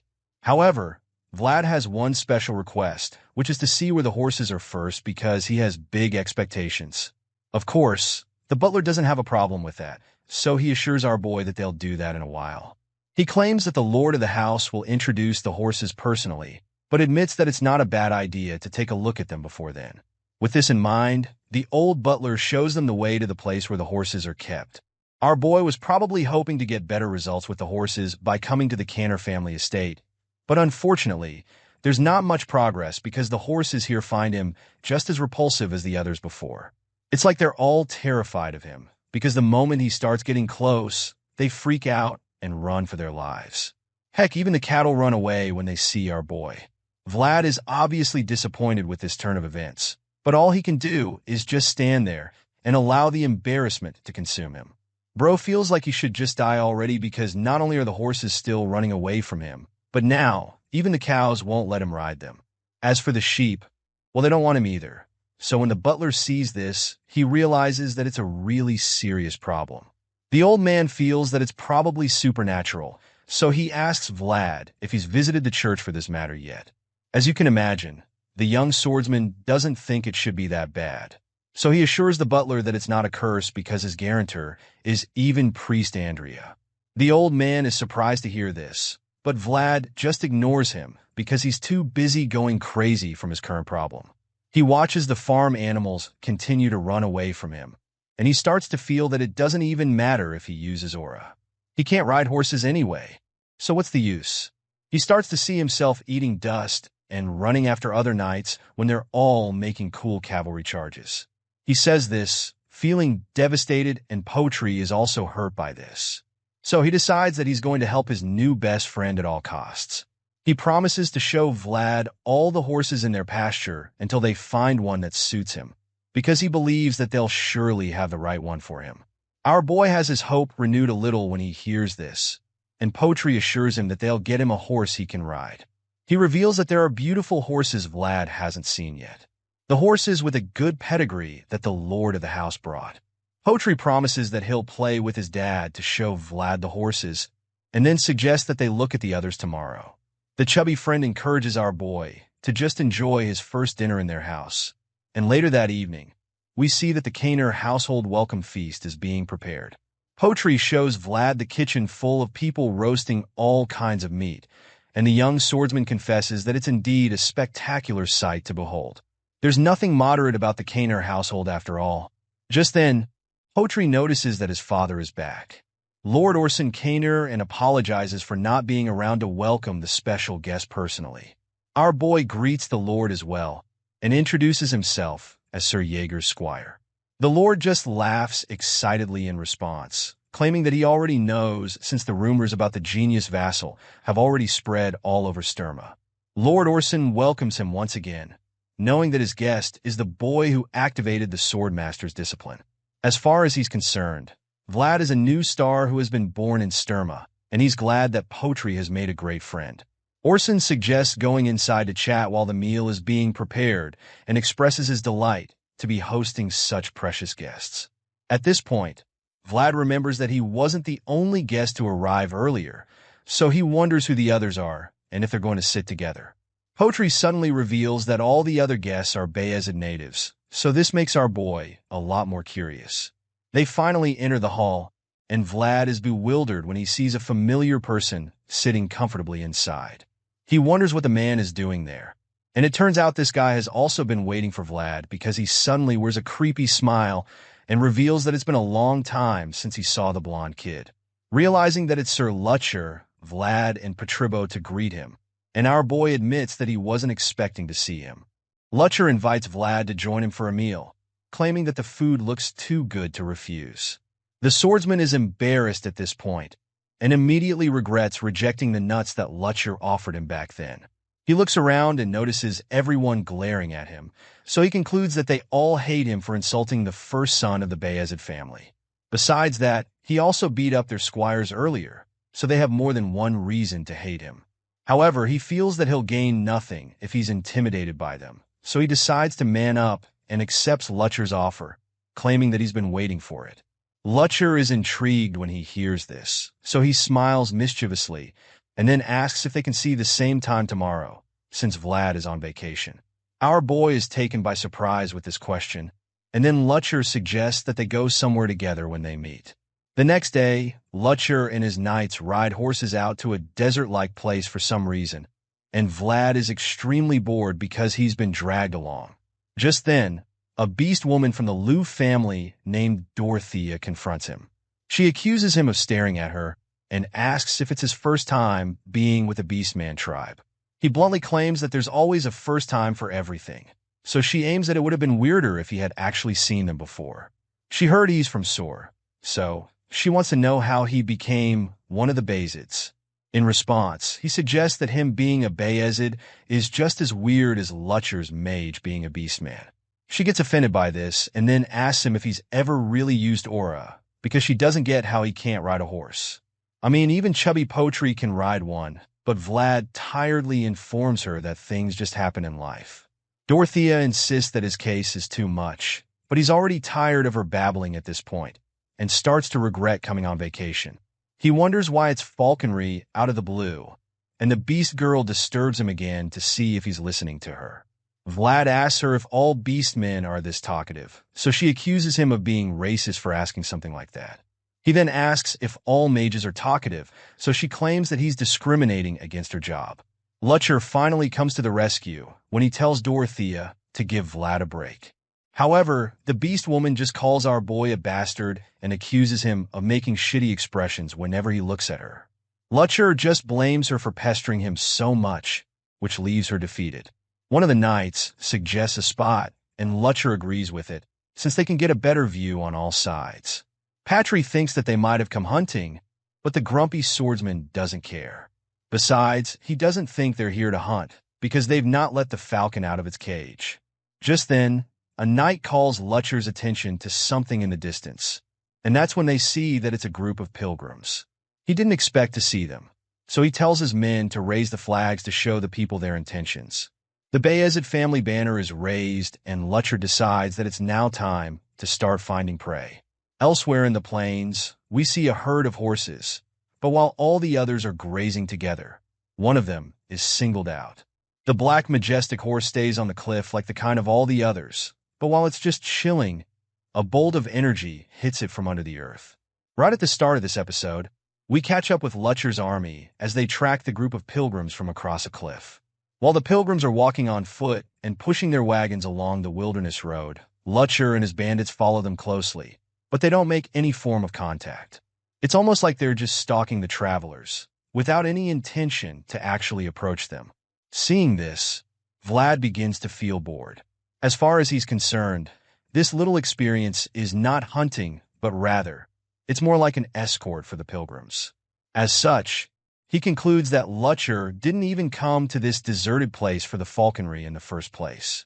However, while he's still grumbling and complaining at the back of his mind, the wagon he's sitting in suddenly bumps into a huge rock, and the impact from the collision is so great that he almost gets thrown off. At this point, the motion sickness starts to set in as the journey gets even more frustrating, so he decides that it would even be better to walk. Our boy starts to get off the wagon, and when Patry sees this, he asks him if he's okay. He already has an idea what's going on, so he asks Vlad if he feels like puking, but the young hero claims that his condition isn't that bad. But then again, he has no choice but to admit that his heart has been thumping continuously for a while. At this point, Vlad is already even sweating and holding his chest because of this feeling. As our boy continues the journey on foot, Patry asks him if it's because the carriage was shaking so much, but Vlad doesn't even know what he can blame. So he concludes that he'll probably be fine if he just walks for a while instead. As he looks around, he realizes that the view of the place is actually pretty good, and it seems that Patry has already been thinking about this for a while because he claims that he's been wanting to show it to our young swordsman. The chubby friend reveals that the grassland they're currently on stretches all the way to Varna. He claims that monsters even appear sometimes, but he thinks that it's nothing to worry about this year, and that's as they reach a point on the cliff. Vlad expresses his shock to hear that Sir Joseph is the one to thank for no longer having monster troubles. Our boy doesn't understand how the young master is involved in such a thing. So Patry reveals that the current peace is a result of the subjugation from last winter, which Vlad also participated in. Upon hearing this, a smug look appears on our boy's face, because he remembers just how impressive his performance was in it. He decides to get a little cocky too by suggesting that he has a little stake in as well. Before the chubby kid can even respond, they're both distracted by a sound coming from the distance, and Vlad gets concerned immediately. He wonders what could be causing the noise and the dust in the air. That's when we see a herd of wild horses running through the plains, right in the direction of Vlad and Porty. The moment our boy sees the danger heading their way, a wave of horror washes over him. But it's not just fear that he's feeling. There's something else. Among all the horses charging at them, there's a distinct black stallion at the forefront, and the whole thing gets Vlad so rattled up because he has no idea what's going on. The horses don't even slow down a bit, and with each passing moment, they inch closer to Lecher's little band of knights and bandits. From the top of the cliff, Lecher and his men can see that it's a herd of wild horses speeding below. They notice that the horses are quality ones too, but due to the current circumstance, Lecher feels that they're unwelcome for their guests traveling as well. But then again, he suddenly notices that they're traveling south, and he doesn't know why. The other men realize this too, and they're also puzzled immediately because it doesn't really make sense. It's strange to them since the horses should actually be heading north by this time, because that's where the new sprouts will grow. Besides that, the horses are running way too fast for a normal migration, so they realize that the herd's movement feels strangely urgent for some reason. As such, Lecher starts to think that the horses are being chased by something. He's not the only one feeling that something is off, though, because Vlad is also being overly troubled by the horses. It appears that his heart is thumping fast again, and this time, it's even worse than before. At this point, he sees the black horse in front again, and from the look in the animal's eyes, Vlad realizes that the horses are frightened. He keeps looking into the horse's eyes, and he's so concerned because he doesn't know what would make such a huge herd so afraid. He wonders what it could be, and while he's deep in thought, the knights on the cliff conclude that there's an earthquake. However, our boy doesn't believe that it's an earthquake because he can remember this particular vibration very vividly like it was just yesterday. In other words, he knows exactly what it is, and before he can reveal this to us, we get to see it by ourselves because something shoots out of the ground behind the horses. It's almost like a volcanic eruption with the kind of force that it shoots out with. And as the dust starts to clear a bit, we finally get to see the massive work monster showing its ugly head. The black horse from earlier gets even more terrified at this point, and everyone around to see the huge monster is instantly overwhelmed by fear. Vlad is particularly horrified because he's all too familiar with this beast. His eyes almost pop out when he sees the giant worm because he instantly identifies it as one of the remnants of the fallen dragon. It's none other than this death worm. This destructive freak of nature is so powerful, and it doesn't even hide what a menace it can be. The death worm digs in and out of the ground like a high-powered drill on steroids. And right now, this unstoppable force has only one thing on its mind: to kill every horse in its sight. The death worm easily catches up to one unfortunate horse in the herd, and with a single bite, it takes off the animal's head. The beast girl in the travel band witnesses this gory scene and instantly feels that something is strange.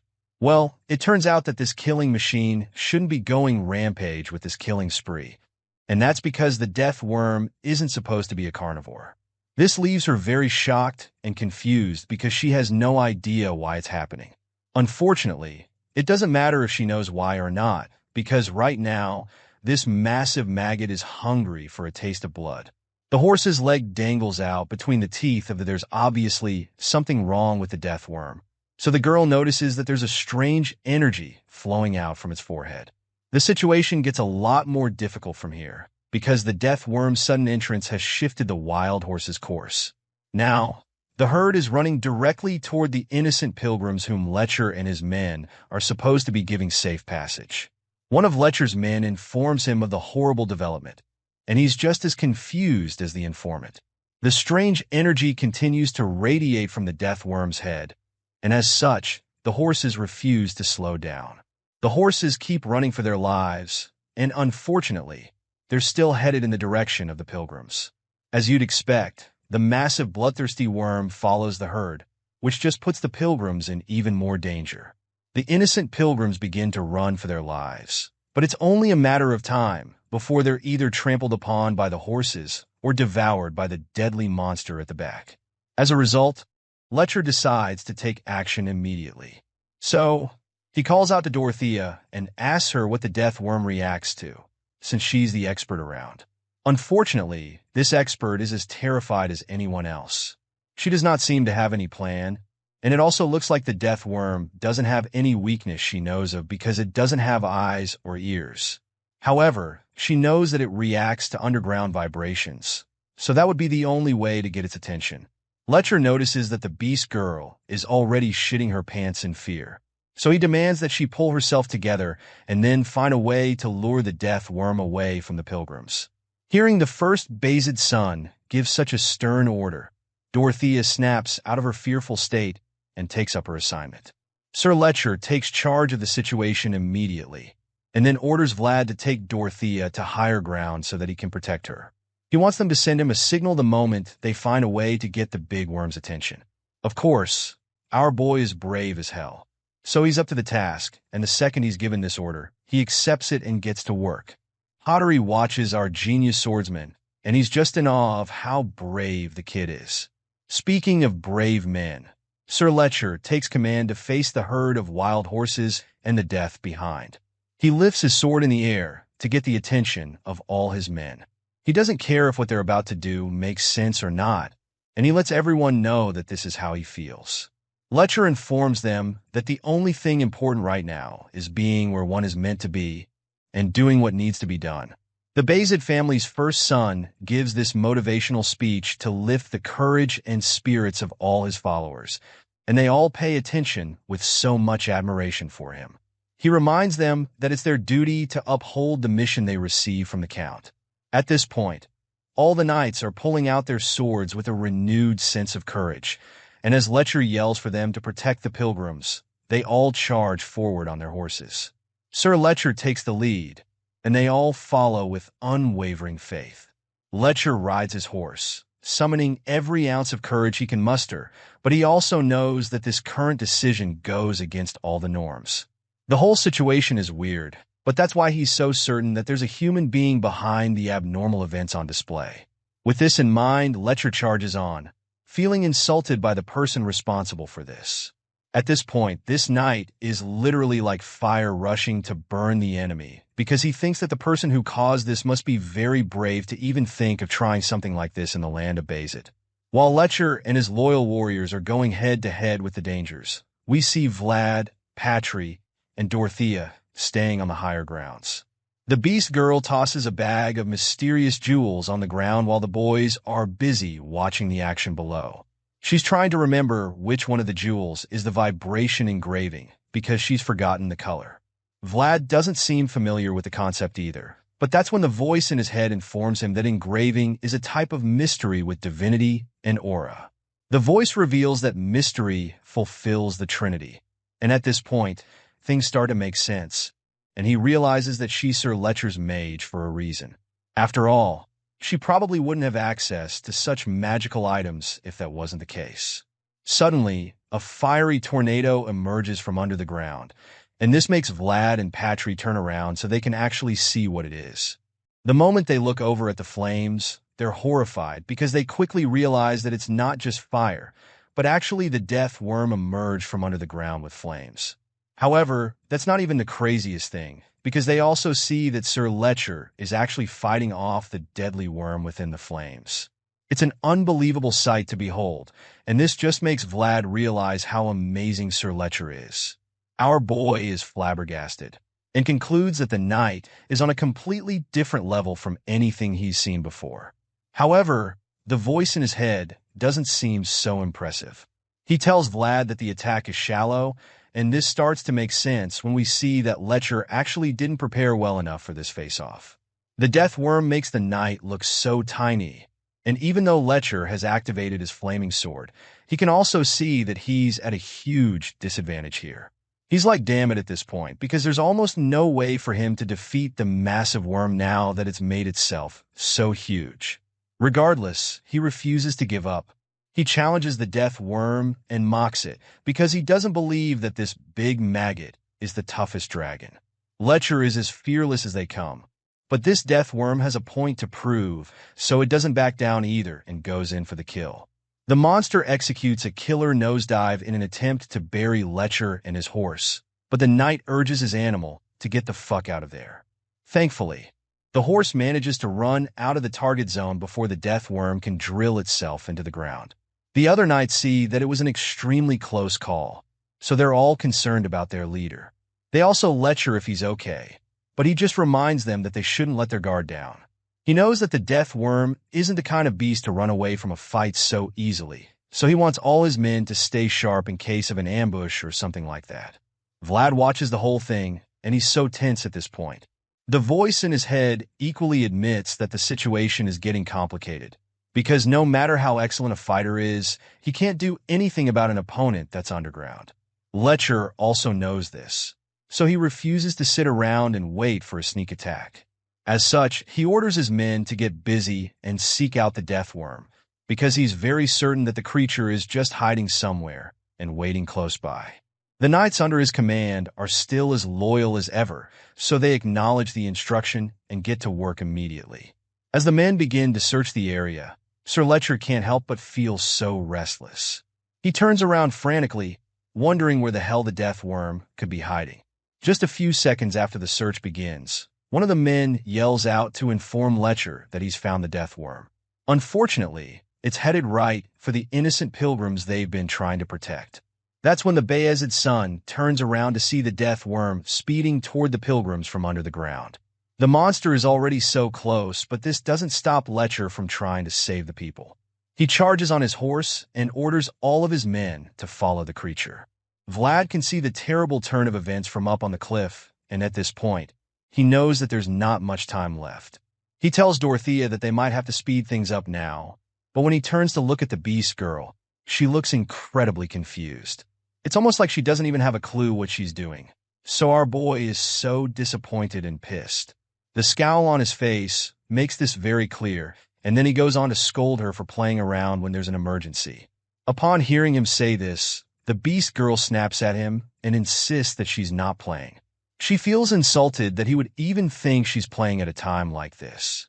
She's still holding her painted tail like a creep and insists that what she's doing is a unique method of the werbeasts. Sure enough, the page she was painting on begins to glow, and it starts to look like she actually knew what she was doing. She claims that she was almost done with it even without Vlad pestering her. Dorothea is so pissed right now, and she even takes out her anger on Potri by calling him a fatty. She gives him the painted paper and asks him to get it to Lecture immediately. Apparently, this is her signal, and she reveals that they can use it by either rubbing or cutting the paper. However, the chubby guy is just stunned that she's actually referring to him, because he probably didn't even expect to be so involved in the matter. Dorothea just yells at him in response, telling him that the marking spell exhausted her completely, so much so that it'll even be hard to walk after conjuring it. As for our boy, well, he can't even ride a horse, so there's no better person to deliver the message with the way this currently is. The voice in Vlad's head reminds our boy that he'd still be slow even if he could ride a horse. After all, a death worm is faster underground than it is on land. And because of this, the voice concludes that Lecture's knights can't even come close to chasing it down with their horses. Upon hearing this, our boy gets so serious all of a sudden, because this means that there's only one way for him to save the pilgrims from the monster before it's too late. He snatches the paper from Porty's hand and dashes off, leaving them confused. They're stunned when they see him running away, but he doesn't tell them anything other than the fact that this is their last resort. Dorothea is so weak that she can't even stand up or go after him, so she just sits on the floor and desperately asks him what he's going to do. But he just ignores her and jumps down the cliff, which just pisses her off to the point that she concludes he's a lunatic. I mean, you can't blame her because he literally just jumped off a cliff without even giving it a second thought. Vlad slides down the hill, thinking about how Mr. Joseph and Lecture are both vying for the position of the family head. On top of that, the knights on Lecture's side are elites of Bayezid, so there's not really any need for a vassal like him to take action in a situation like this. However, the mere thought of that damn creature just won't stop bothering him. He can still remember it down to his bones. Vlad can vividly remember how it feels to have his home destroyed by a huge world you can do nothing about. As our boy makes his way closer to the target, The voice in his head tells him to focus the strength in his toes. But that's about the same time that he trips on a rock. Vlad tumbles down the hill, and as he keeps falling, the voice tells him to roll up his body like a ball to cushion the fall. Our boy tries his best to achieve this, but he's unsuccessful, so by the time he reaches the floor, he slams into the ground. Vlad just lies there at first, and those looking down at him are afraid that he's dead. But then, he groans in pain and gets up. Quatri sees this, and a tear of joy runs down his face, because he's glad to see that his guest is still alive. The fatty is relieved, but Dorothea is just baffled by how the blondie is still alive after falling from such a height. Vlad manages to get himself up together and admits that he didn't even expect to feel okay. He wipes the dust off his body and feels like he should have broken a bone or two. At this point, our boy feels a weird feeling again, and that black horse from earlier turns toward him. It's almost like they are connected in a way. The young swordsman starts to glow with a bright blue light, and the horse just keeps staring at him with so much longing in its eyes. The voice in his head then reveals that this is the blessing, and claims that he would have died from the fall if it wasn't for the snake's blessing. Our boy sees his body glowing so brightly, and it's all so awesome to him. The voice in his head admits that it is indeed awesome, and then suggests that they visit that tree later. With renewed energy, Vlad jets toward the target again, assuring the voice that they'll get another chance to go there. But for now, the only important thing is sending the message to Sir Lutgear and then saving the pilgrims. Just then, our boy notices something strange about the pilgrims, and that's when he sees a certain old man pushing the wagons. So he stops right in his tracks. Vlad realizes that this old man is Priest Andreas, and he's shocked that the father is the one leading the pilgrims.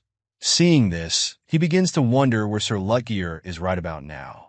He sees that they're still very far away, so he's sure that the death worm will get to the pilgrims first. At this rate, he's afraid that the priest will be in danger, so he looks at the marking spell in his hand and realizes that he has a hard choice to make. The voice in his head calls the situation a coincidence, and then reminds him that it comes in the form of fate and forces people to make a choice. Our boy curses out when he realizes how tough the choice is, but while he's deep in thought, the death worm inches closer to the pilgrims. Vlad knows that he doesn't have time to be hesitating. He decides that he needs to take action immediately, and if he's going to do so, then he can't hesitate. With this in mind, he activates the spell by himself, so as he imbues the sword with the magic. He stabs the earth and challenges the bastard death worm, revealing that he's here and ready for a fight. This sends energy through the earth, but the voice still feels that it's not enough. He tells Vlad to amplify the vibration so much so that it amplifies his world. Our boy does just that and continues to amplify the vibration in the earth. This triggers a massive surge of aura out of his body, and he remains in a kneeling position for a while. Vlad continues to strain his body, hoping to bring out the kind of power that would destroy the death worm. The plan is to generate the kind of power that would force the monster to come out. And after Vlad increases the vibration so much, the massive killer worm blasts itself out of the earth, searching for the worthy adversary. Lutgear is stunned when he sees this, just like Dorothy and Patry, who are bewildered by the terrifying sight in front of them. But while everyone else is afraid, Vlad just stands bravely with his sword in front of the death worm, and he makes the remnant of the fallen dragon very aware that he is right here and ready to fight. The death worm throws itself at our boy with its mouth filled with razor-sharp teeth. It goes in for a killer dive, but just when it's about to hit Vlad, the blonde swordsman dodges the strike, causing the monster to bury its heels in the ground once again. The force from the crash pushes Vlad back several meters, but he still manages to stay on his feet and maintain his balance after the insane vibrations caused by the killer worm's attempt. The kid groans in exhaustion, but he doesn't back down. Instead, he holds onto his aura-infused sword and prepares to get back in for another round against the terrifying creature. At the same time, the death worm also gets back up, and so the voice of reasoning in his head finally decides to speak up. It tells him not to think he can even go up against such a beast, and then advises him to back down. The voice informs our boy that his current world isn't deep enough to fight against the creature. As far as the invisible guy is concerned, Vlad has already managed an incredible feat by just keeping it bound in one place. In response, the pumped-up knight in training reveals that he's aware of all this. With his glowing eyes, he looks back at the horsemen coming to his aid. He's surprised that they're still not ready because of how far away they are. At this point, he probably feels that he'll have to face the creature by himself, because even though Lecher's men are speeding toward him, they still won't be able to make it before the death worm's next attack. Sure enough, the killer maggot goes in for another strike. This time, it opens its massive mouth and looks like it's about to swallow the blonde kid from Sora. Even in the face of death, our boy doesn't show any sign of fear. He grips his blade and stares the terrifying monster dead in the eye, ready to take on anything that the worm throws at him. The death worm suddenly drives itself into the ground again, and this time, it sends more powerful shockwaves which fling the knight in training away. Our boy rolls and tumbles on the ground, but he quickly gets back on his feet and is frustrated when he sees that the death worm just went underground again. The worm drills its way into the ground before the dust even starts to clear, and by the time Vlad goes over to check, all he sees is a massive hole in the earth. He looks around in confusion, wondering where the deadly creature is now, because he already knows that it's going to try and sneak up on him. His wild eyes scan the area as he becomes completely alert. He turns quickly and looks all over the place from left to right, hoping to see where it's going to attack from. However, after a short while, he doesn't sense the death worm's presence anymore, and that's when he realizes that the deadly monster might be heading towards the pilgrims. Because of this, our boy starts to panic, and just when he's thinking that the worst is about to happen, he senses the death worm again. His eyes widen in horror when he realizes that the gigantic killing machine is right under him, and he stands there frozen in shock because he has no idea what to do next. The earth beneath him cracks away, confirming what he sensed, and at this moment, it looks like this might be the end for young Vlad. The voice in his head yells at him to move quickly, and he tries to get out of there as fast as he can, but despite his efforts to escape, he already knows that it's too late for him. The death worm blasts itself from under the earth and swallows our boy in the blink of an eye. Lutgear and his men witness the tragic scene from afar, and the young leader is devastated. Lutgear refuses to let the death worm take Vlad from him, so he tries his best to picchio the pace on his horse, but it's pretty obvious that he might not make it in time. The death worm just sits there after swallowing the young swordsman like it's trying to digest its food or something. It slobbers all over the place and remains still, giving Lutgear enough time to close the distance between them. However, he suddenly sees something blasting through the dust coming towards him. To his surprise, it's Vlad, and what's even more shocking is the fact that the kid is riding a horse. Not just any horse, but that mysterious black horse we saw earlier. Lutgear's eyes almost pop out when he sees this, but it turns out that he's not the only one baffled by this. Apparently, even Vlad can't believe that he's riding an actual horse. It's almost like a dream for the kid, because he probably never imagined he'd find a horse that would let him ride.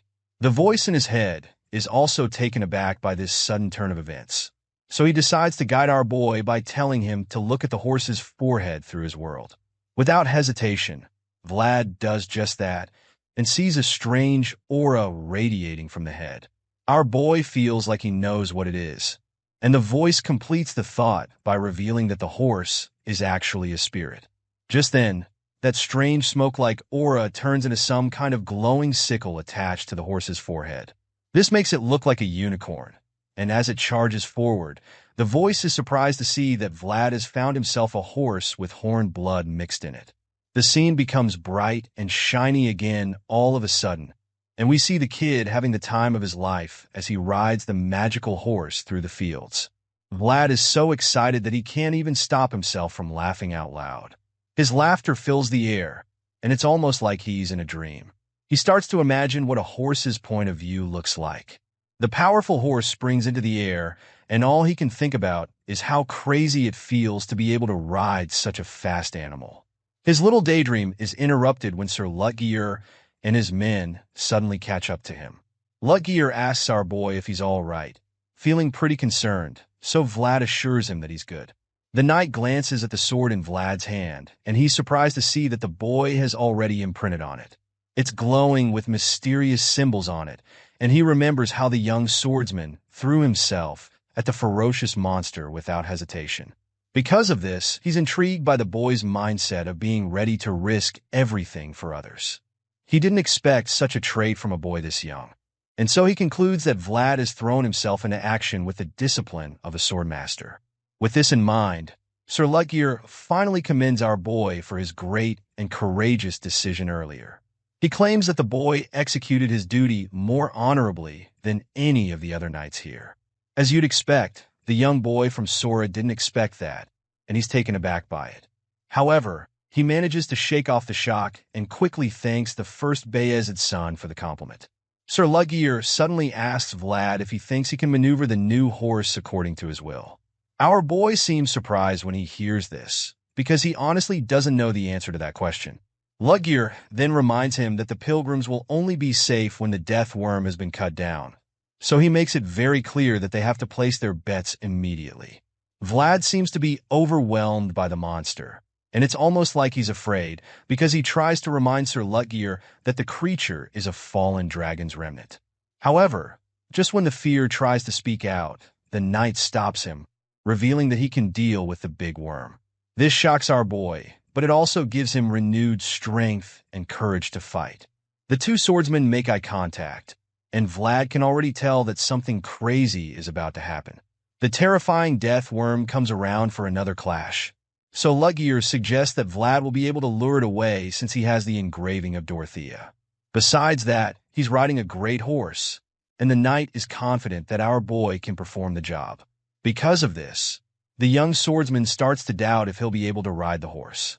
He looks at the horse with uncertainty, and the gentle creature stares back at him with a very vulnerable look in its eye.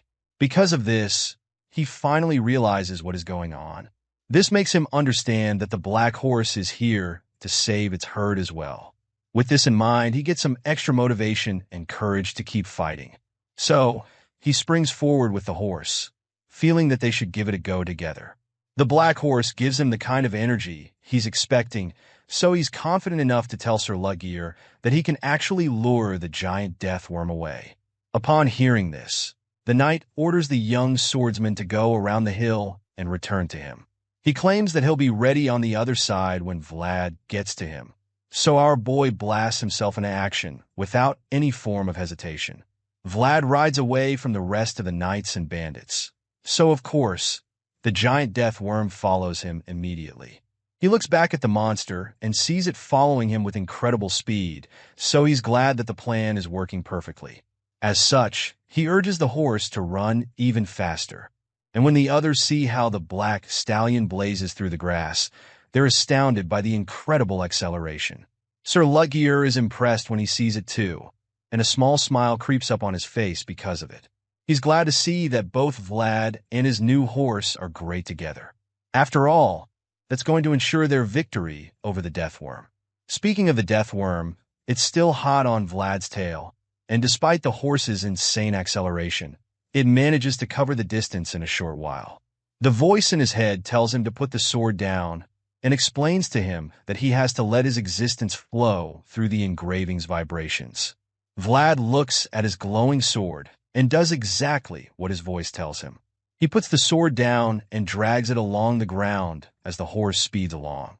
His eye begins to glow again because he starts straining himself to control the power of the sword.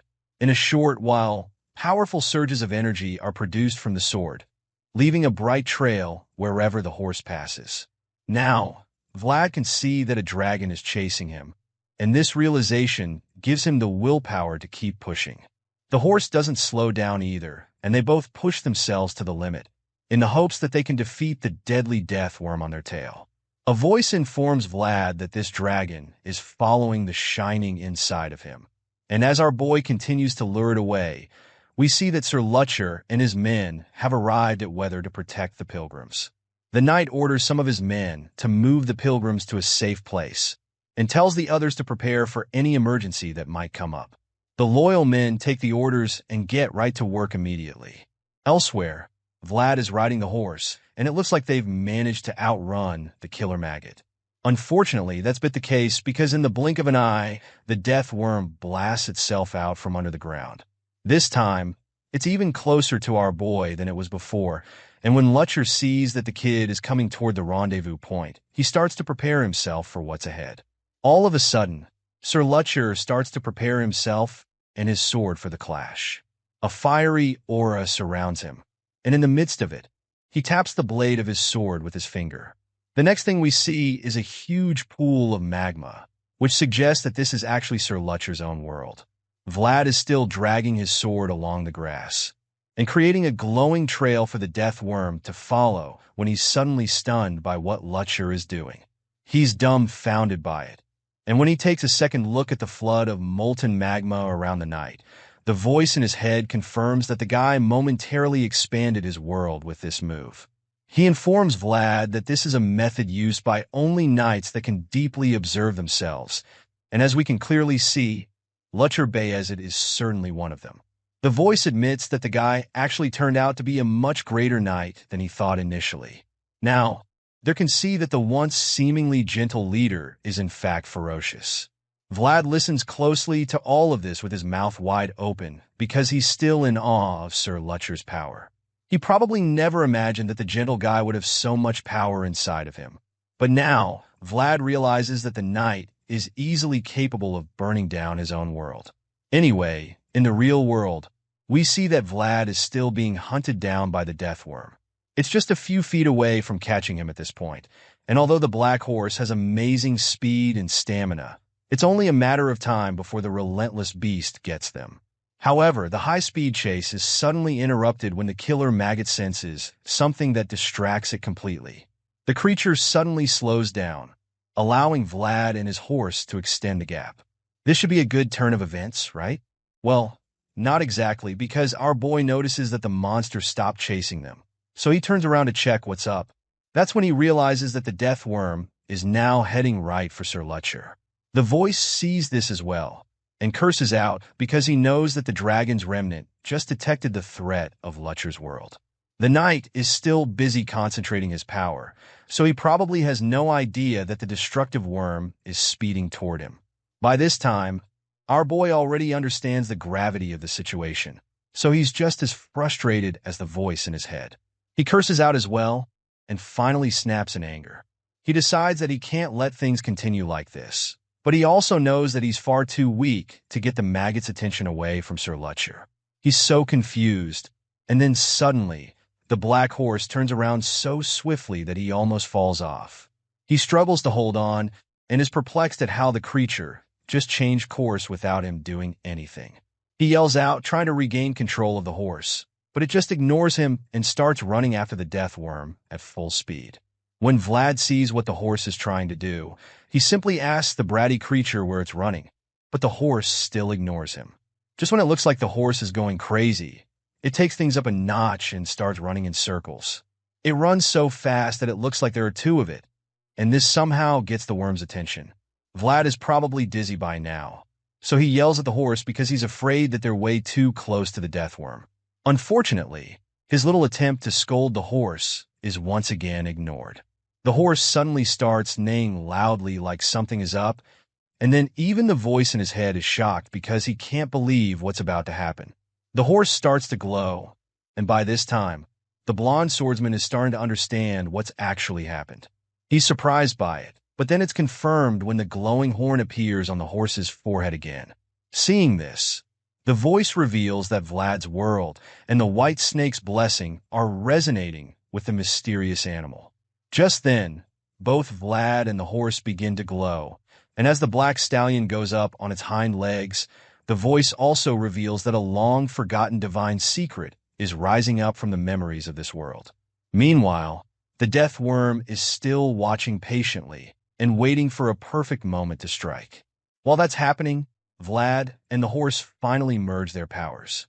They're ready for action, and when the monster sees this, it goes in for the kill without hesitation.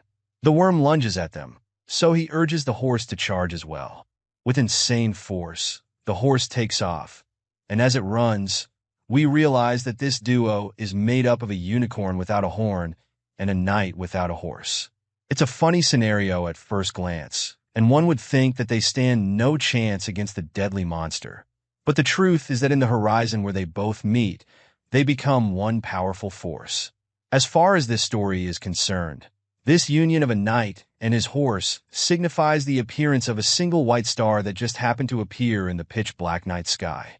The horse blazes through the fields, and our boy tightens the grip on his sword as he prepares to strike. At the same time, we see that Sir Lutgear's sword is already bright red with heat. Because of how scary that shit looks, the voice in Vlad's head still feels the boy and his new horse aren't doing enough yet. He informs them that Lutgear's world is slowly getting stronger, so he claims that it's just a matter of time before they lose the giant worm's attention again. Our boy grunts when he hears this, because he's already straining himself so much to compete with the knight's power. Unfortunately, he realizes that he's reaching his limit, which means that he can't squeeze out any more aura to keep the monster's attention.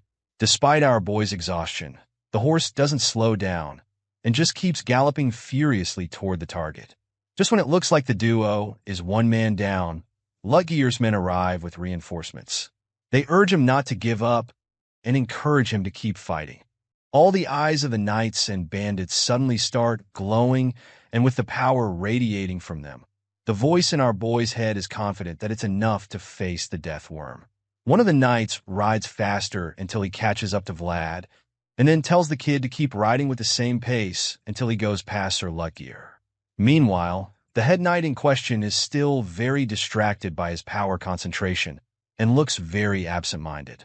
Vlad speeds toward him and calls out to him, hoping to wake him up from the trance.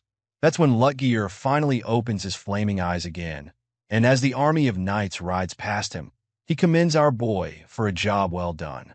Vlad and the others have successfully lured the death worm away from the pilgrims. Sir Lutgear feels that it's his turn to take over and take on the deadly creature. With this in mind, he begins to expand his lava world again and informs the dirty maggot that it's in Bayezid territory now. This is a land where chaos shall not be brought by creatures like it. Lutgear's sight bursts into flames, and with the way the veins in his face bulge out, you can tell just how furious he is. With this insane pent-up rage, the knight creates a flaming tornado and swings it at the death worm, telling it to be gone for good.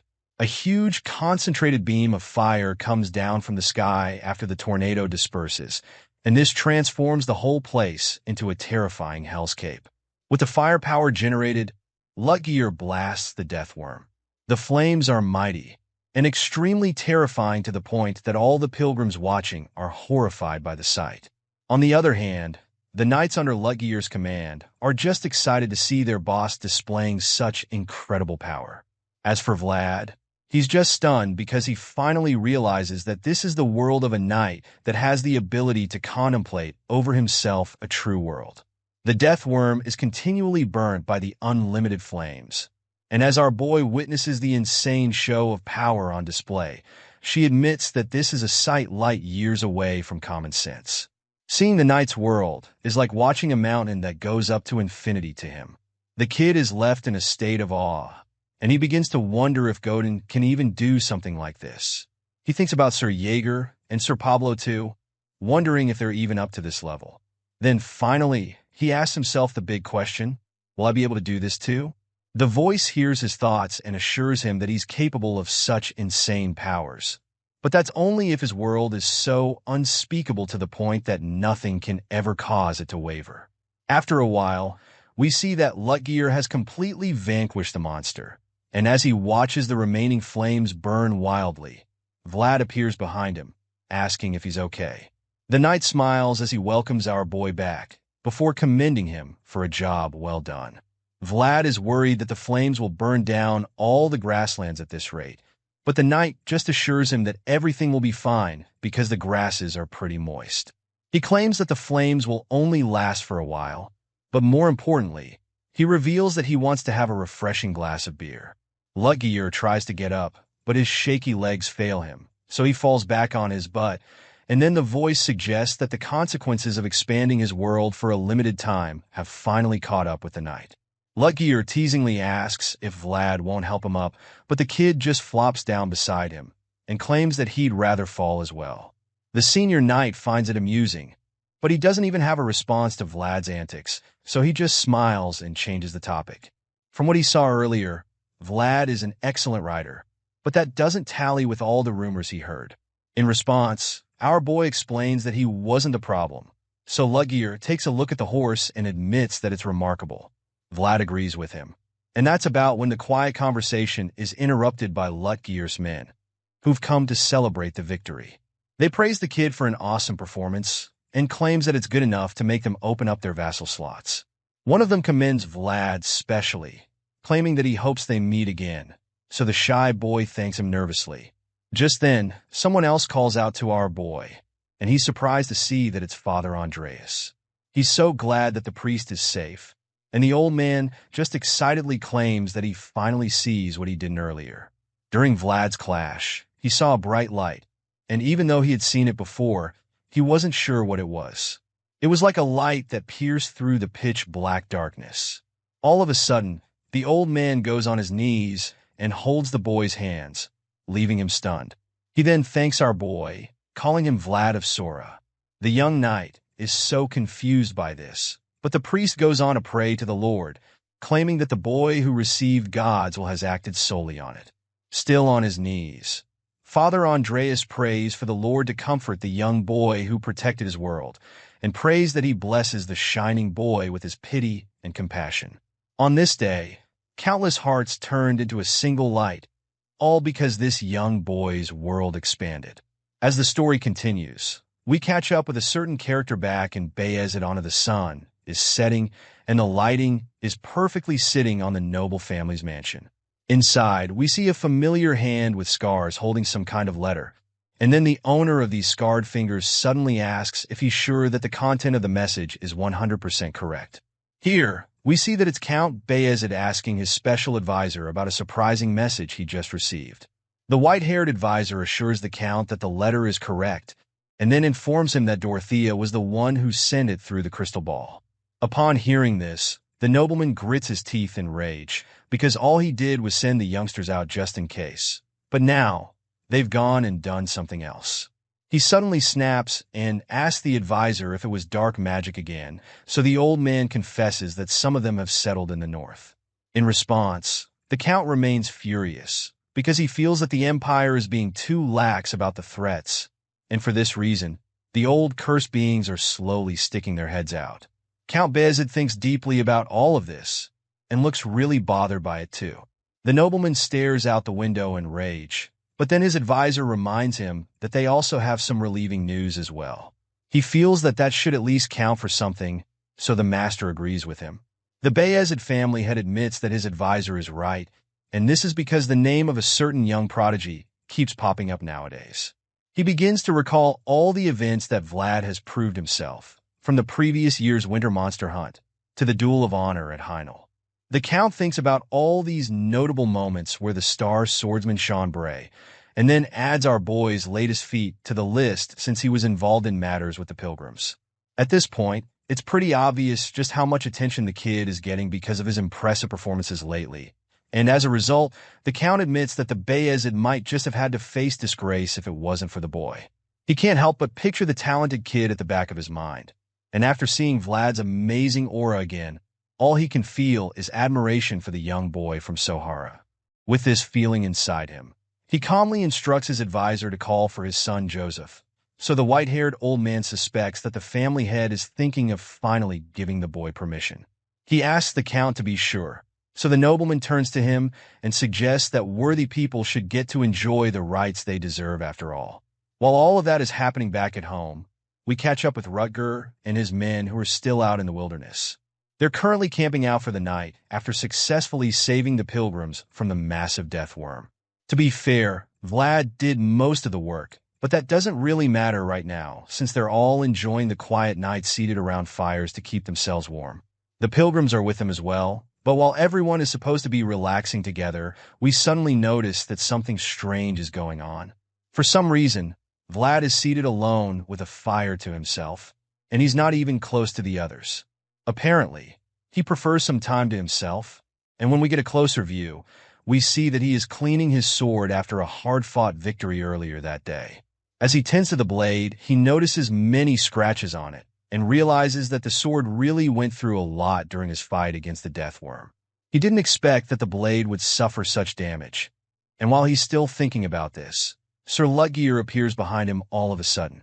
The knight straight up asks him why he's acting pitiful all by himself, and the blue-eyed kid is surprised to hear the voice coming from over his shoulders.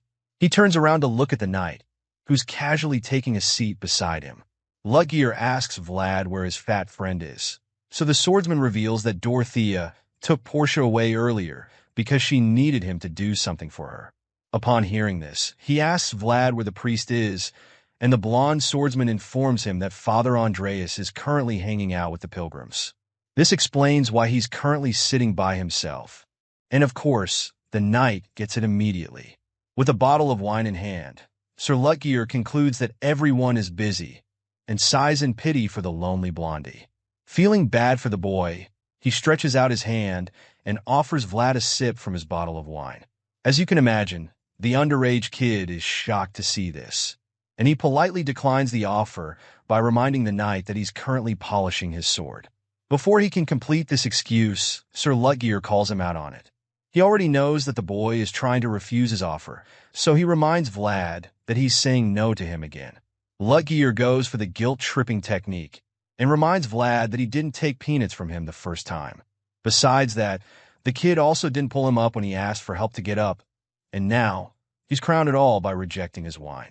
Thinking about it now, the knight concludes that our boy has rejected him each time he's reached out to him. So he feigns sadness and asks Vlad if Joseph told him to do all of that. Of course, the blonde swordsman knows exactly what game the knight is playing, so he's pissed, because it would only lead to Master Joseph getting in trouble if word gets out that he refused the first son of the Bayezid family more than once. With this in mind, he is forced to accept the wine. So he takes the bottle from Sir Lutgear and assures the manipulative knight that Joseph didn't put him up to anything. Upon receiving the bottle, Vlad is surprised to see that it's whiskey, and Lutgear notices the in his eyes, so he proudly informs the kind that this is the liquor of nobles. At this point, our boy is a lot more relaxed than before, so it doesn't take him more than a moment to take a sip from the bottle. Vlad gulps it, thinking about how Lutgear and Joseph are certainly related.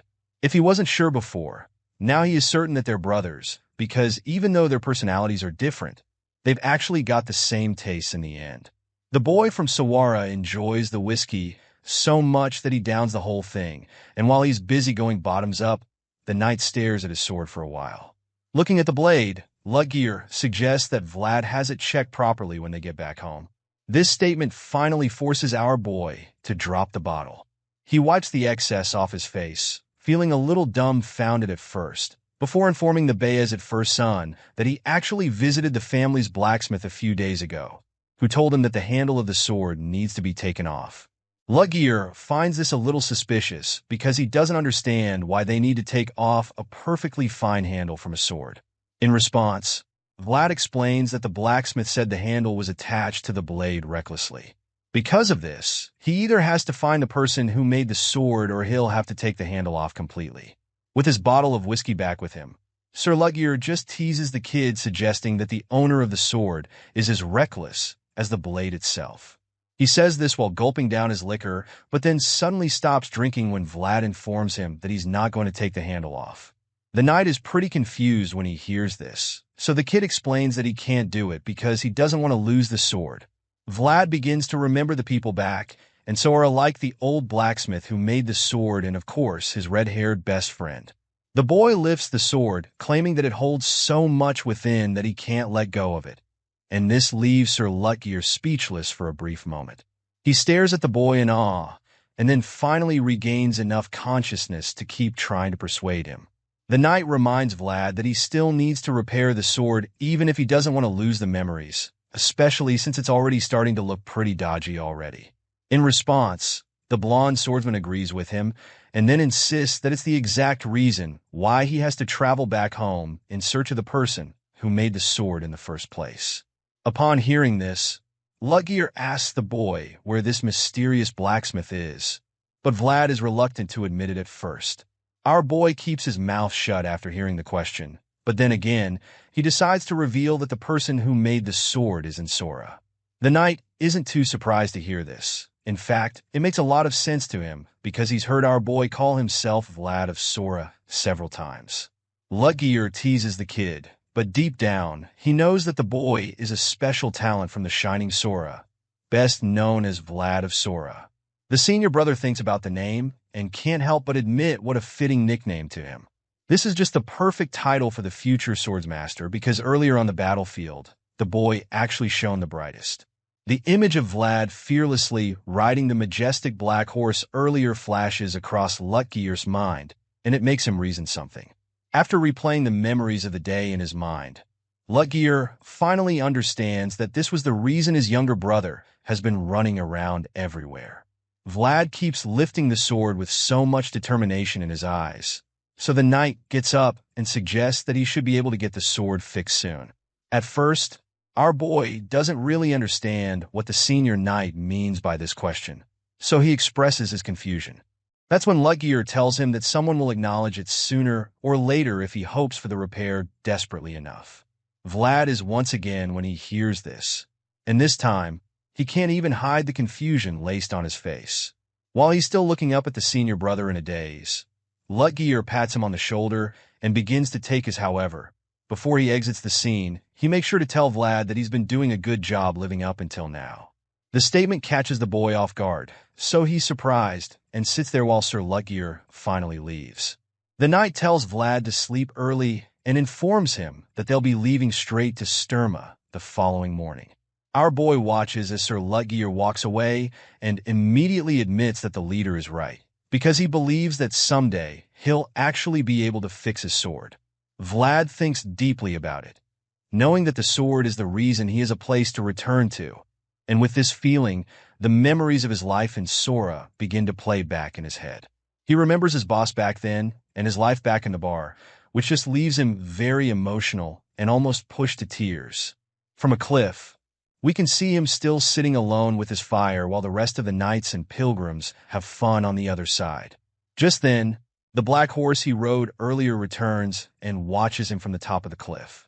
The animal remains quiet, and the more it stares at him, the more we see how connected they are. They practically have the same kind of energy radiating from their bodies, suggesting that they are probably meant for each other.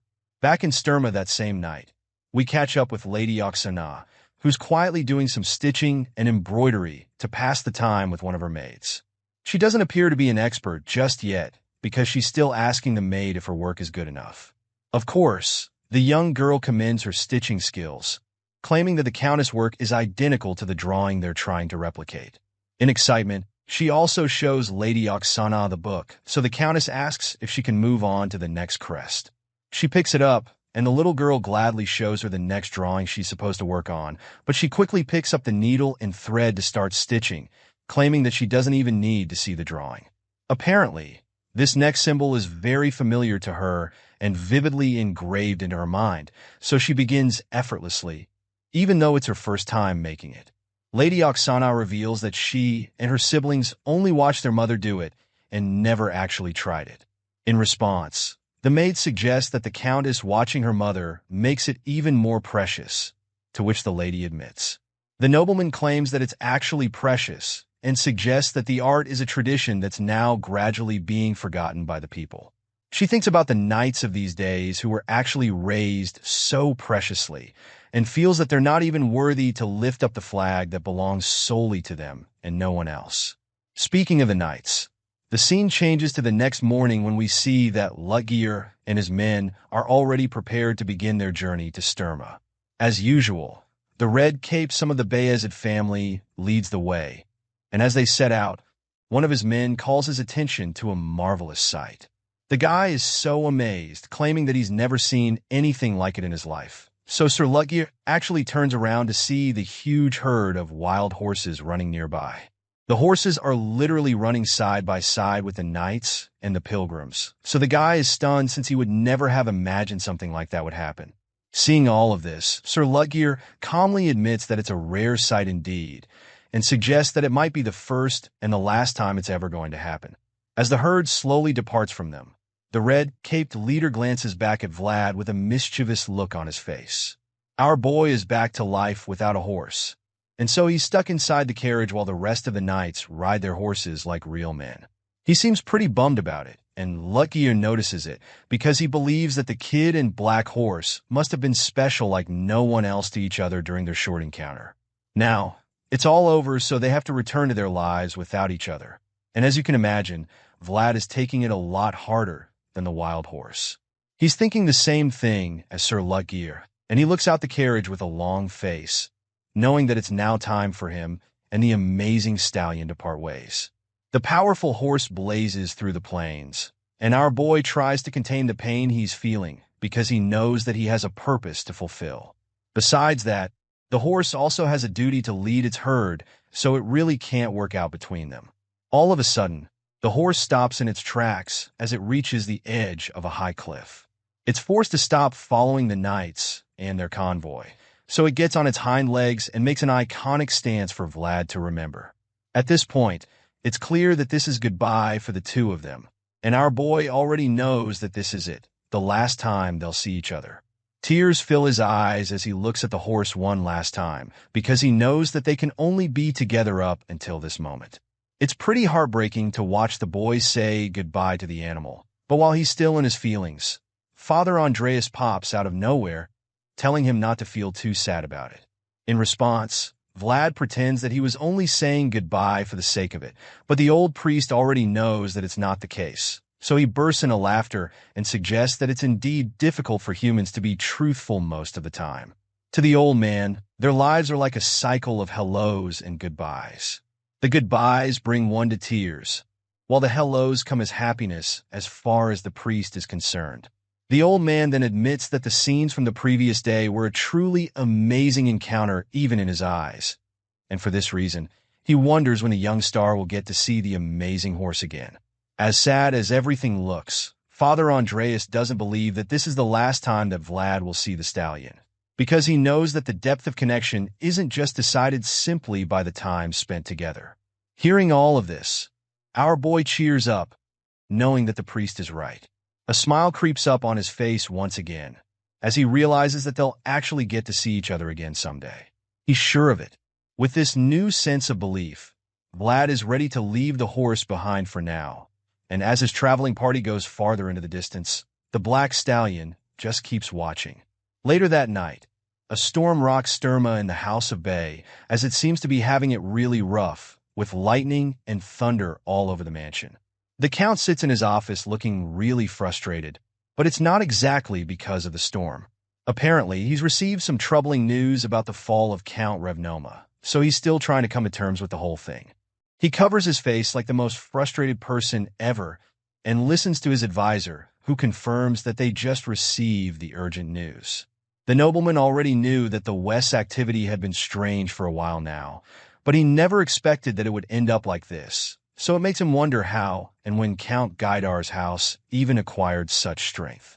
Apparently, the houses of the West made an alliance with Gaidar as the center of the plan, so now it seems that even Revnoma, the true leader of the West, got defeated by being outnumbered. He didn't stand a chance since he didn't have enough people on his side for the battle. Now that things have gotten this bad, Count Bayezid finds it surprising that the royal family hasn't done anything about it.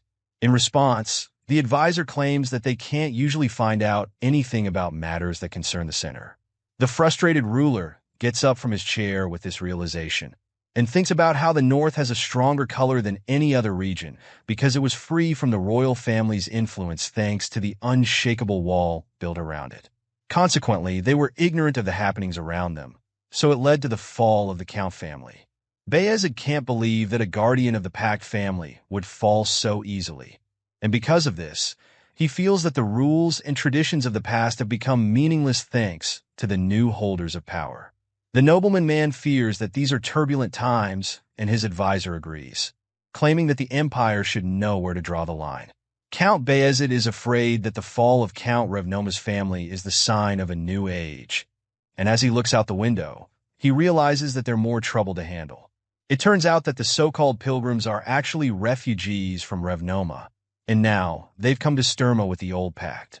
Elsewhere, Vlad discovers what happened and he's torn, because he doesn't know what to do next.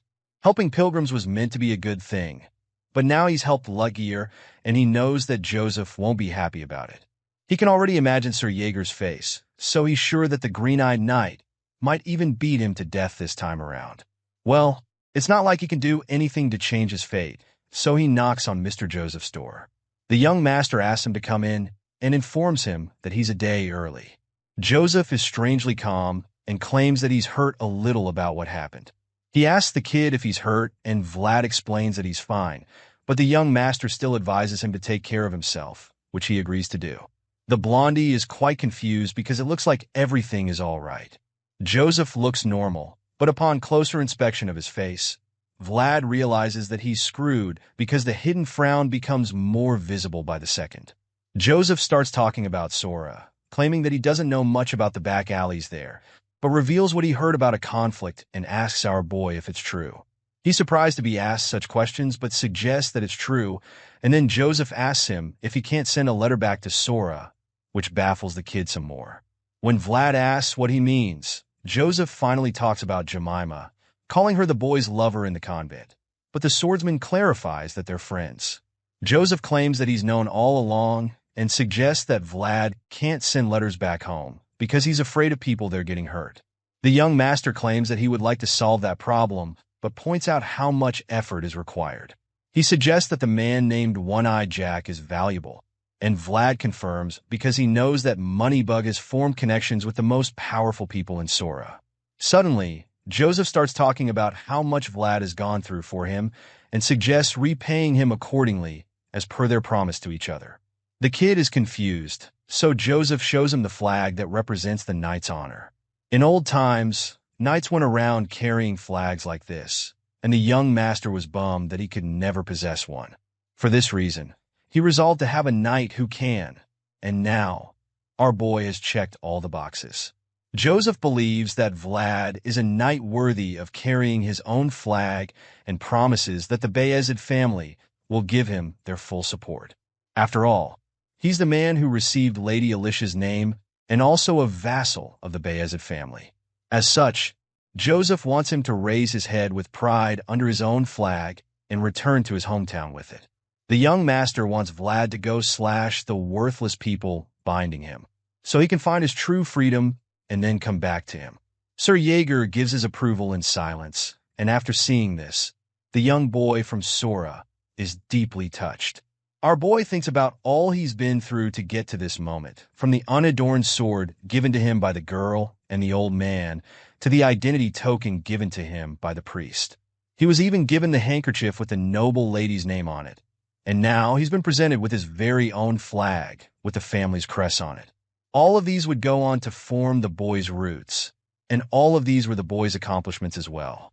Vlad is so honored when he thinks about all of this, so he gets on one knee like a true knight, and with tears running down his face, he promises to do as his young lord commands. The story continues with a scene in the Count's throne room. We see Father Andreas standing in front of a huge chest with chains tied all over it. Behind him in the huge crate, the pilgrims are all on one knee to show their respects to the nobleman. The leader of the Bayezid family stares at the chest wrapped with chains and is surprised to see that it's the proof of the pact.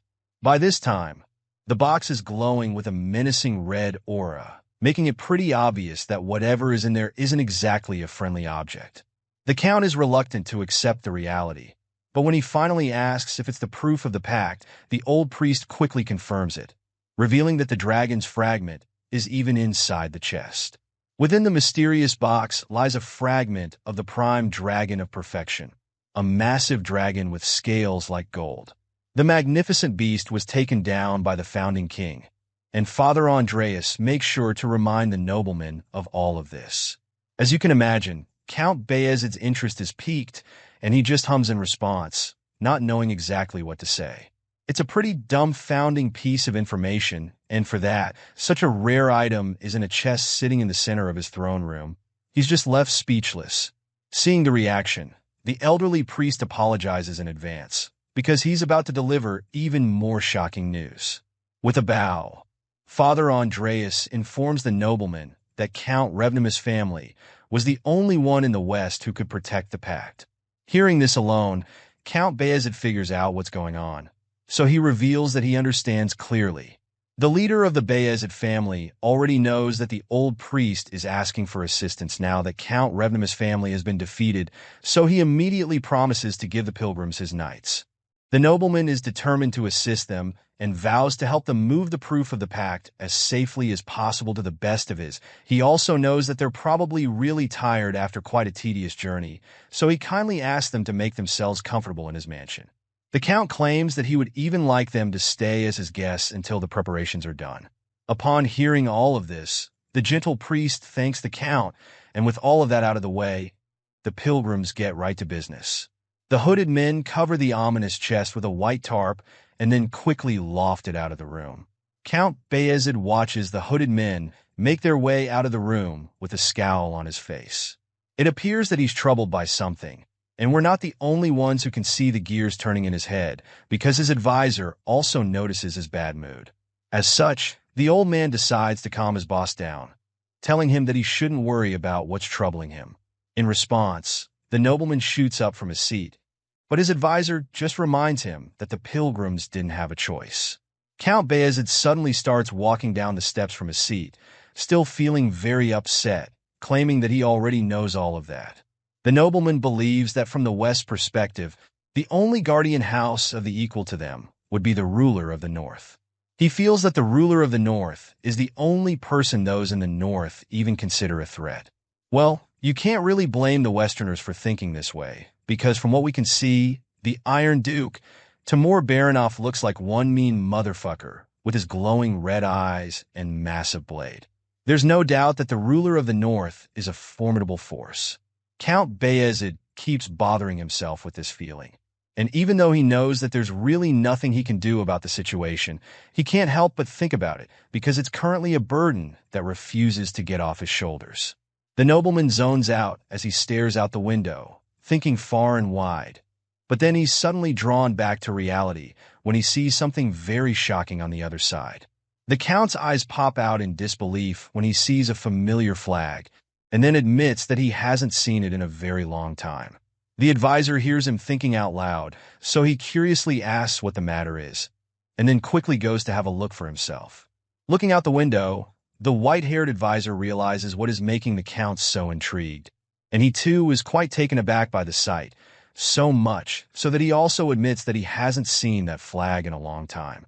We finally get to see the structure keeping the two old men glued to the window, and it turns out to be the crest that Lady Oksana was sewing earlier. It's the flag that she made for Vlad, and as the Count watches the waving flag on the moving carriage, he feels that the kid should have at least rested a while before setting off again. The advisor also sees Vlad leaving and suggests that perhaps the boy couldn't just help himself. He's a knight after all, and with this in mind, Count Bayezid totally gets it, claiming that he wouldn't be able to control himself either. I mean, the kid just got his own banner as a knight, and not just any kind of banner, but the flag of the powerful Bayezid family, so you can't really blame him for wanting to show it off immediately. As for the nobleman, he completely understands what it feels like to be a knight who is his own master. That's right, our boy Vlad is now regarded as a knight banneret, and that's a really cool feat in knighthood.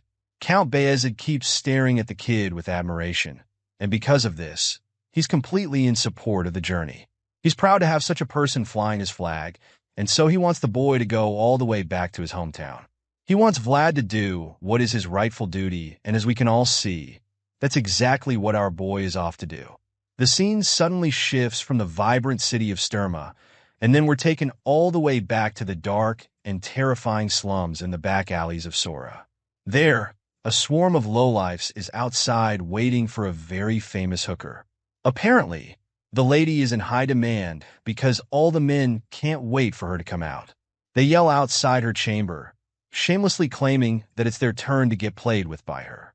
Of course, this kind of argument usually gets settled when the highest bidder steps up because they all feel that the person with the most money should have the lady first. One of the men suddenly yells out for the lady to pour him a drink, and we finally get to see that this mysterious hotcake is actually Marcela. She completely ignores the barking scumbags outside and carefully puts on her makeup. While she wears her lipstick slowly, someone else inside her room complains about how the men outside are making a fuss like rutting pigs. Apparently, the mysterious boss is fed up with the noise, so he'd really like Marcela to quickly go out there and entertain them if she's done with her makeup. Just then, we're introduced to the boss, who honestly looks like a mean old witch from a cartoon. The pimp reminds Marcela that she has to serve as many people as she can because that's the only way she can pay up her debt, and she says this with a very mischievous look on her face. She clearly enjoys seeing Marcela get played with by different kinds of dirtbags, especially since she gets paid for it. The highly demanded lady just glares at the old woman, probably wishing she could squeeze the life out of her with just her eyes. The fearless old hag is obviously a tough nut as well, because she just scowls at Marcela in response. An intense staring contest ensues, but it comes to an end when the mean old lady suddenly grabs Marcela's face. She holds up the young woman's face and makes her look into the mirror. It turns out that the old bitch actually wants to see how long Marcela can keep up her confident act. As far as she's concerned, they've got a lot of time, and as such, she believes that Marcela is going to be stuck with her even when her body starts rotting. Hearing such a thing would make you wonder just how much the girl owes this old hag. Marcela looks like she's about to break at this point, but then all of a sudden, the look of fear completely disappears from her face, and her confident demeanor returns in a flash. With a very unfazed and bombastic side-eye, she looks over at her boss and taunts her by telling her to have a long life. As you'd expect, the old bitch is shocked by Marcela's confidence, so it even makes her quite worried. She's really confused and disappointed that the young lady is still her confident self, even after she's been stepping on her all this time. Seeing that Marcela isn't going to break anytime soon, she gives up her attempts to intimidate her and just walks away. On her way out of the room, she just tells the young lady to hurry up and go out. Once the old hag is out of the scene, we finally get to find out what's actually going on in Marcela's mind. The young lady finally finishes her makeup and starts to think about how she climbed into a pretty good position for a person who's just selling her body. Regardless, she admits that was a remarkable journey because at least she got to choose her destiny. This little monologue is probably what she tells herself whenever she's about to do her job. Marcela gets up from her seat and struts down to the door of her chamber, where the horny men are still waiting for her. The moment they see her coming out, they start clamoring again, hooting and arguing about which of them has been waiting for her. Walking out to meet the devourers, Marcela admits that the destiny she chose was the path to destruction, but it seems as though she doesn't even care about that. The old hag comes out as well now that her favorite export is ready to perform. She teases the hungry men, asking if they've really been waiting that long for Marcela, and seeing how horny they all are, she asks for the highest bidder to reveal himself. After all, the man who desires the honey of the black rose for the night should be able to show his gold coins. The auction begins, and the desperate men start making their bids. Some even offer to combine their gold just so they can afford a night with Marcela. But of course, the madam informs them that it doesn't work like that. It quickly turns into a situation of every man for himself, and as the men start arguing again, the old hag just expresses her delight that Marcela keeps making her so much money. She considers the young lady a wilting flower and decides that she's going to suck her dry till there's nothing left. Just then, one of the men makes an offer of 4 gold, and the madam quickly accepts it. The other men are still wallowing in disappointment when someone else suddenly makes an offer of 100 gold. The entire place goes dead silent after that offer, because everyone is too shocked to even speak. The silence is finally broken when the madam chokes on her smoke and starts coughing. Everyone else turns around to see the filthy rich person who would even make such an offer in the first place. They're all eager to see who it is, and the madam simply asks again just to confirm if she heard right. Sure enough, the mysterious person repeats what he said, stating that he's willing to pay 100 gold for Marcela. The guy was up the creaking stairs to reveal himself, and this sends chills down Marcela's spine because the sound is so familiar to her. She recognizes it all too well, because it's the same sound that brought destruction to her nest a while ago. That's right, It's the sound of the same man who killed her husband, the man who turned her life upside down, and the reason our boy had to leave his hometown. It's the notorious Night God. Marcela hasn't even seen his face yet, but she's already having goosebumps just thinking about him. The ominous hooded man finally makes it up the stairs and into the room without saying another word. All the people in the room are still overwhelmed by his offer. So much so that the old lady asks him once again if he really said he is going to pay 100 gold. She still can't believe anyone would make such an offer, so she just keeps asking him to be sure. Well, he's probably tired of repeating himself, so he just ignores her and makes his way through the crowd to where the terrified Marcela is waiting for the inevitable. As if the other men weren't already intimidated enough. Now they can see just how menacing he looks. They all admit that his aura is no joke, but as curious as they are, none of them can even dare say a word to him. The hooded man finally reaches the counter and then asks the ladies if he can order something from there. Hearing this, the old bitch assumes that he can easily pay around 10 gold even if his 100 gold offer was a bluff. With this in mind, she quickly brings out the menu to serve him, but he stops her, telling her that there's no need for the menu at all. In a shocking twist, we suddenly find out that the person under the hood isn't actually the mercenary god. The hooded man declines the old lady's offer, claiming that he's always missed a particular dish even after he left the town a while ago. Apparently, it's been on his mind all the while he was away, so now that he's back, the first thing he orders is the grilled sausage and black pudding dish. The moment he makes this order, Marcela's eyes widen in shock as she realizes exactly who the man under the hood is. The dish is very familiar to her, so she already knows that there can only be one person in the world asking for it. Sure enough, it's none other than our boy Vlad. He takes off his hood, revealing his blonde hair, as he makes his former master Jorge's usual order one more time. Marcela is absolutely speechless when she sees him after such a long time. Not to mention, he's paying tribute to her late husband on his return to Sora as a knight. Seeing all of this, she realizes that the gold offered didn't come from a filthy place of desire. The memories come flooding her mind as she remembers the child Jorge brought home. She remembers the color of his blonde hair because she bathed him when he was just a little boy. Marcela remembers it clearly, and while she's still finding it difficult to believe, Vlad simply assures her that he is actually back. Seeing this, she just covers her mouth to lower the sound of her soft sobs. She's pushed to tears just by looking at the young man she raised. Emotions fill the atmosphere as Vlad looks into her eyes. It's been a long time since they last saw each other, but the love between them hasn't dwindled even one bit. The kids smile softly at her as they share the really touching moment in silence. It's the kind of reunion you want to last for long, but it's suddenly cut short when Marcela realizes where they are. There's still a swarm of horny Lolos waiting around to sleep with her, so she's very sure that Vlad is now in danger. As such, she quickly wipes the tears off her face and whispers for him to get out of the pleasure house as quickly as he can.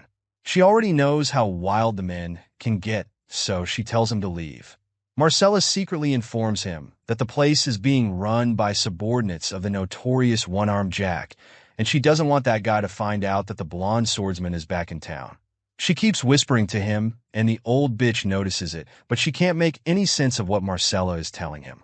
It's all gibberish to her, so she gets quite curious all of a sudden. She's surprised to see that Marcela and the mysterious man already know each other. Besides that, she senses that the atmosphere feels unusual too now that they are talking secretly. Feeling really uncomfortable, she decides that she should try separating the two reunited friends quickly before an unexpected situation arises unnecessarily.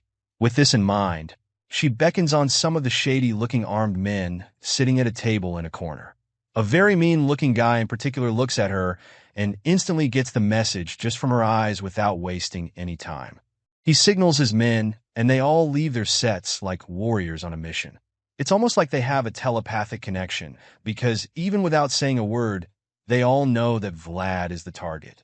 Our boy senses the growing number of people surrounding him, but he looks like he couldn't even care less about it, seeming very unfazed by them. He just continues his conversation with Marcela and states that there's a calculation that needs to be done before he pays the amount. The madam is curious about this sudden calculation, so she chimes in and asks him what he's talking about.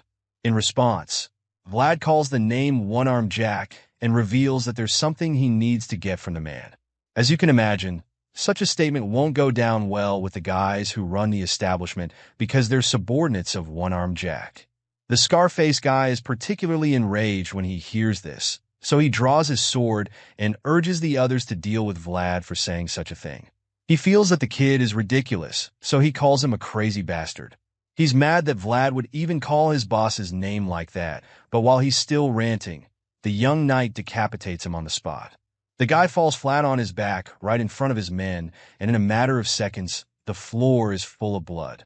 The old lady is horrified when she sees the pool of blood, so she screams, but Vlad just shuts her up immediately. Sure enough, she zips it instantly, and then our boy threatens to take it from her as well if he doesn't get enough from the bastards. You'd expect the other guys to cower after seeing their leader lying lifeless on the floor, but that's not the case because they actually draw their swords, determined to deal with him. They feel that he's just yapping and demand to know who he is and where the hell he came from. Our boy braces himself for the fight coming, holding nothing but a small dagger, but then it's not any ordinary dagger. It's the last dagger of his late master Jorge, and this is what he calls himself as well. The other guys are dumbfounded when they hear this, so they stare at Vlad in shock, wondering what he means by that. It only takes a few seconds for them to remember that the man in front of them is Jorge's old boy, so they're even more confident that they can take on him. As much as they're surprised to see him, they also begin to underestimate him. The guys feel that their master would give them piles of gold even if they can get just his head. They claim that he should just keep hiding even if he manages to somehow survive them.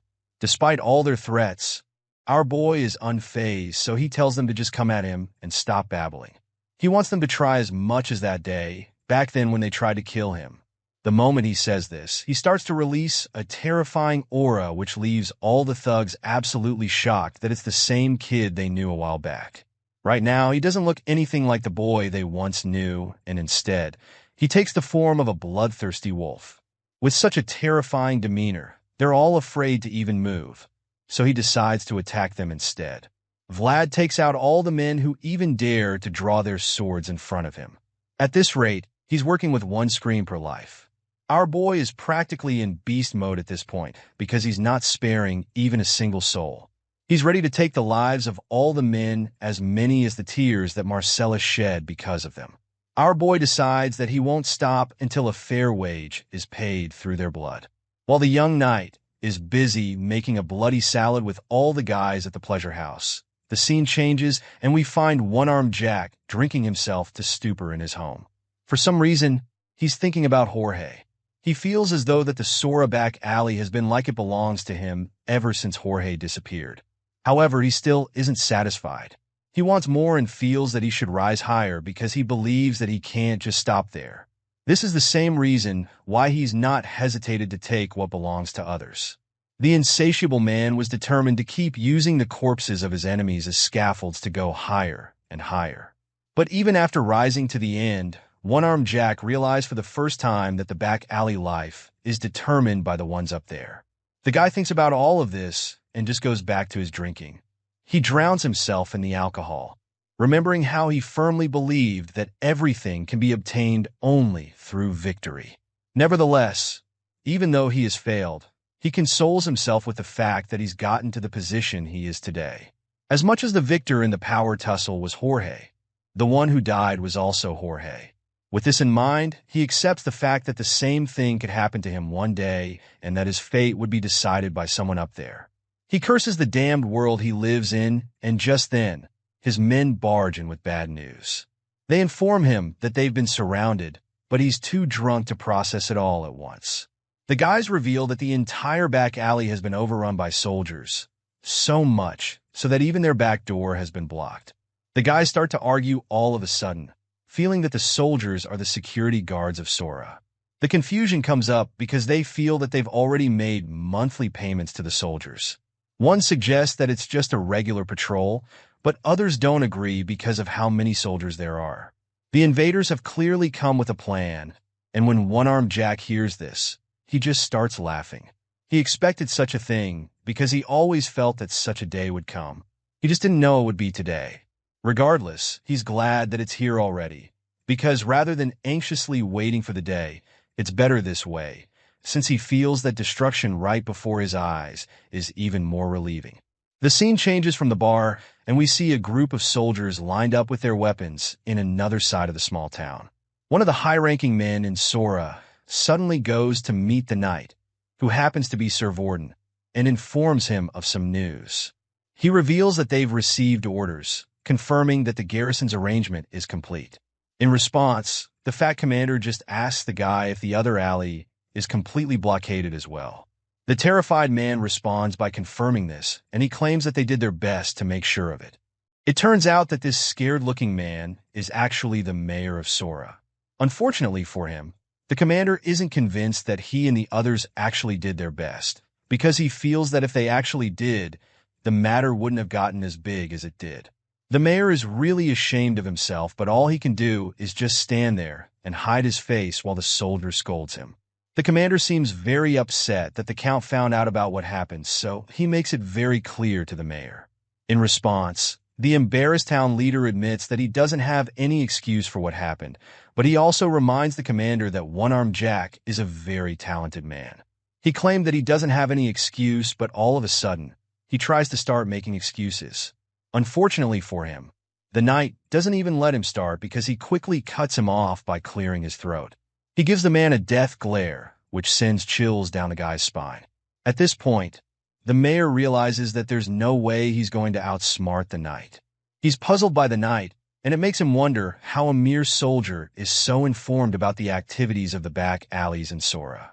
Realizing that he can't lie to the knight, the cunning mayor tries another plan. He suddenly claims that he's glad that the cancerous group of Sora will be eliminated now that the fat knight and his men are here. It turns out that everything this man says just ends up pissing the knight off, because when he hears these words from the mayor's mouth, he just glares at him again. As far as this soldier is concerned, the cunning man is the cancer. He's very angry about the whole situation because he doesn't even believe how a mere back alley boss can be controlling such a huge system. The knight feels that the mayor is the reason why One-Armed Jack has so much power. After all, the only way someone else can have so much power over a place is if the mayor is condoning all the activities and hiding them under his title. It's also pretty obvious that the price for the mayor to overlook such criminal activities is if he's receiving some kind of huge compensation. Clearly, these compensations are basically bribes, and the reason why the knight is so sure is because he's someone who's taken bribes in the past, just like a non-vegetarian can tell when he sees someone like him. The fat commander can easily tell that when he sees a corrupt official at first glance. The mayor is still really unsettled right now, and so he tries to change the topic quickly by asking the knight when the other knights will arrive. The ones that will go inside are yet to reach the city, so the mayor is really concerned about that, especially the knights from the House of Bayezid who have been sent to the city. He's still talking when all of a sudden, the fat commander informs him that the knight from Bayezid is already around. The mayor is shocked when he hears this. As if on cue, a knight emerges from the darkness. This mysterious knight has blood all over his boots, suggesting that he just got out of a bloodbath, and the fat commander quickly introduces the mayor to him. The corrupt leader is horrified when he sees that it's just one person who came, so he quickly turns to Sir Vorden and asks him if the lone soldier will be okay. He's afraid that the knight from Bayezid will be able to handle the situation, so he suggests that his knights take care of the job since he's already deployed the best of them. Unfortunately for him, Sir Vorden doesn't agree with his idea. The advanced knight claims that such a thing can't happen under his watch, and this leaves the corrupt mayor absolutely stunned. He's shocked that his authority means nothing to the commander, so he asks Sir Vorden to explain why his idea can't work. In response, the senior knight reveals that it's because Mr. Joseph put his heart and soul into setting it up. It turns out that this little arrangement and deployment of soldiers was simply a means of setting up Vlad's official debut fight, and since that's the case, there's no way Sir Vorden will sit back and watch someone ruin it. Now, we see our boy make his way out of the darkness. His armor and coat are covered in the blood of the goons that he dealt with earlier, and it's giving a really disturbing vibe, so Sir Vorden quietly goes over to the kid and asks him if he'll be okay fighting alone.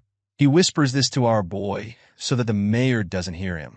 The senior knight informs Vlad that there are over 50 enemies waiting inside, and then reminds the kid that he won't be able to face Mr. Joseph's wrath if anything bad happens to him. Because of this, he wants to be absolutely sure that the young knight knows what he's getting into. In response, Vlad calmly assures Sir Vorden that he'll make sure he doesn't take the blame even if he gets hurt by any chance in there. Unfortunately, this doesn't make the fat commander any less worried, because he practically just explained how he can't let the kid get hurt under any circumstance. At this point, he's starting to get really uncomfortable because he doesn't even know what Vlad is going to do next. To make matters worse, our boy doesn't even respond to him and just keeps staring at the huge building in silence. After a while, Sir Vorden realizes that nothing he says is going to change the boy's mind, so he sighs in exhaustion as he decides to let Vlad go. Before that, he reminds the kid that he promised to protect him from any punishment if things go south, and Vlad confirms it. Hearing this, he quickly gives our boy the banner he's been holding, claiming that Mr. Joseph asks him to give it to him in front of everyone. Sure enough, all the other soldiers are standing right behind him, so they see the little ceremony as it goes on very clearly. The senior knight gives Vlad the banner, and he receives it without hesitation. Our boy buries the pole into the ground, allowing the banner to spread out. When the other soldiers see it, they're shocked because they all felt that the carrying of banners to battle was a forgotten tradition. After such a cool display, they're all very curious to find out who the mysterious young knight is. They start to wonder who on earth the kid is because they can't even wrap their heads around the fact that he received his own flag at such a young age. It's all really unbelievable to them. And then one of them suddenly talks about how the knight was personally sent by the House of Bayezid. While the ordinary soldiers are being overwhelmed by our boy's impressive display, he's busy pumping himself up for battle. With his banner pole planted into the ground and his cold blue eyes fixed on the target, he gets himself into battle mode. Vlad decides that right now, this land is his domain. Under the honorable names that attest him, he exercises his authority and so aura, even in the lives of all those who inhabit the place. With such powerful words running through his mind, his eyes start to glow, and while he's asserting his dominance, Sir Vorden opens a scroll and then calls out to the back alley scoundrels. The senior knight yells for them to hear him and calls out to One-Armed Jack as well. Sir Vorden informs them that they've disobeyed the rules and laws of the Bayezid family, and that they've been sucking the life out of the people. Because of this, Peter Bayezid, the rightful owner of Sora and head of the family, has sent this message to the Lalivs of the back alleys. Sir Vorden reads the letter from his master, revealing that he has sent a proxy on his behalf because he can no longer understand the wickedness of the people in Sora. From the letter, Bayezid claims that all the rights Sir Vorden exercises are guaranteed by him and by the Church of Faith. As such, the fat commander angrily demands that One-Armed Jack and his henchmen come outside immediately. He demands that they open their doors in that instant so that they can allow the rightful proxy inside. With this command, the soldiers behind him start hitting their weapons on the ground to create a loud rumbling just so that they can get the attention of One-Armed Jack and his men. They chant the to ignore. The things get mad when they hear all the commotion, but the knights and soldiers don't stop making the noise. They chant about how God protects their proxy and express their confidence, believing that they will kill One-Armed Jack. While they're saying all of this outside, the big bad boss sits in his chair and quietly drinks yet another bottle of alcohol. Back outside, the chants continue, and our boy waits patiently for the criminals to reveal themselves. Sir Vorden finishes reading the Count's letter from the scroll and informs our that he now has the justification and the people on his side, unlike before when they weren't even sure he could handle the situation. Since that's the case now, the senior knights tells Vlad that he can let it all out without hesitation, and once our boy receives the permission to go into beast mode, he thanks Sir Vorden and gets right down to business. Vlad unsheathes his glowing sword before marching down to the door of the house. And as he makes his way there, the fat commander reminds him to be careful. At this time, the voice in his head comes up again. The voice is sure that One-Armed Jack must be preparing already, So he advises our boy to expand his vision, because he knows that the big bad boss is going to come for Vlad's life from all directions. Hearing this, our boy mentally prepares himself for the fight ahead, and the voice also assures him that the battle will be different from all the others he's been in before. The voice gives him a little pep talk, claiming that one of the basics of battle is to take the initiative. He advises Vlad to make a really fancy start to the fight, and so the blonde swordsman begins to channel all the power he can muster into the blade. Several thoughts rush through Vlad's mind as he prepares to face the notorious one-armed Jack all by himself. He remembers the day that Jorge died and begins to feel that maybe his boss would have still been alive if he never called Goden. Even before that, he wonders if Jorge would still be alive if one-armed Jack never threatened him in the first place. He feels that he wouldn't have needed to call Goden if that never happened. The many ifs and maybes continue to haunt our young hero. So because of this, he feels that there's only one solution in the end. Vlad decides that he must kill one-armed Jack, because that's the only way he can be just a little free from the guilt that constantly haunts him. With this in mind, our boy charges at the big bad boss with his glowing eyes and sword.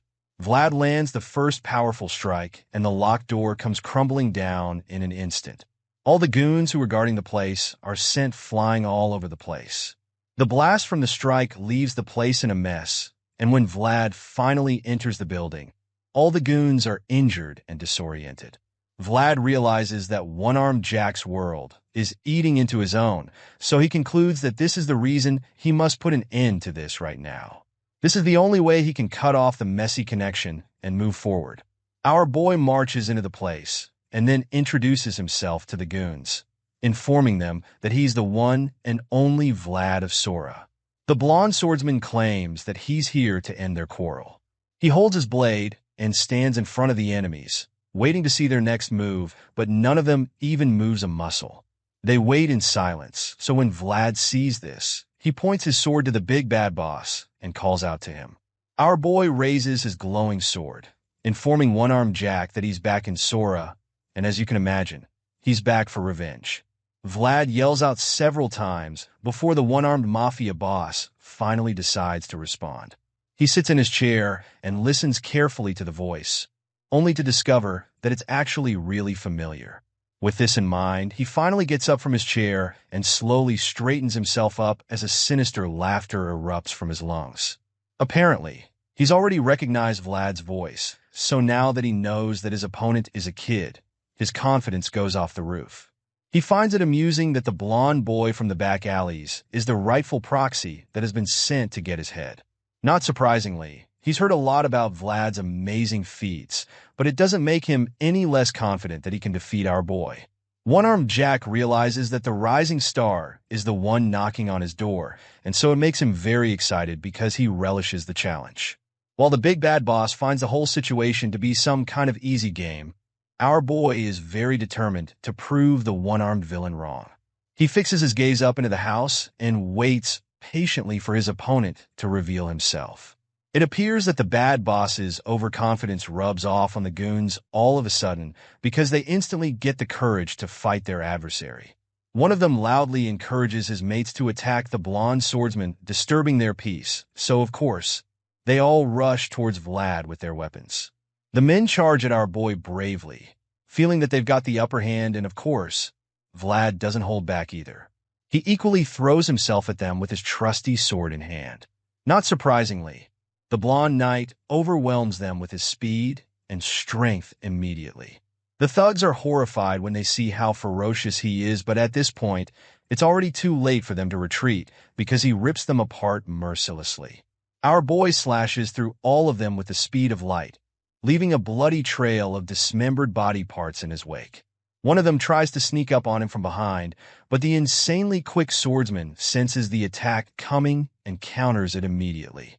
Vlad turns around in the blink of an eye and slashes the guy's head clean off in that moment. The severed head flies across the room, splashing blood all over the place before finally landing on the floor. When the other thugs witness this gory display, they finally realize that it's the same ruthless blonde kid that once walked the streets of Sahara. They're all very familiar with him, and it appears that they all hold one grudge or the other against him. so this only makes them more determined to bring him down. With this in mind, they charge at our boy with nothing but the intention to surround and defeat him. They refuse to back down from the fight and use their numbers to try to intimidate him. The goons successfully surround the young knight, and once they see that he isn't attacking either, one of them encourages the rest to pounce on Vlad together once they get the chance. As much as they all want to see the blonde swordsman defeated, they're also really afraid of the kid. The thugs are all aware that Vlad is extremely skilled with the sword, so they're very careful about how they fight him. Stepping forward recklessly against such a knight would only get them killed, so they're reluctant to make the first move. After a few moments of keeping the terrifying swordsman at bay, the goons realize that they're not ready for what comes next. None of them is ready to strike, and Vlad just casually waits for the next unfortunate person to try him. It does take long before they start begging each other to step forward, but even then, nobody is willing to sacrifice himself.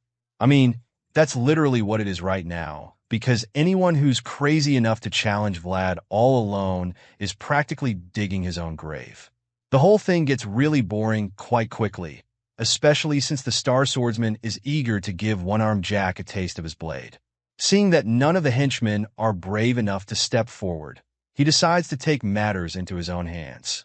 The blue-eyed killing machine cuts through their murmuring all of a sudden with a cold statement. He calmly tells them that there's no need for them to think so hard about their next move. After all, he's going to cut all of them into pieces anyway. Since that's the case, it doesn't really matter what they decide because they're only going to end up dying at his blade. Surely, there's no way such a terrifying promise didn't send chills down their spines. Unfortunately for them, our boy is a man of his word, so the moment he says that, he goes in for round 2 of his killing spree, and this time, it's even more incredible. The talented swordsman activates his world as he makes his move, and a bright light fills the sky all of a sudden. The thugs are absolutely stunned when they see the blinding light, and it leaves them frozen in fear. At this point, it's pretty obvious that they don't stand a chance against Vlad. All the hopes they had of being able to take him on are dashed immediately because it becomes clear that they're no longer facing an ordinary human being. Our boy channels the powerful beam of light and uses the energy as a powerful slash that finishes off all the fighters surrounding him. As the beam cuts them to pieces, all they can do is scream in agony, and after a few seconds, we see that all those who were surrounding him are now covered in blood and lying lifeless at his feet. The remaining henchmen left standing are just dumbfounded by what they just witnessed. They have no idea how they can stop someone like Vlad, but then one of them suddenly suggests throwing the iron fishnet on the kid to trap him. They get right to it, and in the blink of an eye, our hero sees that a huge fishnet is being thrown at him. Without wasting a second, he runs out of the way to evade it, so the henchmen decide that they'll just throw everything they can find at him. Unfortunately for them, Vlad is way too fast for their plan to work. He dashes out of sight all of a sudden, but someone finds him hiding behind a pillar. Determined to catch the blonde invader, they work together to block the exits. Those on the lower floor try to force our boy upstairs so that the ones there can ambush him with all the blades at their disposal. Of course, Vlad hears the plan, so he figures that it would be too reckless to pass through the second wave of fighters head-on. Seeing the dangers ahead, he tries to be careful, but they taunt him and challenge him to come at them if he's confident. Thankfully, the young knight is a lot smarter than to fall for that, so he decides to stop using aura against them. Just then, he spots a rope tied to a pole and recalls how Zemna always complained about it. Seeing how heavy the curtains that are tied to it are, he comes up with a plan to get above the henchmen waiting for him without actually having to fight them. Vlad cuts the rope and grabs it, allowing the force from the heavy curtains to carry him to the higher floors. He makes it to the first floor in the blink of an eye, so the other goons below rush upstairs. Seeing the scanty security on the highest floor, he's surprised that they're the only ones there, but he's also happy to see this because it means he can take them out much quicker. Vlad lunges at the sons of bitches, and they don't hold back either. But of course, it only backfires on them because they're no match for the extremely skilled swordsman. He stabs the first guy in the neck, and it just reminds him that the sword's blade is sharp beyond limits. To make matters worse for them, they're attacking him stupidly, so he just swats them like flies. They're so bad at fighting that he feels Sir Jaeger's wooden sword is probably way more dangerous. After the little massacre, the Star Swordsman sighs in relief, feeling that he's done with that, but then he suddenly senses an attack coming at him. His insane senses and reflexes allow him to dodge the arrow shot at him in the nick of time, but this doesn't stop the archers from shooting at him even more. The other henchmen encourage them to keep shooting because they want to make sure that the knight doesn't reach the highest floor. The archers shoot everything they've got. Over and over, they release their arrows, but our boy just runs toward them and jumps over the railings to reach them on the other side. While still in the air, he practically breaks some of the arrows shot at him before killing the archers with deadly slashes as fast as the speed of light. Vlad casually sighs after this, like it's some easy chore. He admits that it was quite a hassle getting up there, and while the other goons are staring at him like some ghost, he just grabs a kettle and gulps down whatever is inside it. The henchmen are too terrified to say a word, so they just watch the bloody knight with their jaws on the floor. Vlad quickly spits out the content of the kettle, suggesting that it's trash, before asking the remaining fighters how they want the next round to go. With a scary smile on his face, he explains that he has to keep going with the fight, especially since he's got to collect the rent for letting them stay in his house all this time. These words send some more chills down the spines of the thugs, and Vlad figures that they must have really thought this place was their territory. Unfortunately for them, that was a fatal misjudgment on their part, because this place is actually Rose's Smiles, otherwise known as Vlad's Nest. Elsewhere in the city that night, we see Vlad's old friend, Harbin, at the harbor, who somehow senses that one-armed Jack has gone mad. The guy looks like he's so tired of the crime boss and his goons because he knows that even the thugs in the market don't cause as much trouble as they do. Looking really frustrated in his office, Harbin tries to write a report, but keeps getting distracted over and over again because he just can't stop feeling uneasy whenever he remembers that there's a crazy big bad nuisance on the loose in the city of Sora. He's so confused because he has no idea what he's even supposed to do at this point. One-armed Jack intends to keep looting openly with the help of his henchmen, and this worried fellow is afraid that he won't be able to do anything to stop such a thing from happening. Still thinking about the crime boss, he finally stops writing and suddenly recalls how things got worse after Jorge's death. It turns out that one-armed Jack became a totally different person after Vlad's guardian died. Even though the notorious criminal leader used to suck the debtors dry before that, he never went as far as he's doing now. Jorge's death gave one-armed Jack the confidence to finally go out of control, so now he's making life miserable for debtors and pushing things to a dead end for them. With everything that's been going on, the worried young man concludes that he doesn't see any hope in the town if things continue like this. At this rate, it will take only a few months before the entire back alley economy begins to collapse for good. Thinking about all of this is clearly really frustrating and stressful, so it's no surprise when he finally admits that the situation is driving him crazy. You can't blame him, though, especially since he doesn't even know how the hell he's supposed to report that someone took away so much of their contraband in such a short time. He probably feels that it won't even sound believable by the time he's done writing it, so he's just stuck on that page with his pen in hand and his mind feeling trouble. While he's busy wallowing in the frustration, someone suddenly barges into his office, informing him of some shocking news. Turns out that it's one of his men, who just rushed in to let him know that the back alleys have been blocked up. The young man with short hair looks like he ran a mile to break the news because he's panting heavily and gasping for air. But Harbin isn't too concerned about that right now, because he first of all wants to understand what the hell the kid is talking about right now.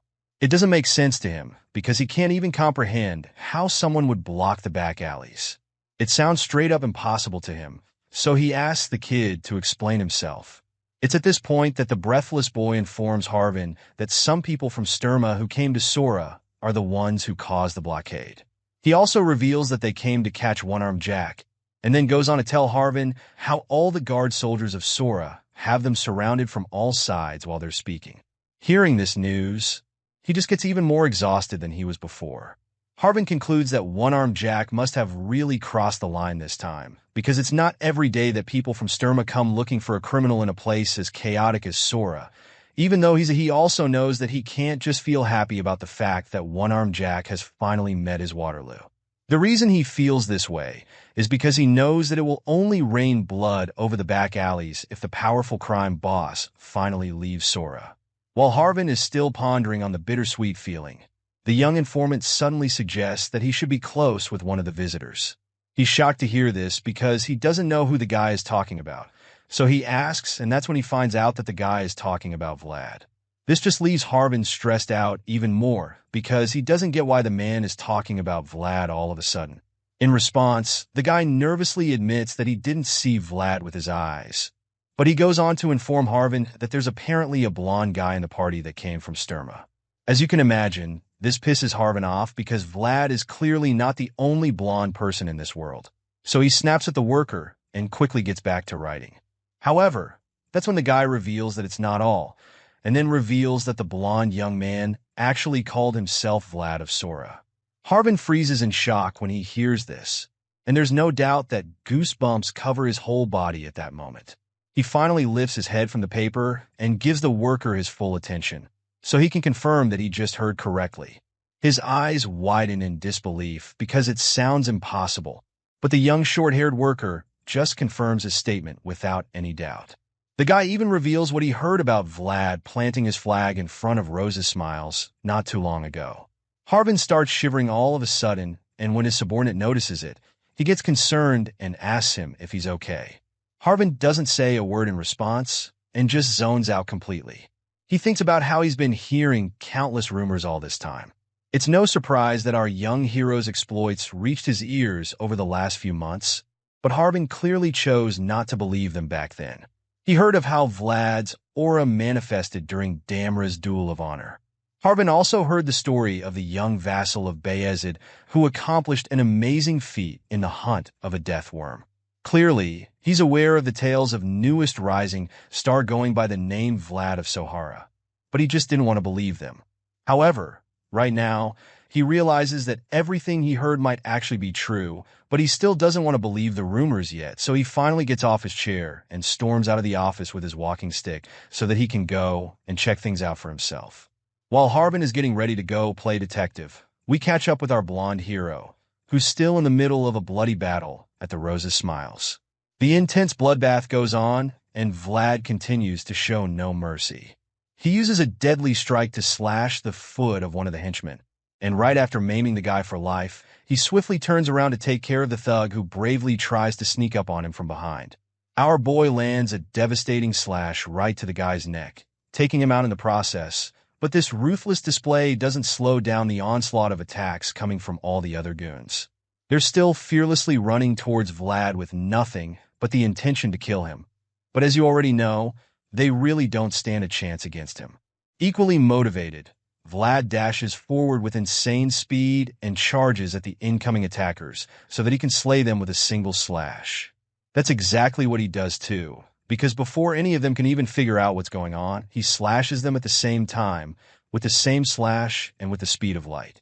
The move is way too fast for them to comprehend, and before they can do anything about it, it's already too late because they're probably missing a body part. Blood spatters all over the place, leaving our boy completely drenched in it, as well as his trusty sword.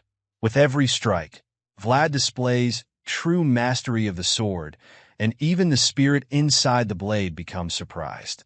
He watches our boy in action and admits that his form and technique would leave anyone speechless after witnessing the way he moves.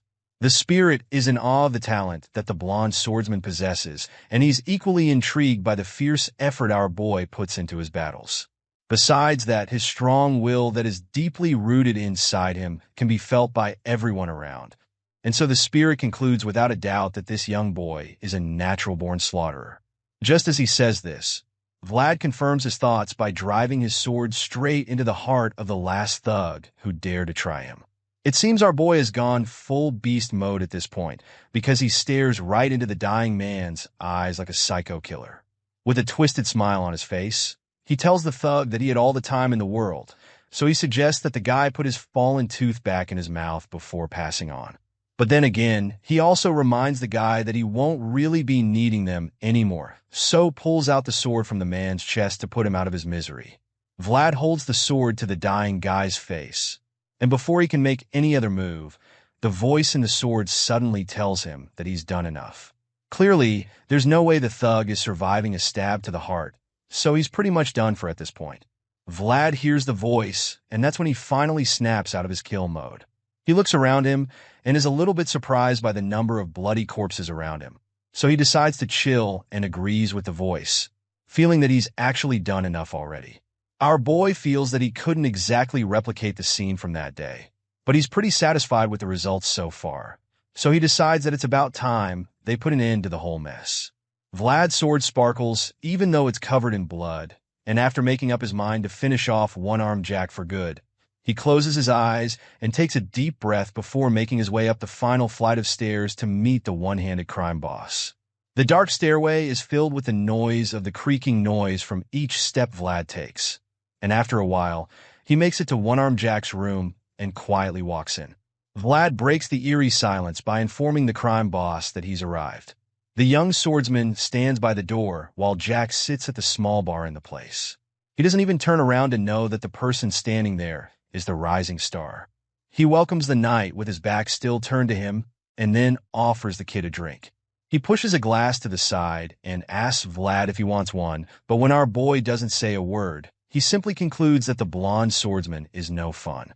Looking into his own glass, he ponders on the fact that the kid in front of him really is Vlad of Sora. One-armed Jack reveals that he heard the rumors, but he admits that he didn't believe them back then. He gulps down the content of his glass and then wishes that he brought Vlad in way earlier. Seeing the intruder in his place, the bad boss feels that he should tell his manager to beat the shit out of Vlad, but then again, he's well aware that it can't happen because he's very sure that the blonde kid has already killed the manager. One-armed Jack finally gets up and then starts laughing all of a sudden. He's glad that his manager got killed by someone he knows at least, so it's a lot less annoying than it should be. The crime boss admits that he kind of left our boy on the back burner because he didn't want to deal with the kid. However, he's also a man who likes to make things certain, so now he feels that he has to finish the job. One-armed Jack suddenly reaches for his blade and unsheathes it. Now, the big bad boss has got a hook and a blade pointed at our boy, and when he sees this, he senses the messy connection again. Vlad feels that this is the reason why one-armed Jack's world is eating into his own. Right now, he can no longer sense that endless feeling of reverence he used to have for the one-handed crime boss back then. Now, he's certain that the one-armed Jack's world is not capable of holding him. And with this feeling in mind, he lifts his sword and prepares to face his opponent head-on. Right before making the first move, Vlad informs the crime boss that he's about to strike. So, of course, the big guy is excited to see what skills the kid has got under his sleeves. Our boy charges into attack, and as he dashes forward, he can't help but think about how the one-handed man's existence is like that of an enemy to him. Even though that's the case, he decides that he's going to give his all in this fight, just so he can treat the crime boss with respect one last time. Vlad goes in for the kill and makes the first powerful strike, which Jack blocks. He tries to increase the power behind his attack, and the big guy keeps resisting it. However, our boy is just too strong for him, so it does take long before he forces the crime boss back. The two warriors are pushed back by the impact generated by their strikes, and just when Jack thinks he's getting a breather, Vlad comes back at him hotter than the first time. Our boy puts everything he's got into the second strike and shows no mercy to the old man because he knows that this is the way to show respect in the back alleys. It's their way, and so he refuses to hold back in this clash. Once again, Jack blocks the strike, but this time around, it's just way too much for him to push back. The big man's knees begin to shake as he struggles to stay on his feet against the relentless knight. Eventually, his body gives in, and so he's forced to go down on his knees because he realizes that the kid is just stronger than him. At the same time, Vlad simply intensifies the strength behind his attack, determined to defeat the big bad boss because that's just how things work in the back alleys. They're brutal beyond bounds. One-armed Jack grunts and groans as he keeps struggling to hold the ferocious swordsman back. It looks like it's all over for the big crime boss because a look of fear washes over his face. Unfortunately for our boy, that's not the case because all of a sudden, the big guy summons enough energy to push him away. It's almost like Jack got possessed by a spirit that gave him a massive power boost, and even Vlad can't believe it when he gets shoved away. A terrifying look appears on Jack's face all of a sudden, and any slight sign of fear completely disappears from him. He raises his blade in an attempt to deliver a deadly strike. Thankfully, our boy is quick enough to deflect the hit, so he blocks it and evades the next attack. One-Armed Jack admits that it's all shocking to him, because he never imagined that the rising star who used to wield a wooden sword has changed so much beyond recognition. Seeing this, the crime boss concludes that Vlad surely had to be this good at least before even daring to come back to the back alleys. He admits that the kid's progress is truly admirable, but even though he's impressed, it doesn't mean that he's going to go easy on our boy. In fact, it makes him want to go all out against the young swordsman. One-Armed Jack probably feels that he has a lot in common with our hero, because it turns out that he also used to have a dream. It doesn't really come as a surprise when this crazy old mafia boss reveals that he actually used to dream about having all those shiny stars in the sky for himself. Back when he was a kid, he wanted to hold the stars in his hands at all costs. He also knew that he needed a lot of strength if he wanted to achieve that. That was the only way he would be able to grab those sparkling stars that filled the night sky. But as time went on, he realized that he needed even more strength and even more blood on his hands in order to make this dream come true. One-Armed Jack reveals that he did everything in his power to achieve his dream, because there was absolutely no boundary between good and evil in this chaotic place called Sahara. As you know, the ruthless crime boss clearly means that he had to kill more and more people to reach the level of power he wanted. Despite everything he did and all the people he killed to get this power, he didn't get the slightest bit close to touching those stars he so desired. It didn't make sense to him because he tried so much and it yielded nothing. He still desired them, even though the stars had lost their sparkle due to being covered by blood and greed.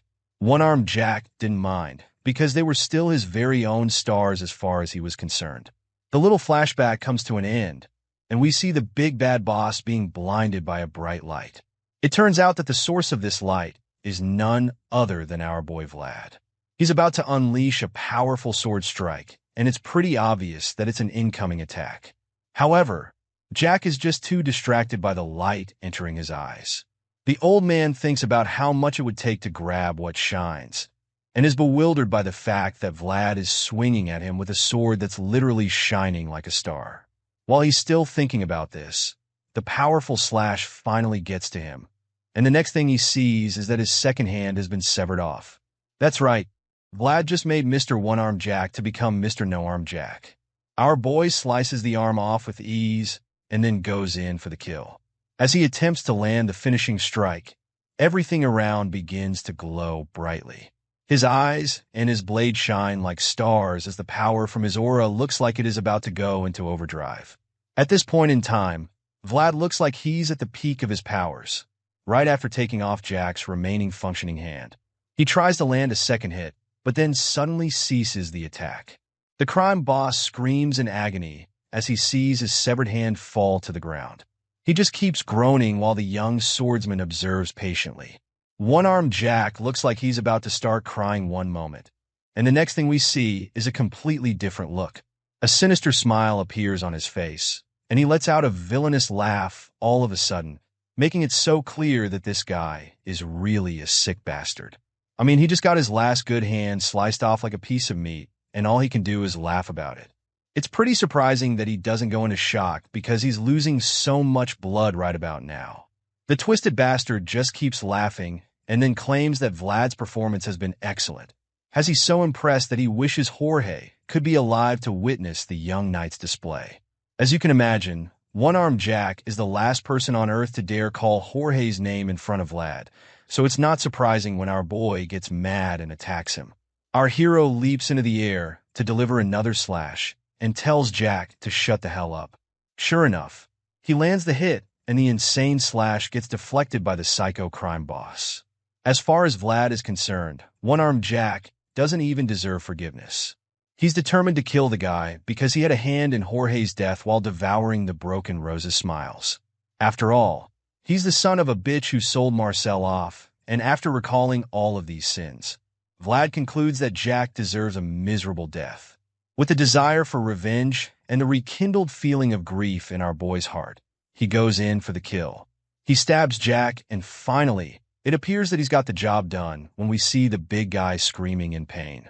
Unfortunately, we're fooled once again because the screams quickly turn into sick laughter, and Jack suddenly claims that this is a happy day.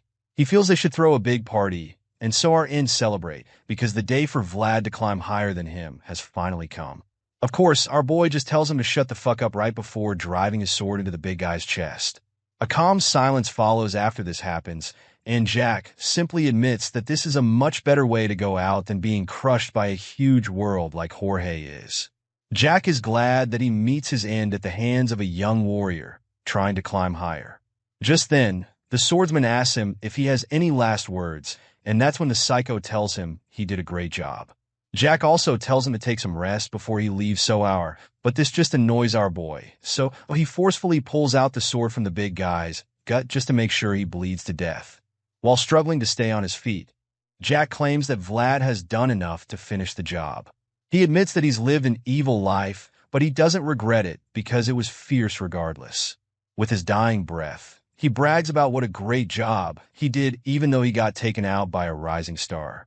One-armed Jack concludes that he had a great life before finally calling Jorge his name one last time and then falling to his death. Vlad watches the big guy plummet down from the high floor and ponders on what just happened. Revenge is sweet, so it's only natural for it to be done, but still the young knight can't help the lingering bitterness in his mouth. He should feel glad and relieved that Jack is finally dead now that he's avenged Jorge, but right now he doesn't have that feeling of fulfillment in him. Our boy looks over at the counter and sees the drink Jack left for him, for he gulps it down and sighs in exhaustion.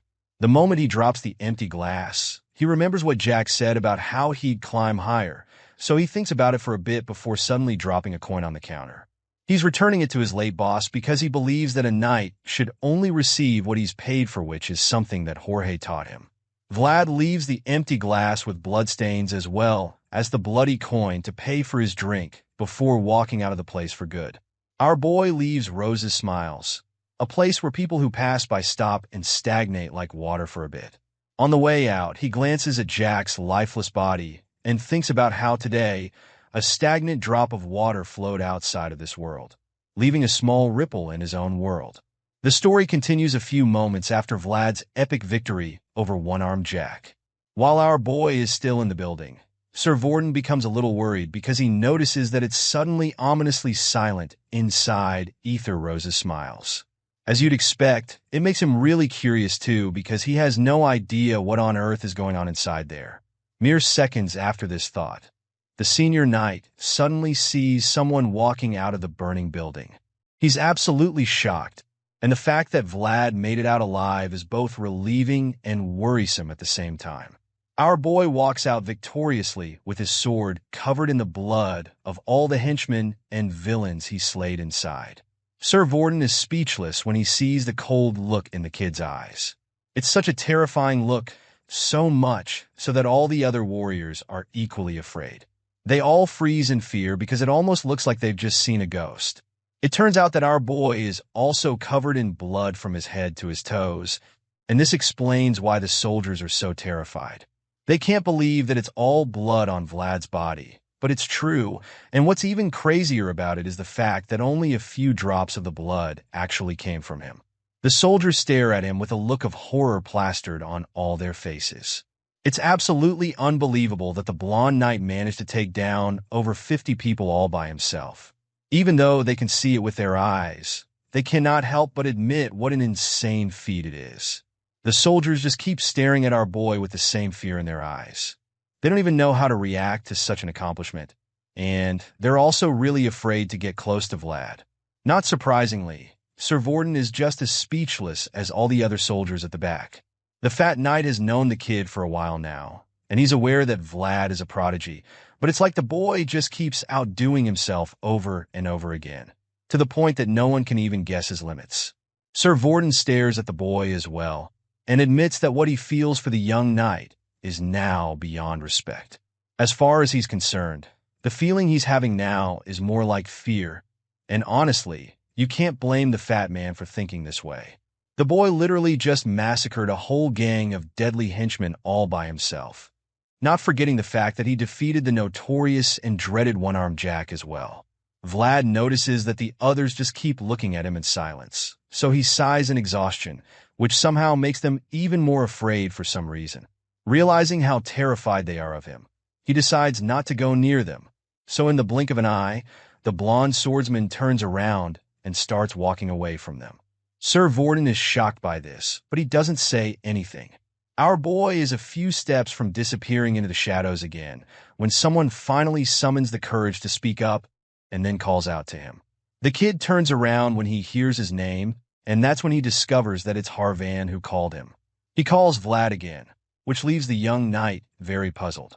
The swordsman ponders it for a bit, and it's clear that he remembers the name, but he doesn't exactly believe that it's real. So he turns around, only to see that the other soldiers are holding Harbin back. Apparently, they can't let him through, and since he can't get to the terrifying knight, he decides to yell Vlad's name as loud as he can. Our boy finally sees Harbin and realizes that his old friend is really there, and he's utterly shocked. Just then, Sir Vorden notices Vlad's expression, so he concludes that they both know each other, and then tells his soldiers to make way for Harbin. Without wasting a second, the soldiers clear the path and allow Harbin to pass. Vlad's old friend walks toward him with the aid of a walking stick, and our boy just keeps staring at him. It's almost as if he still doesn't believe his eyes, and Harbin is equally left in shock when he sees how much the blonde boy has changed. Right now, Vlad looks like a shadow of his former self because of how dangerous he's become, so Harbin cautiously approaches him and asks him if he's okay. Ever since the kid walked in and out of one-armed Jack's den, he's not been the same. It's been like a part of him died along with the henchman, but the moment he sees Harbin up close, that changes, and his expression brightens up a bit. He's so relieved to see that it's really his old friend, which makes him let down his guard. Vlad suddenly drops his sword to the floor and smiles, before falling. Thankfully, Harbin catches him in time, and that's when he finally reveals just how much pain he's in. He tells his old friend that he's hurting so much, claiming that he feels the pain all over his body. Of course, Harbin is pretty confused because he knows that Vlad did most of the damage inside the building. So he asks the blonde swordsman what actually happened, and that's when our boy tells him that he finally feels like he's back. The scene changes, and the next morning, Vlad wakes up to a beautiful view of the city. It's almost like he's the Prince of Sora right now, because he can see almost everything from his room. As cool as it might be, our boy feels that he just can't get used to it. His bright blue eyes peer out the huge balcony, which towers over all the other buildings around, and he concludes that the reason he can't relate to it is because it's not a view of the back alleys where he grew up. While he's still looking out at the rest of the city, Goth suddenly walks into the room. The guy didn't expect him to be up already, so he thought it was a good time to come in. Seeing that Vlad is awake so early, the guy tells the young captain that he should have slept a bit longer, but our boy explains that it's even harder to lie down because his whole body still aches from the insane battle he had to fight the previous night. Just then, he notices that the guy is holding a bowl of water, so he asks him what it's for. In response, the guy puts on a big creepy smile and explains that the water is for Vlad to wash up. As you can imagine, our boy isn't a fan of such activities since he's fully capable of bathing himself. As such, he just frowns at and then bluntly asks him what the hell is wrong with him. It's a pretty valid question if you ask me, because why on earth is the guy smiling like a creep when talking about washing up? The guy is being a little extra, and it doesn't take too much to notice it. But of course, he denies it and claims that this is how he's always been. With the weird smile still plastered on his face, he nervously pretends not to know what Vlad is talking about. Just as our boy suspects, Goth is actually on a little mission. He's very much aware that Vlad's acquaintances all over the city are starting to show up, and he's afraid that it might be difficult to keep his position if the young captain's old friends keep popping up at this rate. Because of this, Goth is determined to make himself indispensable, even if it means being overly nice and suspiciously creepy. After all, he didn't follow Vlad around just to end up as a stablekeeper in Bayezid. Goth keeps trying to pretend like he doesn't have a motive, but the blonde swordsman can see right through him, so he already knows exactly what the guy is actually doing. Vlad knows exactly what's going on inside Goth's mind, and he honestly understands it as well, So he tells the guy not to get anxious. Our boy promises to take care of him, but that's only if he continues to do his job well. Goth is elated when he hears this and can't even contain his joy. Just to confirm, he asks if Vlad is actually promising him. In response, the swordsman tells Goth that if he doesn't trust him, he should go do something about it. From the tone, Goth can tell that the young captain is now pissed, so he nervously assures our boy that he trusts him because he knows that Vlad can actually change his mind if he wants to. Seeing the guy get so rattled just makes our boy feel sorry for him. He sighs in exhaustion because he's already tired of all the ass-kissing, and that's about the same time that Goth remembers something he should have told Vlad the moment he saw him. It turns out that Sir Vorden wanted to see our boy as soon as he woke up, and Goth forgot to pass the message because he's been too busy competing for Servant of the Year. Vlad is surprised to hear this, but he also feels that it's just perfect too, especially since he also has something that he'd like to discuss with the senior knight. The scene changes again, and the next thing we see is a big office table filled with all kinds of pastries and sweet treats lined up on it. Apparently, this is Sir Vorden's idea of a normal breakfast, and it explains why the man's so fat when he's supposed to be an active swordsman. Of course, Vlad isn't a fan of such unhealthy foods, so he advises the fat man, explaining that eating this kind of stuff will only get him killed eventually. Unfortunately, it's already too late for this man to take any kind of advice concerning his diet because he's clearly fallen in love with junk food. Sir Vorden responds to the kid's comment by claiming that he'll also die if he doesn't eat the food. He picks up a slice of cake and stares at it like it's the love of his life before taking a big bite. As you can imagine, he didn't summon our boy to give him health advice, so he goes straight to the point and shows Vlad the mountain of documents piled up on a table in the corner. The fat man claims that he needs to go through all of them and admits that he won't be able to see the end of it, so he's invited the young prodigy to help him out with some work. Sir Vorden really doesn't see anything wrong with his diet since his brain needs a lot of sugar to function properly, so this is probably the excuse he's been giving for eating sugary snacks all the time. Sir Vorden reveals that one-armed Jack shadows enclosed even the deepest parts of the back alleys. The blonde knight isn't too surprised to hear this, and he feels it actually makes sense since the tyrant was born and raised in the back alleys, before going on to dominate everything in the place. In response, the fat knight agrees with him, and then claims that he'll still take some time out to completely pull out the roots of the after this. He casually asks Vlad what he's planning to do now. Even though Sir Vorden has to stay back and take care of the aftermath of one-armed Jack's defeat, he informs the young knight that his own work in the city is practically done already. Vlad reveals that he really doesn't know what he'll do next, so the fat knight informs him that he'll be on standby until Mr. Joseph officially arrives in the city. Since that's the case, he also asks Vlad to help him out with his work sometimes. Our boy immediately asks if there's actually anything that he can help with, claiming that he doesn't know much about documents and all that kind of paperwork. It turns out that the fat man was way ahead of him.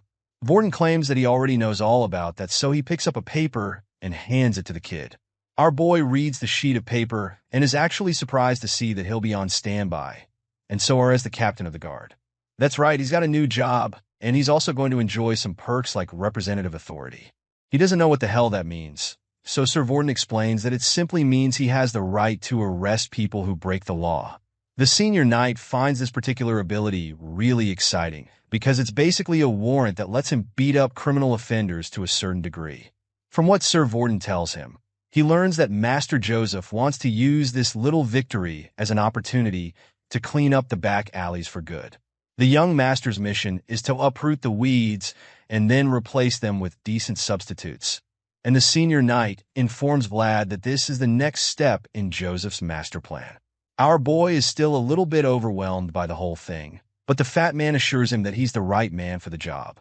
After all, nobody knows the back alleys better than the one and only Vlad of Sora. After hearing all of this, the kid reluctantly accepts his new office, admitting that it actually makes sense to put him in charge of something like this. Seeing that the blonde swordsman is on board, Sir Vorden informs him that he doesn't have to start right away. He reminds our boy that he still needs to take a break for now and use some time to catch up with his old friends in the back alleys. The fat man even encourages him to invite his girlfriend over, but Vlad doesn't find the joke even slightly funny. With a blank expression laced on his face, he reminds the fat joker that Zemina is just his friend. Hearing this, Sir Vorden also takes the chance to reveal that he applied for a visit to the convent already. He actually thought that they'd be granted permission immediately, but the people at the convent asked him to wait a few days. As such, the guy expects Vlad to keep his fingers crossed and promises to inform him as soon as he receives the good news. Our boy is taken aback by the pleasant surprise and immediately thanks Sir Vorden for his efforts. He didn't expect the fat man to be so thorough and is really impressed because he didn't even ask the senior knight to help him out with it. At this point, there's no more news to give our boy, so Vlad decides to head out, but before he can take a step, he suddenly remembers that there's one more thing he has to discuss with Sir Vorden. Out of the blue, he suddenly asks the senior knight if the rest of One-Armed Jack's henchmen are in prison. The fat man reveals that all the goons are behind bars, claiming that they made sure to apprehend all of them, even though they were scattered all over the place. Upon hearing this, the young knight suddenly asks if he can go see the henchmen who were arrested, which shocks Sir Vorden. He didn't expect that Vlad would want to visit the prison, so he quickly asks the kid why he's asking for that kind of permission. With a very stern tone, Vlad explains that there's someone he needs to find. He's so determined to find this person that he vows to search the entire back alleys if he doesn't see the person in a jail cell when he visits the prison. Later that night, Vlad arrives at the place where the guards inform him that One-Armed Jack's henchmen are locked up in the innermost part of the prison. He thanks them for their services before making his way into the dark place. It doesn't take too long for him to come across some of the prisoners. Even though they've been locked up in cells, they've already heard about his vengeful killing spree. The moment they see the blonde-haired knight strutting into the prison, they recognize him.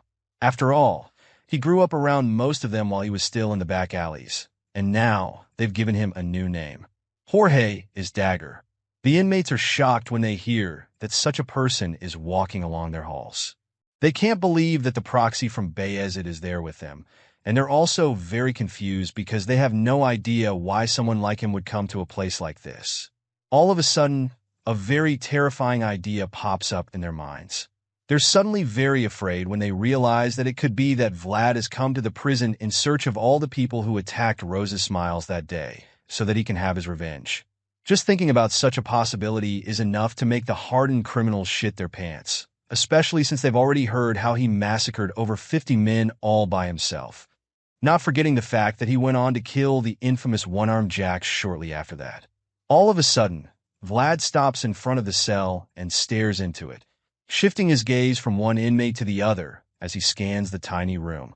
His blue eyes shine into the room, and the terrified prisoners rush away from the bars as fast as they can because none of them wants to be a scapegoat. Our boy remains quiet for a moment and almost looks disappointed, but then he suddenly notices someone at the back and realizes that it's the exact person he came looking for. Out of all the inmates, the guy is the only one who doesn't seem afraid, so Vlad decides to have a little chat with him before anything else. He claims that the guy is already dark enough and complains that he could barely recognize him because of how he's squatting at the back. The guy is shocked to hear Vlad's voice because he probably hasn't been paying attention since. So he looks up at the blonde swordsman, and that's when fear creeps up on him immediately. He starts sweating all of a sudden, but it turns out that he's just scared for nothing because Vlad hasn't come to hurt him. In a shocking twist, our boy casually promises to free the guy in exchange for 40 silvers. It turns out that this short-haired guy is Otter, the person who allowed Vlad to escape from Sora that night when Zemina was hiding him under a pile of trash in a wagon. The guy is absolutely stunned, while the young knight just keeps joking around, talking about how he also accepts credit if there's no coin. Otter can't believe his eyes because, in a place where dark-skinned people like him are shunned, the first person to reach out to him turned out to be someone who hadn't lost his light even in the likes of trash. The guy remembers Vlad very well, as the boy from that night who needed to escape from the city. The scene changes, and we see our boy arriving at the convent in a carriage. The nuns are excited when they see him, and they all admit that it's so awesome because of how handsome he is. Judging by his blue eyes and blonde hair, they're so sure that he's the vassal from Bayezid. While peeking through the window, the sisters just keep gossiping, talking about all the rumors they heard saying that the vassal had already become a knight. They're convinced that he must already be a knight because they feel that it's the only reason the headmistress would personally escort him into the convent. Besides that, they also notice all the dignitaries trailing him, so it gives them more reason to believe that he's no longer a mere vassal. The people probably donated a lot of money just so they could get close to the Bayezid family. The girls finally realize that this is the reason the headmistress bought so much wine earlier. While most of the girls are busy running their mouths, one of them is quietly washing the dishes all by herself. Just then, one of the matrons barges into the kitchen and scolds them for still dawdling when an esteemed guest is being expected. The girls quickly apologize for their behavior and promise to get their chores done immediately. The mistress reveals that the service is about to start and then storms out of the kitchen. So the other girls start bullying Zemina again, claiming that they got scolded because she's too slow. Of course, the maltreated redhead apologizes to them, so they tell her to hurry up and leave her to finish everything by herself. Zemina doesn't complain about this, and the other girls hurry out so they can get to the front row at the chapel. A while later, at the church, the headmistress introduces Vlad to the rest of the sisters. Father Andreas has already vouched for the blonde swordsman, and coupled with the backing of the Bayezid family, the sisters can't help but fall in love with him. As far as they're concerned, he's like a knight from a fairy tale with his beautiful blue eyes and luscious blonde hair. Just then, Vlad scans the room for a bit, and when the girls notice this, they all begin to assume that he's looking at them. In reality, the handsome visitor is discreetly searching for Zemina, and he's pissed when he doesn't find her because he specifically asked that all the nuns be gathered in the chapel. With the introduction out of the way, the headmistress decides that it's time to pray, so Vlad gets on his knees like the knight he is, and the girls just fall in love with him even more. All of a sudden, we see Zemina running toward the chapel, and it appears that Vlad senses her presence because a small smile creeps up on his face. The redhead reaches the church and is relieved to see that the service isn't over yet. She quickly gets in line and joins the prayer, and at the same time, our boy resumes his search. The moment he sets his eyes on Zemina, his countenance changes. Rage comes upon him, and he hisses without caring what they think of him. The headmistress asks him what's wrong, and he immediately expresses his annoyance, claiming that Zemina is way too thin. It's so bad that he wonders if they even feed her at all. Enraged, he just keeps grumbling and then walks away from the altar. He speeds towards Zemina, who sees him and almost can't believe that it's her childhood friend. Initially, she sadly accepts that there's no way it's Vlad, but then he stops right in front of her and calls out to her. The redhead looks up at him and nervously asks him what it is.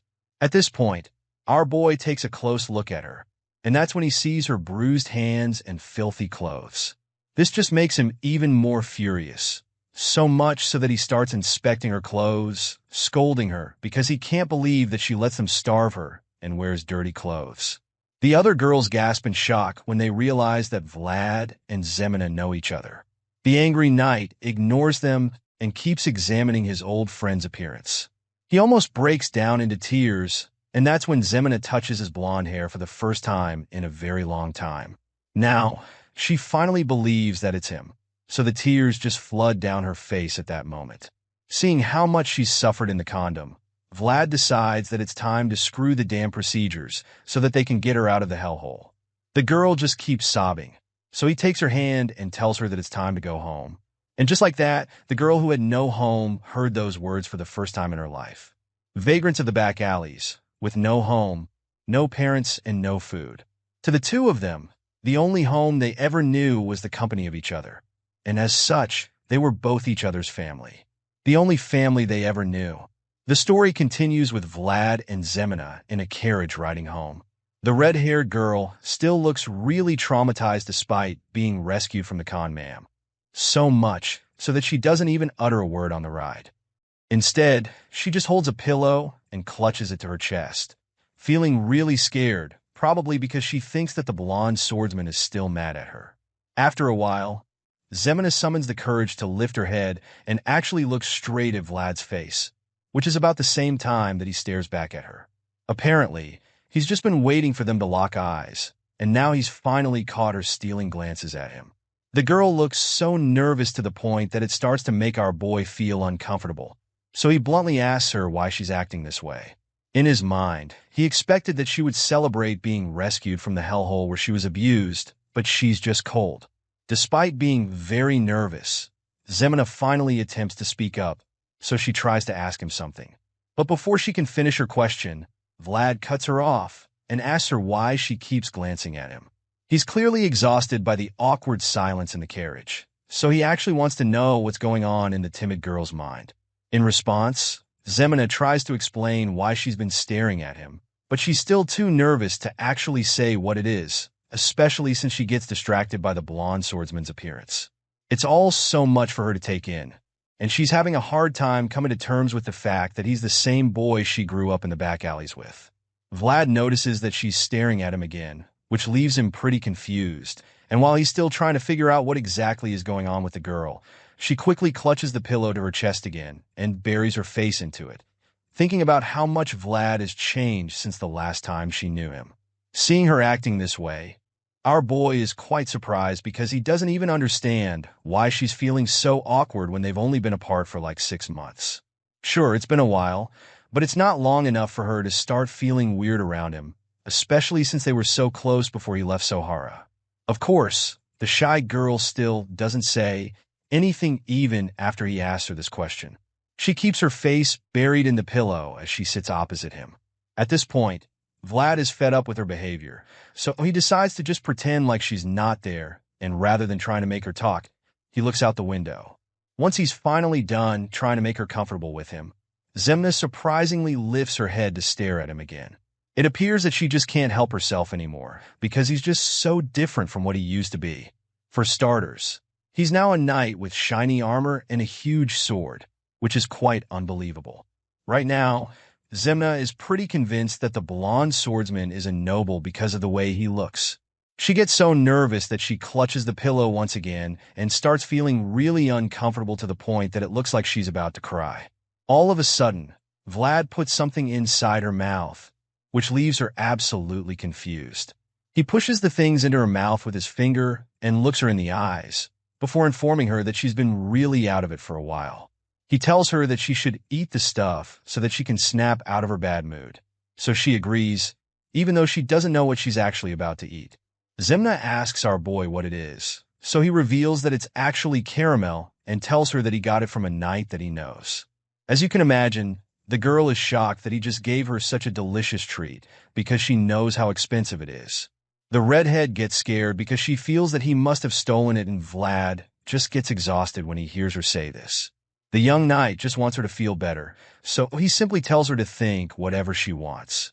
He clearly doesn't have the strength to explain more things to her, so he just lounges on the seat and relaxes, knowing that the caramel is about to cheer Zemina up.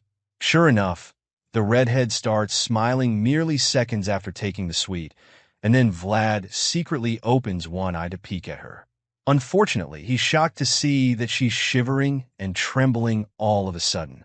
By the time he opens his eyes to really see what's going on, Zemina is already bawling her eyes out.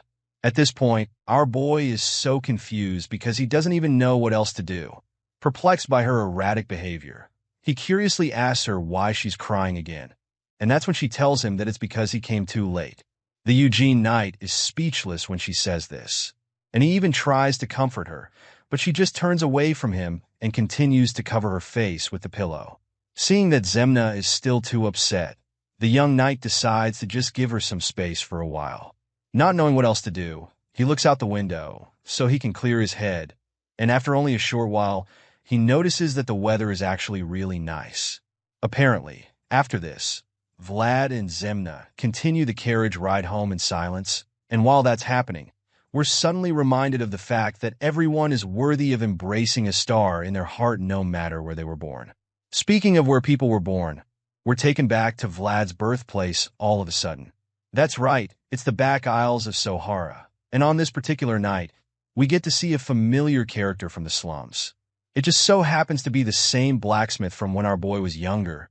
As much as everyone is worthy of embracing a star, releasing that star is another matter entirely, because it's just not that simple for many.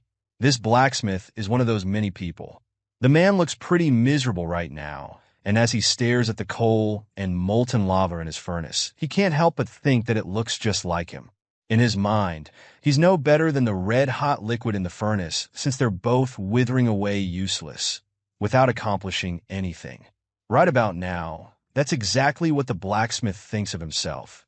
And after wallowing in self-pity for a long time, he finally decides that it's time to call it a day. After all, drifters don't even stop by his shop these days.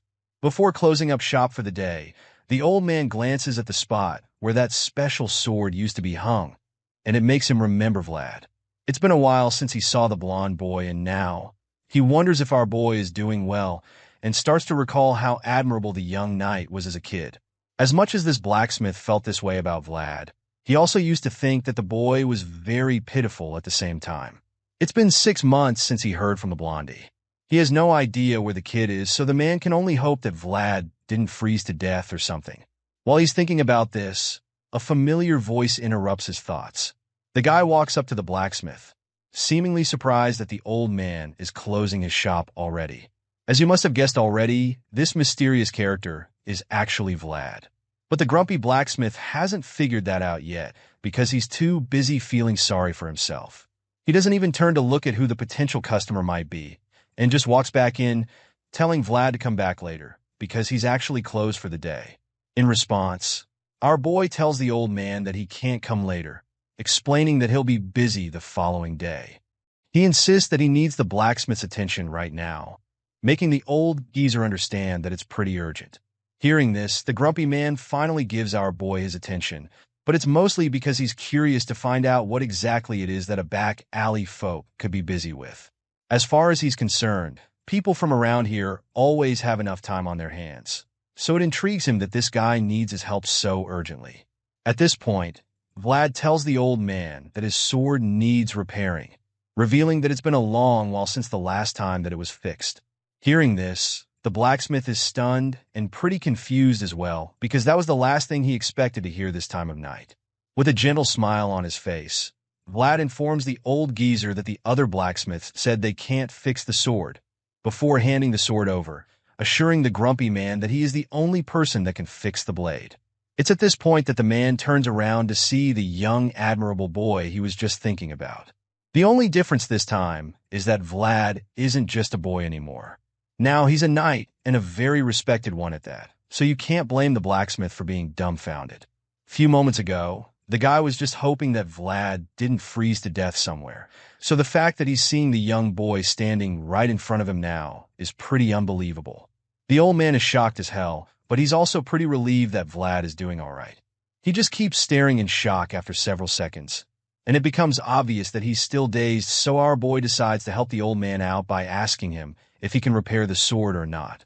Sure enough, this question snaps the blacksmith out of his little daze, so he quickly regains his senses and admits that he can actually fix the sword.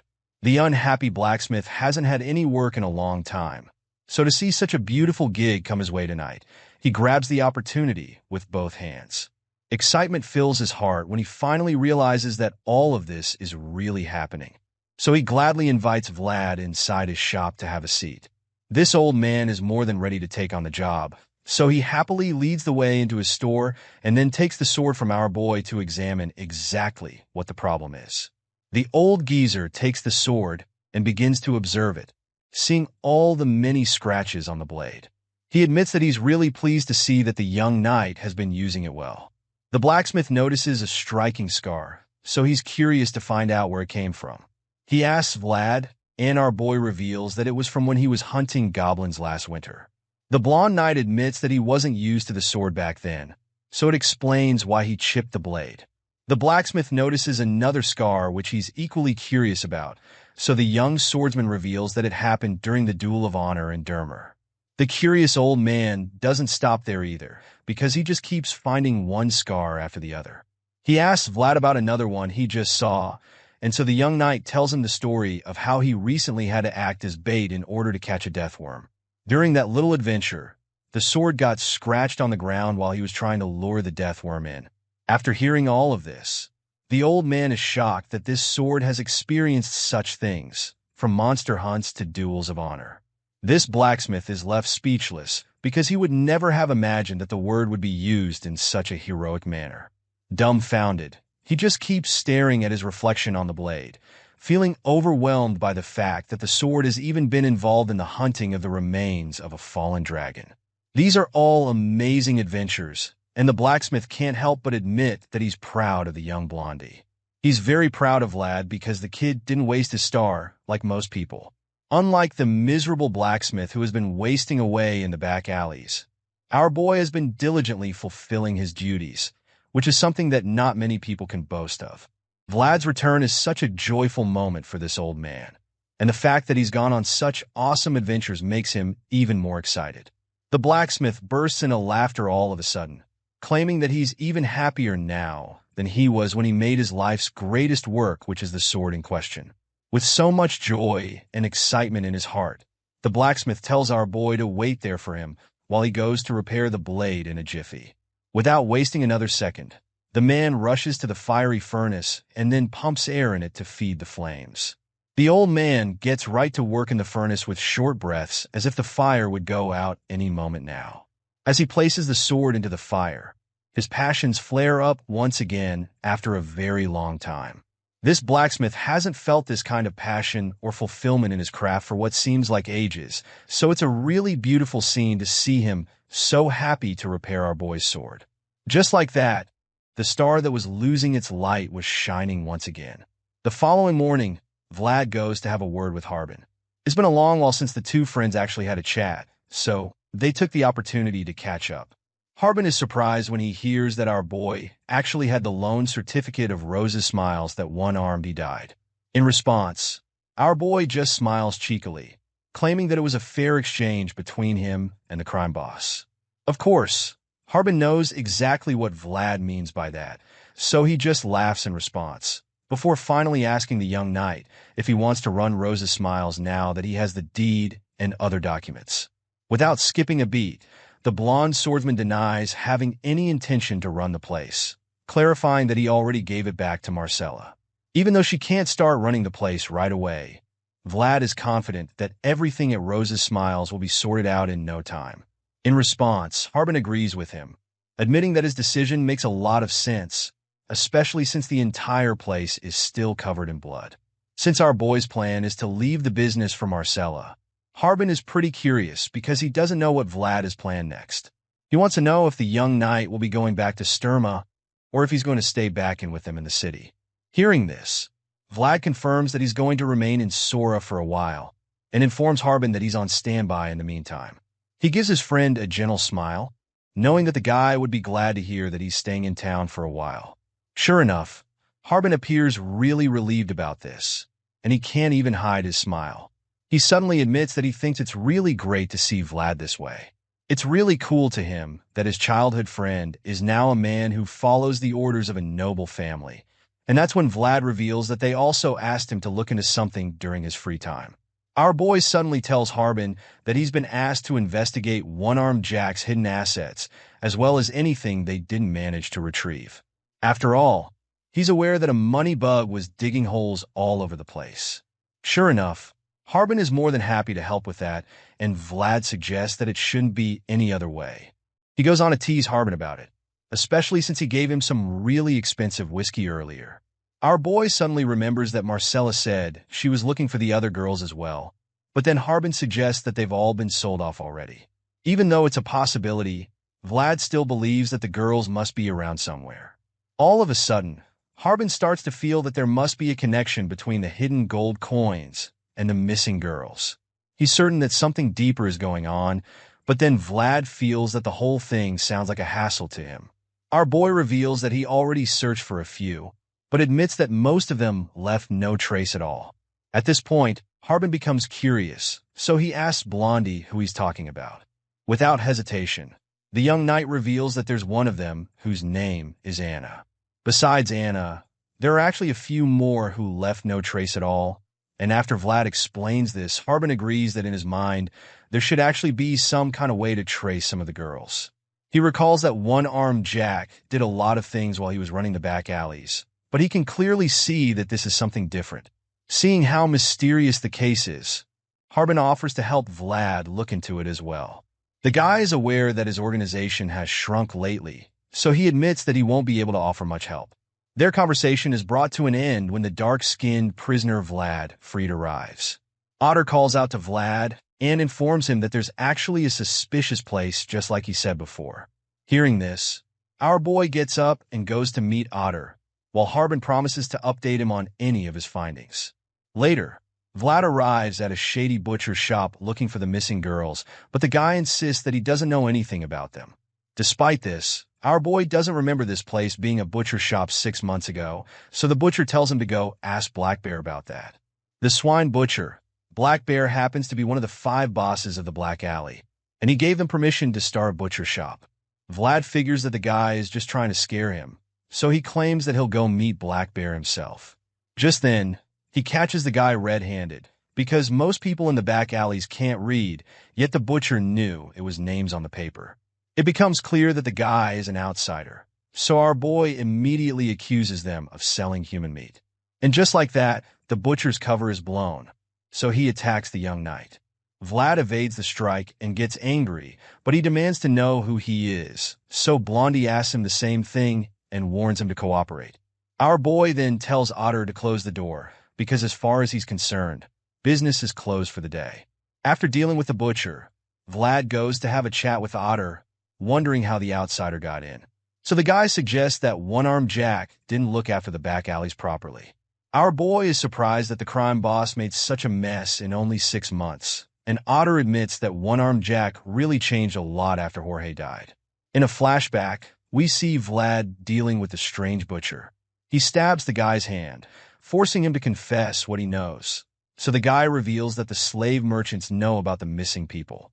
In the present, our boy is finding it hard to believe that they're casually trafficking people in the back alleys. He never imagined that the matter's roots would run this deep. Anyway, now that he's got the truth, he feels it would do for now, but Otter suggests that the higher-ups would find out the details soon. Just then, a young boy enters the scene, claiming that he found what Vlad asked him about earlier. Apparently, some kids saw it, and for the boy's service, the knight gave him a treat. As the kid enjoys his skewers, Vlad asks him what the kids saw. So he reveals that they saw the brunette Anna getting on a horse carriage he has never seen before. Hearing this, our boy starts to wonder if she got sold off to someplace already. The little boy suddenly adds that the other women on the carriage were pregnant, leaving Vlad shocked. It's so baffling to him, since he doesn't know why anyone would buy pregnant women when they can't even work. Otter gets worried when he sees the knight lost in thought all of a sudden. As if Anna being pregnant wasn't shocking enough. Now there's someone buying pregnant women.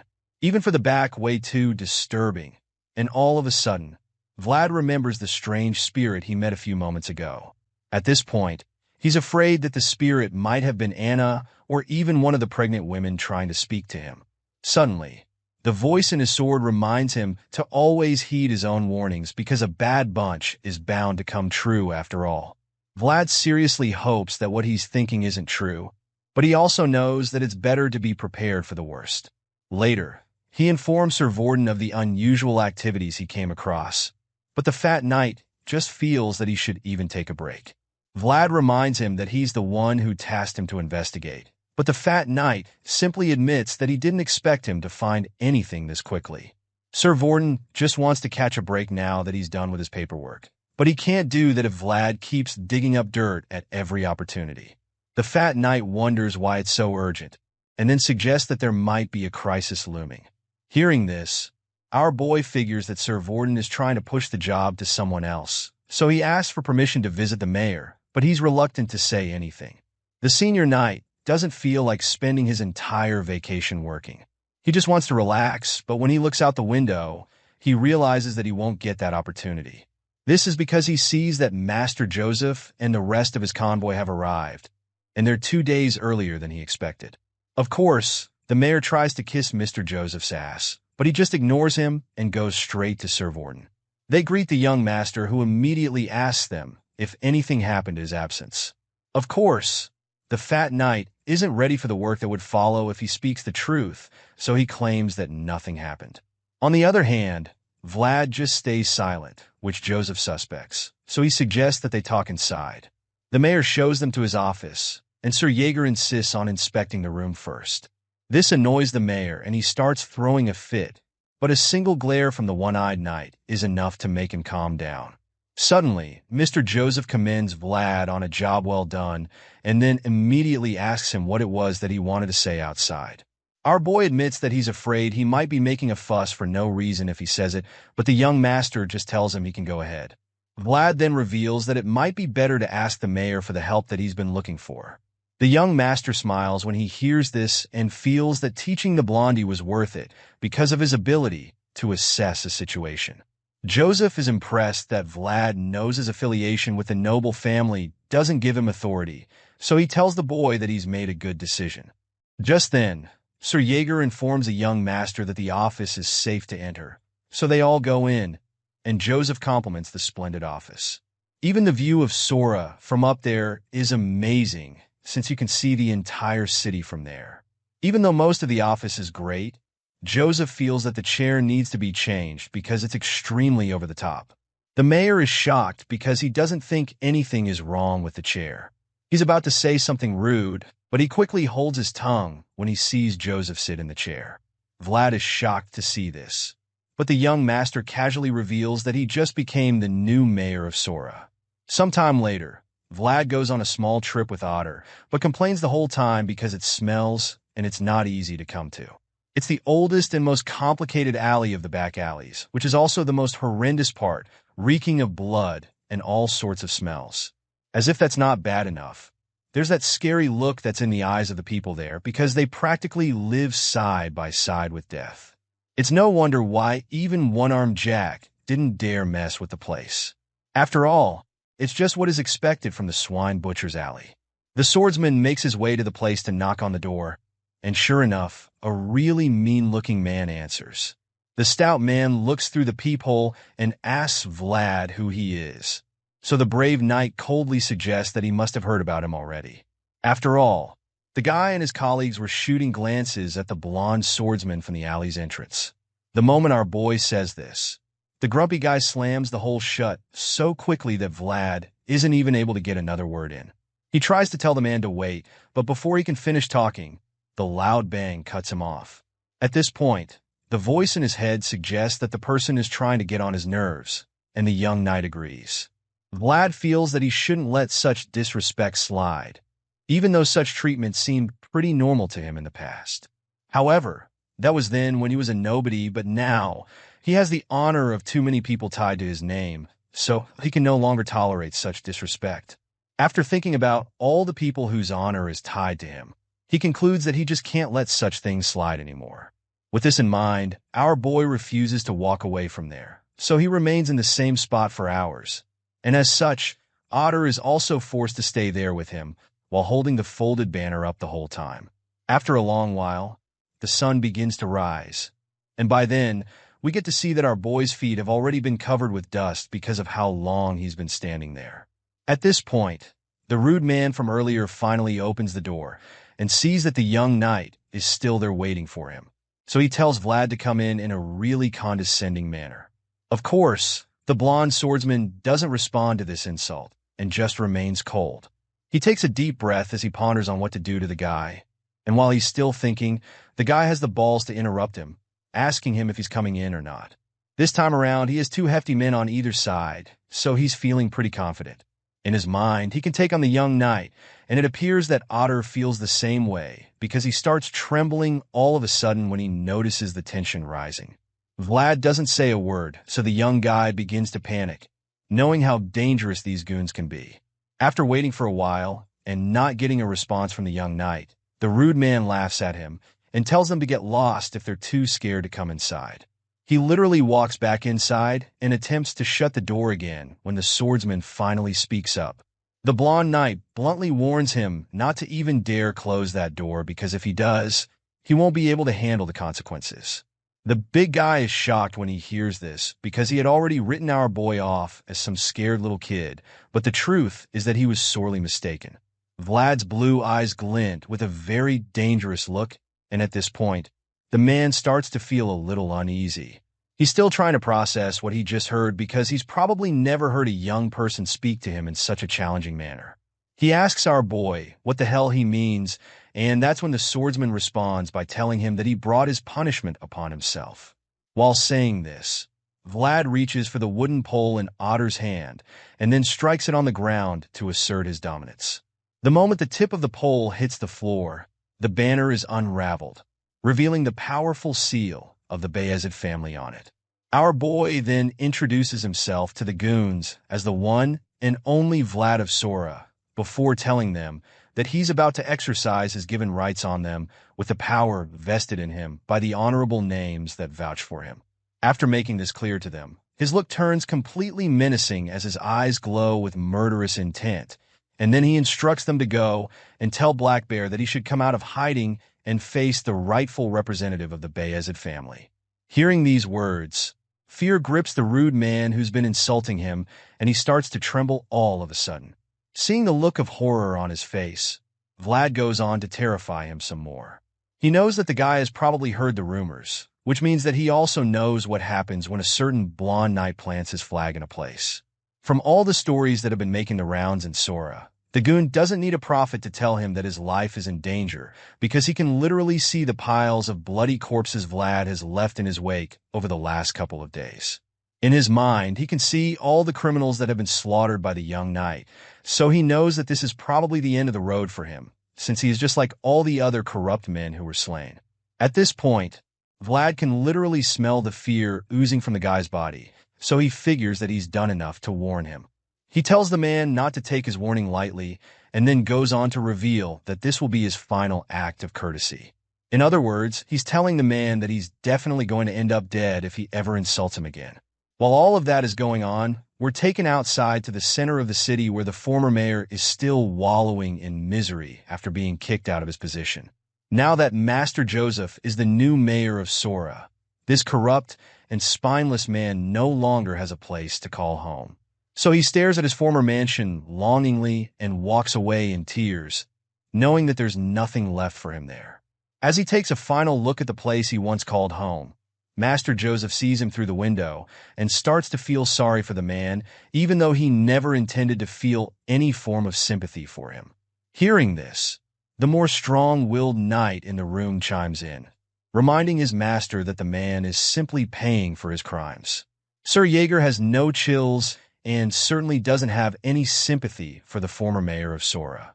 The green-eyed knight goes on to confirm that the man won't be able to escape the punishment waiting for him in Sturman now that all the corruption in his administration has been exposed. In response, the young master agrees, feeling that his right-hand man is right. He knows that the ex-mayor deserves all of this, but he still feels sorry that his actions have pushed forward the punishment waiting for him. Speaking of corrupt men, the young master suddenly remembers that he hasn't gotten any news back about Black Bear. He asks for updates. It's at this point that Vlad answers, revealing that the swine butcher has agreed to comply as best he can. Hearing this, Master Joseph admits that things are going well so far because he knows that Black Bear must have been pretty stubborn. In response, Vlad just suggests that having a common background helped him to get the message through to the crime boss.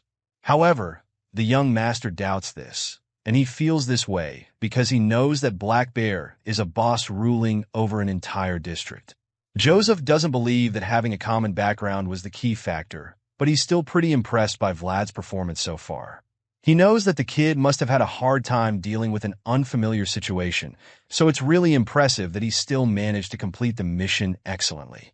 With this in mind, the young master concludes that his intention of nurturing Vlad into a refined knight is going really well.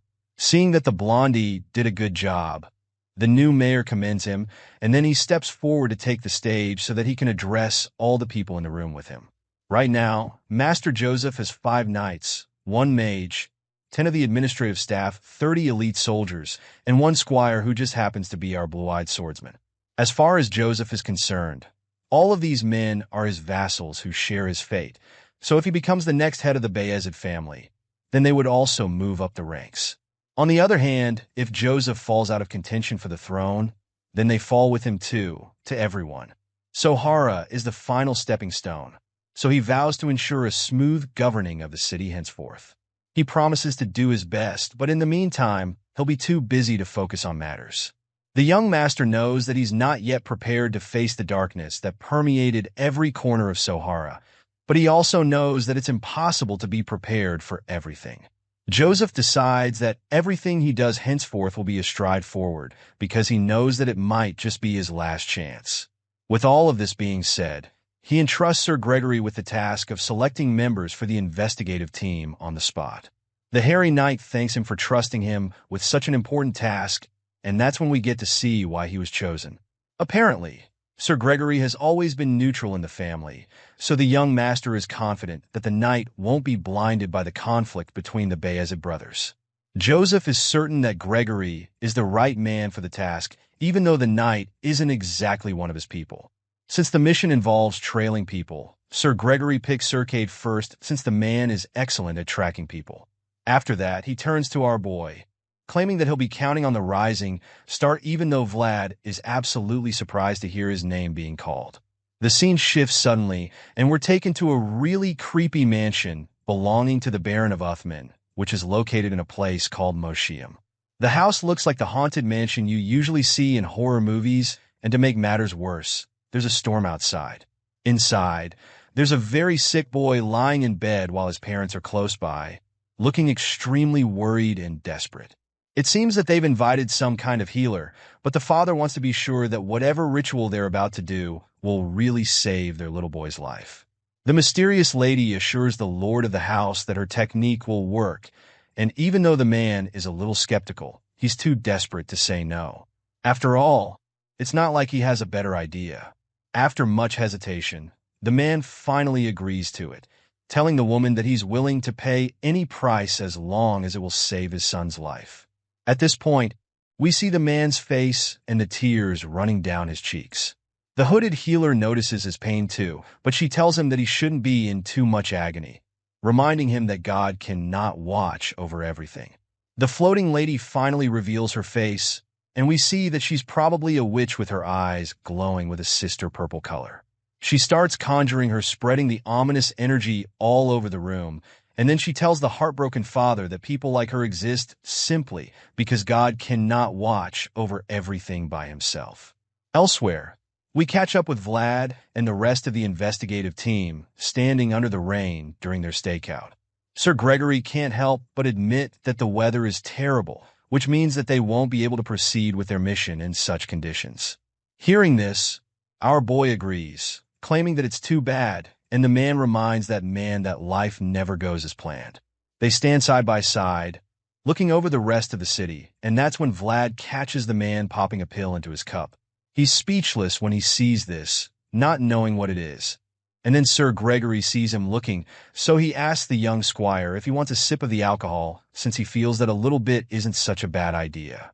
Besides, the weather is cool too, but as you'd expect, Vlad declines the offer and simply heads into the bush to gather some branches.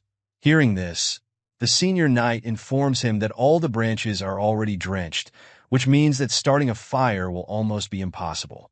Despite knowing this, the blonde swordsman still insists that they should give it a try, and this makes Sir Gregory wonder if the kid is really Sir Jaeger's squire. Not surprisingly, Vlad goes into the forest and quickly realizes that the hairy knight was right. All the branches are soaked and useless, so he starts to feel that they'll end up shivering in the rain the whole night. While he's imagining the worst, the other knight arrives with better branches covered in cloth, suggesting that they should work since they're hollow inside. Our boy is relieved to see this, so he thanks Sir Cade and offers to carry the wood from him. As our boy collects the branches from the young knight, an awkward silence follows, and it appears that Sir Cade is reluctant to say something he has in his mind. All of a sudden, he thanks Vlad for something, claiming that he didn't have the chance to say it earlier. Surprisingly, our boy knows exactly what he's talking about, since he actually saved Cade's life in the past. As such, he tells the fellow knight that he was just doing his job. He then asks the guy how he is doing now. So Cade reveals how he felt cutting off a limb was the only option he had back when they had the encounter in Chapter 11. Just then, Sir Gregory arrives and confirms once again that he chose the right men for the job because he knows that there aren't many knights who would agree to do this kind of work. Hearing this, one man comes to both Vlad and Cade's minds. And you can't blame them since Sir Vorden has proven to be the laziest knight they know. Anyway, Sir Gregory is glad that they're willing to work with him, especially since they're no longer knights, but mercenaries.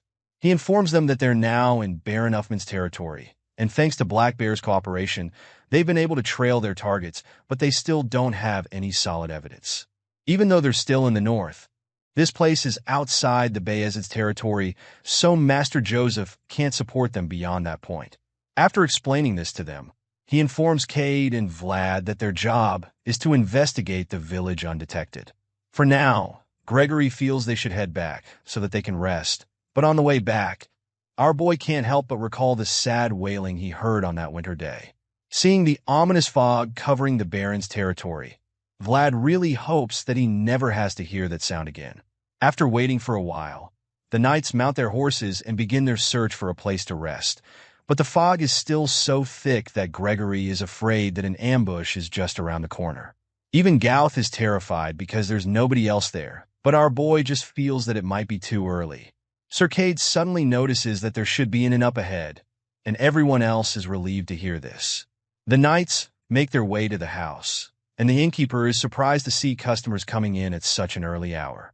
Greg quickly comes up with a cover story about how the rain didn't let them come into the village the previous night. He then requests bowls of hot soup for each of them, but the innkeeper is extremely cautious, so he asks them if they're mercenaries, explaining that they can't just let in anyone due to the disturbing occurrences in the village recently.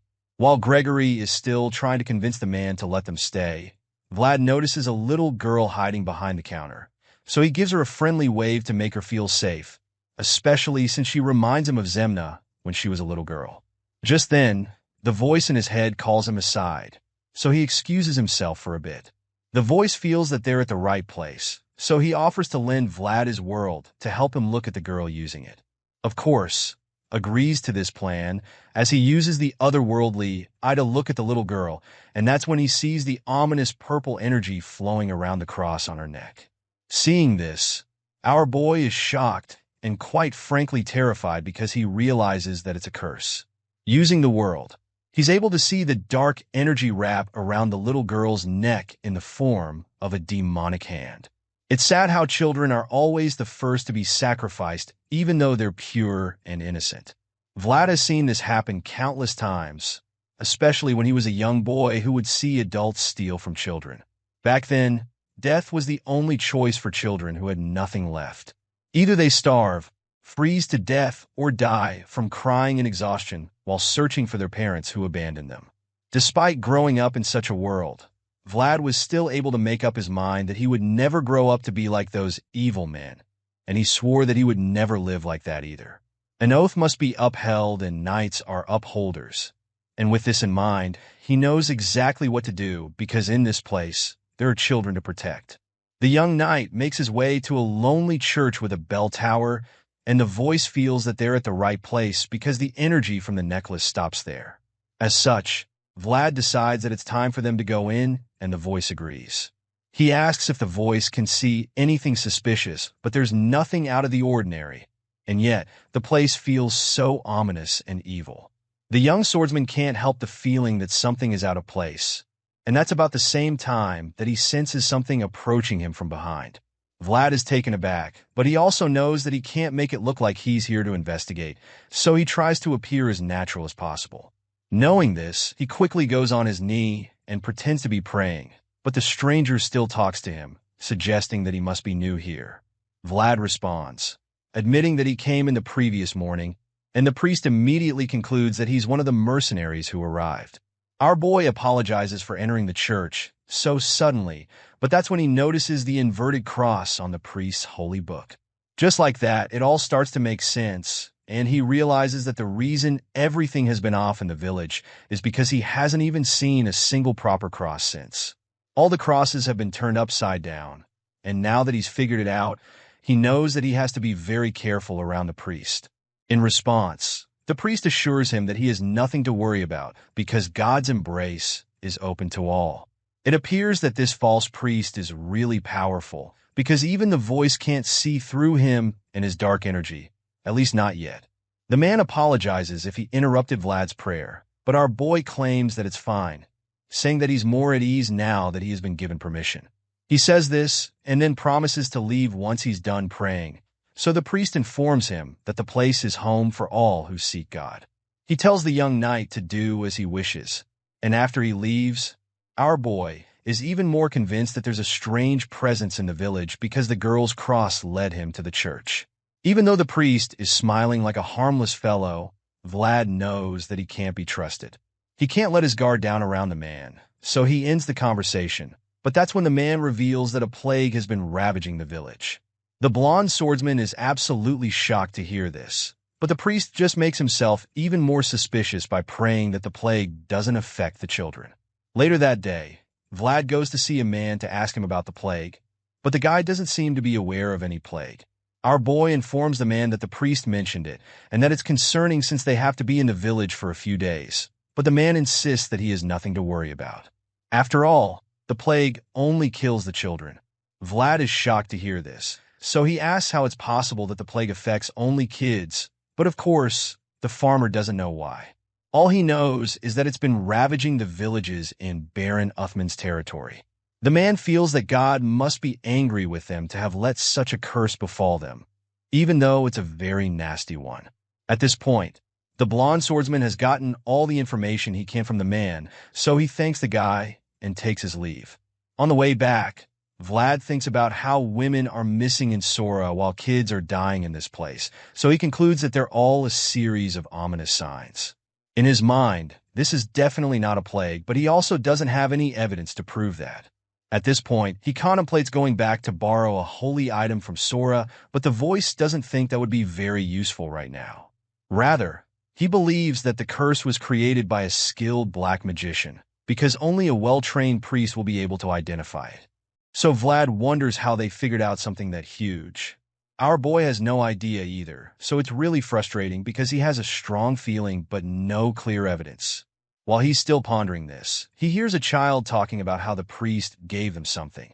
And that's when he sees a hooded figure holding an inverted cross in front of the children. The mysterious person gives the cross to the little kids and walks away, so Vlad keeps tabs on him, feeling that he might be able to gather some evidence if he's lucky. Hearing this, the voice warns him to be careful because the hooded man doesn't look like an ordinary person. In response, he assures the voice that he'll be fine, because even before he became a knight, he was a skilled pickpocket for the longest time. Sure, our boy is bragging about being a master thief, but the voice reminds him that it's not exactly something to be proud of. After stalking the hooded man for a while, he starts to feel like they're being lured to the outskirts of the village. At this point, the voice doesn't miss the opportunity to tease Mr. Former Pickpocket, because it's pretty obvious that the stranger knew he was being followed. Now that his cover has been blown, he decides that he can't follow the man anymore. Instead, he feels that it's time to retreat and report to Sir Gregory. Unfortunately, the voice doesn't think that the man is going to let Vlad off the hook so easily. Sure enough, he senses the hooded man pulling out his sword, and that's when it becomes obvious that he's coming. Before the young squire can even process this, the man attacks him with the sword. Thankfully, our boy is a skilled warrior, so he's quick enough to take out his sword hoping to block the strike, but he's bamboozled when he's thrown into the air by the force of his opponent. The young knight is taken aback by this, but there's no time to dwell on the shock, so he gets on his feet and runs for his life. While he's running, the voice urges him to keep moving and gives him directions so that he can dodge the assailant's attacks without even seeing them coming. After several attempts to escape, Vlad realizes that he can't outrun the guy, so he's forced to turn around and face him. Just from crossing swords with the hooded man, our boy is convinced that his opponent is also a knight, but he's not some amateur by any means. The knight takes one look at Vlad's sword and notices it glowing. At the same time, the young warrior gets back on his feet to resume the fight, even though he hasn't been able to figure out if his opponent is a former knight or an active one. Since that's the case, he decides to use a rare technique to figure it out. He points a sword at the guy and closes one eye to get a very accurate view. While he's taking this posture, the enemy charges at him once again, but he maintains his stance, knowing that the key to a deadly hit lies in surprise. As such, he stands still and waits for the knight to make the first move so that he can get the perfect chance to land his lethal blow. As he waits, he thinks about how he has only one shot at this. There's only one moment for him to make the right decision, so he locks in completely, with complete focus. His sword begins to glow, and he manages to hit the enemy's sword away. Unfortunately, the knight also has some tricks up his sleeve, so he holds onto the sword and activates his secret weapon. The hooded knight's eyes and sword begin to glow with a powerful gold color, so Vlad realizes that he is using aura. He's shocked to see this, but he's already in the middle of an intense sword fight, so it's too late for him to stop even though the voice feels that he should retreat. Having no other choice, our boy clashes swords with the enemy, and just like that, they're both drawn into a battle to see whose aura is superior. The impact from their clash sends shockwaves throughout the forest so powerful that they blast him back. Thankfully, he isn't hurt, but it's pretty obvious that he's not stronger when he opens his eyes and sees the knight marching toward him with so much energy. Vlad struggles to get on his feet, and the voice admits that this is a really strange situation for them to meet because this person is actually the Holy Knight. Even more surprisingly, it's not a man under the hood. Realizing who he's been facing all this while, our boy concludes that he needs to clear up the misunderstanding, but the voice isn't sure it will work because dialogue doesn't look like an option anymore. After all, a sword is fast and talking takes time. So he's convinced that the Holy Knight must have made her mind up already, which means that she intends to take him down before talking. Right now, it's obvious that our boy has no choice but to take on this mysterious warrior head-on.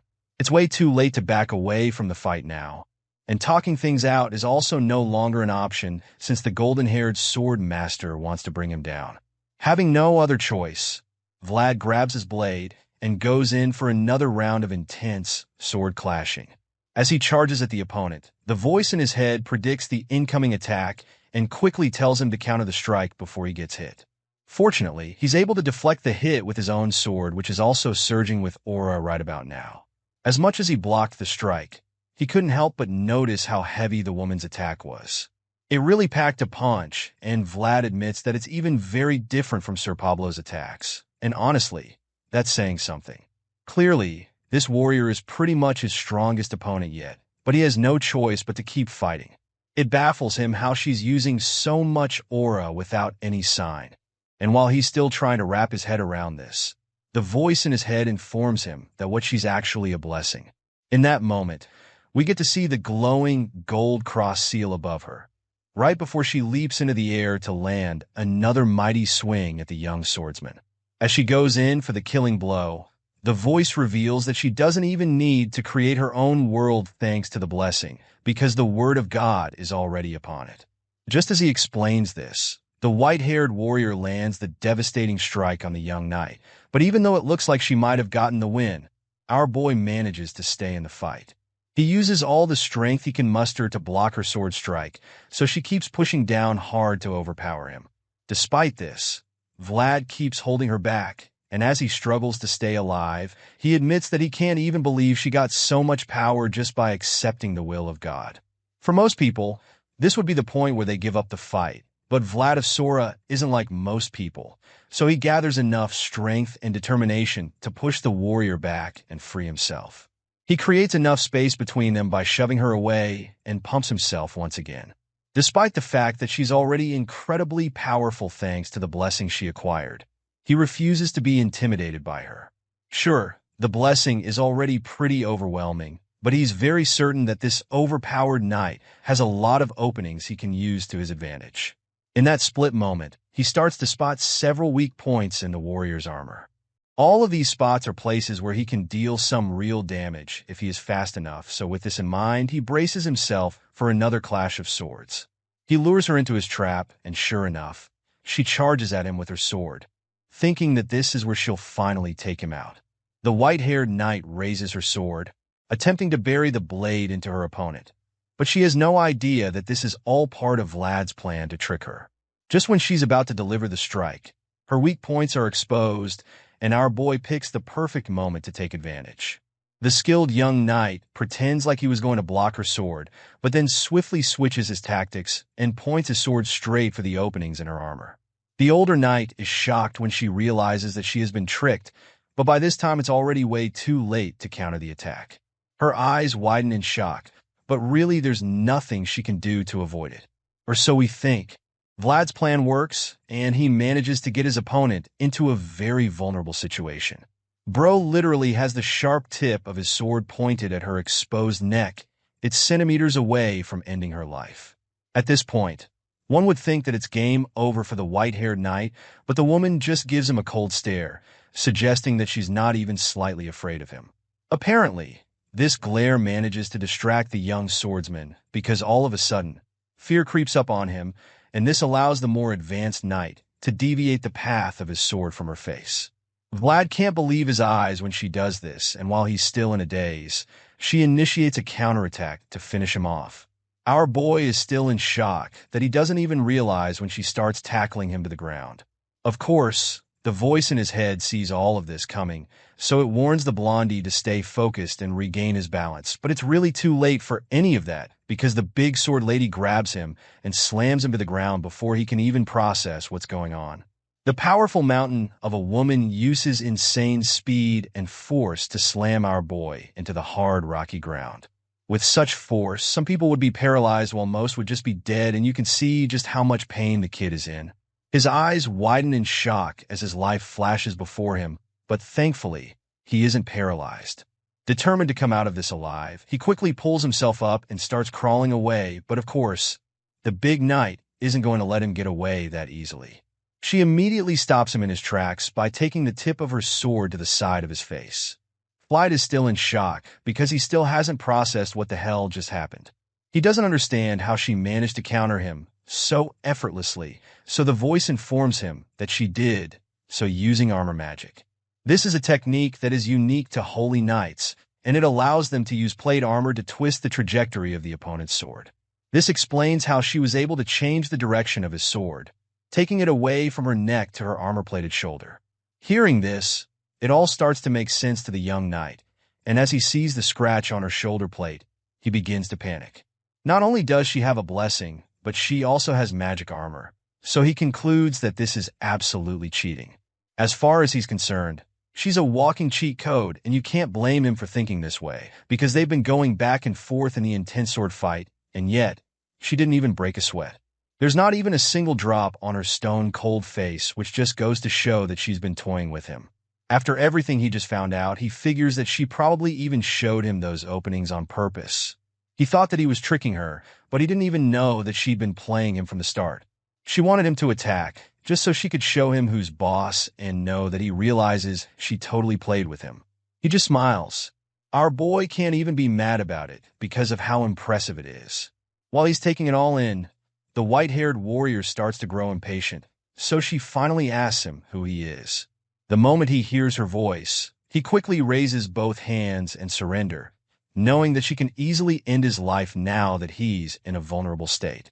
Without skipping a beat, he informs her that he is from Sora and then reveals that he came into the village for an investigation. The knight seems surprised to hear that he's from the city of Sora, so she asks to be sure that she heard him right, and of course, Vlad confirms it. Apparently, she's really familiar with the place, and just like that, the young swordsman is spared. The scene shifts, and the next thing we see is that they're both back at the inn. There, the holy knight finally introduces herself to him, revealing that her from the northern archdiocese of San Racino. As far as she's concerned, it must be the will of the heavens that she got to meet the Knight of Sora in the village. It's an honor to her, and so is it to the rest of the knights who came for the investigation. Sir Gregory is around as well, and he feels the same way as Miss Gesture. Now that everyone is on good terms, the bearded knight suggests that they all sit down and chat, to which the white-haired warrior agrees. It turns out that Lady Gesture was also playing detective in the village. She explains how she was investigating strange occurrences happening in the area and admits that she initially thought it was some kind of plague in the village. It was only after further digging that she realized it was actually a curse. She reveals this to the visitors and claims that she also found traces of something very ancient during her investigation. As you can imagine, Sir Gregory is shocked to hear anything about a curse, probably because he wasn't at the church with Vlad earlier. He's surprised at this theory because the last time he checked, there's a big church around, and that should technically prevent any curses having effect in the village.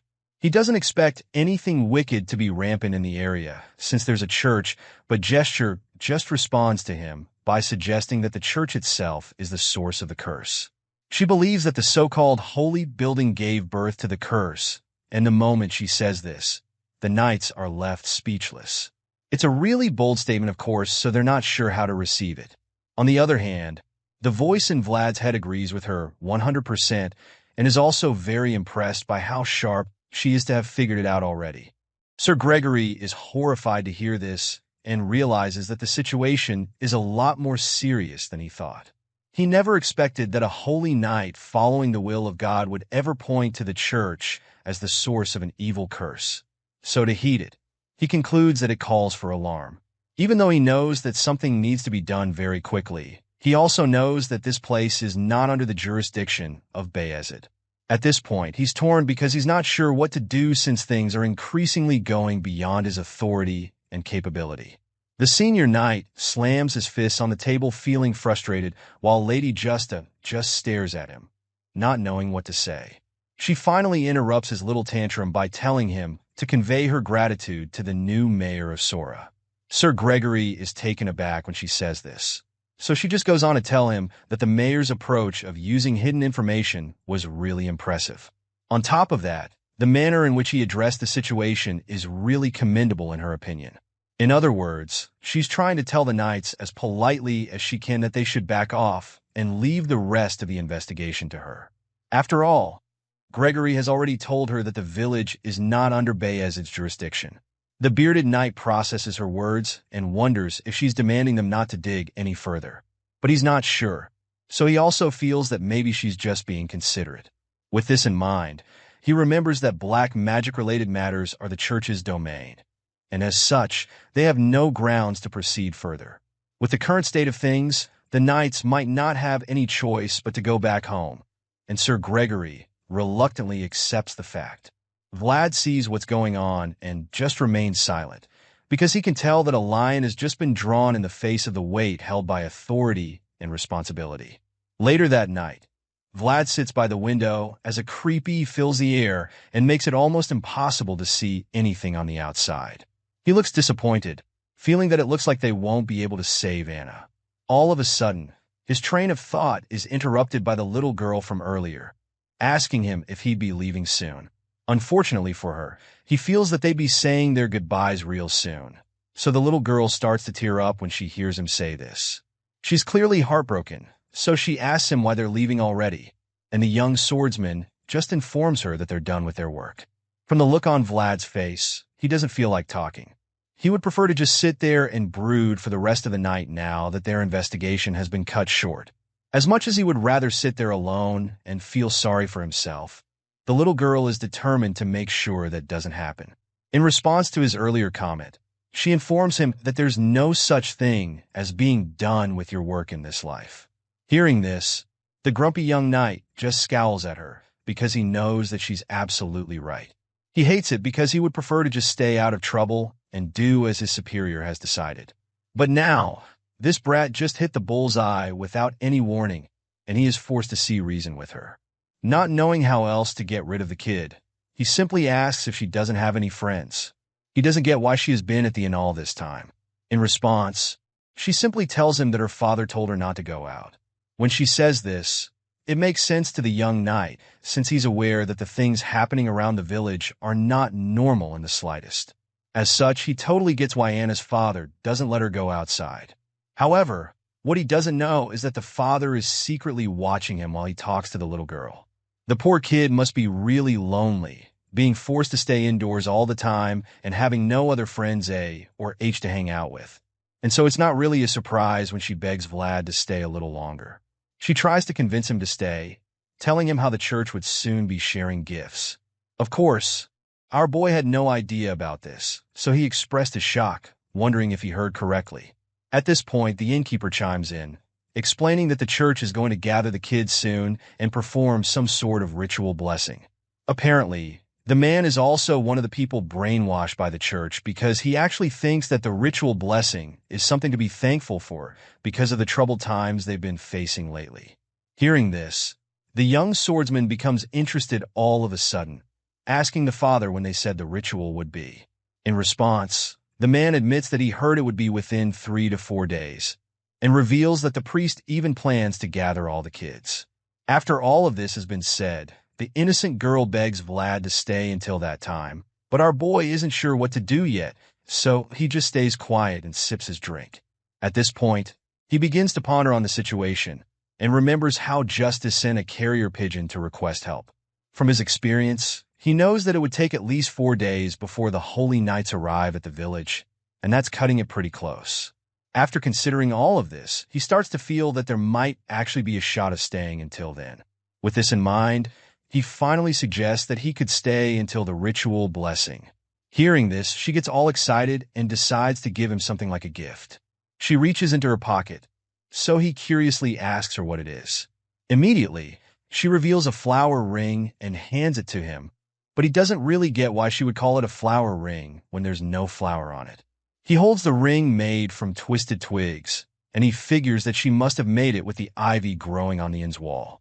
It's actually a big deal when you think about it, since it's a village where not even a single flower is allowed. Just then, Marion's father calls on her, informing her that it's time for her to go to bed. The little girl tries to protest, but her old man doesn't want to hear any of it. He insists that she go up to her room, so she begrudgingly starts walking away. Before leaving, she stops to ask Vlad if he'll really still be around in the morning, and rather than giving her a definitive answer, he just gives her a mischievous smile and tells her probably. Seeing that there's even a chance he'll be around, she gets excited again and makes him promise her that he'll stay longer. The girl doesn't even wait for him to say anything before walking away, but then she suddenly stops in her tracks, and it's like something possesses her. In the blink of an eye, she slumps and loses consciousness. Her father screams when he sees her falling, so he jumps to save her from hitting her head. But by the time he catches her, she already looks like she's having a seizure. At this point, our boy realizes that something very bad is about to happen, so he leaps into action, determined to save the little girl. The voice in his head is also eager to help out, so he offers to lend the swordsman his world. And even though it won't be enough to solve the problem, at least Vlad will be able to see things clearly and get an idea of the situation. Because the truth is that the curse has been triggered. The father's screams alarm the other night, so they all rush downstairs to check what's wrong, and that's when they see the man desperately trying to wake his daughter up. Sir Gregory is horrified when he gets to see the curse that Justia was talking about, and while he's busy stuttering, the voice informs our boy that the girl's breath is slipping away. The curse is draining her life force, but only Vlad can see the white smoke coming out of her mouth and flowing straight to church.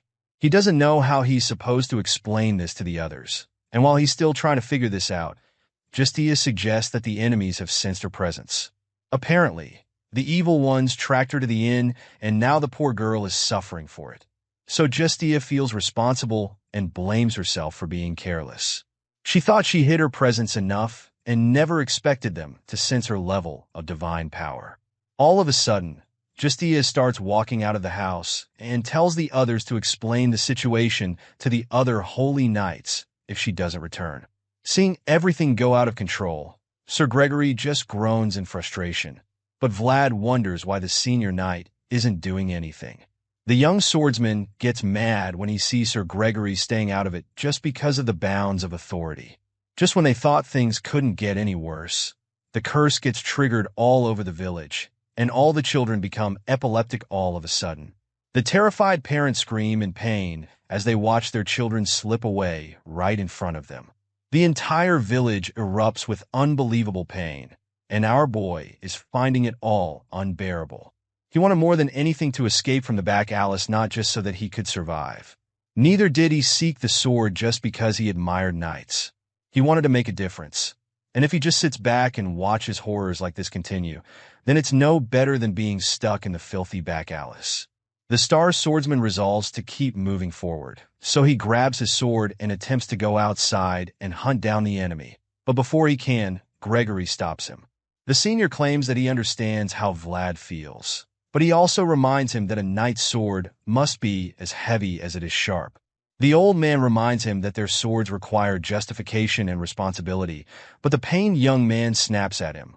wondering what the whole point of justification and responsibility is if they can't even protect what needs protection. Hearing this, Sir Gregory admits that the kid has hit the mark, and all of a sudden, he asks our boy to repeat after him. Vlad is baffled, but then the old man tells him that the Swordmaster's code is the only justification they can rely on right now. The scene shifts suddenly, and we catch up with Lady Justia, who's currently standing in the middle of a place that looks like the heart of the curse. No matter how shrouded the place is in dark energy, one thing she knows for sure is that it stands on the land created by God. As far as she's concerned, nothing can stand in the way of God's will. So she opens the door of the church, determined to face the enemy, but she's shocked when she sees the demonic symbol plastered on the altar. Seeing the sign, she accuses the false priest of blasphemy. The evil reverend smiles when he hears her voice, claiming that she came sooner than expected and wondering why she came alone. After all, only the two of them can't offer sufficient prayers for the people in the church. Hearing this, Justia realizes that the church is full of alien energy. She can't see or sense any other living beings in there, and that's when the congregation of demons reveals itself to her. The evil forces awaken as the priest laughs manically, claiming that the service can now begin. The demons on the other side start running toward the church like zombies on speed, and as they reach the door, they start pulling it apart. The dead people desperately try to pull the door down, crying out for their lost children, and it becomes clear that these were once the parents of the children that were sacrificed. The Holy Knight is disgusted by the false priest when she realizes what he did, and she can't believe that he has no fear of God. In response, the false prophet tells her that God has very little to do with him, right before dropping his unholy Bible to the floor. The priest admits that God should be feared, but claims that he no longer needs to return to the embrace of the Lord. He says this, and immediately reveals the dark powers he has acquired, the same powers that allowed him to birth the curse that ravages the village. Seeing this, Justia realizes that this opponent is a lot more powerful than she can handle on her own. So she goes on her knees and calls upon the glorious commander of the heavenly army to help her, Saint Racino, who stands beside God. In the face of oppression of evil and in exchange for the costly price, she calls on the saint to come save the wretched souls. Justia makes this holy request, claiming that she would be the one to pay that price. And as she does so, her eyes begin to glow as the golden wings of an angel shoot out of her back. The Holy Knight is once again blessed with unimaginable power from the heavens, and in that moment, a bright light appears in the sky and shoots right down on the church.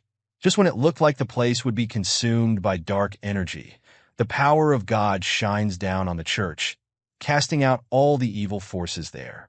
The evil priest sees what's going on and is horrified because he realizes that this is the solemn exorcism. The light can be seen even without eyes and can be found even in utter darkness. But even though this should scare the false prophet, he considers it more like a challenge. The fact that she would call forth such a light without any preparatory ritual is quite impressive to him. However, he's not ready to give up on his evil church just yet. So he claims that every torch has limits when it stands alone, no matter how bright it may be. With this being said, he begins to conjure another dark spell, feeling that Justia's spell is the type that comes with backlash. He informs Justia that what she's using is a miracle that comes at the cost of one's own life, and expects her to be very aware of this. After all, he believes that at the end of that glorious light, only deeper darkness remains.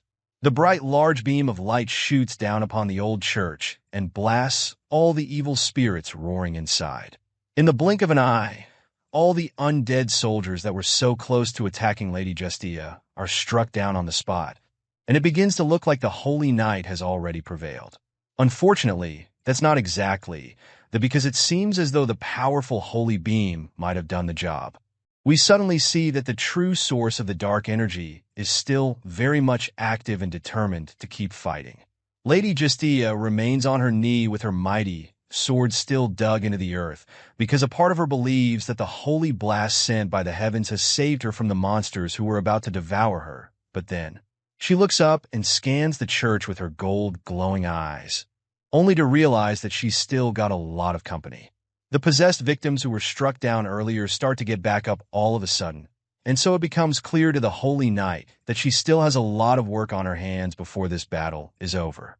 Some of the possessed zombies start to reveal themselves from other rooms in the church, while some of the ones that were lying on the floor get back up like nothing even happened to them. At this point, the white-haired knight begins to panic because she didn't expect that there would be this many victims in the church.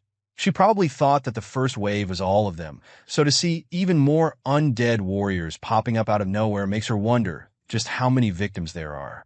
Despite being exhausted, the Holy Knight refuses to run away from the enemies, but at the same time, she's still too tired to get back up and starts swinging her sword on all the victims, so she just remains on one knee with her sword into the floor. While she's still in this position, the possessed false prophet decides that it's time to make some moves of his own. Right now, his army is still very strong despite his lady, just as attempt to get the victims out of the picture. For this reason, the evil priest feels that he's got the upper hand at this point, so he walks up to the Holy Knight with his blade imbued with dark energy and coldly tells her that it's now time for darkness to fall. As far as this guy is concerned, it's his turn to land a hit since the white-haired swordswoman made her attempt by unleashing a holy blast on his evil Church of Darkness. She got her chance to take him down, but she didn't use it properly, so now he's ready to show her how he's going to finish her off. Lady just looks up at him from her kneeling position and realizes that it might be game over for her if she doesn't play her cards right. She still has no intention of surrendering despite being really tired right now. The knight is literally panting and gasping for air as she tries to catch her breath, but her gaze is fixed directly on him, and the look in her eyes suggests that she's only thinking about one thing, and that's how to kill him. Anyway, the prophet starts walking toward her with so much confidence, feeling that he's got this all in the bag, but then Lady just begins to call on the glorious commander of the heavenly army, Saint Racino, who stands beside God. She's still trying to summon the guy in the sky when the evil priest cuts her off, making it clear to her attempts are pointless. Despite his discouraging comments, Lady just completely ignores him and continues to summon the saint in the heavens. She's not even done with the incantation when her eyes begin to glow with the same fiery gold color as earlier, and once this happens, it becomes obvious that her attempts are not as pointless as the priest thought. The white-haired knight can feel the holy energy flowing through her body, so she can tell that the tables are about to turn. With this in mind, she continues to summon the saint, requesting that his church bring down all the enemies. Lady just makes this call, and then just like that, a mighty figure appears behind her, glowing with blinding light that forces the false prophet to take a few steps back. The villain is horrified by the power that has beholding, and he almost can't believe his eyes because he probably never imagined that such holy power still existed in this world. The false prophet has been in control of the village for a while now, using his dark energy to torment the people, so to see such a pure and powerful force around makes him almost want to shit his pants.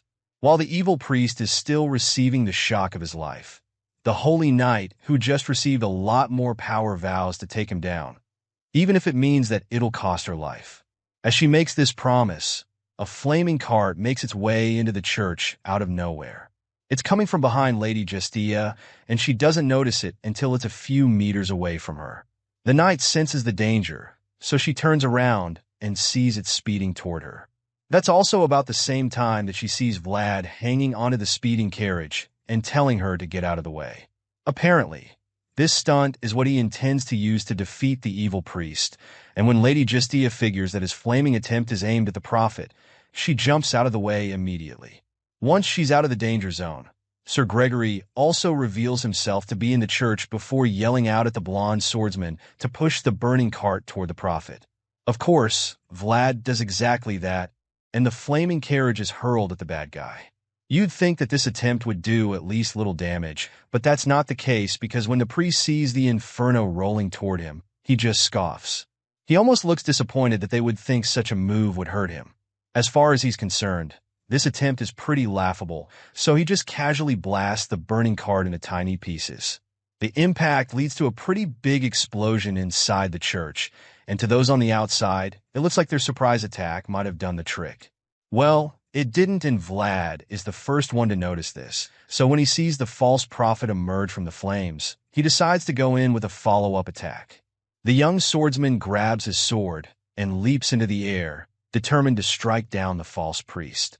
Right now, there's no one who hates the priest more than our boy, so it's no surprise that he wants to finish the guy off now that he's got the chance.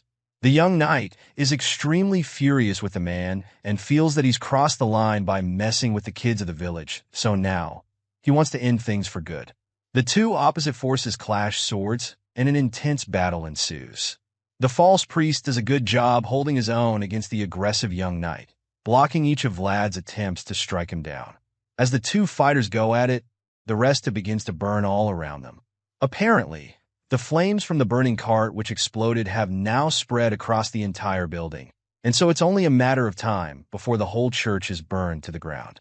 This is probably the best time for all of them to escape, but in the heat of battle, none of them even notices what's really going on around them. Vlad is way too focused on killing the priest to care about the flames around them, and the prophet is also too engrossed in the fight to think of running away. As the battle becomes more intense, their eyes begin to glow, and at this point, the priest begins to realize who he's really fighting. The prophet looks into our boy's blue eyes and sees the source of the power in there. The figure he sees looks really powerful with glowing bolt-like eyes and a terrifying aura, but this doesn't exactly scare the priest. Just looking at the shadowy figure, the prophet recognizes the man, and he's amazed by the fact that they actually get to meet again. It excites him because it appears that he has history with the man he saw in our boy's eyes.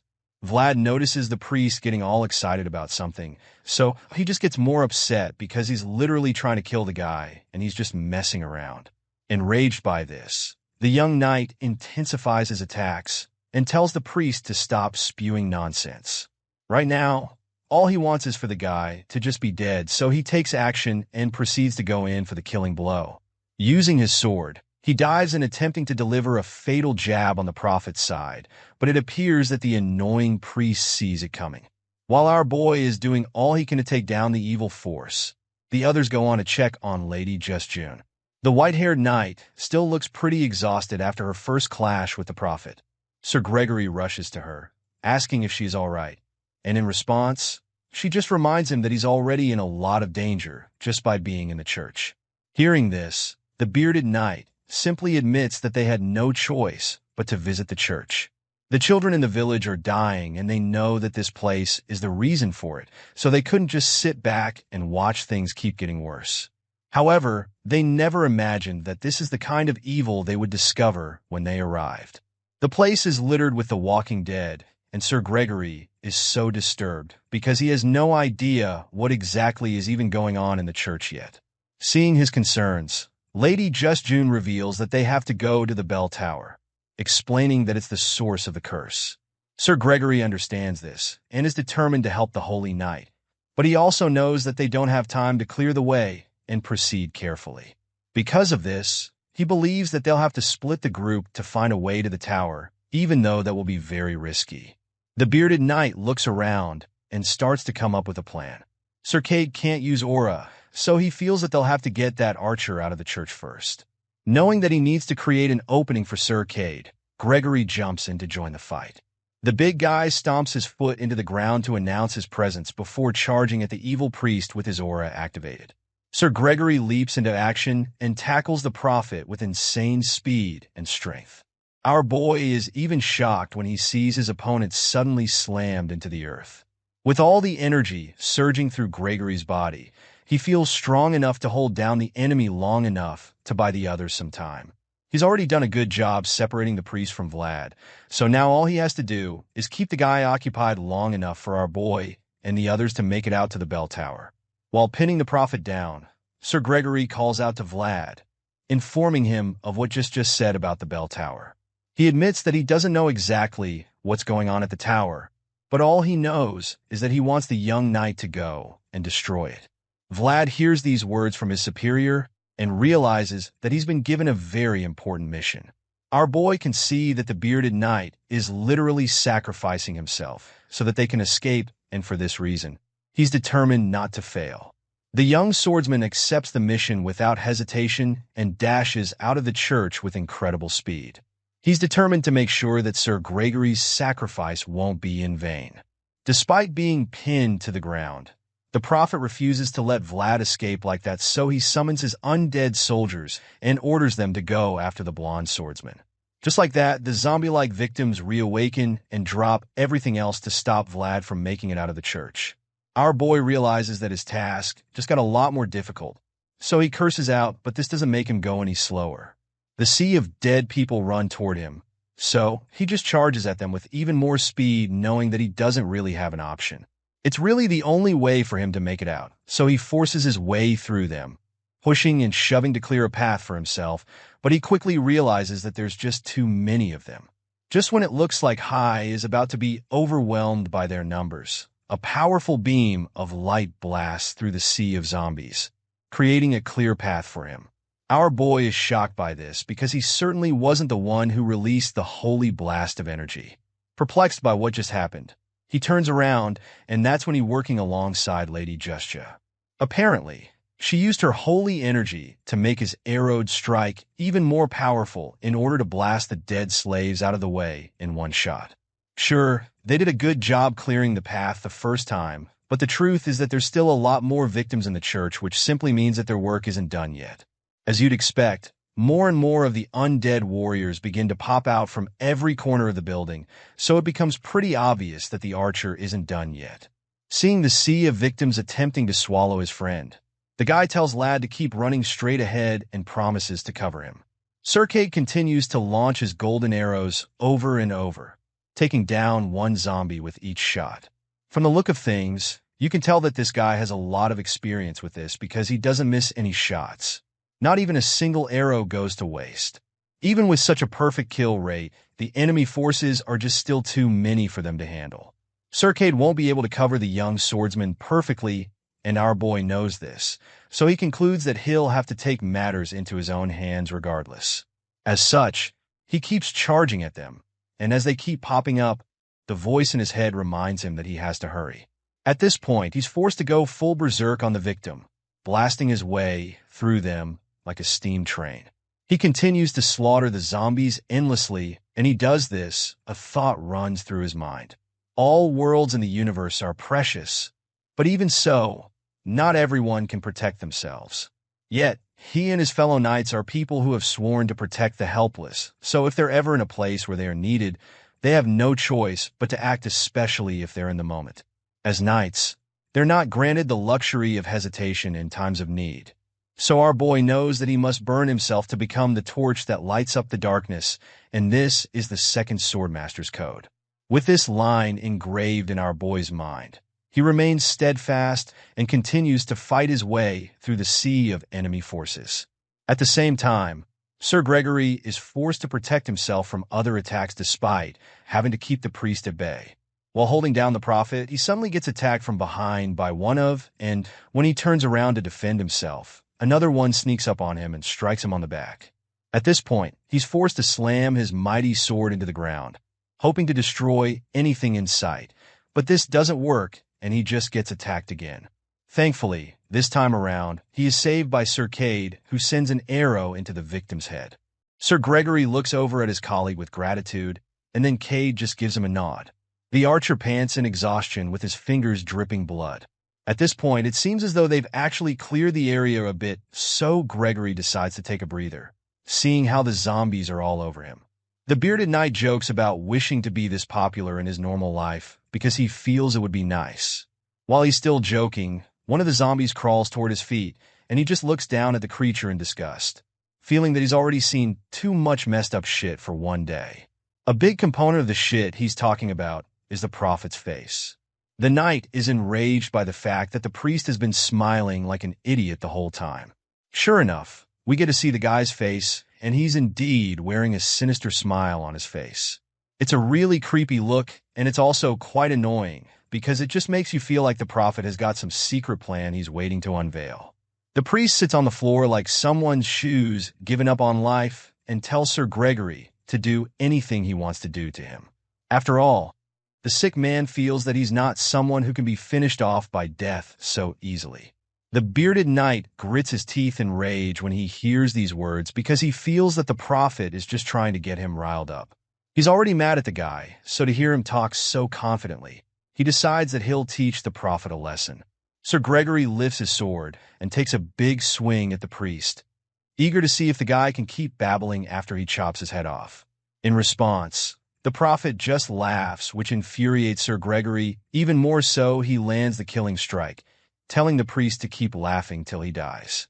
The bearded knight decapitates the priest in one slash, and as the head rolls down a few steps, something shocking happens. All of a sudden, the victims stop moving, and so Lady Gesture reveals that to destroy an army, the commander must be captured. With that being said, the Holy Knight confirms that Sir Gregory's strategy was a success.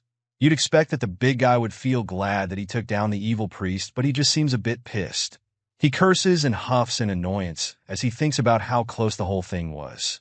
Regardless, he's actually relieved that it's over now, so he opens his flask to have a gulp of liquor, feeling that he'll need to drink a lot later that night. Just when it looks like their job is done, the priest's voice cuts through the air, telling Gregory that there was no wine at the mess. The big guy almost chokes on his drink when he hears this, and the other knights are just as shocked as he is. Their eyes almost pop out of their heads because they're horrified by the thought of the head talking after being cut off. The head continues to speak and asks for a sip of the knight's liquor. Sir Gregory freezes in shock when he turns around to see the talking head, but it appears that things are about to get even worse. All of a sudden, Kate calls out for the bearded knight to look out, and that's when we see that the priest's body is standing right behind him. A strange blue flame shoots out from the neck in that moment, and then Lady Gesture realizes that this evil fellow is actually the headless knight, known as Dullahan. While the rest of the group is dealing with the headless knight back in the church, our boy dashes up the stairs of the tower with so much determination in each stride. He finally gets to the bell at the top, and he can literally see the dark energy flowing all around it. Vlad immediately knows that this is the source of the curse, and the voice in his head confirms that it's the curse of a noble warlock. Now that this has been established, he tells the young knight to give it his all and break the spell at once. At this point, our boy begins to activate his skill, but he gets interrupted when the headless knight appears and tries to attack him. The voice in his head immediately tells him to watch out, but at this point, it's already pretty late because the tower suddenly starts to vibrate like it's about to collapse. Vlad grunts when he sees that everything is about to crumble to the ground, so he jumps off the tower to avoid getting squashed by the heavy stones. The entire thing explodes, all thanks to Dullahan, who wants to make sure that they don't destroy the source of his curse. Meanwhile, Vlad finally makes it to the floor safe and sound. He looks around all the rubble and confusion, wondering what the hell is going on, and that's when he sees that the church has been destroyed. Just then, the headless knight reappears with a glowing ball of energy in his hand. He can't help but admit that he's impressed by what he just saw. As far as he's concerned, Vlad just executed a really cool landing after jumping off the tower. However, our boy isn't exactly in the mood to receive compliments from the villain, so he charges at the guy with his sword, claiming that he always knew the priest wasn't human. At the moment, he hasn't seen any of his friends, so he asks Dullahan where they are because he's afraid they might have been hurt or even killed. In response, the headless knight simply states that their lives mean nothing to him, and truly, we get to see the motionless bodies of the other knights lying in the rubble. Dullahan claims that the only thing he cares about is already right in his hand, and it's at this point that we see the curse in his hand. Enraged, Vlad demands that the headless knight hand it over, but of course, the villain tells him to take it by himself. Our boy gets mad and charges at the headless knight once again, demanding for it, so Dullahan warns him not to push his luck, because he doesn't know when his courtesy towards his peers will disappear. Hearing this, the young knight is puzzled because he doesn't get how they're peers, so Dullahan explains that he's not talking about Vlad, which leaves the kid shocked. In that moment, the headless knight goes all out and unleashes a barrage of attacks on the young swordsman. He overwhelms Vlad, who realizes that his opponent is now way too fast for him. The voice in his head confirms that those aren't human moves, and while our boy is still trying to keep up, Dullahan keeps teasing him, calling him slow. Our boy finally has enough, so he unleashes a deadly technique called the Witch Catches the Headless Knight Off Guard. The villain is shocked to see this, and he is even more surprised by the fact that the kid has the spirit's protection. The story continues, as does the intense battle between the Headless Knight and our young hero. Right now, the duel has become so personal to the two knights that they're both determined to keep slugging it out until there's only one of them left. At the moment, Vlad is ready to do whatever it takes to defeat Dullahan, and with this determination to win, he charges at the flame-headed opponent using his aura-infused sword. You know our boy means business when he goes into a fight with one of his eyes glowing. The young knight advances toward the enemy with his sword burning with energy, and when he gets a good shot, he takes a massive swing at the headless knight, hoping to deliver some serious damage. Unfortunately, the evil prophet sees all of this coming, and he's no pushover either, so he's very much prepared to counter whatever strike the young swordsman is throwing at him. Dullahan can see the rage in Vlad's eyes, and he's completely aware that the kid will do anything to avenge his friends, but for some reason, this headless knight remains unfazed. He believes that he'll be able to deal with whatever gets thrown at him, so he just sits back and waits till it's the right time to land a counterattack of his, using his black sword filled with dark energy. He casually blocks Vlad's swift strike, and it's almost like he can see what the boy is going to do before he makes the attempt. At this point, it's already pretty clear that the Headless Knight is really up there when it comes to sword combat, because the blonde swordsman is doing everything he can to land a hit, and yet, he just keeps getting countered over and over. Dullahan is just way too fast for him, and as his strikes keep getting deflected time and time again, he begins to panic a little because he realizes that he can't actually win the battle if this keeps happening. Things aren't looking good for the young knight from Sora, and you can actually see the desperation in his eyes at this point.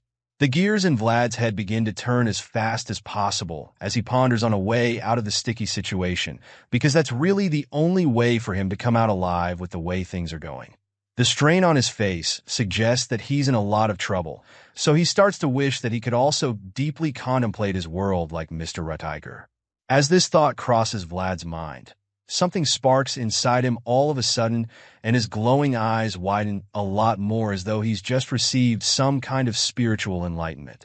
At this point, the young boy's growing world needed something to fill it up, and the truth of the matter is that the only world that intertwined with Vlad's own right now is that of the voice in his head.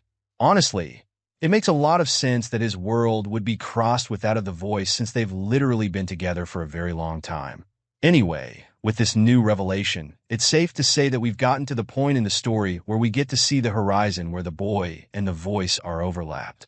In other words, the voice is finally about to manifest and reveal himself. But this time around, he's not just going to take control of Vlad's body like some secret puppeteer. Right now, they've both reached some kind of agreement, which makes the voice conclude that he and the young swordsman are about to become one. From this moment, there won't just be one of them, as they would be the same being. The stakes are high right now, because they've come across a powerful enemy that neither of them can defeat alone. They have to merge if they want to stand a chance against Dullahan, and so the voice permits this union, which simply means that he's going to lend the young swordsman his world. The headless knight watches the young knight carefully and suddenly starts to notice a few shocking changes which make him panic a bit. All of a sudden, the blue aura glow that was in Vlad's eye begins to disappear, and then it transforms into bolts of lightning. It's at this point that we also see that the voice has manifested his world in the form of lightning, allowing our boy to channel this new energy in Yoha's blade. He's been given permission to use this world, and he has every intention of using it to the best of his ability. With the new power he's been granted, Vlad takes his mighty sword filled with overwhelming energy and unleashes a supercharged attack on the Headless Knight. He takes the big swing at Dullahan, knowing that the effects of such a blast will be catastrophic, but before unleashing it, he asks the evil priest once again if he really thought that he'd just sit back and abandon the kids in the village. There's no way in hell that Vlad would leave this place without doing absolutely everything he can to save the innocent children. As a knight, he's sworn to protect those who can't help themselves, and right now, the people in this category are the poor children who have been afflicted by Dullahan's curse. The only way to save them is by getting rid of the Headless Knight, and that's exactly what our boy has sworn to do. filled with rage and the desire to protect the innocent. Our boy finally unleashes the devastating blast on the evil priest, and even though the guy tries to deflect the attack once again, this time, it's just way too much for him to handle. The huge blast spans for of it all. We can see the headless knight standing there as the powerful skill keeps him at bay. After such an explosion, one would think that Dullahan would be dead or something. But in a shocking twist, the villain just reveals himself to still be in the fight once the dust starts to settle. As the dirt and smoke start to clear, we see the headless knight standing strong with his sword in hand. The guy is certainly ready for another round, so it makes you wonder what on earth someone has to do to defeat him. After revealing that he's still in the fight, he starts to activate a seemingly powerful attack, hoping to retaliate, and that's when Vlad starts panicking even more. The young knight curses out when he sees that his opponent is practically unscathed because he can't even believe that after all he did, all he managed to do was leave a small scratch. Right now, it's really giving Iron Man and Thanos vibes because you'd think that he'd have done a lot more damage after putting in so much effort into that last attack.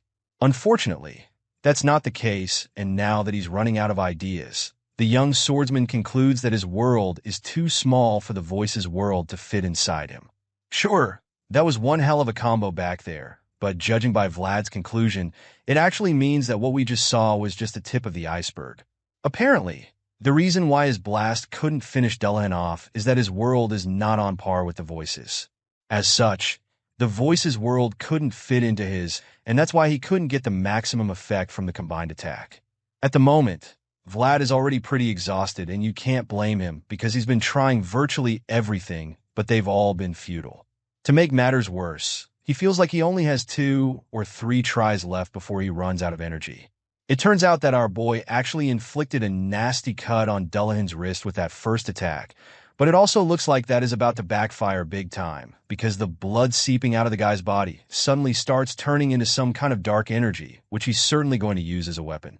The headless knight laughs at this point, claiming that he went easy on Vlad the first time only because he thought that the kid shared the same style. However, now that he's realized that the boy might actually be a threat, he goes full beast mode. Out of the blue, this guy dons a seriously wicked armor, and from the inside, you can literally see the blue flames burning out. It's a really terrifying sight, and when the young swordsman beholds it, his eyes almost pop out of the sockets. Our boy is so stunned by the insane armor, and he can't even believe what he's looking at when he sees Dullahan standing in front of him, ready to go into another round of intense sword clashing. With every swing of the big guy's sword, you can see the dark, terrifying energy flowing out of it. And while our boy is still trying to process the whole thing, the headless knight launches his first attack. Our boy doesn't exactly see it coming, but thanks to the ever-vigilant voice in his head, he's immediately informed before the blast of energy can get to him. Right after that, Dullahan follows up with an insanely swift attack, and once again, the voice in his head tells him to dodge the hit. Vlad tries to move out of the way, but then he just ends up getting blasted with a huge surge from the headless knight. The blast is so massive that it sends our boy flying and raises a whole lot of dust. Dullahan stands still after landing this hit, and watches as the dust fills the air. The headless knight observes patiently as the dust settles and wonders how the kid managed to squeeze out his aura to deflect the attack in that short moment. After witnessing such a thing, the headless knight admits that the kid has great potential. As our boy lies exhausted on the floor, Dullahan realizes that what he initially thought about the guy has been disproved by what he's now seen with his eyes. Because of this, the evil priest concludes that our boy has unpredictable potential, and for this reason, he also feels that this will be the best time to cut down the threat. Right now, the blonde swordsman is exhausted and vulnerable, so it's the perfect opportunity to end him because Dullahan knows that he'll only end up being a thorn in his flesh if he doesn't deal with him now. With this in mind, he walks up to the exhausted boy and raises his sword as he prepares to drive his sword into Vlad's body. Our boy sees what's about to happen to him, but he's just way too tired to even do anything about it. All he can do is just lie there and watch with a look of horror plastered on his face. At this point, you'd think that this is the end for our young hero, and what makes it even more sad is the fact that he looks like he's already given up. The headless knight raises his sword as he plans to stab Vlad to death, and as he presses the blade down, he tells the boy that he should have just done it moderately. Dullahan goes in for the kill at that moment, and just when the blade is about to penetrate Vlad's armor, something shocking happens. All of a sudden, our boy grabs the tip of the blade with his hand and holds it back, stopping the sword from piercing his armor. While this is happening, the voice in Vlad's head finally speaks out, and for the first time, someone other than the young knight gets to hear it. The voice yells at Dullahan, asking the evil priest if he didn't hear what our boy said before, and after a brief pause, he goes on to remind the headless knight that our hero told him to leave the children of the village alone. With this statement, a huge surge of energy shoots out of Vlad's body, blasting the evil priest into oblivion. The huge surge blows the headless knight away, causing him to scream in pain, and this is about the same time that the young knight starts to get back on his feet. Vlad slowly stands up with a lot of energy flowing around him, and then he starts to speak. From the look of things, the person talking is no longer just the boy from Sora. It's the consciousness of the voice in his head, and now the voice admits that he doesn't know who he is right now. All he knows is that he has something to do. The memories of his existence are long forgotten, and the only duty he must follow is scratched deeply inside of his soul. In this moment, he realizes that the only reason for his existence was for that duty, and now he's more than ready to do whatever it takes to fulfill that obligation. With all of this being said, the voice finally takes over Vlad's body and decides that it's time for the adults in the mix to have a go at it. He's tired of the headless knight picking on young kids, so he would like the guy to try picking on someone his own size. Meanwhile, we see that Dullahan is still getting over the effects of the earlier blast. His entire body is covered in smoke, suggesting that he really took some damage with that hit. However, this doesn't make him any less eager to keep fighting. For now, he still believes that he's capable of defeating the young swordsman. Well, this villain might have to think again, because while he is still trying to recover from the first blast, the young knight shoots up into the air to execute another deadly strike. Dullahan is shocked when he sees Vlad charging at him, and even though he tries to counter the attack, he just ends up getting pushed back. Despite being shot back a second time, he still doesn't give up. He tries to get back up, so too again, but before he can, Vlad follows up with a supercharged chokehold which he uses to slam the headless knight into the ground. The voice feels insulted by the fact that the evil priest would even dare to make a mess with the pathetic skills he's been putting on display. To the young swordsman from Sora, Dullahan's skills might have been overwhelming, but the voice doesn't find them slightly impressive. At this point, the terrified priest realizes that he's outgunned, so he asks who the voice is. In response, he simply tells the headless knight that he has no words for trash who uses the blood of children to survive. As such, he concludes that Dullahan should die and begins to activate a killer skill to finish the job. Seeing this, the evil priest becomes even more terrified and has no idea why he's so scared. It doesn't make any sense to him, but he admits that the voice's existence is actually worth fearing. At this point, the headless knight senses a savage beast approaching bearing its fangs. He can see the beast taking shape from Vlad's aura, so he's afraid that it's coming to devour him. Just when Dullahan feels that it's all over for him, the beast disappears, and the guy starts to wonder where the creature went. The evil priest turns around in search of the devourer, and that's when our boy pops up behind him. The voice then teases the villain, asking if he talks so much because of how slow he is. Feeling insulted by this, the headless knight tries to punish his opponent by unleashing a deadly wave, but it really does nothing to affect our boy. After seeing Dullahan's attempt, the voice decides to really show the headless knight what he's capable of. Enraged, he unleashes a barrage of attacks, and then expresses how disgusted he is at the fact that someone like him would dare to mock the potential he holds so preciously. Right now, the headless knight is having a hard time comprehending what is going on. He already knows that his body is one that's free from death. Besides that, his body should also reject pain, but now that he's receiving the barrage of attacks the voice has to throw at him, Dullahan is starting to wonder what the hell is going on with him. The evil priest can't understand the kind of vivid pain that seems to be hacking away at his soul. The villain keeps taking all the hits, and from the look of things, Vlad isn't done with him yet. The blonde swordsman is very determined to finish the Headless Knight once and for all. The intense battle continues, and Vlad eventually lands a serious blow on the opponent, sending the guy crashing into the ground. Dullahan groans in pain as he struggles to pick himself up from underneath the rubble, and as he just lies there, he can't help but wonder how someone like Vlad even exists in this world. He probably used to think that he was in a league above all others, but after coming face to face with the young swordsman from Sora, he realizes that he's no match for our hero. The Headless Knight ponders on this, and while he's still lying there, Vlad follows up with a brutal stab to the chest. Our boy impales him on the spot, and then the voice sternly asks the villain to hand over something. At first, the Headless Knight doesn't seem to know what he's talking about, so he just stays quiet, but then the voice demands it the second time, and this time he's a lot more aggressive about it. Vlad raises his fist and prepares to land a supercharged punch on the villain's chest. He lands the blow, and it literally sends shockwaves throughout the place. At this point, one would think that the young swordsman would give the guy a breather, but he doesn't stop there. All of a sudden, he goes in for the kill in that instant and digs his fingers into the guy's chest before slowly ripping it apart. Using this gruesome technique, our boy opens up Dullahan's chest and unveils the same object that he's been asking for. He sees the powerful glowing ball of energy floating within the guy's chest and expresses his satisfaction.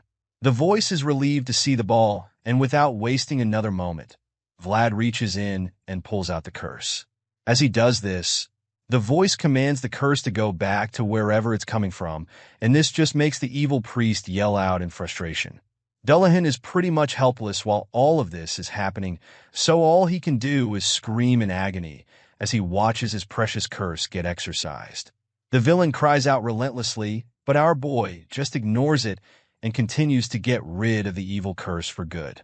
It's certainly not an easy task, and this is confirmed when we start to see the results of Vlad's actions. As he gets rid of the curse, the energy from the purple glowing ball spreads out across the entire village to all the children who had been afflicted before.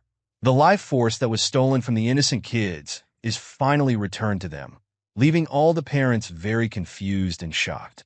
As the energy gets sucked out of the evil priest, all he can do is sigh in exhaustion, confirming that he's given up already. After this, the voice suddenly admits that there's something he knows for sure, but the problem is that he can't remember what it is exactly. It turns out that he's referring to the method used to kill bastards like Dullahan. In response, the evil priest claims that he wasn't on the same side as the curse, stating that he thought they were both beings that escaped from death. Hearing this, the voice casually responds, stating that there are also other methods to use even though he's forgotten the main one. With that being said, our boy gets back on his feet and stands over the half-dead villain.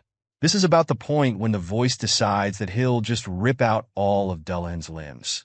The reason he settles on this technique is because he feels that severing all of the guy's limbs is literally the same as killing him. Obviously, the Headless Knight knows just how terrible such a thing would be for him, so he's not ready to suffer such fate. Not knowing what else to do, he starts crawling, attempting to run away, but it's clearly futile, and he just ends up being dismembered by the young knight. By the time there's only one limb left, Vlad prepares to finish the villain off finally, but just when he's about to slice it off like the others, the Headless Knight raises his remaining arm as if he's about to surrender. The guy screams a strange word Lamashtu, which leaves the young swordsman really baffled.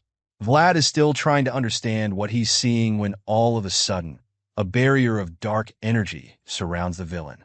The wave of energy encircles the Headless Knight, who just keeps crawling like a man on a mission. The barrier prevents our boy from getting any closer to Dullahan, so all he can do is watch in confusion as the villain crawls away.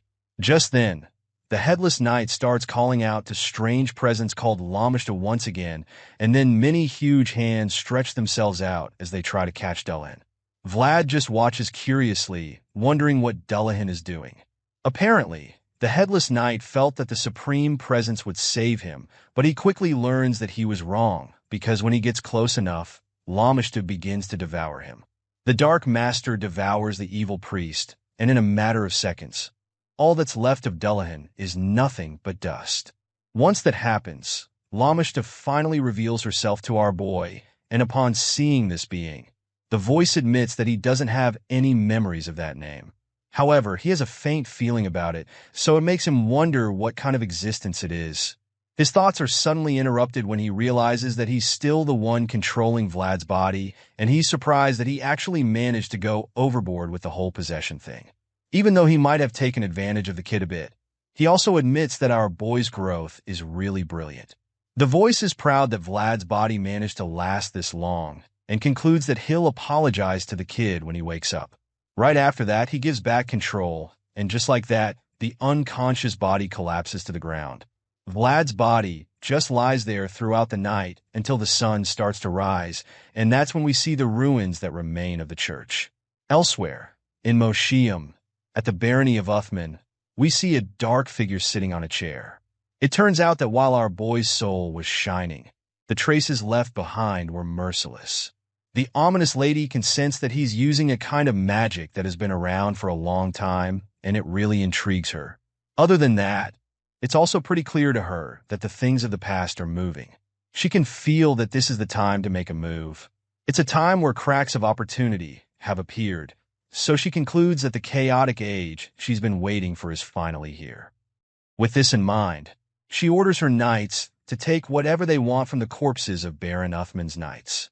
After all, the Baron has already paid the price for his son, who will now be brought back to life. The witch has met her end of the bargain, so now it's time to reap the reward of her services.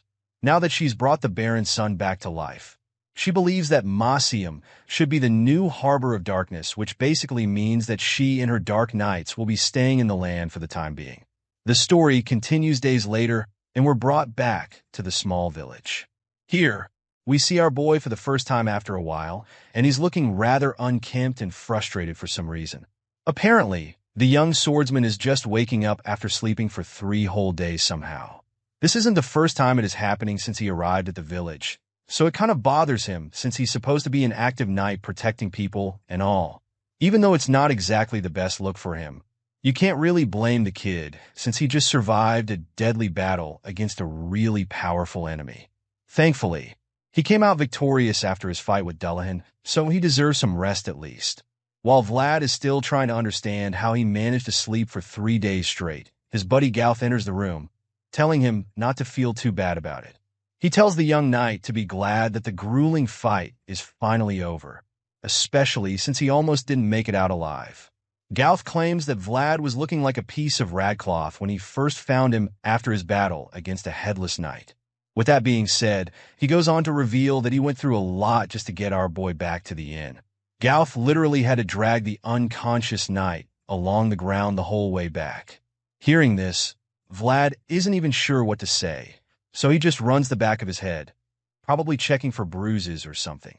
Just then, he remembers that there were other knights with him during the fight, and since he has no idea where they are now, he quickly asks his buddy if they're okay. Gauth's facial expression changes immediately, and you can already tell that he's got some bad news. The guy reluctantly admits that things aren't good, and confirms that the captain is in the worst condition among all of them. It's unsettling news indeed, but Gauth wants Vlad to get enough rest, so he tells the young knight not to worry about the others. With that being said, he walks to the door on his way to inform the others that Vlad is finally awake. Before leaving the room, he asks the blonde swordsman to call on him if he needs anything, and of course, Vlad acknowledges this, thanking him for his help. Gauth exits the room after this, leaving the young swordsman alone with his thoughts. Vlad just sits on the bed in silence as he processes everything that he just heard. Things aren't perfect, but our boy is relieved that everyone is alive at least. He's glad about this, and so is the voice in his head, who admits that it's the most important thing. Now that he's sure none of his friends was killed in the battle, he starts to recall the events of the fight. The voice suggests that the barrier which was deployed by Gesture was tough enough to last till the end. This explains why the knights were able to survive even after the whole church was destroyed in the explosion. The fact that her protective shield held out for so long makes the voice conclude that Lady Gesture is incredibly powerful. Of course, our boy agrees, and he also suddenly realizes that the current conversation seems quite familiar to him. He seems surprised by it and admits that it's pretty strange for him to be able to talk to the voice without having a sword with him. Before, they could only ever communicate when he had a blade in hand, but that's no longer the case, and the voice explains that this is because the horizons of their words are now connected. Even though it was only for a moment, the truth remains that their worlds were shared at one point during the battle. As a result, Vlad is now able to talk to the voice in his mind whenever he wants, even without a sword. The voice confirms this, leaving the kid taken aback, so he tries it out and realizes that he can now communicate without words and just his thoughts. It's amazing that he no longer needs to whisper around while looking to see if someone is watching him, and he feels really glad that he doesn't have to pretend like he's praying whenever he wants to talk to the voice. Now that he's acquired this cool new skill, he ponders on the whole thing and recalls something that he's never told the voice. Their relationship is a secret that only they know, and this means that nobody else will know that the voice is actually the reason why everyone is safe now. If he hadn't used the voice's world, he wouldn't have been able to defeat Dullahan and certainly wouldn't have been able to save the other knights or even the children of the village. With this in mind, our boy sincerely thanks the voice for saving all of them because he's just as much the hero as the young swordsman. After Vlad expresses his gratitude, the voice is left speechless. He's deeply touched, but he doesn't know how to react to this, so he just stays quiet, creating an awkward silence in the room. Before things can get even more awkward, the voice quickly breaks the silence by admitting that Vlad worked really hard as well. Hearing the compliment, a warm smile creeps up on the kid's face and a sense of pride washes over him in that moment. The scene shifts, and the next thing we see is that our boy is already out of bed and off on his next adventure. Right now, he's being halted by a huge knight standing in his way. The big guy tells him not to come any closer, so the young knight introduces himself, explaining that he's actually from Sora. He assures the guard that Miss Gesture will know who he is and that she'd want to see him, but the big guy is reluctant to believe him. He clearly doesn't trust Vlad completely, so he stares the kid down, trying to intimidate him, but our boy hits back with a cold stare. At this point, the guard decides to go inform Miss Gesture and tells Vlad to wait there. Once the big guy is gone, the young swordsman looks around and admits how glad he is to see that the villagers can finally rest easy. Sure, the holy knights arrive quite late, but he's still happy for their presence nonetheless. His thoughts are interrupted when the big knight returns, telling him that he can now enter the place. Vlad thanks the man and makes his way into the building, but he only takes a few steps inside before he's greeted with a big shock. The moment he looks into the dark hall, he's horrified by the numerous corpses covered on the floor. He didn't realize that there were so many victims earlier because of how chaotic things were, and now that he can see how bad things are, he's almost pushed to tears. His sad moment is interrupted when Miss Gesture comes out suddenly, asking what he's doing there. Seeing the white-haired knight, he quickly gets up and asks for permission to search the area for more victims. In response, the Holy Knight just tells him that Sir Gregory has already confirmed all the missing women. Even though this should be enough for our boy to leave, he insists that he has someone in particular he's searching for, and Miss Gesture finds this a little surprising. She doesn't know what to tell him at first, but then admits that there might still be remnants of the curse around. As such, she concludes that it wouldn't hurt to let him check one last time. With this in mind, she gives him permission and tells him to come get her blessing when he's done searching. The young knight thanks her and gets to work immediately. He lifts the tarps one by one to check, and it doesn't take him long to find the lady he was looking for. He's horrified when he sees her face and immediately feels bad because a part of him actually hoped that he wouldn't find her lying there with the other deceased. The young knight breaks down on the spot as he just keeps staring at the woman's face. Just then, we're shown a flashback of Vlad's childhood. In this scene, little Vlad notices that the lady has a bruised eye and suggests that she get some rest over the next couple days, but she insists that the throbbing bruise on her eye is nothing. She fakes a smile to make the boy feel better, claiming that it's not that bad since she doesn't have a broken bone or something. She thanks him for his concern and gives him an egg for some reason, but he refuses to take it and tells her to rub it on her bruised eye. Hearing this, she finally reveals that that egg is supposed to be a bribe. Back in the present, Vlad just keeps staring at her face now that she's dead, feeling that he'll be counting on her next time too. The heartbroken knight thinks about how life is such a sickening thing, and as he wipes her face, he quietly tells her not to do dangerous things in her next life. Next time, he hopes that she'd be born into a good family and grow up being loved. He caresses her face as he says his last goodbye to her, and before leaving, he tells her how sorry he is that he wasn't there for her. A while later, he goes to see Miss Justia in her tent. I mean, she did tell him to come for her blessings when he's done searching for his missing lady. Inside the tent, the white-haired knight makes some tea, so she can listen to what Vlad has to say properly. She wasn't exactly conscious when Vlad's battle against Dullahan finally came to an end, so now he's telling her how it all went down. So far, the young knight has told her how the villain got sucked into a black hole that suddenly appeared, and of course, she wants more details. The holy knight gives him the hot cup of tea, asking him to spill all the beans, but our boy explains that he's already told her all that he knows. He claims that he was too busy with the fight to notice anything else, and that he was trying so hard to deal with the villain's barrage of attacks. Hearing this, Lady Justia starts to get a bit suspicious, so she just stares at him with a questioning look on her face, waiting to see if she can force anything else out of him. While she's staring at him, he casually sips the tea, using it as an excuse to stay quiet.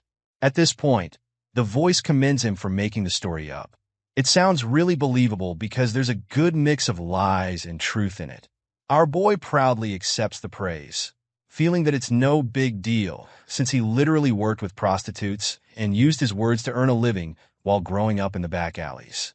All of that just goes to confirm that he can be pretty convincing. The traces left behind after the battle were a total disaster. This is because they showed just how powerless their resistance was in front of a much more powerful force. This thought runs through Miss Justia's mind at the moment, because she's starting to feel that Vlad isn't telling her everything. She's trying to put the pieces together, but she just can't find out what truly mattered at the end. The young swordsman probably sees that she's onto him, so he decides to give her something to think about. He suddenly tells her how the villain called out a name at the end, and of course, this piqued her curiosity. She asks him what the name was, but he claims that he can't remember it because he was in and out of his consciousness at the time. Determined to get the information out of him, she grabs an apple and asks him if he would remember some of the details after having something to eat. At this point, Vlad finally reveals that the name sounded something like llama, and Lady Justia immediately realizes that he's talking about Lamishtu. The white-haired lady freezes the moment he confirms this, and suddenly starts shaking with the apple in her hand. She's literally trembling, but somehow manages to keep her cool as she thanks him for his cooperation. Even though she tries to hide her reaction, the knight is sharing enough to notice her shaky hands, and this leaves him puzzled. While he's still trying to understand what's going on, the white-haired knight suddenly stands up, assuring him that San Rosino will not forget how hard he fought on that day. Now, Miss Justia has gotten the kind of information she's been looking for, but it's a little overwhelming, so she quickly excuses herself before the young knight can notice anything else. She walks out of the tent without another word, while Vlad just watches her in confusion. Once she's gone, the voice admits that it's a relief that she doesn't suspect him. Yeah, that's a good thing. But Vlad is currently more concerned about the strange expression she put on display after hearing about Lamishtu. As far as our boy is concerned, it was like she became a completely different person all of a sudden, and he finds this really disturbing. The scene shifts once again, and this time, we're taken to the mayor's residence. In there, Joseph Bayezid, who is also the new mayor of Sora, hosts an unexpected guest. He pours some tea for the visitor, wondering when he arrived in the city. The guest turns out to be an old man named Lamond, who claims that he's actually been around for a while. Hearing this, the young master states that he would have come out to receive Lamond if he'd informed him of the visit beforehand. Lamond responds by calling himself the lowest-ranked person at the moment, suggesting that he wouldn't even let the young master go through such a hassle just for his sake. Besides that, he's come to talk about more important matters, so he quickly changes the topic and cuts to the chase by immediately asking Joseph where the young boy is. The new mayor informs Lamond that the young knight is currently out on a mission. He reveals that Vlad traveled to the Uthman barony and suggests that they should receive some news from the kid very soon. Hearing this, The old man is surprised to hear that the young swordsman is already going on missions despite only being a servant. He then reveals that he met the patriarch before coming to see Joseph Bayezid. He also states that he has only one Jukit left, and for this reason, he wants to wrap things up quickly. It appears that this thing called a Jukit is of great value because the young master is shocked to hear that Lamond has won. At this point, it becomes very clear that the old man isn't just here to see Vlad. Just then, Lamond finally starts to state his true intentions and reveals the reason he came around.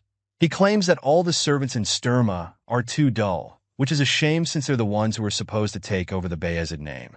With this in mind, the old man casually wonders if the servants Joseph groomed are any better than those back in Sturma. At this point, Sir Jaeger finally chimes in, confirming that the young swordsman is definitely better than that lot. The advanced knight makes this statement, but he also admits that the kid likes to do whatever he wants. Hearing this, Lamond is intrigued to hear the grumpy knight speak so highly of the boy. He can tell that the kid must be pretty useful because everyone knows just how difficult it is to impress the green-eyed advanced knight. Sir Jaeger is shocked to hear that the old man can read him like a book. He doesn't say a word, but Lamond already knows what he's thinking, so the elder tells him that there's no need to be surprised. After all, Jaeger already showed him all of his disgraceful sides when he was younger, while being grumpy the whole time. Joseph just smiles cheekily when he hears while the one-eyed knight gets flustered by the old man's words. Anyway, Lamond goes on to say that he hopes he'll take a liking to Vlad when he finally meets him. There's a certain knight in training named Suvenen who bullies other trainees because he has his parents to back him up, and the old man promises to beat Vlad seriously if he turns out to be like that guy. At this point, Joseph informs his guests that Vlad does have parents, which comes as a shock to Lamond. This is good for Joseph because now that he knows the old man's true intentions, he's determined to pique his interest as much as he can. With this in mind, he goes on to tell the old man how Vlad grew up in the back alleys without any parents. He reveals this and states that our boy climbed this far with his own strength. The young master says all of this with an intention, and it's pretty clear that there's a reason he brought up the poor environment Vlad grew up in. He knows that Lamond would relate to this since the old man also had difficult times in the past and succeeded on his own as well. Now that the young master has brought all of this up, the old man starts to get more and more interested in the blonde swordsman. At this point, Joseph claims that Lamond doesn't have to give the boy his last UCAT, insinuating that he'd be satisfied if only the elder can teach Vlad a thing or two. Obviously, this is just the young mayor trying to play mind games, and Lamond responds to this by admitting that he hasn't taken any liking to any of the young men he's seen recently. However, that is about to change, and since Joseph made the request, the old man promises to take a good look at the blonde swordsman in question. Back in the village, the holy knights appear to be saying goodbye to Vlad's party. They're all outside in gesture. The spokesperson tells the other knights that the San Rosino will not forget their bravery. In response, Sir Gregory just hopes that she puts in a good word for them, since their mayor isn't exactly the meticulous kind. The Holy Knight bluntly informs him that she can't lie in reports but promises to consider his position when talking about this. Of course, Sir Gregory doesn't trust her enough, so he just prefers that she doesn't say anything at all. Just when the Bayezid Knights are about to set off, Justin notices that Vlad has a flag which takes her by surprise. Sir Gregory is the one that responds to her, revealing that the Bayezid family has finally found someone to keep an eye on and admits that they're treating the kid well too. While he's saying this, the Holy Knight processes everything about Vlad, from the traces of a fierce battle and his ability to fight Dullahan. All of this just goes to show her that the boy has the potential to be extraordinary after all. At this point, Sir Gregory bids her goodbye and decides to leave, so she prays for the blessing of Saint San Rosino to be on all of them. On the way out of the village, Vlad looks back at the people to wave goodbye, and he can't help but notice how much better everything looks now that the ominous fog is gone. At this point, Sir Gregory chimes in, telling the kid how the village was once a peaceful place full of sunlight. All the bad things that happened were because of Dullahan, so now that the villain is gone, our boy is relieved because he knows that Anna would prefer to be buried in this bright, happy village. As he leaves the place, Vlad hopes that she finds warmth in this place of her final rest. Later that night, the travelers set up camp to rest for a while. The others quickly fall asleep under their blankets while our boy stays up with his thoughts. The fire burns brightly while he just sits there and ponders on the events that went down in the village. As far as the swordsman is concerned, the entire mission was a complete defeat because he knows that he would have died if he didn't have the voice on his side. Vlad feels that he's not strong enough yet because he was so close to being killed just like Jorge and Anna. Our boy is so ashamed because he feels that he would have been suppressed so easily by a large world that he couldn't go up against. As he waddles deeper into the realm of self-pity, Gregory pulls him out of his thoughts just in time, asking him what he is thinking about so intently. Of course, Vlad isn't too comfortable talking about it, so he claims that he was pondering on various things. Gregory can tell that he's lying, so an awkward silence follows. Vlad suddenly suggests that there are too many incredible people in the world and admits that he doesn't think he can last while living among all those people. Hearing this, Sir Gregory assures him that everyone has such thoughts at least once in their lives. There are no defined answers to these thoughts, but the bearded knight reveals that he's already made his own conclusions to them. Vlad asks what it is, and the man simply tells him that he needs to keep burning. There's no method to keep a fire from wavering when the wind blows, but as long as there are flames, then it can always burn again. With that being said, he encourages the kid to hang in there over and over again so he can burn endlessly. This makes a lot of sense to our boy, and it reminds him that there's no shortcut to becoming as strong as all those ahead of him. He knows that he needs to keep burning and just focus on the present, because if he's going to face the enormous world approaching him, then he'll also need to have an enormous flame. Sir Gregory and his crew finally return, and young Master Joseph commends them on a job well done. He compliments them for their diligence in carrying out the mission, but he also admits that he can't overlook the fact that swords of the Bayezid family were unsheathed in the land of another local lord. Sir Gregory quickly apologizes and takes full responsibility for everything, ready to accept whatever punishment the mayor has prepared for him. Just then, Layman chimes in and proceeds to berate the bearded knight for what happened. He scolds Sir Gregory, claiming that the worst part about everything is the fact that he knew the consequences and still went ahead to interfere with issues beyond their jurisdiction. Hearing the old man's voice, Vlad wonders who the man is because the air around him is oddly extraordinary. Meanwhile, Master Joseph agrees with Layman, stating that Gregory struck a nerve on a sensitive problem in a chaotic time. The empire is starting to fall apart since the imperial family has lost control. Things are getting out of control, so the young master is afraid that it's only a matter of time before such things happen in the north. Sir Gregory continues to apologize, but Joseph just feels that the Iron Duke is paying attention to what happened in the village because it involved curses. Joseph admits that the knights had good intentions, but he feels that the fire Gregory caused is too big and claims that they should have left the village earlier. This statement upsets our boy because they're practically saying that they should have left the cursed children to keep suffering in the village. Layman chimes in at this point, revealing that he heard the San Racino were in the village as well. As such, he expected that the issue be handed over to the Holy Knights, and this is where Vlad finally snaps. He gets pissed that they're all scolding Sir Gregory when they weren't even there to see what was going on in the village. At this point, it's starting to look like they're all acting this way to get a reaction from our boy, and from the look of things, it's worked. All of a sudden, the blonde swordsman finally loses his cool. He yells out, informing them that the children would have died if they hadn't gotten involved. This outburst takes everyone else by surprise, and Vlad just turns around to glare at the nosy old man. Layman is excited to see Vlad's fearless reaction, and it makes him wonder where Joseph found someone like him.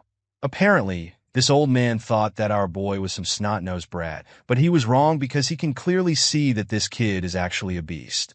The angry young man continues to defend Sir Gregory, bluntly telling Layman that the bearded knight did his best for the children, and from the cold glare in his eyes, you can tell that Vlad is not afraid of anything the old man could do to him. Right now, the brave young knight doesn't care if Layman feels insulted, and all he wants is that they stop scolding Sir Gregory for what happened in the village. Our boy goes on to tell everyone how the San Racino saw what they did back in the village and reveals that the Holy Knights praised their actions rather than rebuked them. Vlad is extremely pissed at this point, and he doesn't look like he's going to hold anything back. From the look of things, it's only a matter of time before he says something that would actually upset the nosy old man. So before the situation can get to that point, young Master Joseph quickly cuts him off. The mayor looks pissed as he slams his palm on the table and yells at our boy to stop talking. He furiously warns Vlad not to test his patience any more than this, and as his loud voice echoes through the hall, the blonde kid realizes how mad the boss is. His gaze shifts to look at the mayor, and he's a little shaken by the rage in Joseph's eyes. Sir Jaeger and the other knights are also a little intimidated by the young master's current mood because they rarely get to see him look so upset. Because of this, the entire room goes dead silent in an instant as everyone patiently waits to see what the young master does next. They all turn around to look at Joseph, and after the awkward silence, our boy finally lowers his head and apologizes for his actions. The young master doesn't say anything in response. Instead, he just looks at the boy before shifting his gaze to the old man standing on the other side of the room. Layman doesn't say a word, so Joseph figures that it's time for him to continue speaking. He ponders on the situation before opening his mouth to say anything. Joseph starts by talking to Sir Gregory, claiming that he expects the bearded knight to understand that the second rule of a sword master is an especially sensitive one. In response, Sir Gregory bows his head and reveals that he completely understands that. He then goes on to take the blame, admitting that the stuff that happened was due to an oversight on his end. Hearing this, Joseph informs everyone in the room that sensitive matters have overlapped with each other, and for this reason, he suggests that they as the people of Bayezid must first act and show sincerity before Baron Uthman officially sends his complaints to them. And for them to show that they do not support what happened in the village, the young master believes that a punishment is due. With this in mind, he decides that Sir Gregory must be suspended indefinitely, and of course, this catches most of the knights present off guard, especially our boy Vlad.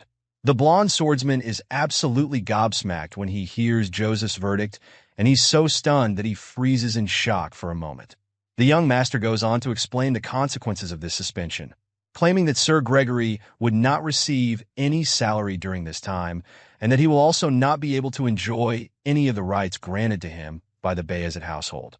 Just when you think things can't get any worse than this, the mayor suddenly reveals that Knight Cade will receive the same punishment. The two knights are certainly heartbroken when they hear the final verdict, but they're knights at the end of the day, so they accept the punishment like true men, and neither of them utters a single word to complain. While the older swordsmen are taking their punishments, Vlad just watches from the side, knowing that he's probably next in line to be sanctioned. Sure enough, young Master Joseph falls on him right after he's done with Gregory and Cade. The mayor calls on the servant, and Vlad just stares at him in silence with his wild blue eyes. Right now, the young master is actually reluctant to reveal what punishment the kid would be receiving. Before saying anything, Joseph thinks about how he's treated Vlad well. He's fed and clothed the young boy from Sora, and they've become really close, but after everything that he'd done, he now realizes that he has failed to tame the boy. With his back turned to the blonde swordsman, Joseph admits that he's deeply regretful of the way Vlad spoke without permission and upset him in the process. But still, the young master doesn't think that he feels angry at the boy because he's ashamed. As the thought crosses his mind, he realizes that he's actually not angry and that he's simply just disappointed. Once he's come to this conclusion, he finally turns around to face his young mentee before informing him that he's also going to be suspended indefinitely. The mayor makes this statement, but then feels that it's such a waste, feeling that he should have been stricter with our boy. He feels that Vlad has become so stubborn because of how casual he's been with him.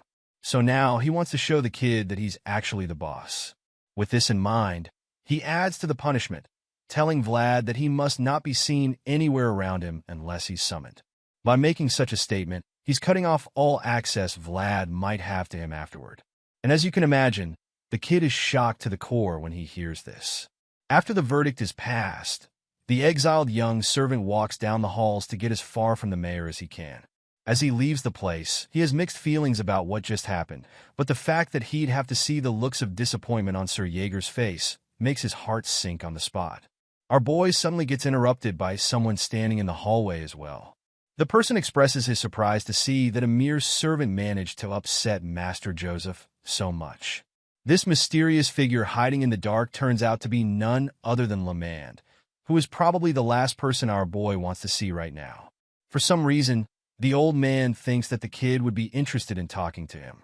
He asks to confirm if he's speaking with the one they call Vlad, and our boy is just taken aback by the man's audacity.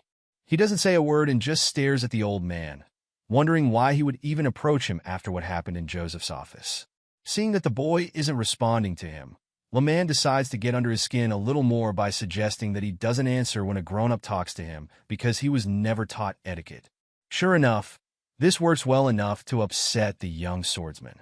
Vlad clenches his fist when he hears these words fly out of the old man's mouth, and even though he wants to beat the shit out of this nosy troublemaker right now, he does everything he can to hold himself from snapping. The reason Vlad feels so pissed at this point is that he feels he's already been taught enough of etiquette. From the madam who looked at him with the eyes of a mother, and when he remembers her loving, warm smile, the anger inside him is suddenly calmed. Our boy refuses to prove Rimon right by lashing out at him a second time, so he maintains his composure and calms down.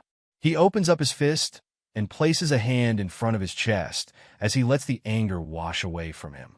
Once he's calm, he looks up and introduces himself as Vlad in a polite manner before asking Rimon who he is. The kid's tone is extremely calm and respectful, but the look in his cold blue eyes makes the old man a little wary. The gaze is so cold, and it almost looks like the eyes of someone asking for an opponent's name before starting a duel. To make things look even worse, Vlad appears to have his hand reaching for his sword, so the old man concludes that the boy is challenging him to a fight. With this thought in mind, a sinister smile cracks wide open on his face as his old blood starts to boil again. Apparently, this is what he's been looking forward to because it's been so long since someone managed to make him feel such energy. Now that our boy has finally started talking to him, Rimon feels that he at least owes the boy a response. Seeing that the kid wants to know his name, he responds to him, but he doesn't give a name. Instead, the old man claims that he doesn't have any name that he can go by right away, and, as you can imagine, our boy doesn't even know what to say to that. He's probably already bored of the annoying conversation, so he just keeps a blank expression on his face as he stares at Rimon in silence. The silence is suddenly broken when Rimon slams a pole on the ground, revealing the banner in his hand. At this point, our boy gets to see all the emblems on his flag, and he's shocked to see how many are on there. Vlad would never have imagined that this feeble-looking old man would have such a high rank. At the same time, Rimon casually introduces himself as someone who walks the lowest path. He then reveals that he hasn't completed his duty yet. There are knights who would grow old without dying since they couldn't retire honorably on the battlefield. As such, they're forced to walk among the lowest places in order to find back the honor that's been lost along the way. This is just like what the founding king, who was also a sword master, did in his last moments. The scene shifts all of a sudden. We're taken back to Dermer. Here, the princess and her advisor seem to be in the middle of some sort of strategy formation. The old man concludes that Count Gaidar prepared a bridgehead that leads to the north. More accurately, the Count has taken the region where the bridgehead can be developed. Hearing this, the princess figures that Gaidar has to get past them if he wants to get to the north after all. As such, he wonders if he would come to them, feeling a little worried by what would happen if he visits their force. The old advisor doesn't have an answer either, but all he knows is that they have to be prepared for anything. This makes the princess really worried, because she knows that the center is blocked, and it would only be a matter of time before they see that the west is closed in already. With this in mind, she concludes that she must write a letter to Count Bayezid before it's too late. After all, she's sure that he will help them now that they need it most since he has a reason and a duty to do so. In response, her advisor tells her that she's right and points back to the map on the table, revealing that the next point of attack would be Bayezid County, once the enemy forces manage to get past Dermer. The princess is really afraid at this point, but she's also glad that she gave Vlad her handkerchief. The advisor chimes in at this point, admitting that he keeps hearing rumors of the blonde swordsman recently. He feels that the boy is growing up to be a fine man since that's the case, and the princess agrees, suggesting that he might have also made acquaintances with the San Rosino as well. This news relieves her a bit because she knows that nothing bad can ever come out of being closer to the church. Hearing this, the old man teases her a little, suggesting that she looks really proud of him. The young lady blushes in response, knowing that it's true, because she invested in him after all. The man agrees with her, claiming that she did really well too, because thanks to her continued attention to his movements, their spy network has also grown much stronger. It's grown so much that at this people might start to say that Dermer's famous products are actually spies and not the lemons they've claimed. The man teases the princess with this statement, which earns him a glare from her. Anyway, she doesn't take it too seriously, and since it's clear that their spy network is actually really strong now, she suggests that they expand their surveillance radius. If they can detect any suspicious movements early enough, that will buy them enough time, since they have insufficient troops at their disposal.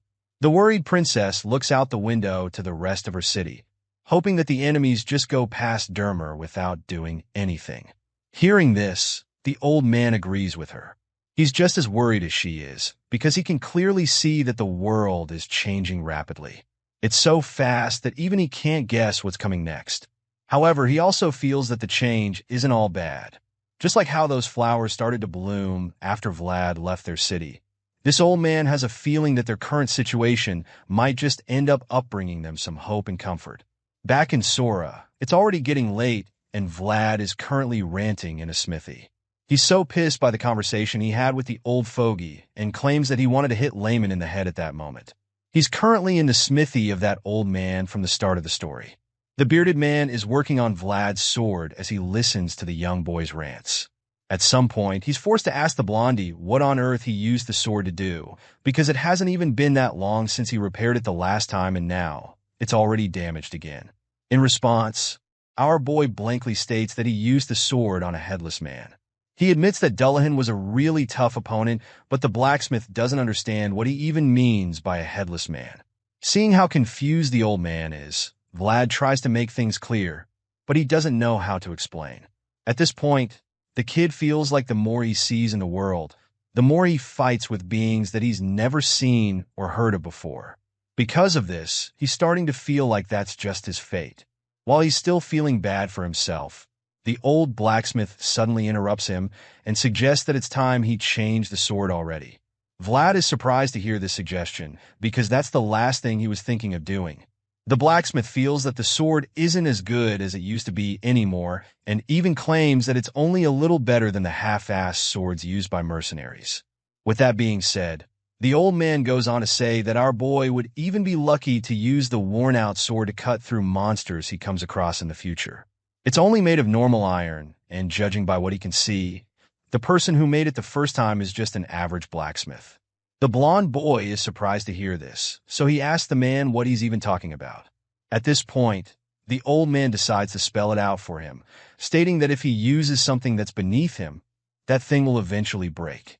The blacksmith holds the old worn-out sword in front of the boy, so he can see what he's talking about, and it's like our boy finally starts to get it. The little lecture is interrupted by a flashback. In this scene, a tough-looking man with a scar on his face suddenly walks into the smithy asking for a sword that can cut through ghosts. Of course, something like that shouldn't even exist, and the look on the old man's face suggests that he doesn't have a blade like that. He just stares at the scar-faced man with a blank expression on his face. The man looks dumbfounded, so he decides to ask once again what the guy wants, and he confirms that it's a blade that cuts through ghosts. The flashback comes to an end, and then the old man tells Vlad the story of how the guy randomly walked into his shop last winter looking for a sword that cuts ghosts. The old man admits that he thought the mercenary was saying nonsense, but then he mentioned Vlad's name. Apparently, that scar-faced mercenary said something about Vlad of Sora cutting a ghost, and of course, this rings a bell in our boy's mind. He can remember the incident clearly, so he knows exactly who the blacksmith is talking about. Vlad remembers the guy as one of the mercenaries he met during the goblin subjugation, and back then, the guy was insistent on finding out where the young knight's sword was from. Hearing this, the blacksmith begins to understand the situation a little more. However, he feels that there's no way Vlad would have been able to use his aura to do it since he was still really young back then. This explains why the mercenary came to ask if there was anything special about the sword. The old man admits that he felt really relieved after the stranger walked into the store talking about Vlad, because this was the only way he could confirm that the blonde kid was still alive. However, he also admits that it's truly amazing that the boy managed to accomplish all those great feats with the sword. Once again, our boy doesn't really understand what he means by this. In response, the man simply hands him the sword, but he doesn't say anything. He feels that the boy will keep growing as he overcomes the numerous trials ahead of him. But even after all of this, the sword would remain the same forever. Nevertheless, if it breaks, then that won't be the only thing that breaks. The old man had hoped that his sword wouldn't wear the young kid down, and he knows that the blade wouldn't want that either. The white-haired man explains that he's not asking him to change the sword right now, but all he wants is for Vlad to at least think about it.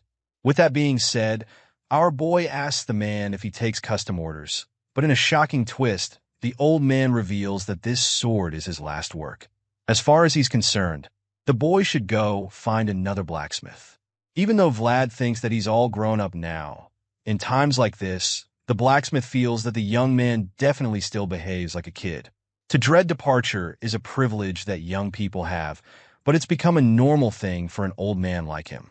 The blacksmith suddenly asks Vlad if he'll bring the sword back to him soon, and the kid responds, stating that he doesn't have any urgent need for it. But just then, he remembers that he might have to use it soon. Hearing this, the blacksmith decides that he'll sharpen the blade soon. With that being said, he gets right to work, and Vlad just watches him quietly. A while later, Vlad is given back the sword, and he can literally see his reflection on the blade. He's really impressed because it looks brand new, and the blade even looks sharper than it was before. The happy boy thanks the old man in excitement, and tells him that he'll be counting on him too. The blacksmith isn't too happy to hear this, so he quickly warns Vlad not to come too often, because he actually needs to catch a break. Of course, our boy wouldn't want to be abandoned like that, so he promises to bring some good quality meat for the old man next time. But the blacksmith isn't satisfied with that arrangement, since he knows that the meat won't be tasty if that's the only thing he brings. With that being said, our boy quickly promises to bring some good liquor as well the next time he stops by the shop. At this point, the old man bids Vlad goodbye, claiming that he's looking forward to it. As our boy walks away into the dark alley, the man starts coughing violently, suggesting that he's no longer as strong as he used to.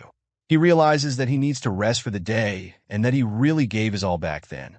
Before going back, he looks over at the boy again and realizes how the way he walks carries certainty and confidence. The geezer is happy to see this anyway, because now the boy is able to easily walk out of this mire called the back alleys. With this in mind, he goes inside his house and goes to bed. Meanwhile, Vlad keeps walking through the dark alleys, and that's when we see that someone is secretly following him while hiding in the shadows. It turns out to be Rimon, but just when the man thinks that he's outsmarted the young swordsman, our boy quickly senses that someone is on his tail. In a split second, our boy turns around to confront the mysterious figure following him, and Rimon realizes just how good Vlad's instincts are. He now understands why this kid was given the armor of the Bayezid family, and he's really impressed. Our hero asks Rimon why he's been following him, but the old man denies it, claiming that they just happen to be walking in the same direction. At this point, the kid starts to get pissed because he knows that Rimon has been following him since he left the city. He's annoyed right now because it's like the geezer has been trying to mess with him since they first met. Rimon relishes this sharp energy, and he's also impressed by the fact that Vlad has control over his anger. With this in mind, he's confident that the boy will be capable of even greater things than he thought. It's clear that Vlad doesn't let anger get the best of him, so Rimon figures that the boy must have rebelled on purpose the first time they met. Back then, he didn't even say anything too annoying, so Vlad could have easily kept quiet, but he didn't. Seeing the old man getting worked up thinking about all of this, Vlad casually tells the geezer to say whatever is making him unhappy rather than beating around the bush. Seeing how fearless the kid is, Rimon is delighted because it's been a while since he encountered anyone with such raw words. Intoxicated by the challenge, the old man reaches for his sword, claiming that blades are better than words, and when Vlad sees this, he decides that he'll have to stand up to him. He doesn't know who he is or why he's doing any of this, but he knows that Joseph vouched for him as a former knight of the Bayezid family. With all of this in mind, our boy takes the first swing, which Layman blocks with ease. As the two clash swords, the old man admits that Vlad has got some good skills, but our boy just stays quiet and continues to throw everything he's got. The old man deflects everything over and over again, so Vlad realizes that he's using the tip of his blade to cut off all the attacks. It's not a coincidence, and our boy can tell that the veteran has seen through his movements already. After only a few exchanges, the young swordsman can tell that Layman has clashed with countless swords. Seeing that he's been read like a book, Vlad ceases the attack for a moment, and the old man teases him, asking if he's tired already. But of course, our boy is not done just yet. In fact, he's just getting started. Vlad grips his sword and charges forward as he activates his aura, and Layman is taken aback by this, because even back in the days of turbulent times, there were only a handful of people who could use aura this vivid at this age. But now, this young boy from Sora is using aura so casually, and the veteran can't help but admit that this is insane. An intense sword fight ensues, and Layman honestly looks like he's enjoying the whole thing. Vlad goes in for the kill with a sweeping move.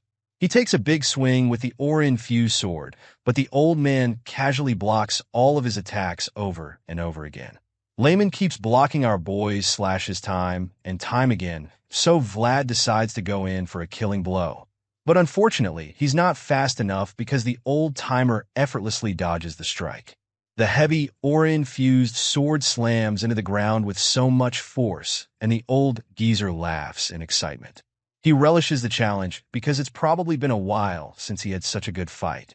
The man ponders how he likes Vlad's, but right after that, our boy manages to land a hit that sends the man flying a few meters back. The impact pushes Layman a few steps away, and the blonde swordsman wastes no time in capitalizing on the opportunity. Seeing that his opponent has been somewhat destabilized, Vlad attempts to go in for the kill once again. He lunges at the old man with nothing but the intention to finish him off, and in his mind, he decides that he can't afford to let Layman get away. Sure, his techniques and experience might not be on the same level with that of the veteran, but that doesn't make him any less determined to defeat the old man. In fact, he's confident that he should be able to overwhelm the geezer with his strength, since he's a lot younger and technically a lot more vibrant.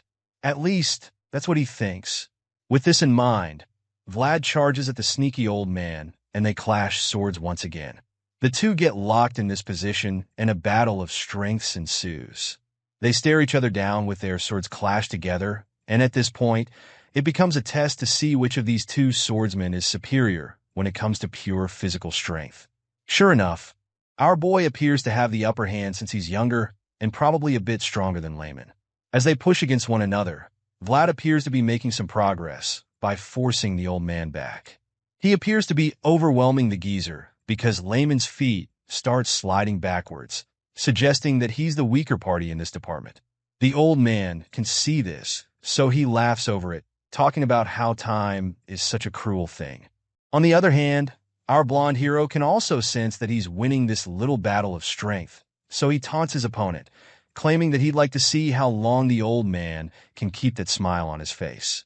Hearing this, the old man admits that Vlad's strategy was good, but the look on his face suggests that he's more than ready to keep fighting all night. The intense clash of swords continues for a long while, and it becomes really clear that these two opponents are currently at stalemate. Nobody is backing down at the moment, and both swordsmen remain in that same position, neither showing any signs of getting tired. At this point, Layman teases our boy, suggesting that he's not bad for an old man, and then informs Vlad that this little dance is physical strengthening for him.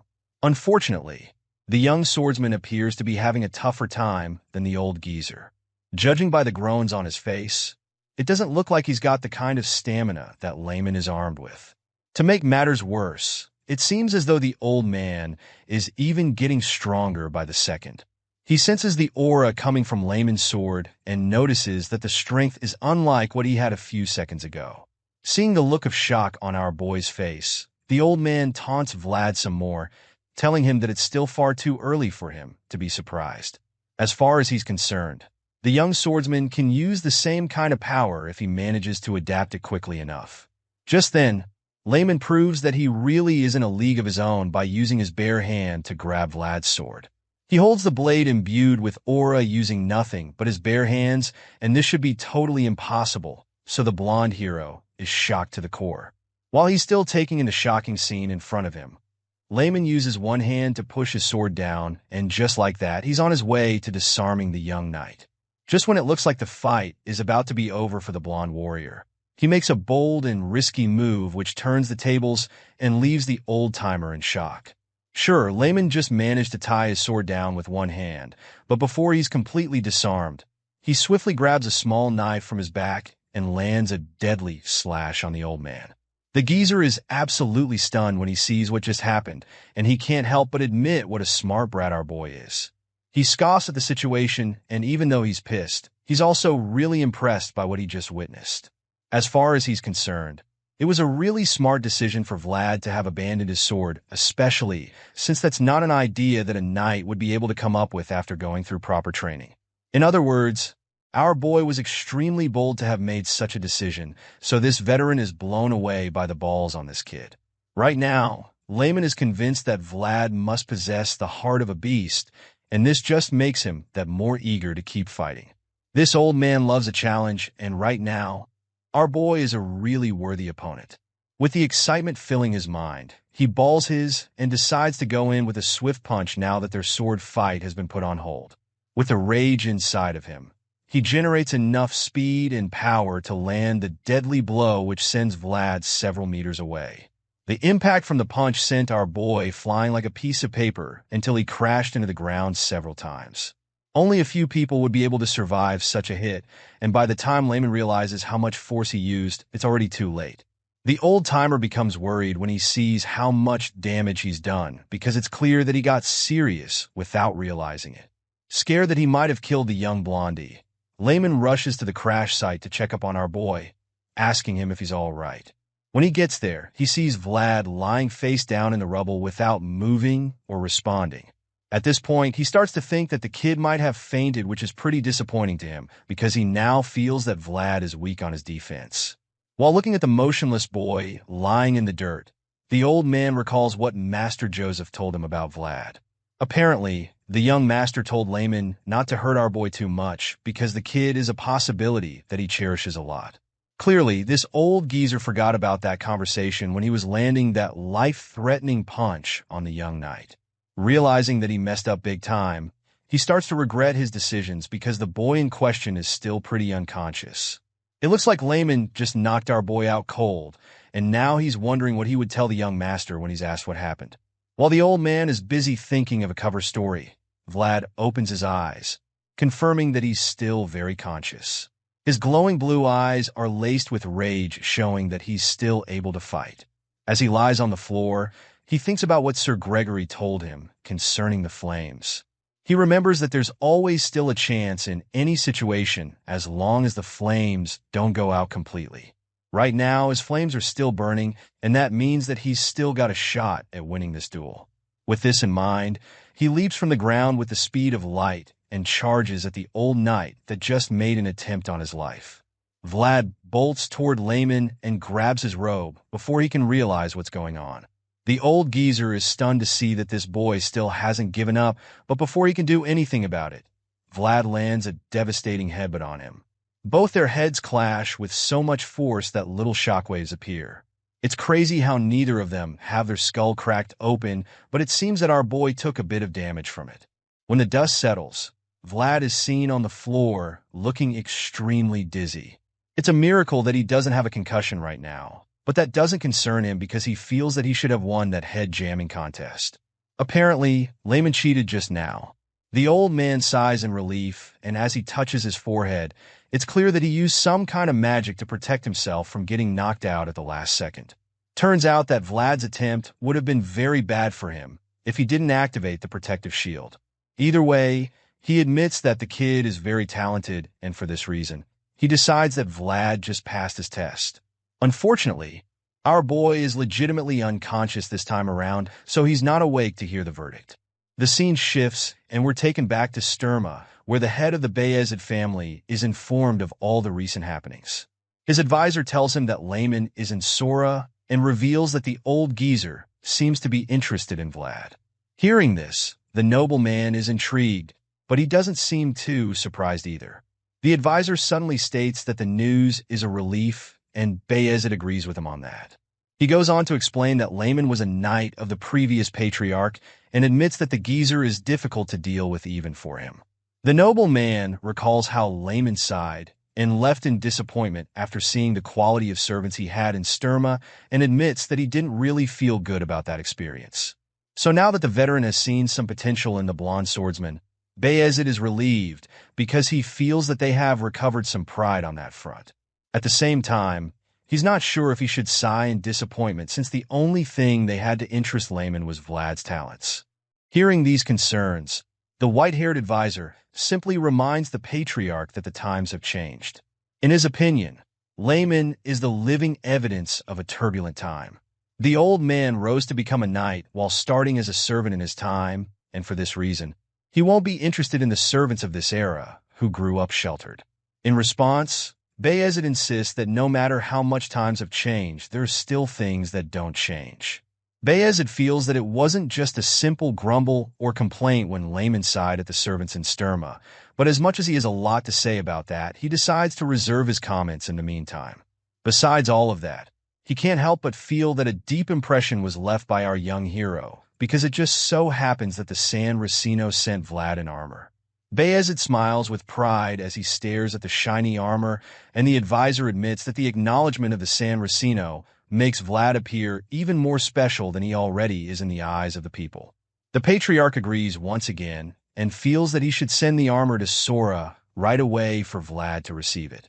With this thought in mind, he smiles in relief, knowing that the old traditions haven't been cut off yet and that they're still carrying on. The proud patriarch expresses how glad he is, and it's all thanks to a single servant. Anyway, that servant in question is currently waking up elsewhere with a serious headache after suffering a concussion the previous night. From the bruises on our boy's face, you can tell that he got really roughed to by that old man. His head still hurts badly, and all he can think about is how insane that fight was the night before.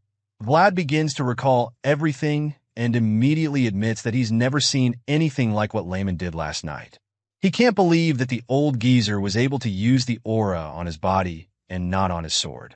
As these thoughts run through Vlad's mind, the voice in his head chimes in, suggesting that Layman is someone he can really learn a lot from. After all, talents reveal themselves in various forms, and this veteran has proven to be very talented. In response, our boy seems to agree, suggesting that the reason people respect Layman so much is because of his strength and competence. It's all starting to make more sense to Vlad now, because the first time he saw the old man, he probably assumed that the guy was a feeble old-timer with no talents. However, he can now see that that's very far from the truth, and he now understands why people like Joseph respect him so much. While he's still thinking about this, Jemima kicks the door open and barges in with a pile of clothes in her hands. She is surprised to see that he's awake because she just assumed that he was talking in his sleep or something. As you can imagine, our boy doesn't appreciate her barging into his room like that, so he corrects her, reminding her to always knock on the door before entering.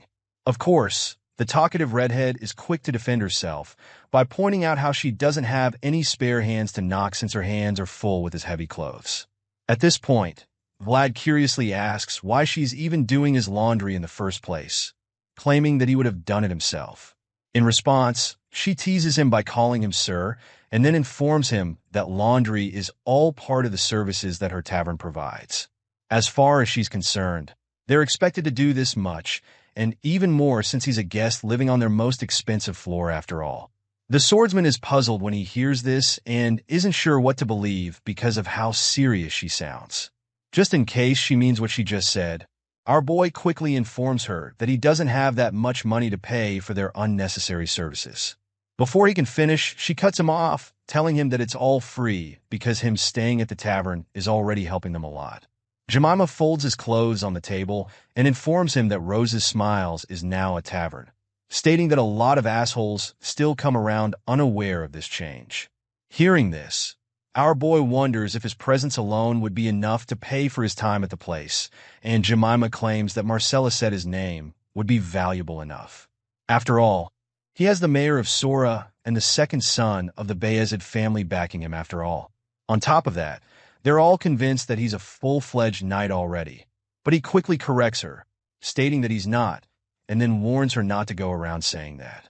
Jemima is surprised to hear this, and while holding Lady Alicia's handkerchief, she points out why she thought he was already a knight. At this point, Vlad starts stuttering and sweating nervously because he's afraid that something might have happened to the princess. Out of the blue, Jemima suddenly tells him that she feels a sense of satisfaction from cutting her hair and helping him wield a sword. In her opinion, he's made it really big in life. Not knowing how to respond to this, Vlad just tells her that he's thankful for that, but then Jemima bolts out of the room, leaving him with that thought and feeling of gratitude. Valuable individuals shine regardless of where they are, and people will always want these brilliant individuals. Speaking of brilliant individuals, remember that Vlad teamed up with to defeat the Death Worm? Well, we're about to find out what the horse has been up to. Apparently, after he passed down his role as the leader of his groups, he went his way to look for the boy as he remembered what happened that day. Unfortunately, he was stopped by those who wanted brilliant individuals. On his search for Vlad, the Black Stallion was ambushed by a group of hunters, and despite his best efforts to escape, the men were determined to capture him. They chased the stallion on their own horses until they caught up to him, and unfortunately, the brilliant boy that rode him wasn't around on this day. This tragic experience is something that the horse must go through on his own, and it's a lot harder because the hunters are determined to capture him. Elsewhere, we catch you with our boy, who's currently having dinner. Lamand is still trying to appease him for almost killing him in an alley, but Vlad isn't having any of it. The old man claims that he's already apologized before, but seeing that the boy is still not satisfied, he promises to give him something good so he won't be angry anymore. Unfortunately, this doesn't convince the blondie, especially since he knows that there are many things that money can't buy. The gloomy kid eats his meal with a frown on his face as he admits how much he liked his old armor. In response, Lamand claims that he understands because he knows that it's an armor that is only given to servants who show promise. He even claims that he hugged his own armor tightly when he first received it. This just pisses Vlad off because the geezer ruined his armor, knowing how special it was to him. At this point, Lamand just feels really guilty, so he asks our boy to go somewhere with him. Of course, Vlad asks where they're going, and the old man claims that they need to show Joseph how useful he is. He tells the kid that he'll be seen as nothing more than a troublemaker if he just fools around during his suspension. The veteran is really good with words, so this statement is enough to convince the blonde boy. Even the voice agrees, knowing that Joseph holds Lamand in high regard. Now that they're on the same page, Vlad asks how he is supposed to show his usefulness, so Lamand tells him that they should do something together, claiming that they'll report on it later. Extremely curious, he asks Lamand what they'll be doing together, and the clever old man just responds with a mischievous grin on his face, asking him if he likes horses. The scene shifts once again, and the next thing we see is that the two are on a trip through the wilderness. In the wagon, Lamand talks about the rumor of a black horse that was seen wandering in Sora until it disappeared one day like it was possessed by a ghost. Just then, Goth chimes in, claiming that he heard the rumors, and then reveals that people call it the spirit horse. This is the first time Vlad is hearing of such, so he is really surprised, and Goth admits that he has a bad feeling about their trip. At this point, Vlad becomes worried because he's afraid that the spirit horse has something to do with the headless knight, since Dullin was able to possess the women in the village. With these concerns arising, the voice in Vlad's head concludes that Dullahan and the rumors might be related if truly it's a spirit horse, feeling that their journey might be a lot more dangerous than they initially thought. Our boy asks Lamand if it's okay to be lying around so casually. However, the nonchalant old man insists that there's nothing else for them to do while following the merchants. Vlad still feels that they should be vigilant at least, but the geezer simply tells him to rest up, certain that the horse would come looking for them. This makes Vlad curious and even more restless, so Lemand informs him that this so-called spirit horse isn't just fast, but also has some strange behaviors. Of course, Vlad asks what they are, so the man tells him how the horse watches from afar when people on horse carriages pass by. This puzzles our boy, so Lemand just assures him that the spirit horse is no ordinary horse since it knows what it's doing. All of this just makes our boy uneasy, and he starts to think that the investigation squad would have come to Sora to check for suspicious trails if it's really a horse controlled by evil people. Knowing how Vlad is, Lemand can literally hear the boy thinking intently, so he reminds him that there's nothing he can do even if he thinks so hard. As far as he's concerned, they'll all know the truth when the time is right. Lemand then shuts his eyes again like he's about to doze off, and then reveals to us that he only brought up the rumor of the horse so that he can observe Vlad up close over the next few days. This is a little test for our boy, and if Lemand likes what he sees, then he'll teach the kid something. All of a sudden, he asks Vault how long it's been since he started using aura, and the swordsman claims it's been about 3 or 4 months. Hearing this, the geezer casually admits that our boy's progress is really fast, even though he finds it interesting that Vlad still hasn't found his own color despite all that. The blonde kid is taken aback by this statement because he's never heard anything about his aura having a specific color. At this point, Lemand reveals that aura is a manifestation of one's heart and explains that he hasn't found his color because his world hasn't been decided yet. With this enlightenment, the eager boy curiously asks what he has to do to find his own color. He almost startles the old man with his anxiety, and Lemand is surprised that he wasn't taught anything about aura. Vlad claims that he was taught only the basics, so Lemand concludes that Sir Jaeger probably has a reason for not telling the kid anything yet. So, he decides not to teach Vlad too much yet. With this in mind, he tells the boy to show more of himself to the world and not to hide it too much, which just confuses Vlad even more. The veteran feels that he should create something to bring out his inner world, claiming that this is what knights call the key. Lemand reminds Vlad that the knights who use aura weren't using it alone. He wants our boy to think carefully and recall if they did a specific action. But he can't really remember anything right now since all of his encounters with such knights were in some urgent situation. He thinks a bit harder and realizes that all the knights made a certain movement while using aura. Sir Pablo put his sword in front of his shield. Sir Gregory would move his sword along with his feet. Rudiger would flick his sword with his seeing that the kid has remembered something. Lemand explains that it is the key, a tool in the ritual to open his heart's world big and wide.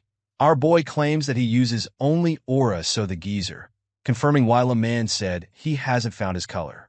The veteran claims that Jaeger will tell our boy when the time is right, even though it doesn't hurt to think about it in advance.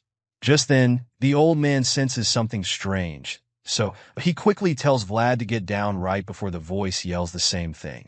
An arrow flies past them in that same moment, and Lemand realizes that their journey will not be as smooth as he thought. He quickly informs the rest of the traveling party that they're being ambushed and tells them to be on guard. Before they can understand what's going on, one of them gets shot in the head, and commotion ensues as the horses get startled.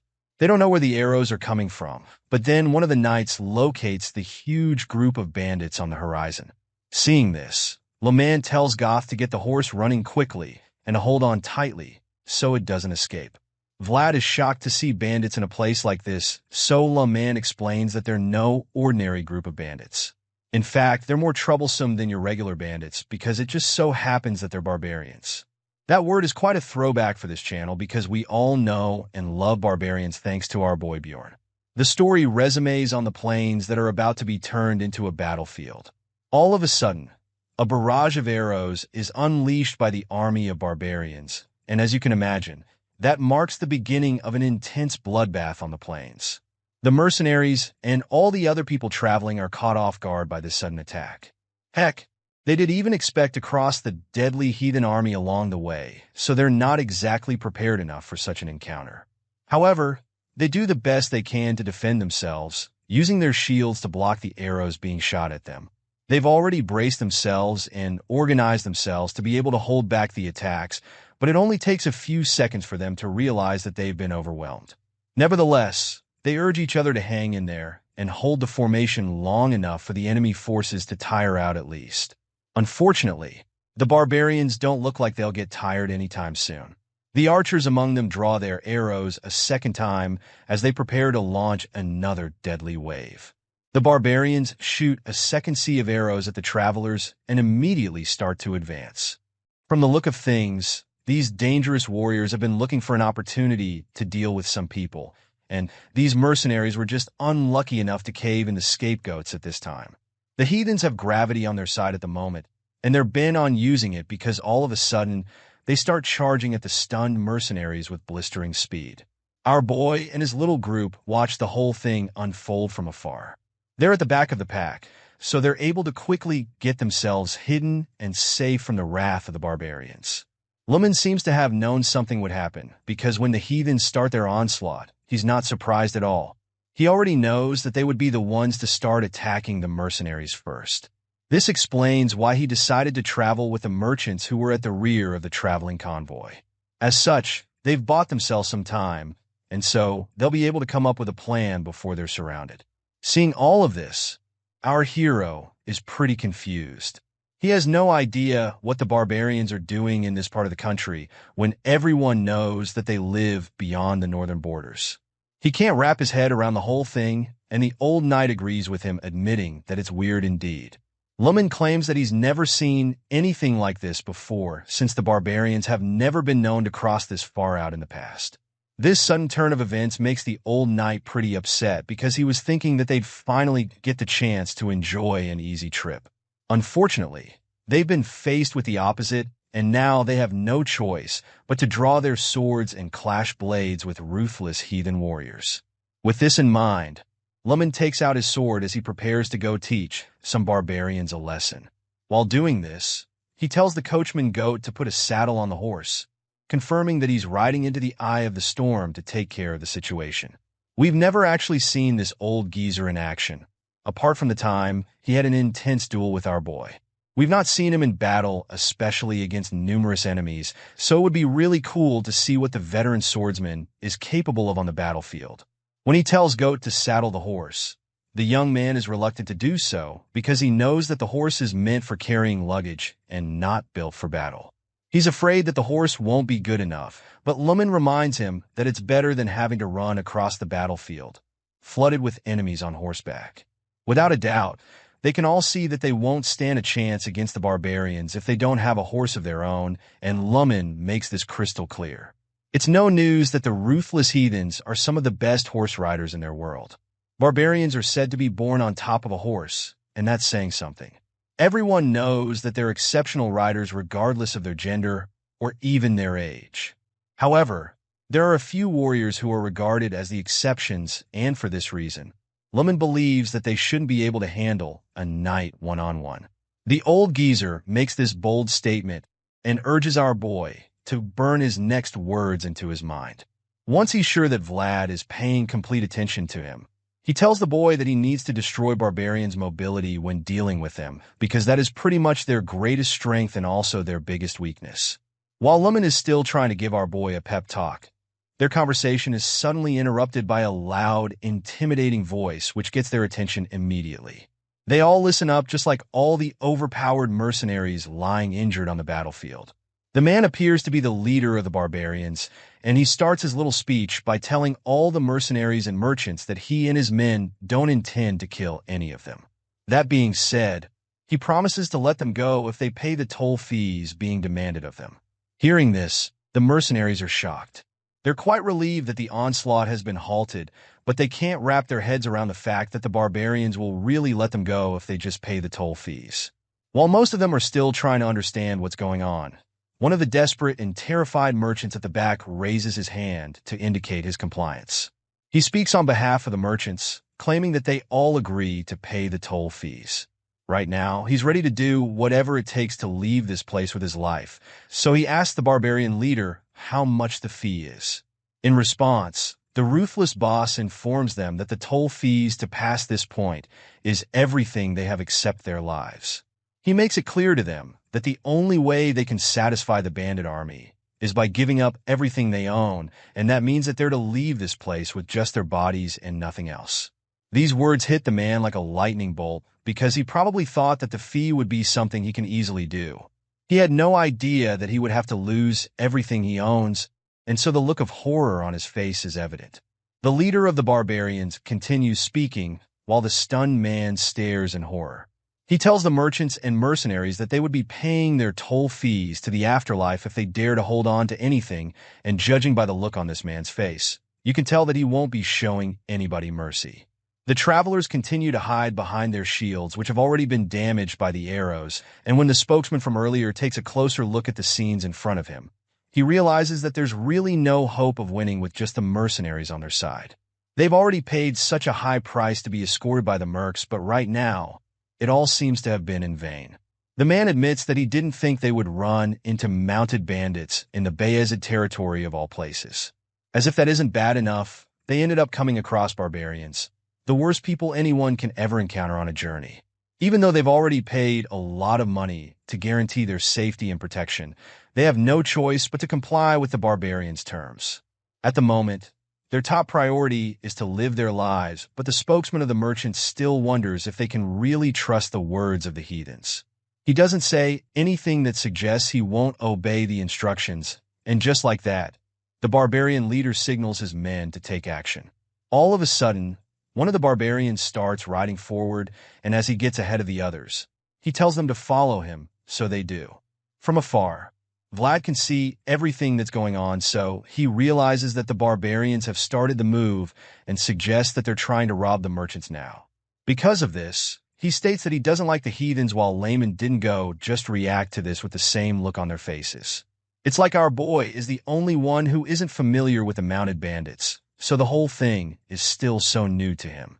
Anyway, Layman responds to Vlad, claiming that he tried to like the barbarians for a while, but unfortunately, that didn't work for him. All of a sudden, they notice some of the barbarians coming toward them, and Layman tells the boys to get ready. The old knight tells Vlad that he'll probably only have one chance against the barbarians because he doesn't know how to ride a horse. The young swordsman just sighs when he hears this because he knows that he's in for a tough fight. Nevertheless, he's confident that he'll come out victorious, so he takes out his sword and braces himself for the enemies approaching them. Just when the barbarians are a few meters away from them, Vlad does something really strange to the horses, which causes them to stop in their tracks. For some reason, the horses are absolutely terrified and refuse to go any further when they see the kid's murderous glare. The barbarians don't seem to understand what's going on, so they try to force their horses forward, but this doesn't work because all of a sudden, the animals start to freak out, so much so that they almost throw their riders off their backs. It's at this point that they realize just how scared the animals are. As such, they conclude that something strange is going on, so they decide to check it out. At the same time, we see that Vlad is struggling with his own powers. It's starting to look like he's not in control because he's really upset that his darn energy is getting in the way again. Seeing all of this, Layman decides that it's the best time to strike the disoriented enemies. After all, their horses are now malfunctioning, which basically means that their mobility has been greatly affected. The old man charges forward on horseback, encouraging Vlad and Goat to follow him into battle. As you can imagine, Vlad doesn't hesitate to join the veteran even though he's on foot. It's not the best condition for an attack, but the experienced knight is willing to take the chances. The distance between them and the enemies is not ideal, and it's evident that those barbarians aren't getting off their horses. But Layman feels that this is their only chance to deal some significant damage. It's supposed to be a surprise attack that the enemies won't expect, but because of the huge distance between them, the barbarians are able to spot Vlad and the old knight coming toward them. The guy seems extremely confident and is absolutely unfazed by the identity of the people coming at him. In his mind, he can take them on because to him, it's just an old man and a brat. Convinced that the duo will be a piece of cake for them, the barbarians charge forward on their horses, hoping to intimidate Layman and our boy with their force and speed. The barbarian tells his partners to cut the strangers down, so they all launch their curved blades at Vlad like a boomerang, which means that it would probably come back to them after doing the job. The old knight sees the arrogant enemies charging at him, which pisses him off a lot. He's annoyed that these shitheads would even dare to force him into a fight, so he decides that he'll teach them a lesson. That being said, The veteran knight blasts himself at the barbarians and shoots them off their horses before they can even see him. Layman moves faster than they can even comprehend, and before they know it, he's already in front of them. Using incredible power, he takes out the first two bandits with deadly slashes of his sword. The others are stunned when they see this because they immediately identify this power as aura. As such, they figure out that the old man is a knight, and so they start to wonder what on earth a knight is doing in a place like this. Judging by the looks on their faces, they're all afraid, and this is confirmed when they start turning their horses around all of a sudden. These barbarians begin to retreat as fast as they can, determined to put some distance between the knights and them. They're not ready to take any chances because they already know just how dangerous knights are when it comes to a clash of swords. Even though these guys are quick to turn around, their plan to escape is instantly foiled when Vlad ambushes them. Our blonde hero sneaks up on them from above like a ninja, and when they see him right on top of their heads, they realize that they're done for. The first barbarian to see Vlad on the attack is so terrified that he freezes in fear, and the young knight just makes things worse for them by telling the scumbags that they're not going anywhere. Hearing this, the enemy's eyes pop out in fear, and before he can even process what he just heard, our boy ruthlessly decapitates him and knocks him off the horse. Vlad kills the first man in the blink of an eye, and when the last colleague spots his buddy's head lying in the sand, his fear level shoots up immediately. He's so stunned that he just remains frozen in shock. He doesn't know whether to try escaping or try fighting back, so he just stays on the same spot as his horse, which is also pretty terrified of the young hero already.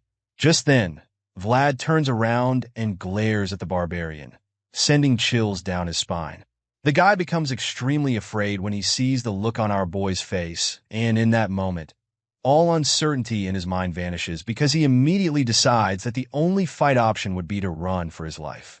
That being said, the heathen in the group rides his horse away from the scene as fast as he can, and he's lucky that our boy doesn't have a horse because there's no way he would have left that place alive if things were different.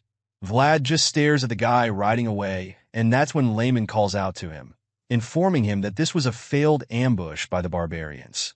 As such, he wants the boy to follow him into battle immediately because they need to kill as many enemies as possible before they go and get reinforcements.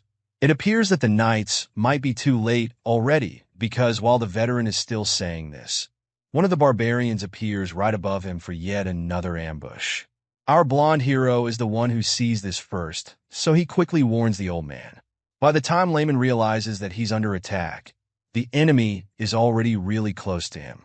The barbarian on the move stretches out his curved sword in an attempt to take the old knight's head off in one swing, and as he tries to do this, Layman turns around swiftly. The powerful knight quickly blocks the attack using his own sword, and the clash is so intense that both blades start to spark from the impact. The old man smiles while they hold each other off, revealing that this little exchange is nothing for him. On the other hand, the barbarian can feel just how powerful the white-haired fellow is and wonders where someone so strong even came from. While he's still thinking about this, he takes a closer look and realizes that the old man clashing swords with him is a knight. Even at that, this high-ranking barbarian doesn't seem too bothered, which is really bold of him.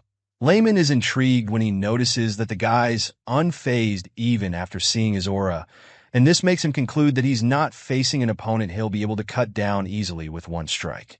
As a result, he engages the barbarian completely and faces the guy with everything he's got while shouting for Vlad to run away as fast as he can. As you can imagine, the boy is taken aback since he understands that Layman is saying this because he is having a hard time. The young swordsman just stands there, reluctant to leave his new friend behind, but the old man yells at him to go away, reminding him that the mercenaries would run away any chance they get. In other words, the merchants would be exposed and completely unprotected, so he wants our boy to return to the scene and do what he can to help the people. Even at this point, Vlad is still reluctant to leave Layman there, so he tries to argue, but the old man cuts him off, making it absolutely clear to him that he's of no use here since he doesn't have a horse. That being said, he orders our boy to make his way to the people immediately, and at this point, our boy finally decides to leave. Vlad grabs his swords as he obeys the orders and starts running to the other side. Unfortunately, before he can even start moving, another high-ranking barbarian starts riding toward him with murderous intent. The big guy blazes toward our boy with insane speed, and the blonde swordsman is caught off guard for the first time in this battle. Thankfully, his instincts kick in at the very last second, and he's able to deflect the sword slash with his own blade. The impact pushes him back a lot as the horse jets past him. He almost falls to the ground but manages to scrape along the sand long enough to regain his balance. As you can imagine, this attack sends dust flying all over the place, making things a lot harder for our boy who is unfortunately on foot. He groans and admits that the attack was pretty heavy. The impact is even greater because the speed of the horse was added to the attack, and after thinking about this, he realizes that he's in for a really tough duel. Vlad sees the barbarian turning around to come at him for round 2, and the voice finally comes to help him out since he can sense the boy's tension. The voice tells Vlad to calm down and advises the young swordsman to stand his ground against the enemy. But these words of encouragement don't seem to be doing a lot since our boy is already panicking because he doesn't have a horse. He wishes he could ride one because he's at a serious disadvantage right now, and while he's still thinking about this, something strange happens all of a sudden. Vlad's eyes begin to glow, as if he just sensed something, and even the barbarians suddenly see dust clouds forming in the distance. They're confused because they have no idea who it could be, and they wonder if the warriors from another group came back. That guess doesn't sound correct to them, because from what they can see, it doesn't look like the dust clouds are being formed by more than one person. After pondering for a while, they start to see things more clearly, and that's when they realize that there's only one black horse, and it doesn't even have a rider. Our boy hears the sound, and a smile creeps up on his face because he already recognizes the black horse running toward the battlefield. The barbarians are also familiar with the horse, but it doesn't look like they have any good memories together. They alarm each other when they see the horse, claiming that it got away from them the last time they tried to capture it. Now, the horse is coming to them by itself, and they're determined to catch it this time around. It turns out that this majestic horse is really famous around here, and they call it the All of a Sudden. The barbarians change their objective because they're no longer so concerned about robbing the traveling merchants. At the moment, they've seen a much bigger prize, so they organize themselves and prepare to chase the horse with their numbers. They gather themselves, determined to capture the son of the grasslands, and as they start going toward the horse, we realize that the powerful creature isn't backing down either. You'd expect the horse to start running the opposite direction when it sees them attacking with their swords and ropes. However, that's not the case because this horse is actually charging fearlessly at the barbarians right now. They attempt to capture it with their ropes, but they all miss for some reason and are unable to make an accurate hit on the target. The son of the grasslands runs past this first wave of heathens without stress, and the men are pretty disappointed in themselves when they see how effortlessly the creature got away from them. The horse blazes past and continues to run away from them, but they're determined to win this prize, so they urge each other to go after the horse still rather than just standing around there. Clearly, the son of the grasslands is the fastest horse around, so they're unable to close the gap during the chase, and while they're still at it, our boy climbs a platform so that the horse can see him because he knows that his old friend is coming to help him out. Our boy calls out to the horse, giving it his location, and judging by the way his eye is glowing right now, you can see that he is somehow connected to the creature since its eyes are glowing as well. The horse stops in its tracks all of a sudden when it sees the aura radiating from the young swordsman's body high on a cliff, and that's enough for the son of the grasslands to start speeding toward our boy. Now, it's evident to everyone that the boy and the horse are teaming up, so when the barbarian sees Vlad running toward the black horse, he gives chase, attempting to foil this little reunion.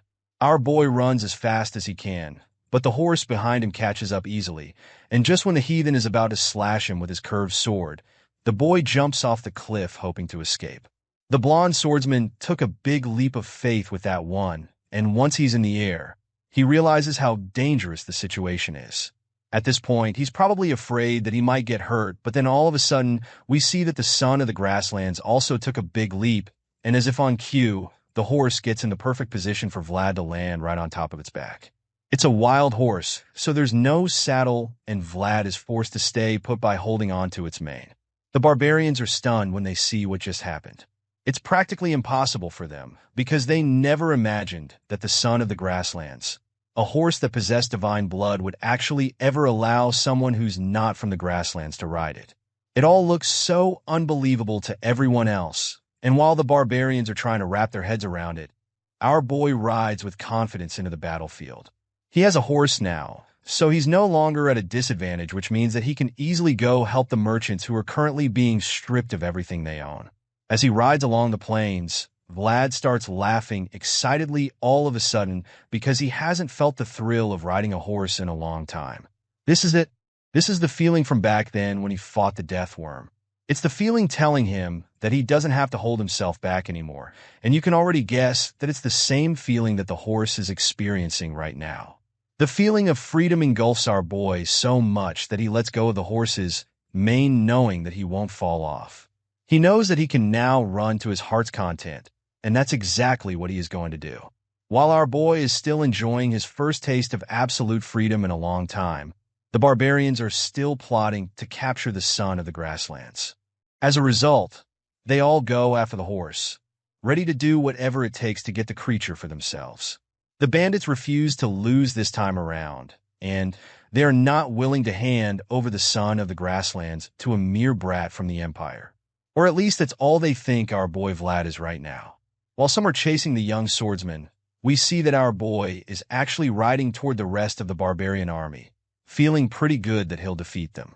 They're also confident that they would win this intense battle that's about to unfold, so they charge at the lone warrior, determined to show him just how powerful they are together. At this point, Vlad decides that it's time for him to activate his aura, and the moment he does this, the son of the grasslands does the same. At the moment, both man and horse are practically in sync, and they're an extremely formidable force as well. The power from the both of them shines through the plains, leaving most of the barbarians astounded. It's practically a blinding light that fills the battlefield, and as they charge toward the target, the beam hits all of them like a thunderbolt. They're all left speechless when they see this, and it's pretty obvious that they've never come across such power like that before.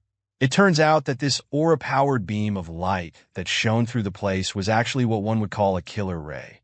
With each beam that hits any of the barbarians, the power of our boy's combined aura kills them on the spot.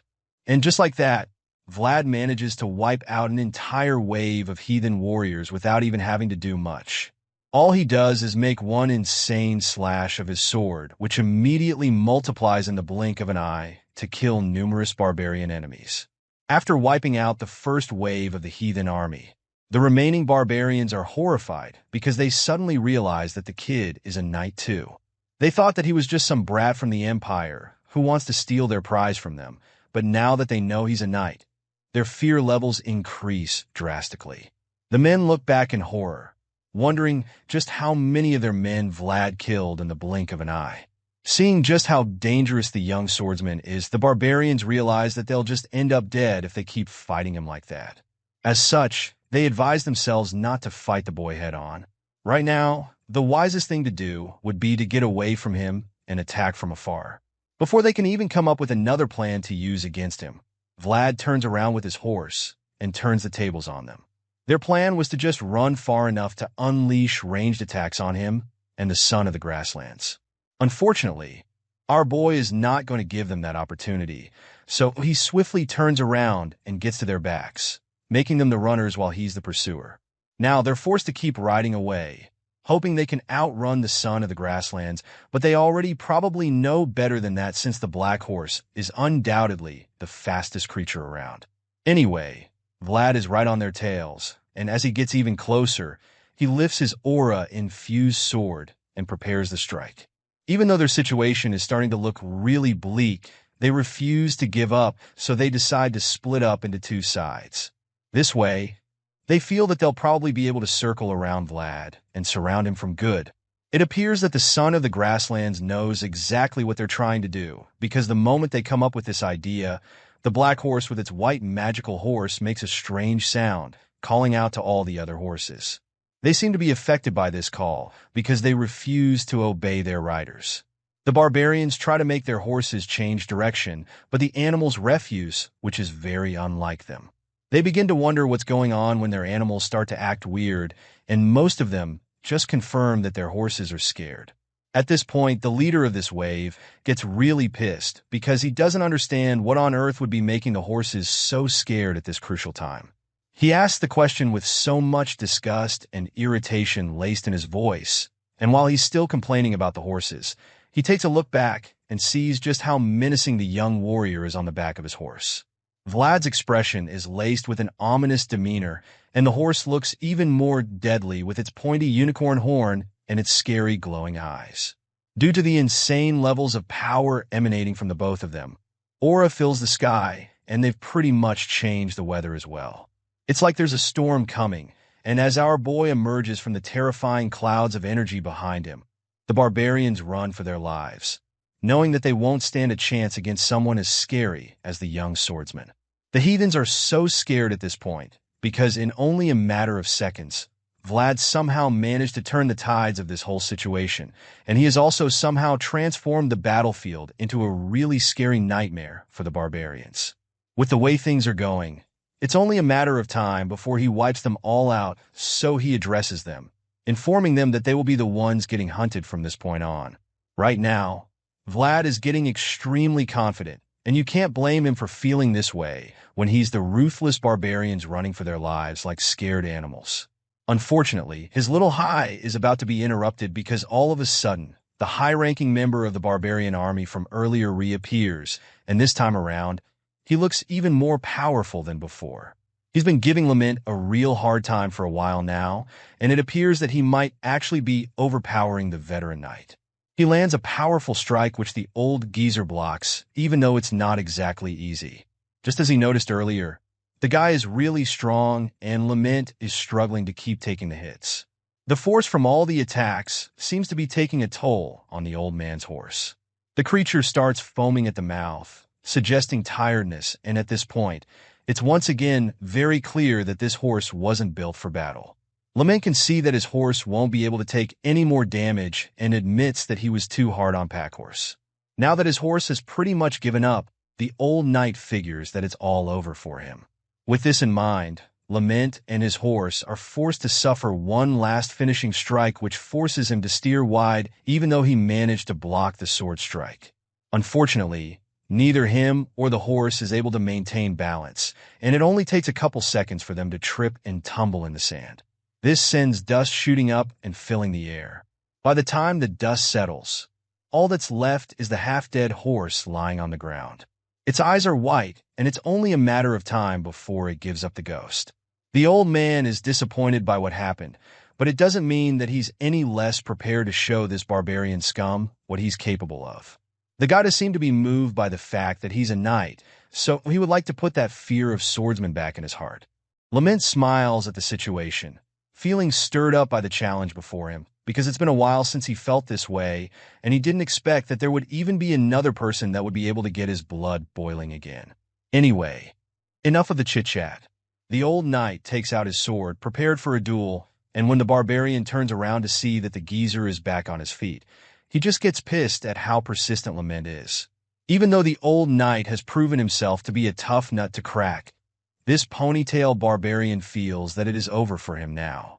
Just when their duel is about to resume, they both hear a strange noise which gets their attention, and Lament instantly recognizes it as the sound of the barbarian's horn. He's absolutely spot on with this guest because when he turns around, he sees that the young swordsman is the one pursuing the barbarian army. What's even more shocking is the fact that he's riding a horse too.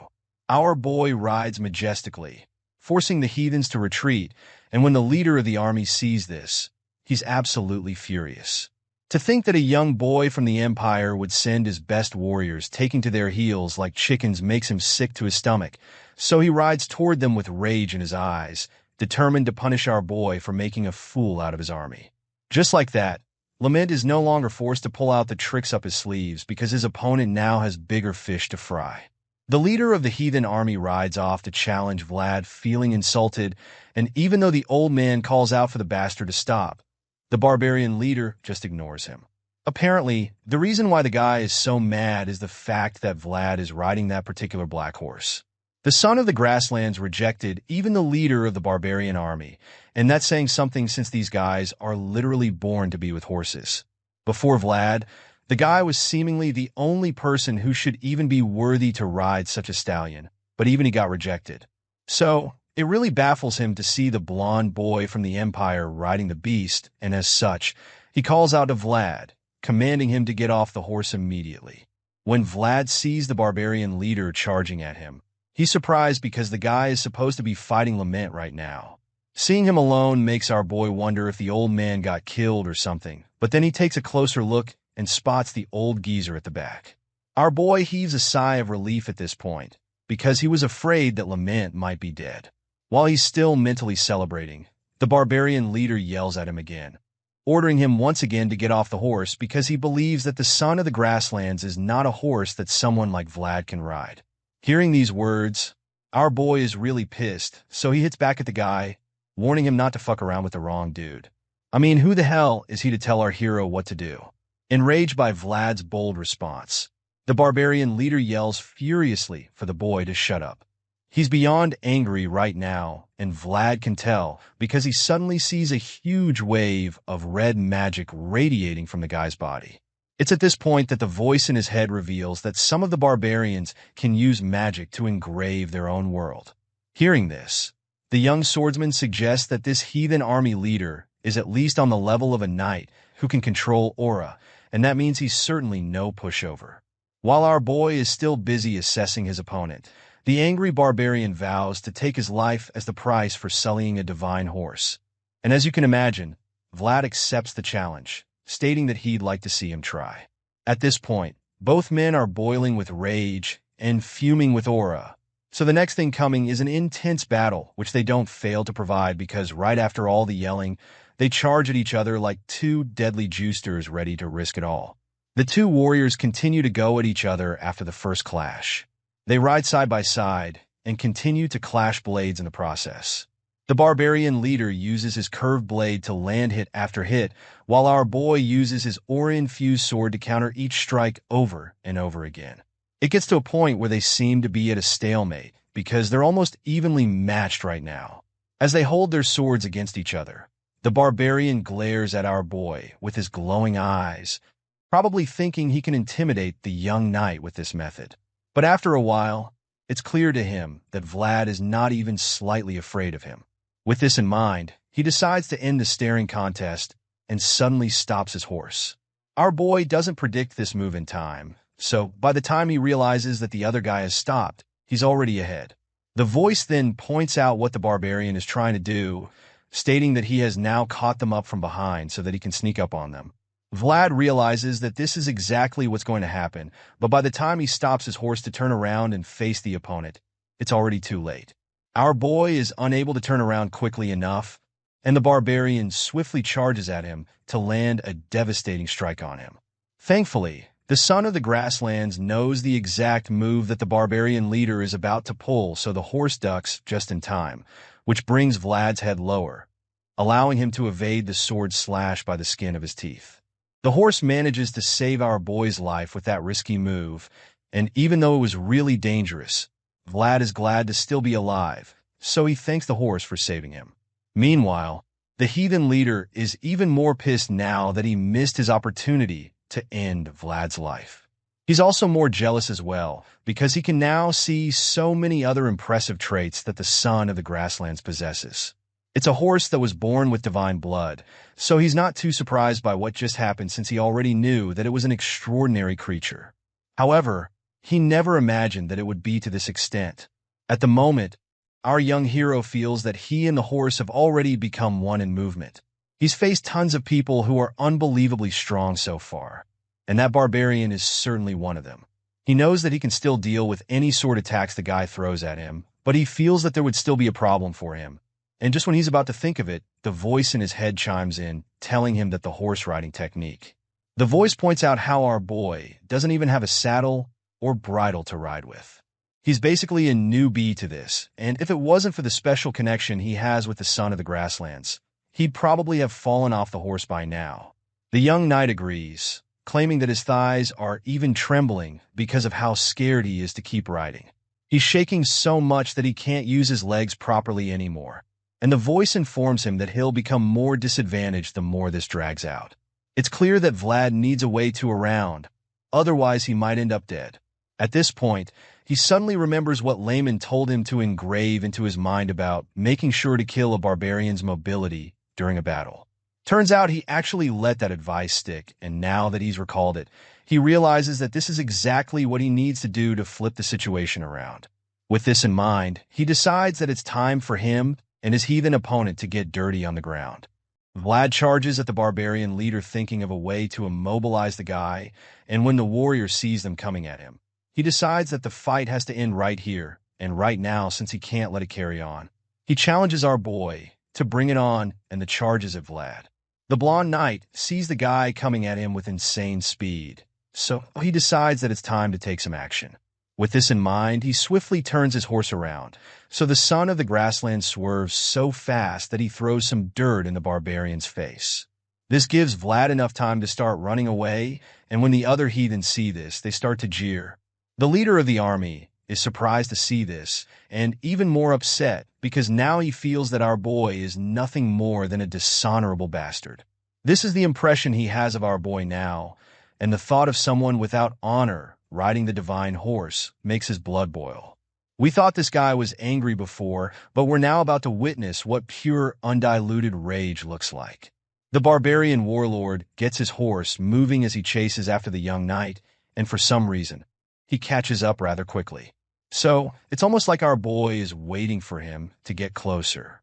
He obviously has a plan that we don't know yet, and judging by the cheeky smile that creeps up his face, you can tell that it's going to be a really brilliant trick once the heathen leader gets close enough. The blonde swordsman engages him in conversation. He reveals that he heard the barbarians are born on top of horses, and then claims that he's always been living in the mud that's beneath the horses. As you'd expect, the furious warrior doesn't give a shit what Vlad is talking about. So, he asks the boy what nonsense he's spouting, or at least that's what he thinks the knight is doing. Anyway, our boy turns to look at the angry guy and suggests that he's actually done a lot for him by agreeing to fight on horseback the whole time, and for this reason, he feels that it's about time the barbarian leader did something for him as well. With that being said, he waits patiently for the guy to be right behind him, and when the time is right, he takes off his cloak, allowing it to fly right into his face. This plan should have worked, but the heathen leader's senses are just too sharp. So, the guy is able to see the cloak coming toward him and is able to push it out of the way with one hand. After dodging this bullet, he yells angrily, telling Vlad that his petty tricks won't work anymore. However, before he can finish saying this, he raises his head and is shocked to see the blonde swordsman coming at him from above. Vlad bravely leaps off his horse and attempts to tackle the barbarian off his horse so that they can take their fight to the floor. Sure, the guy has sharp senses, but this time, even though he sees our boy flying toward him, there's nothing he can do to stop it. It all happens so quickly, and before he can even figure out a counter move, the boy grabs him by the neck and tells him that it's time for them to fight in the mud. The barbarian is horrified when he hears these words because our boy sounds pretty crazy right now. Unfortunately, he doesn't have a choice right now since Vlad tackles him to the ground while holding him in a headlock. And just like that, the barbarian loses his mobility. To make matters worse, their fall isn't just a simple one, since our boy makes sure to drag the opponent along the slopey hills. Both men roll around in the dirt as they struggle continuously, and the next thing we see is that they're falling off a cliff. Vlad and the barbarian leader see themselves plummeting down the cliff, and the rest of the bandits are horrified to see their boss suffer such a fate. Even Layman becomes very worried about the young swordsman when he sees this, because he knows that falling from such a height would be fatal no matter how strong a knight is. The old man stands at the edge of the cliff, feeling really sorry for Vlad, but then all of a sudden, he takes a closer look down and sees something that makes him laugh. The bottom is glowing brightly, so Layman already knows the skill that the kid used. At this point, he can't help but feel that our boy is a nasty brat because he literally learned this skill before Layman decided to teach it to him. Anyway, this technique is an aura-focused skill which allowed Vlad to stay alive after falling from such a height. Besides that, we now see that the young swordsman successfully subdued the barbarian leader. Vlad holds the guy's neck and places his sword inches away from it. So the barbarian leader is forced to introduce himself for the first time. He claims that he is AJ of the Buta tribe, probably thinking that it would make our boy let him go. Unfortunately, our boy doesn't give a shit. The scene shifts back to Sohara, where a sister from the continent visits Joseph, telling him to be careful even though he wants to groom his servant. He doesn't seem to understand what she's talking about, so the angry lady just scowls at him. In a flashback scene, we see exactly why she's upset. Apparently, our boy took Jemima away from the continent without going through any procedures when the girl was basically a nun. In this scene, the sister tells Vlad that he has no right to do that even though he's from the Bayezid household.